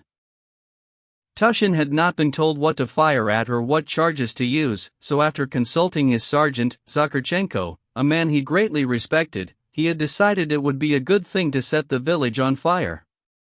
"Carry on," said Bagration when he heard what the officer had to say, and he began scrutinizing the entire battlefield that lay unfolded before him. He seemed to be working things out. The French had advanced furthest on the right side. From the hollow with the stream at the bottom, downhill from the Kiev regiment, came a continuous soul-stirring crackle of musket fire. Much further away to the right, behind the dragoons, the officer of the suite showed Bagration where we were being outflanked by a French column. To the left the nearby woods rose to the skyline. Prince Bagration gave orders for 2 battalions from the center to move to the right to reinforce that flank. The officer of the suite ventured to remark to the prince that the transfer of these battalions would leave the big guns without cover. Prince Bagration turned and stared at him with lackluster eyes, saying nothing. Prince Andrei thought the officer had a good point, and really nothing could be said against it. But just then an adjutant galloped up with a message from the regimental colonel down in the hollow that the French were coming down on them in huge numbers, and his men were retreating in disorder uphill towards the Kiev Grenadiers. Prince Bagration gave a nod of acknowledgement and approval. He then rode off to the right at walking pace, and dispatched an aide to the dragoons with orders to attack the French. But this man returned half an hour later with the news that the colonel of the dragoons had already retreated beyond the ravine in the face of overwhelming fire to avoid unnecessary further losses, and now had his marksmen dismounted in the wood. "Carry on," said Bagration. Just as he began to ride away from the battery, more shots rang out, this time in the wood on the left. Since it was too far to go himself, Prince Bagration dispatched Zherkov to tell the senior general, the one whose regiment had been inspected by Kutuzov at Brauna, to retreat with all speed beyond the ravine, because the right flank would probably not be able to hold the enemy much longer. Tushin and the battalion that was supposed to cover him were forgotten. Prince Andrei listened carefully to what was said between Prince Bagration and the commanding officers, and to any orders issued, and he was astounded to observe that no orders were really given. Prince Bagration was just trying to pretend that everything they were being forced to do, every accidental development or anything brought about by individual commanders, was happening, if not according to his orders, then at least as part of his plan. Prince Andrei noticed, on the other hand, that even though everything was happening by pure chance and had nothing to do with the commander's volition, the tact shown by Prince Bagration meant that his presence there was of enormous value. Commanding officers who rode up to Bagration looking desperately worried quickly regained their composure. Soldiers and officers hailed him with good cheer. They found his presence reinvigorating and he put a swagger and new courage into their steps. Chapter 18. After riding up to the highest point on our right flank, Prince Bagration started off downhill, where a continuous rattle of gunfire rang out and nothing could be seen for the smoke. The further they descended into the hollow, the less they could see, but the more sharply they could sense the proximity of actual battle. They began to come across wounded men. 2 soldiers were dragging a third along with his arms around their necks. His head was covered with blood, he had lost his cap. He was hawking and spitting blood, a bullet having evidently got him in the mouth or throat. Another man came towards them, walking sturdily on his own with no gun, moaning and groaning, and shaking his wounded arm as pain hit him, while the blood poured down his greatcoat like liquid from a bottle. To judge by his face, he seemed more scared than hurt. He had been wounded only a moment before. They crossed the road and started down a steep incline, where they saw several men lying on the sloping ground. Then they were met by a crowd of soldiers, some of them not wounded. These soldiers, gasping for breath as they hurried uphill, took no notice of the general and went on shouting to each other with much waving of their arms. Ahead of them through the smoke they could now see whole ranks of grey coats, and once the commanding officer set eyes on Bagration he ran off after the retreating mass of soldiers, shouting for them to come back. Bagration rode up to the ranks, where noisy sporadic fire drowned all speech, including the officers' shouted commands. The air was thick with gun smoke. The soldiers' faces were all animated and smudged with gunpowder. Ramrods plunged in and out, powder was poured into pans, charges came out of pouches, guns fired. What they were firing it couldn't be seen for the smoke that hung undispersed by the wind.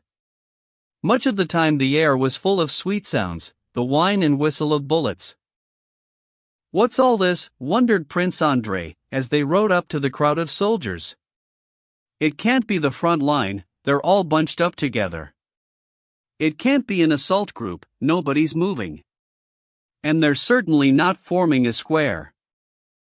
A skinny, frail-looking old colonel with a sweet smile and eyelids that drooped down, more than half covering his weary old eyes, all of which made him look like a gentle sort of person, rode up to meet Prince Bagration and greet him like a host welcoming a favorite guest. He reported that his regiment had been attacked by the French cavalry, and that although the attack had been repulsed, the regiment had lost more than half its men. The colonel said that the attack had been repulsed because that seemed like a suitable military term for what had happened, but he had no real idea of anything that had taken place during that half hour of skirmishes involving his troops, and couldn't have said with any certainty whether the attack had been repulsed or his regiment had been destroyed by the attack. All he knew was that the action had started with cannonballs and grenades raining down on his regiment and hitting his men, then someone had shouted cavalry, and our men had opened fire. And they were still at it, firing not now at the cavalry because they had disappeared, but at French infantrymen who had turned up in the hollow and started firing at us. Prince Bagration nodded his head as a sign that this was just what he had wanted and planned for. Turning to an aide, he ordered him to bring down from the hill the 2 battalions of the 6th Chasseurs they had ridden past. Prince Andrei was struck at that moment by a change that had come over Prince Bagration's face. It had assumed the concentration and willful delight of a man who has decided to take a plunge on a hot day and is now on his run up to a dive. Gone were the lackluster, dozy eyes and that forced appearance of profound thought. His round, sharp, hawk-like eyes peered ahead with new exhilaration and some disdain without actually seeing anything, though he still moved with the same leisureliness and steady rhythm. The colonel then urged Prince Bagration to go back since it was too dangerous where they were. "Sir, I implore you in God's name," he kept saying, glancing at the officer of the suite for support, but he was looking away. "See what I mean, Your Excellency," he said, reminding him of the bullets which never stopped whining, singing and hissing all around them. He spoke like a carpenter remonstrating with his master who has just picked up an axe. "We're hardened to it, sir, but you'll get blisters on your hands." He talked as if he couldn't be killed by these bullets, and his half-closed eyes gave his words extra conviction. The staff officer added his protests to the colonel's, but Bagration made no reply. All he did was give the order for a ceasefire and reformation to create space for the 2 battalions of reinforcements. As he spoke, a breeze lifted the pall of smoke covering the hollow like an unseen hand sweeping from right to left, giving them a view of the opposite hillside with all the French soldiers moving across it. Every eye turned instinctively to that French column bearing down on them, weaving in and out and up and down as it came. They could see the soldiers' shaggy caps, the differences between officers and men and their standard flapping on its staff. "Nice bit of marching," said someone in Bagration's suite. The head of the column was well down into the hollow. Any fighting would now take place on this side. The remnants of our regiment that had already been in action fell in as fast as they could and started to move off to the right. Meanwhile, behind them the 2 battalions of the 6th Chasseurs were marching up in good order, scattering the stragglers. Well before they drew level with Bagration they heard the heavy tramp, tramp, tramp of massed men marching in step. On their left flank, nearest to Bagration, marched the captain, an imposing man with a round face which looked rather silly in its cheerfulness, the infantry officer who had followed Tushin out of the wattle hut. At that moment he was clearly oblivious to everything except the swaggering style of his march past in front of the commanding officer. With the smugness of an end man on parade, he bounced along on his sinewy legs, effortlessly marching to attention, floating with a lightness of step remarkably different from the heavy tread of the soldiers keeping time with him. Down by his thigh he carried, unsheathed, a thin little sword. It was a small curved saber, for ceremonial use only, and he looked and turned sideways to the commander and back to the men behind, without straining his big powerful frame or getting out of step. He seemed to strive with every fiber of his soul to march past his commander with maximum style, and his strong sense of doing this well made him a happy man. Left. Left, left, he seemed to be mouthing to himself at each alternate step, and that was the rhythm to which the solid wall of military men, weighed down by packs and guns, advanced. Each face was different in its stern concentration, and each one of these hundreds of soldiers seemed to mouth his own left, left, left, at each alternate step. A stout major skipped around a bush on the road, puffing and panting, and losing step. A soldier who had fallen behind trotted along in an effort to catch up with the company, panic at his offense written over his face.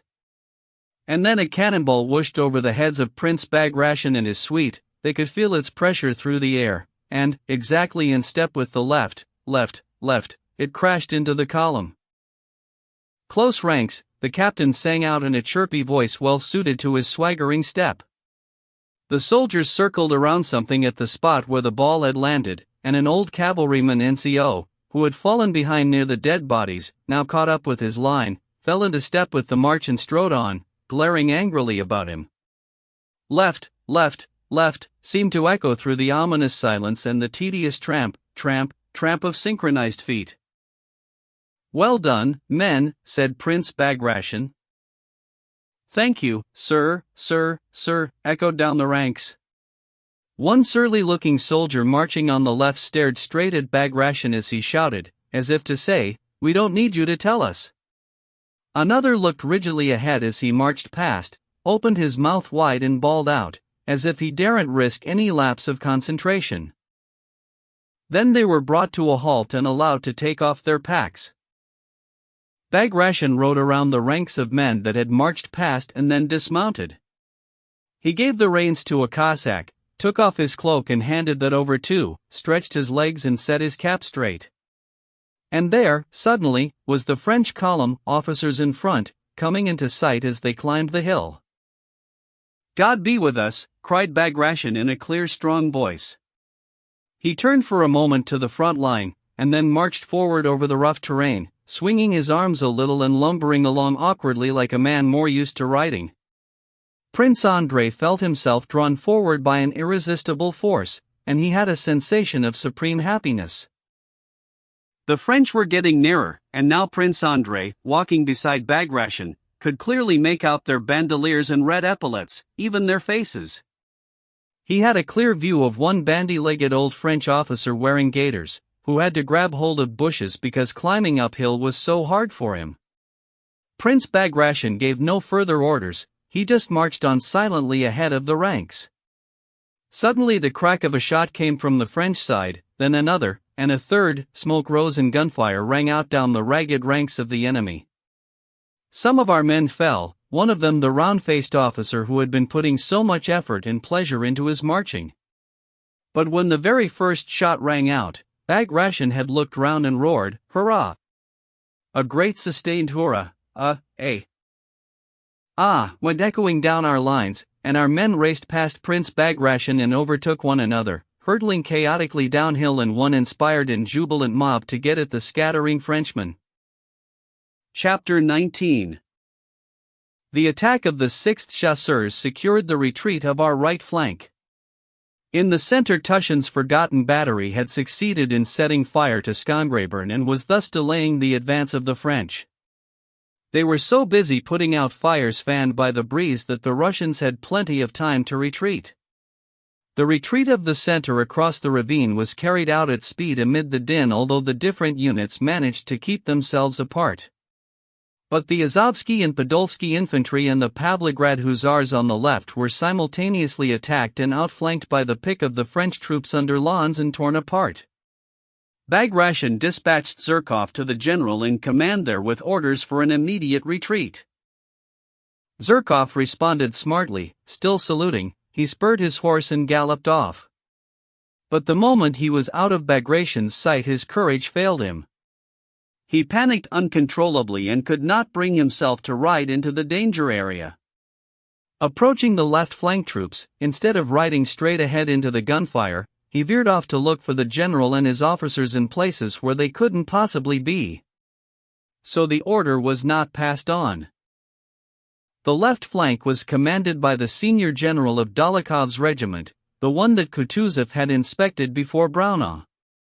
But the extreme left flank was commanded by the colonel of the Pavlograd Hussars, Nikolai Rostov's regiment. The two commanders were at cross purposes. There was a feud between them, and while battle was raging on the right flank and the French had already begun to advance, these two officers were still in discussions devoted to mutual abuse. The two regiments, cavalry and infantry, were anything but ready for the action to come. Not a man among them, soldier or general, was expecting a battle. All were going about their peaceful occupations, cavalrymen feeding horses and foot soldiers cutting wood. "Yes, I know he outranking me," said the German colonel of the hussars, growing very red and addressing an adjutant who had just ridden over. "So let him to do how he likes. Mine hussars I not sacrifice. Bugler. Sound ze retreat." But things were getting urgent. On the right and in the center, cannon and musket now thundered in concert, and the French greatcoats of Lens's sharpshooters had crossed the dam by the millpond and were reforming on this side a couple of musket shots away.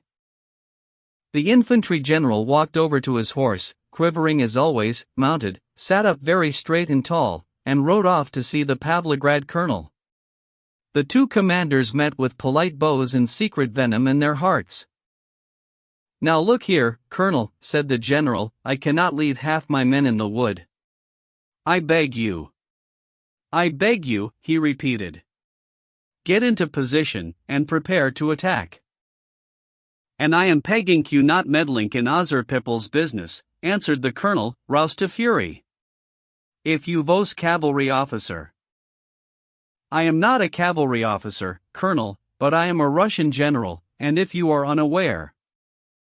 "Aware of this I am, sir." Suddenly the colonel, purple with rage, put spurs to his horse and yelled at the general, "Kindly please to come to ze front vis me, you will see this position no gut. I will not destroy my regiment chest to please you." "You forget yourself, colonel. I am not thinking of my own pleasure, and I cannot allow such a thing to be said." The general saw the colonel's proposition as a challenge to his courage, so he squared his chest and rode off with him, scowling, towards the front line, as if the whole argument between them would be settled once and for all when they were there under fire. When they arrived at the front, several bullets flew by, and they just halted in silence. There was nothing new to be seen. It was obvious from where they had been standing before that the cavalry couldn't operate here because of bushes and gullies, and also that the French were outflanking them to the left. The general and the colonel glared at each other with sour determination on both sides, like two cocks strutting around ready for a fight, vainly searching for the slightest sign of cowardice. Both passed the test. There was nothing more to be said, and neither was willing to give the other any grounds for claiming that he had been the first to withdraw from under fire, and they might have stayed there forever locked in this trial of strength, but for a burst of musket fire and several voices shouting just behind them in the wood. The French had attacked some of our soldiers collecting wood in the copse. No one could retreat now, neither the hussars nor the infantry. They were cut off from retreat on the left by the French line. Now, never mind the rough terrain, they were going to have to fight their way through. The hussars of Nikolai Rostov's squadron had scarcely had time to mount their horses when suddenly there they were, confronting the enemy. Once again, as on the Enns Bridge, there was no one between the squadron and the enemy, but there was the dreadful dividing line of uncertainty and fear, so similar to the line between the living and the dead. All of them sensed this, and one question worried them all: would they cross it or not, and if yes, how they would cross it? The colonel rode up to the front, gave some testy answers to questions posed by the officers and, like a man desperate to have his own way, rapped out an order. There had been no definite word, but a rumor had swept the squadron that they were going to attack. Now the order to fall in was followed by the slash of sabers coming out of scabbards. Still no one moved. The left flank infantry and hussars sensed that their commanders had no idea what to do, and their uncertainty was soon transmitted to the soldiers. Come on, thought Rostov, feeling that at long last the moment had come to enjoy the thrill of a charge, which his regimental comrades had so often told him about. "God be with you, men," rang out Denisov's voice. "Forward! Quick to it!" In the front line the horses stirred their haunches. Little Rook pulled on the reins and set off on his own. To his right Rostov could see the leading ranks of his own hussars. Up ahead he could make out a dark strip, not very clear but presumably the enemy. Shots could be heard, but they were some way off. Faster now, came the word of command, and Rostov felt Little Rook's hindquarters dip as he surged into a gallop. Rostov knew the horse's every movement in advance, and he was getting more and more excited. He noticed a solitary tree just ahead. That tree had once been in front of him, right in the middle of the dividing line that had seemed so terrible. But now they had crossed that line and nothing terrible had happened, except that he felt even more elated and excited. God, how I'll slash him, thought Rostov, squeezing down on his saber hilt. All voices roared a huge hurrah. Let 'em all come, he thought, spurring Little Rook to go even faster, sweeping past the others and moving into a full gallop. Now the enemy could be seen ahead. And then suddenly something happened. It came like a great lash across the whole squadron as if it had been slapped by a big broom. Rostov had his saber raised, ready to slash with it, but at that moment Nikitenko, who had just galloped past, suddenly disappeared and Rostov felt himself flying through the air at an amazing speed and yet at the same time not moving. Was he dreaming? One of his comrades, Banderchik, almost crashed into him and flashed him a furious glare. Banderchik's horse veered away and galloped on. What's happened? Why can't I move? I'm down. I'm dead. For a moment Rostov questioned and answered himself. There he was on his own in the middle of a field. Instead of the galloping horses and the hussars' backs, all he could see around him was the earth and stubble, and no movement of any kind. There was warm blood under him. No, I'm only wounded. It's my horse that's dead. Little Rook struggled to get up onto his forelegs, but sank back, pinning his rider's leg. Blood was flowing from the horse's head. He was thrashing about, he couldn't get up. Rostov tried to get up too, and fell back down. His sabretache had snagged in the saddle. Where were our men? Where were the French? He had no idea. There was no one in sight. He managed to free his leg and stood up. Which way now? Where's that dividing line that separated us off so neatly, he wondered, but this time there was no answer. Something's gone terribly wrong. Do things like this really happen? What do you do? He kept wondering as he got to his feet. Then he suddenly felt there was something dangling on his numb left arm that shouldn't be there. The wrist seemed not to belong to his arm. He stared down at his hand, looking for blood. Oh, look, someone's coming, he thought with great delight, seeing some men running towards him. They'll help me. The first wore a strange shako and a blue coat. He had a swarthy sunburned face and a hooked nose. He was followed by two others, and there were a lot more just behind him. One of them said something funny, not in Russian. Rostov could see a Russian hussar standing among the same sort of men wearing the same sort of hat. They were pinning him by the arms and holding his horse too, a bit further back. It's one of our boys. He's been taken prisoner. Yes, he has. Are they going to take me? Who are these people? Rostov was still wondering, he could hardly believe his eyes. Is it the French? He looked at the Frenchmen running towards him, and although only a few seconds before he had been galloping along, dying to get at them and hack them to pieces, now that they were so near everything seemed so ghastly that again he couldn't believe his eyes. Who are they? Why are they running? They're not after me. They can't be after me. Why? They can't want to kill me. Me. Everybody loves me. He remembered all the love he had had from his mother, from his family and his friends, and the idea of the enemy wanting to kill him seemed absurd. But they might want to. He had been standing there rigid for more than 10 seconds, not taking anything in. The hook-nosed Frenchman was getting near, so near you could see the look on his face. And the sight of this rampaging foreigner's face as he sprinted breathlessly towards him with fixed bayonet suddenly terrified Rostov. He grabbed his pistol, and instead of firing he hurled it at the Frenchman and dashed towards the bushes as fast as his legs would carry him. Gone were the feelings of doubt and conflict that had pursued him across the bridge at Enns. He was running now like a hare chased by dogs. His whole being was reduced to a single sensation, he was terrified and running for his young and happy life. He scorched the ground, flew across fields and soared over hedges like the lively child he had once been, chasing his friends, once or twice turning his kind, pale, youthful face to look back, only to feel a chill of horror run down his spine. No, don't look back, he thought, but when he got to the bushes he did glance round once more. The Frenchman had given up, and even as he looked round the first man was just slowing down from a gentle trot to a walk, and turning round to yell back to one of his pals. Rostov stopped. It can't be right, he thought.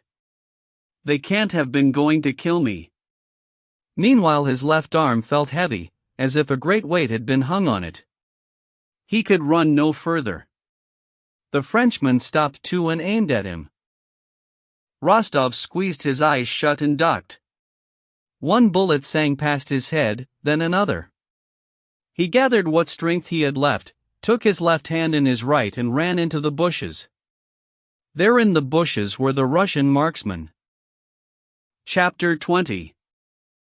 The infantry regiments that had been caught napping in the wood were now rushing out with companies mixing together, and all of them retreating in a shambles.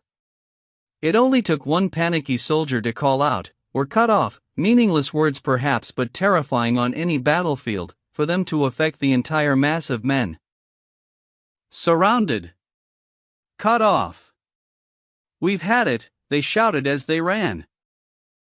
The moment their general heard musket fire and shouting from the rear, he realized something terrible had happened to his regiment, and the thought that he, an exemplary officer with a long and blameless service career, might now be accused by his superiors of negligence or dereliction of duty struck him so forcibly that he suddenly became oblivious of everything else, the insubordinate cavalry colonel, his own important role as a general and, what mattered most, any sense of danger or thought of self-preservation. Clutching the pommel of his saddle and spurring his horse, he galloped off to the regiment under a hail of bullets that sprayed everywhere but luckily didn't hit him. His sole purpose was to find out what was wrong and put it right if it had been his fault, anything to avoid being censured, now, after 22 years of exemplary, unblemished service. He galloped unscathed through the French forces and emerged from the wood into a field where our men were ignoring orders and running away downhill. This was now one of those decisive moral points which turn a battle. Would this rabble of soldiers respond to their commander's voice, or would they just look at him and keep running? Despite all the desperate shouts from a commander who had once put the fear of God into every last soldier, despite his infuriated, purple face, contorted beyond all recognition, even despite the wild brandishing of his saber, the soldiers kept running, yelling at each other, firing in the air and ignoring every word of command. That moral turning point on which a battle hinges was unmistakably the way of panic. Coughing from the shouting and the smoke, the general stopped in despair. All seemed lost, when suddenly the French, who had been advancing on our men, ran back for no apparent reason, and disappeared from the outskirts of the wood. There among the trees were the Russian marksmen. It was Timokhin's company, the only one to have maintained order and discipline in the wood, which had hidden in a gully, ambushed the French and now mounted a swift attack. Timokhin rushed at the French with such a furious yell, assailing them with such wild and drunken zeal with nothing but a sword in his hand, that the French were taken by surprise. They dropped their guns and fled. Dólokhov, running beside Timokhin, killed one French soldier at close quarters, and was the first to grab the collar of an officer who wanted to give himself up. Our men who had been running away returned, the battalions reformed in the French, who had been on the point of splitting the left flank forces, were for the moment driven back. Our reserves had time to join the main forces, and everyone stopped running away. The general had halted alongside Major Economov and was seeing the retreating companies over a bridge when a soldier ran up to him, grabbed hold of his stirrup and almost clung to him. He was wearing a bluish coat of fine cloth, he had no pack or shako, his head was bandaged and a French ammunition pouch was slung across his shoulders. He was clutching an officer's sword in both hands. The soldier had a very pale face, and his blue eyes looked defiantly into the general's face. There was a smile on his mouth. The general was busy giving instructions to Major Economov, but he could hardly ignore this man. "Sir, I have 2 trophies for you," said Dólokhov, pointing to the French sword and ammunition pouch. "I took an officer prisoner. I stopped a company." Dólokhov was gasping from exhaustion and he spoke haltingly. "The whole company is my witness. Please remember this, sir." very good," said the general, and he turned away to Major Economov. But Dólokhov wouldn't go. He undid his bandage, yanked it off and showed congealed blood on his head. "A bayonet wound.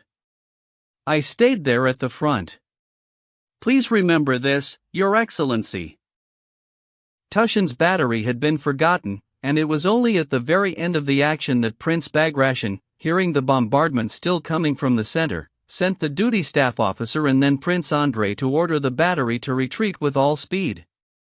Any support for Tushin's cannons had been ordered away in mid-battle, but the battery had kept on firing and was not taken by the French simply because the enemy didn't believe that 4 guns could have the effrontery to go on firing without any protection.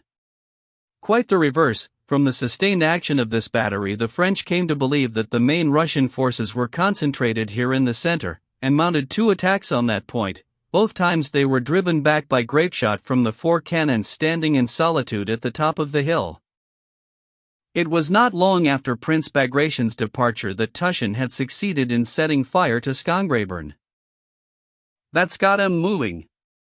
It's on fire. Look at the smoke. Good shot. Well done. Look at the smoke. Look at the smoke," cried the gunners, taking heart. In the absence of any instructions, the 4 guns had been pointed towards the conflagration. The soldiers seemed to be urging the cannonballs on their way. Every shot was hailed with a roar. "Good shot. There she goes. Look at that. Nice one." Fanned by the wind, the fire was spreading quickly.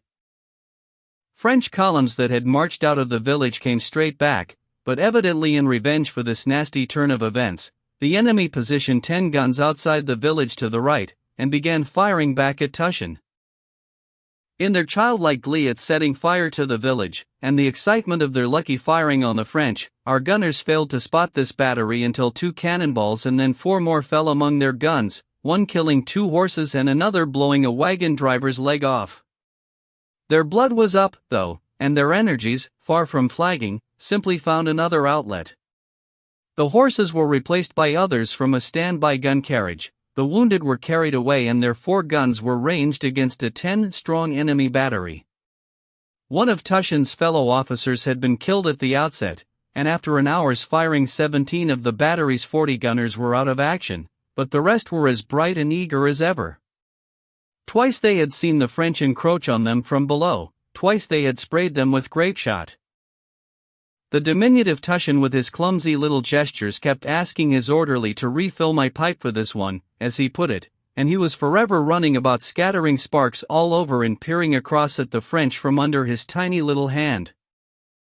"Come on, men, let 'em have it," he never stopped saying, and he was not averse to heaving at the cannon wheels and working the screws himself. In all the smoke, deafened by the incessant banging of the cannons that made him jump at every shot, Tushin ran from one cannon to the next, his stubby pipe never out of his mouth, taking aim, checking the charges, arranging for killed and wounded horses to be unharnessed and replaced, and shouting to everyone in his unimpressive shrill little voice.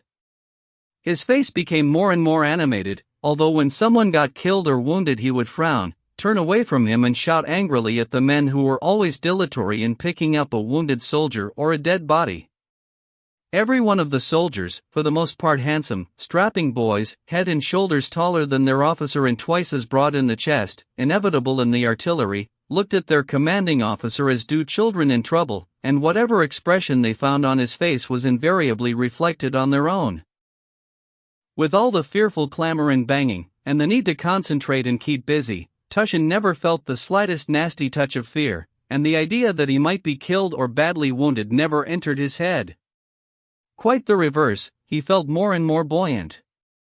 The moment he had first seen the enemy and fired his first shot now seemed a long, long time ago, yesterday maybe, and that little plot of earth where he now stood was a familiar place and he felt at home in it. He missed nothing, thought of every last detail and did everything as well as the finest officer could have done in his situation, but nevertheless he was always in a state of mind not far from feverish delirium or the abandonment of a drunk. The devastating sound of his own guns around him, the whoosh and bang of enemy shells, the sight of his gunners, red-faced and sweating as they rushed around the cannons, the sight of blood from men and horses, and the puffs of smoke from the enemy across the hillside, inevitably followed by a cannonball soaring across and hitting the earth, a man, a horse, or a gun, all of this created for him a fantastic world of his own, which for the moment gave him immense pleasure. He imagined the enemy guns not as guns but pipes from which an invisible smoker blew puffs of smoke every so often. "There he goes, puffing away again, Tushin would murmur to himself as another smoke cloud rose from the hillside to be wafted away by the wind to the left in a single streak. "Here comes the ball, we've got to hit it back." "What was that, sir?" asked a gunner standing nearby who had heard him muttering. "Never mind, it's just a grenade," came the answer. "Right, Matthew's girl," he would sometimes say to himself. Matthew's girl was the name his fancy gave to the huge cannon, an old-fashioned casting, that stood at one end. The French swarming around their big guns he saw as ants. Also in his dream world that handsome soldier who liked a drink or two, his number one gunner on the second cannon, was known as Uncle. Tushin looked at him more than anyone else and reveled in his every movement. The sound of musket fire at the bottom of the hill dying away and building up again seemed to him like somebody breathing. He listened for the rise and fall of these sounds. "There she goes, another breath," he would say to himself. He imagined himself as a great Herculean figure lobbing cannonballs at the French with both hands. "Come on, Matthew's girl. Come on, old lady, don't let us down," he was saying, moving away from the cannon, when a strange unknown voice called over his head, "Captain Tushin." "Captain!" Tushin whipped round in some panic.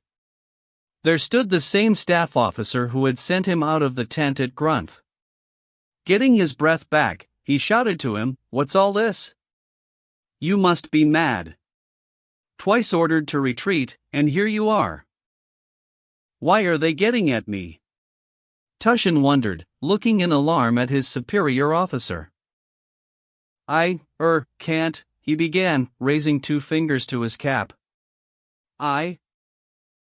But the staff officer didn't get any more out. A cannonball zoomed over nearby and made him duck down on his horse. He paused, and just as he was about to say something else, another cannonball stopped him. He turned his horse and galloped away. "Retreat, everybody! Retreat!" he shouted from a long way off. The soldiers laughed at him. Then, a minute later, an adjutant arrived with the same order. It was Prince Andrei. The first thing he saw when he got to where Tushin's cannons were stationed was an unharnessed horse with a broken leg, neighing piteously beside the harnessed horses. Blood gushed from its leg like water down a brook. Among the gun carriers lay several dead men. One cannonball after another flew past him as he rode up, and he felt a nervous shudder run down his back. But the very idea that he was afraid was enough to rouse him again. "I cannot be frightened," he thought, and he took his time dismounting between the guns. When he had transmitted the order, he did not leave the battery. He decided to stay on and watch the guns dismounted and taken away. Stepping over corpses and under terrible fire from the French, he helped Tushin move his big guns. One of them staff officers came up just now. "Didn't stay long," said one of the gunners to Prince Andrei.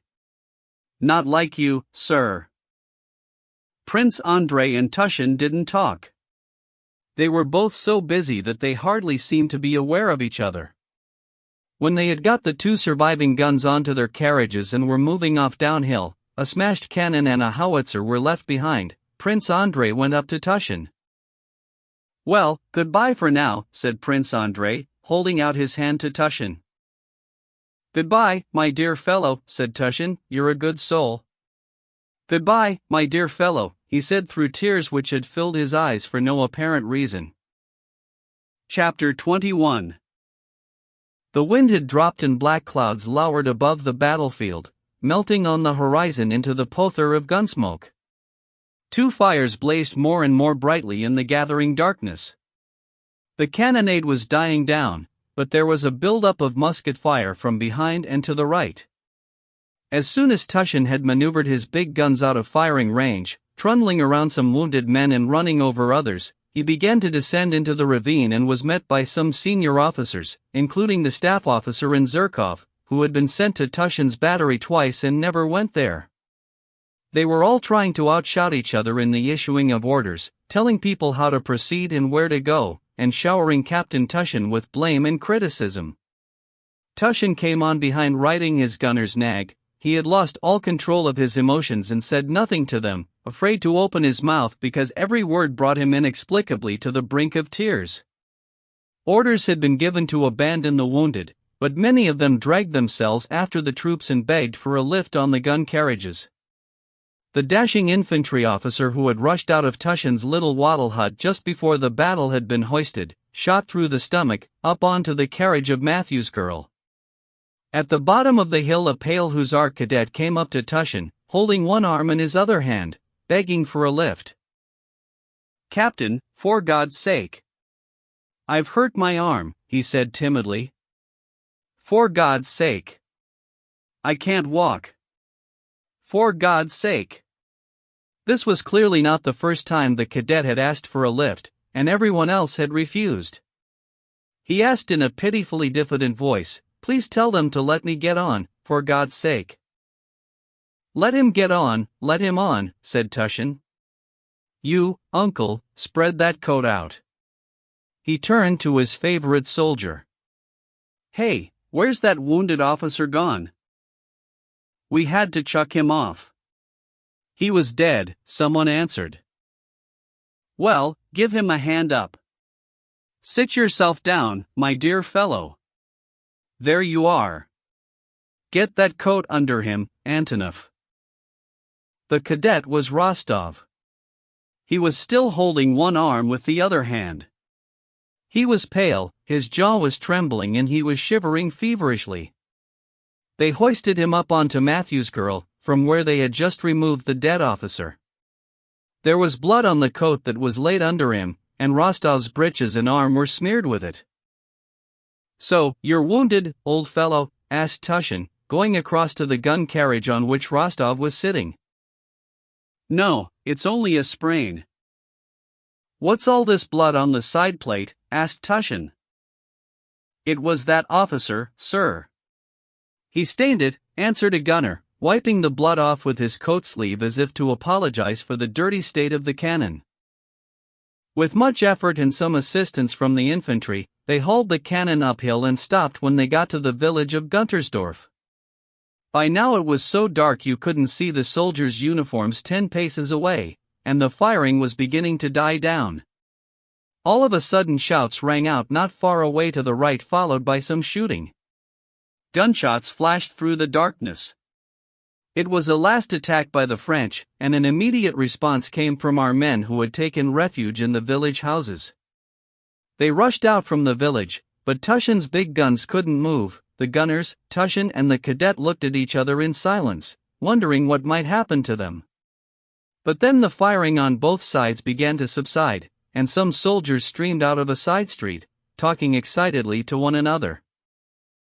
"You all right, Petrov?" inquired one. "We gave it to 'em hot, men." "That'll keep 'em quiet," another said. "Couldn't see nothing. They were hitting their own men." "Couldn't see nothing for the dark, mates. Anything to drink?" The French had been driven back for the last time. Once again Tushin's big guns, shielded by the noisy infantry, trundled forward, moving on in pitch darkness. Through the darkness streamed a kind of invisible black river, always flowing in one direction, abuzz with whispers, words, clopping hooves and rumbling wheels. Amid the dull murmur, only the sounds of wounded men moaning and calling out rang through the dark night with any clarity. Their moans seemed to swell and fill the surrounding darkness. Moaning and darkness melted into one. After a while, a wave of excitement swept through the moving crowd. Someone with an entourage had ridden past on a white horse and said something as he went by. "What did he say? Where are we going now? Are we going to halt? Thanked us, did he?"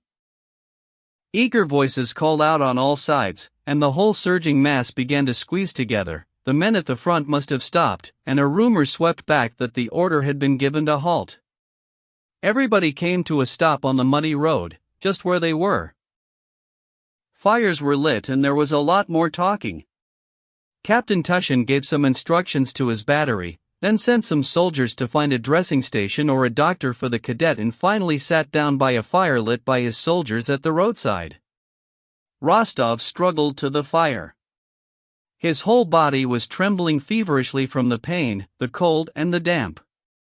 He was utterly weary, but he couldn't get to sleep because of the agonizing pain in his aching, dislocated arm. His eyes would close, and then open again, to stare into the fire, a blazing red blur, or at the feeble, hunched figure of Tushin squatting at his side. Tushin's wide, bright, kindly eyes were fixed on him with sympathy and commiseration. He could see that Tushin wanted to help him with all his heart, but there was nothing he could do. From all sides they could hear the footsteps and chatter of infantrymen as they walked past, drove by or settled down not far away. The sounds of those voices, and footsteps, and horses' hooves squelching through the mud, and firewood crackling nearby and far away, blended together into a dull throbbing murmur. The invisible black river flowing through the darkness had turned into a dismal sea, subsiding but still agitated after a storm. Rostov's uncomprehending eyes and ears followed what was going on in front of and around him. An infantry soldier came to the fire, squatted on his heels, held his hands to the heat and turned towards Tushin. "Is this all right, sir?" he asked. "You see, sir, I've lost my company. I've no idea where I am. It's terrible." With him an infantry officer with a bandaged cheek came to the fire to ask for the cannon to be shifted over a little so that a wagon could get through. Then two soldiers ran up. They were swearing fearfully, struggling and fighting over a boot. "Oh no you don't. Picked it up, did you? That's a good 'un," shouted one in a hoarse voice. Then a thin, pale soldier with a blood-stained rag bandage on his neck came over, furiously demanding water from the gunners. "Expect me to die like a dog," he said. Tushin told them to give him some water. After that a good-humored soldier ran up to ask for some burning embers for the infantry. "A bit of fire and heat for the infantry. Bless you, men. Thanks for the loan. We'll pay it back with interest," he said, carrying some glowing pieces of wood off into the darkness. He was followed by 4 soldiers who walked past carrying something heavy in an overcoat. One of them stumbled. "Damn it, they've dropped firewood all over the road," he grumbled. "He's dead." "Not worth carrying him now," said another voice. "You shut up." And they vanished into the darkness with their heavy load. "Bit painful, eh?" Tushin asked Rostov in a whisper. "Yes, it is." "Sir, the general wants to see you." "He's just over there in a hut," said a gunner, coming up to Tushin. "Right, my friend." Tushin got up, buttoned his coat, straightened his clothes and strode away from the fire. In a hut made ready for him not far away from the gunner's fire, Prince Bagration was taking dinner with several section commanders who had gathered about him. The little old colonel with the droopy eyes was there, greedily gnawing at a mutton bone, and also the general with 22 years of unblemished service, red in the face from a glass of vodka and the food, along with the staff officer wearing the signet ring, and Zherkov, who kept glancing nervously from one person to another, and Prince Andrei, looking pallid with his tense lips and feverishly glittering eyes. Leaning in the corner of the cottage was the captured French standard, and the naive-looking auditor kept feeling the material, shaking his head and looking puzzled, perhaps because he really was interested in the flag, or perhaps because it was not very nice for a hungry man to watch them all eating when no place had been laid for him. In the next cottage was the French colonel taken prisoner by the dragoons. Our officers were continually flocking in to have a look at him. Prince Bagration was thanking the various commanding officers, and inquiring about the details of the battle and the losses. The general whose regiment had been inspected at Braunau was reporting that as soon as the engagement began he had withdrawn from the wood, picked up the woodcutting contingent, let the French through, and then gone at them with the bayonets of 2 battalions and destroyed them. "Your Excellency, as soon as I saw that the 1st Battalion was in trouble, I stood there in the road and I says to myself, why don't I let them through and then open fire on them? And that's just what I did." This was so much what he wanted to have done, and so much regretted not doing, that he seemed to think it had really happened like that. Well, maybe it had. Who could tell in all that confusion what had happened and what hadn't? "Oh, by the way, sir, I beg to report," he went on, remembering Dolikov's conversation with Kutuzov and his own recent encounter with the disgraced officer, that Private Dolikov, who was reduced to the ranks, took a French officer prisoner before my very eyes and fought with particular distinction. "Sir, I watched the attack of the Pavlograd Hussars, here," put in Zherkov, glancing around uneasily. He hadn't seen a single hussar all day, but he had heard something about them from an infantry officer. "They broke up 2 squares, sir." Several men smiled, as always when Zherkov held forth, expecting a joke. But realizing that his words redounded to the glory of our armed struggle on that momentous day, they all suddenly looked serious, though many of them knew full well that what he was saying was a complete fabrication. Prince Bagration turned to the old colonel. "Gentlemen, I thank you one and all. Every branch of the service has behaved heroically, infantry, cavalry, and artillery. How did 2 cannons come to be abandoned in the center?" he inquired, looking for someone to respond. Prince Bagration didn't even ask about the guns on the left flank, he knew they had all been abandoned at the very outset. "Didn't I send you?" he added, addressing the duty staff officer. "One was put out of action," answered the staff officer, "but the other, well, I can't explain. I was there all the time myself, fully in control, and I just left there." "Well, yes, it was pretty hot," he added modestly. "Someone said that Captain Tushin was at hand in the village and had been sent for." "Oh, but you went there," said Prince Bagration, turning to Prince Andrei. "Yes, I did." "We must have just missed each other," said the staff officer, smiling affably at Bolkonsky. "I didn't have the pleasure of seeing you," said Prince Andrei, coldly and sharply. No one spoke. Tushin appeared in the doorway, timidly squeezing through at the back of the generals. Edging around behind them in the crowded hut, embarrassed as always before his superior officers, Tushin failed to see the flagstaff and tripped over it, to laughter from some of the officers. "How did the cannon come to be abandoned?" asked Bagration, frowning not so much at the captain as at the highly amused officers, among whom Zherkov was laughing loudest of all. Only now, stared at so fiercely by his commander, did Tushin conceive the full horror of his crime and disgrace in losing 2 cannons and remaining alive. He had been so excited that until this very moment nothing like this had occurred to him. The officer's laughter had confused him even more. He stood there in front of Bagration, his jaw quivering, scarcely able to get his words out. "Sir, I don't know. I didn't have the men, sir." "You could have got men from your cover." Tushin didn't say there hadn't been any cover, although that was the truth. He was afraid that saying this might get another officer into trouble, so without uttering a word he gazed with staring eyes straight into Bagration's face, like a schoolboy whose mind has gone blank and can only goggle at the examiner. The silence went on for some time. Prince Bagration clearly did not wish to be severe but couldn't think of anything to say. Nobody ventured to intervene. Prince Andrei was looking askance at Tushin and his fingers were twitching nervously. "Sir," Prince Andrei broke the silence with his sharp voice. "You were kind enough to send me to Captain Tushin's battery. When I got there I found 2/3 of the men and horses dead or wounded, 2 guns destroyed and no cover whatever." Prince Bagration and Tushin looked with equal intentness at Bolkonsky, who was speaking with controlled emotion. "And if your excellency will allow me to express an opinion," he went on, "we owe today's triumph more to the action of that battery and the heroic determination of Captain Tushin and his men than to anything else," said Prince Andrei, who then rose and walked away from the table without waiting for a reply.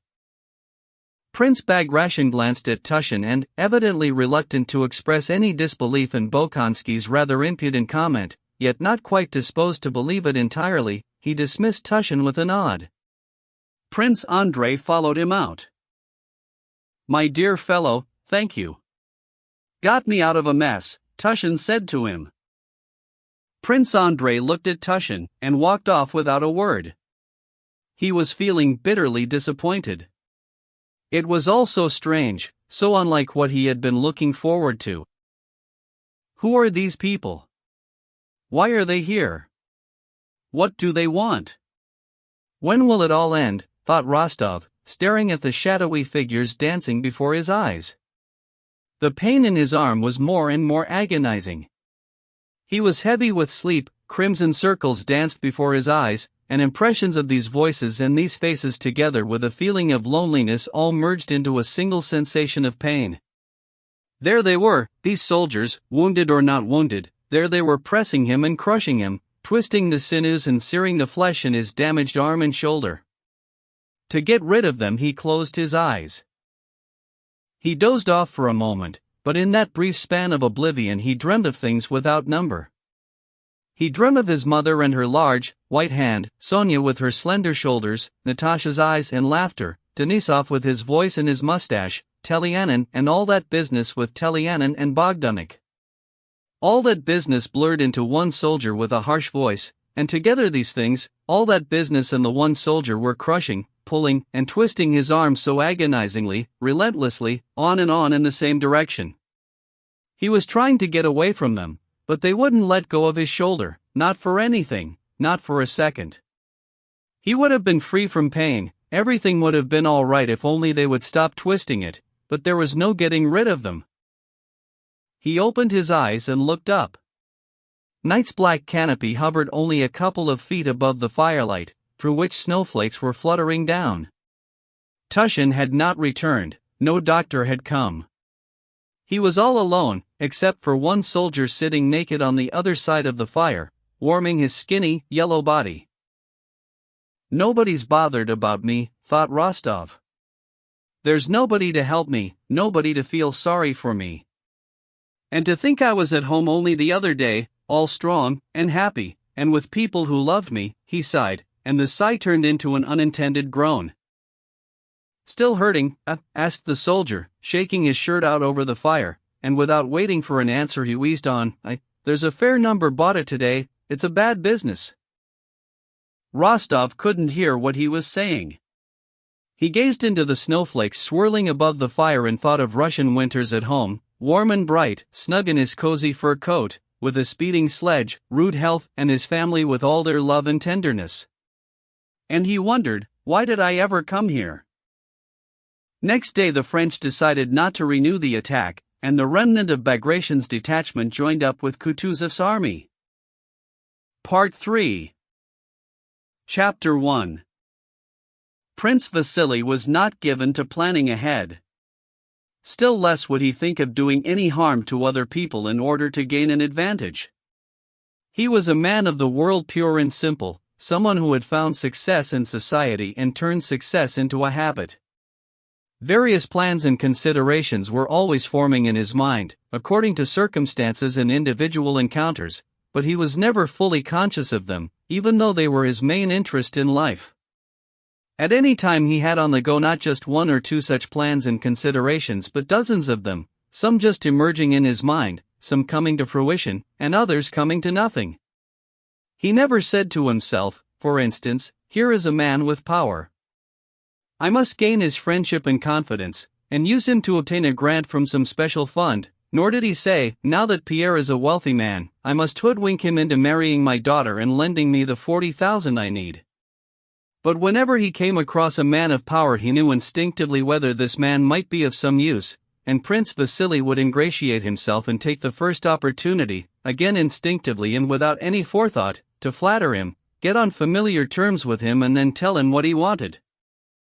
With Pierre at hand in Moscow, Prince Vasily secured him an appointment as gentleman of the bedchamber, a position which put him on the same footing as a state councillor, and he insisted that the young man travel with him to Petersburg and stay at his house. Quite inadvertently, it seemed, though with absolute certainty that he was doing the right thing, Prince Vasily did everything to ensure that Pierre would marry his daughter. Had Prince Vasily been given to thinking his plans out in advance, he could never have behaved so naturally or been so direct and familiar in his relations with everyone, whether higher or lower in rank. There was something that always drew him towards men richer or more powerful than himself, and he had the rare gift of knowing precisely when he could and should make use of such persons. Pierre's unexpected elevation to wealth and the title of Count Bezukhov, coming as it did after a life of solitude and easygoing pleasure, now made him feel so hemmed in and preoccupied that the only time he could be alone with his thoughts was in bed. He had to sign papers, put in official appearances with no clear idea of what he was doing, consult his chief steward, go out to his estate near Moscow and receive a host of people who had never wanted to know of his existence before but would have been hurt and offended now if he had refused to see them. These different people, businessmen, relatives, acquaintances, showed the same friendliness and affection to the young heir. Every last one of them, ostentatiously and beyond all doubt, was convinced of Pierre's noble qualities. He kept hearing people say, "With your remarkably kind disposition," or, "With a heart as good as yours," or, "Count, you were so pure-minded," or, "If only he was as clever as you," and so on, until he came to believe genuinely in his own exceptional kindness and his own exceptional intelligence, especially since at the bottom of his heart he had always thought of himself as both very kind-hearted and very intelligent. Even people who had once been nasty to him and sometimes openly hostile now showed him warmth and affection. The eldest princess, she of the long waist and doll-like plastered-down hair, so bad-tempered before, had gone to see Pierre in his room after the funeral. With eyes downcast and many a blush she told him how greatly she regretted the misunderstandings that had arisen between them. Now she felt she had no right to ask for anything except only his permission, following the blow that had befallen her, to stay on for a few weeks in the house she had always been so fond of, and where she had sacrificed so much. At these words she lost control and lapsed into tears. Deeply moved by the change that had come over such a statue-like person, Pierre took the princess by the hand and apologized to her, though he had no idea for what. From that day on the princess began knitting a striped scarf for Pierre, and she adopted a completely different attitude towards him. "Do this for her sake, dear boy." She had a lot to put up with from the late count, Prince Vasily said to him, handing him a document to sign for the princess's benefit.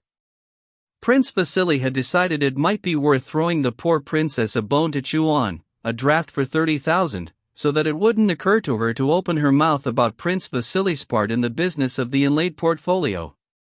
Pierre signed, and from then on the princess became even sweeter. Her younger sisters were also very nice to him, especially the youngest, the pretty one with the mole, who often embarrassed Pierre with her smiles and her own embarrassment at the sight of him.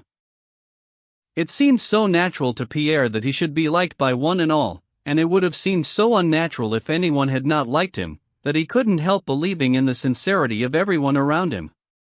In any case, he had no time to wonder about their sincerity or insincerity. There was no time for anything. He wandered about in a permanent state of mild and agreeable intoxication. There he was, apparently the central figure in an important social system, a man from whom something was always expected, someone who, if he failed to do this or that, would let people down and disappoint them, whereas if he did do this and that, all would be well, so he did do what was demanded of him, though any happy outcomes belonged to the future. In these early days it was Prince Vasily more than anyone who took charge of Pierre's affairs, and of Pierre himself. Since the death of old Count Bezukhov he had kept a firm hold on Pierre. Prince Vasily went about with the air of a man weighed down by affairs, careworn and weary, but ultimately too sensitive to abandon this helpless youth, heir to such a huge fortune and the son of a friend to boot, by leaving him to an uncertain destiny and open to exploitation. During those few days spent in Moscow following the death of Count Bezukhov, he had summoned Pierre, or gone to see him, and had prescribed for him everything that had to be done in tones of such weariness and authority that he seemed to be saying by way of a refrain, "You're aware that I'm a very busy man and my concern for you is based on charity alone, and in any case I'm sure you appreciate that what I am proposing is the only thing to do." "Well, my dear boy, tomorrow we're off at last," he said one day, closing his eyes and gently squeezing Pierre's elbow, seeming to imply that what he was saying had been settled long before, and couldn't have been settled in any other way. "Yes, we're off tomorrow, and I can give you a place in my coach."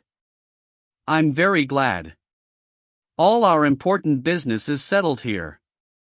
And I really should have been back long ago. Look what I've just received from the Chancellor. I applied on your behalf and you've been placed on the diplomatic list and made a gentleman of the bedchamber. Now a career in diplomacy lies open to you. His tone of weariness combined with authority was having its usual effect, but Pierre had spent so long worrying about his future career that he now made as if to protest. But Prince Vasily cut across him by cooing away in a deep bass that precluded any possibility of interruption, a device that he had recourse to whenever he needed to be at his most persuasive. No, dear boy, I've done this for myself, for my own conscience. Please don't thank me. No one has ever complained of being too much loved. In any case, you're quite free, you could give it all up tomorrow. You'll see for yourself in Petersburg. And it's high time you got away from all these painful memories. Prince Vasily sighed. So that's it, my dear boy. By the way, my valet can go in your coach. Oh, I almost forgot, he added. I'm sure you know, dear boy, your father owed me a little something, so I'll take it out of what has come in from the Ryazan estate. It's nothing you need to bother about. We can sort the details out later. What had come in from the Ryazan estate were several thousand rubles paid in lieu of service by Pierre's peasants. These Prince Vasily now kept for himself. Petersburg was just like Moscow. Pierre was enveloped by the same atmosphere of tenderness and affection. He couldn't resign from his post, or rather the title, for he did nothing, that Prince Vasily had obtained for him, and as for his acquaintances, invitations, and social obligations, these were so numerous that Pierre felt even more bewildered, rushed off his feet and expectant of some future benefit which was always on the way but never realized. Not many of his former bachelor acquaintances were left in the city. The guards were away on active service, Dolokhov had been reduced to the ranks, Anatole was also doing army service somewhere in the provinces and Prince Andrei was abroad, so Pierre had no opportunity of nights out like the ones he had loved before, nor could he bare his soul in intimate conversation with a respected older friend. When he was not out at dinners and balls, he spent most of his time at Prince Vasily's in the company of his wife, the fat princess, and their beautiful daughter, Helene. Anna Pavlovna Scherer was no different from anyone else in showing Pierre how much society's attitude towards him had changed. Formerly, when Pierre had been with Anna Pavlovna, he had always felt that whatever he was saying sounded unseemly, tactless, or out of place. Phrases that had seemed so clever as he formed them in his mind always came out as something stupid, whereas Hippolyte's silliest remarks were taken as clever and pleasing. Now every word he uttered was deemed delightful. Anna Pavlovna may not have actually said so, but he could see she was longing to, and it was only respect for his modesty that kept her from doing so. At the beginning of the winter of 1805-6, Pierre received one of Anna Pavlovna's customary pink invitation cards, to which had been added, "Here you will find the lovely Helene, of whom one can never see enough." As he read this, Pierre felt for the first time that a kind of bond had formed between him and Helene, which people were now noticing, and this idea both alarmed him, because it seemed like a growing obligation that he could not fulfill, and yet pleased him as an amusing prospect. Anna Pavlovna's soirée was just like the previous one, except that the special attraction provided for her guests was not Mortemart, but a diplomat fresh back from Berlin with the latest details of Emperor Alexander's visit to Potsdam too, and of the indissoluble alliance sworn between two distinguished friends to uphold the cause of righteousness against an enemy of the human race. Pierre was welcomed by Anna Pavlovna with just a touch of sadness at the recent loss sustained by the young man on the death of old Count Bezukhov. Everyone seemed to think that Pierre needed constant assurance that he was much distressed by the death of a father he had hardly known. Her sadness was much like the even more exalted emotion that she always displayed at any reference to her most august majesty the Empress Maria Fyodorovna. Pierre felt flattered by it.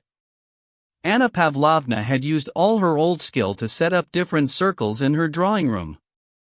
One large group, which included Prince Vasily and some generals, had the benefit of the diplomat. Another group was positioned near the tea table. Pierre made a move to join the first group, but Anna Pavlovna, who was behaving like an exasperated general on the battlefield thinking up thousands of unachievable bright ideas, on seeing Pierre, fingered his coat sleeve and said, "Wait, I have plans for you for this evening." She looked round at Helene and beamed at her. "My dear Helene, please show some charity to my poor aunt, who simply adores you. Go and keep her company just for 10 minutes. And so that you don't find it too tiresome, here's our dear Count who will surely not refuse to follow you." The lovely Helene moved off towards the old aunt, but Anna Pavlovna kept Pierre back at her side, with the air of somebody who has one last, essential arrangement to put in place.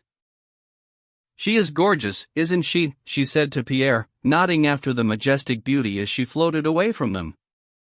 "Look how she carries herself. For such a young girl, what sensitivity, what magnificent deportment. It comes from the heart, you know. It will be a happy man who wins her. A man with no social skills would occupy a brilliant place in society beside her, don't you think? I just wanted to know what you think." And she let him go. Pierre was speaking sincerely when he gave a positive response to her question about Helene's perfect deportment. If he ever gave a thought to Helene, it was to recall her beauty and that extraordinary way she had of maintaining an aloof and dignified silence in society. The old aunt welcomed the two young people into her corner but seemed less eager to express her adoration of Helene than to demonstrate her fear of Anna Pavlovna. She kept glancing at her niece as if wondering what she was supposed to do with them. Before moving on, Anna Pavlovna again fingered Pierre's sleeve, and said, "I hope you will never again say that my parties are boring," and she glanced at Helene. Helene smiled back in a way that suggested she knew it was impossible for her to be looked at without being admired. The old aunt coughed, swallowed, and said in French that she was very glad to see Helene. Then she turned to Pierre with the same greeting and the same set facial expression. In the middle of a desultory and tedious conversation, Helene looked round at Pierre and treated him to one of the bright and beautiful smiles which everyone received from her. Pierre was so used to it, this smile that meant so little to him, that he virtually ignored it. The aunt was speaking at that moment about a collection of snuff boxes which had belonged to old Count Bezukhov, and she showed them her own little box. Princess Helene asked if she could look at the portrait of the aunt's husband on the snuff-box lid. "I think it's by Vaness," said Pierre, mentioning a celebrated miniaturist as he bent forward over the table to take the snuff-box, though he was actually eavesdropping on the conversation at the other table. He half rose, meaning to go over, but the aunt passed him the snuff-box behind Helene's back. This caused Helene to thrust forward to make room, and she looked round with another smile. She was wearing a fashionable evening dress cut very low at the front and back. Her bosom, which had always seemed like marble to Pierre, was so close to his short-sighted eyes that he could hardly miss the vibrant delights of her neck and shoulders, and so near his lips that he was only a few inches away from kissing it all. He could sense the warmth of her body, the aroma of her perfume, and he could hear the slight creaking of her corset as she breathed. What he saw was not marble beauty at one with her gown. What he saw and sensed was the sheer delight of her body, veiled from him only by her clothes. And once he had seen this, he could never again see it otherwise, just as we cannot reconstruct an illusion once it has been explained. She glanced round, stared him in the face, her dark eyes flashing, and gave him her smile. "So it's taken you all this time to notice how lovely I am?" Helene seemed to be saying. "How could you not see that I'm a woman?" "Yes, a woman, who might belong to anyone, yes, even to you," her eyes said. At that moment Pierre suddenly felt that Helene not only could, but must, become his wife. It had to be so. He knew it at that moment as surely as he would have done standing beside her under the wedding crown. How it would happen and when, he didn't know. Neither did he know whether or not it would turn out to be a good thing. He had an inkling that it wouldn't, but he did know it was going to happen. Pierre looked down, and then up again, trying to reinstate her as the remote, inaccessible beauty that he had seen in her every day until then, but it couldn't be done.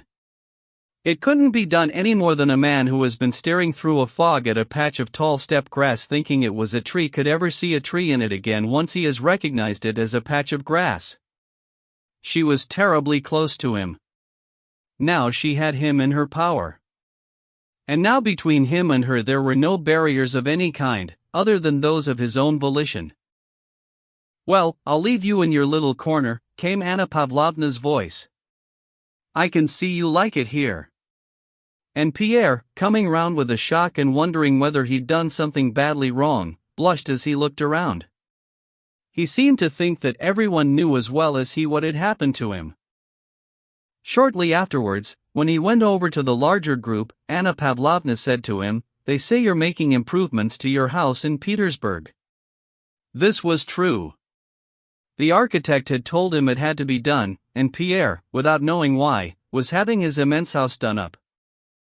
"That's a good idea, but don't move away from Prince Vasilis." "It is a good thing to have a friend like the prince," she said, smiling at Prince Vasily. "I know a thing or two about that, don't I? And you're still very young. You need advice. Now don't get cross with me for taking advantage of an old woman's privileges." She paused, as women do, expecting some comment after mentioning their age. "Now if you were to get married, it would be different." And she conjoined them in a single glance. Pierre did not look at Helene, nor she at him. But she was still terribly close. He mumbled something and blushed. When Pierre got home it took a long time to get to sleep. He kept going over what had happened to him. What exactly had happened? Nothing. He had simply become aware that a woman he had known since childhood, of whom he used to say quite casually, "Yes, she is pretty," when people had told him she was a real beauty, he had become aware that this woman might now be his. "But she's stupid. I used to say that myself, she is stupid," he thought. "This can't be love. No, there's something disgusting about the way she has aroused me, it's forbidden fruit. Somebody told me that her brother, Anatole, was in love with her, and she with him, and there was a bit of a scandal, and that's why Anatole was sent away. Hippolyte's another brother. And her father is Prince Vasily. It's not good," he mused. And just as he was thinking this through, the thoughts never came to any conclusion, he caught himself smiling and became conscious of another pattern of thoughts bubbling up through the earlier ones, that he was simultaneously dwelling on her uselessness and dreaming of how she would become his wife, how she might fall in love with him, how she might change into someone quite different, and perhaps everything he had thought and heard about her might be untrue. And again he saw her, not as some daughter born to Prince Vasily, no, he saw her whole body thinly veiled by a grey dress. No, but why did I never think of that before? And again he told himself that it was impossible for there to be anything disgusting or, as he had thought, unnatural or dishonorable, in this marriage. He remembered her earlier words and glances, and the words and glances from other people who had seen them together. He remembered the words and glances of Anna Pavlovna, when she had spoken about his house, and hundreds of hints like that from Prince Vasily and other people, and he horrified himself by wondering whether one way or another he might already have tied himself into something that was obviously not a good thing to be involved in, something he ought not to do. But the moment he began to find a way of expressing this to himself, from another part of his mind she emerged again, her image floating up in all its feminine loveliness. Chapter 2. In November 1805 Prince Vasily was due to set off on a tour of inspection taking him through 4 provinces. He had arranged this assignment for 2 reasons: first, to visit his rundown estates, and then to pick up his son, Anatole, from where his regiment was stationed and take him on a visit to old Prince Nikolai Bolkonsky, with a view to marrying him to the rich old man's daughter. But before he could leave and deal with these new matters, Prince Vasily wanted to settle things with Pierre, who for some days now had certainly been hanging about the house, Prince Vasily's house where he was still staying, mooning around stupidly and looking all excited when Helene was there, as befits a young man in love, but he had still not made a proposal. "This is fine, but it's got to be settled," Prince Vasily said to himself one morning, with a sad sigh, feeling that Pierre, who owed him so much, but let that pass, was not behaving too well in this matter. Ah, the folly of youth, still, God bless him, thought Prince Vasily, much enjoying his own good-heartedness, but it's got to be settled. It's little Helene's name day the day after tomorrow. I'll invite a few people round, and if he can't see what he's supposed to do, I'll have to do it for him.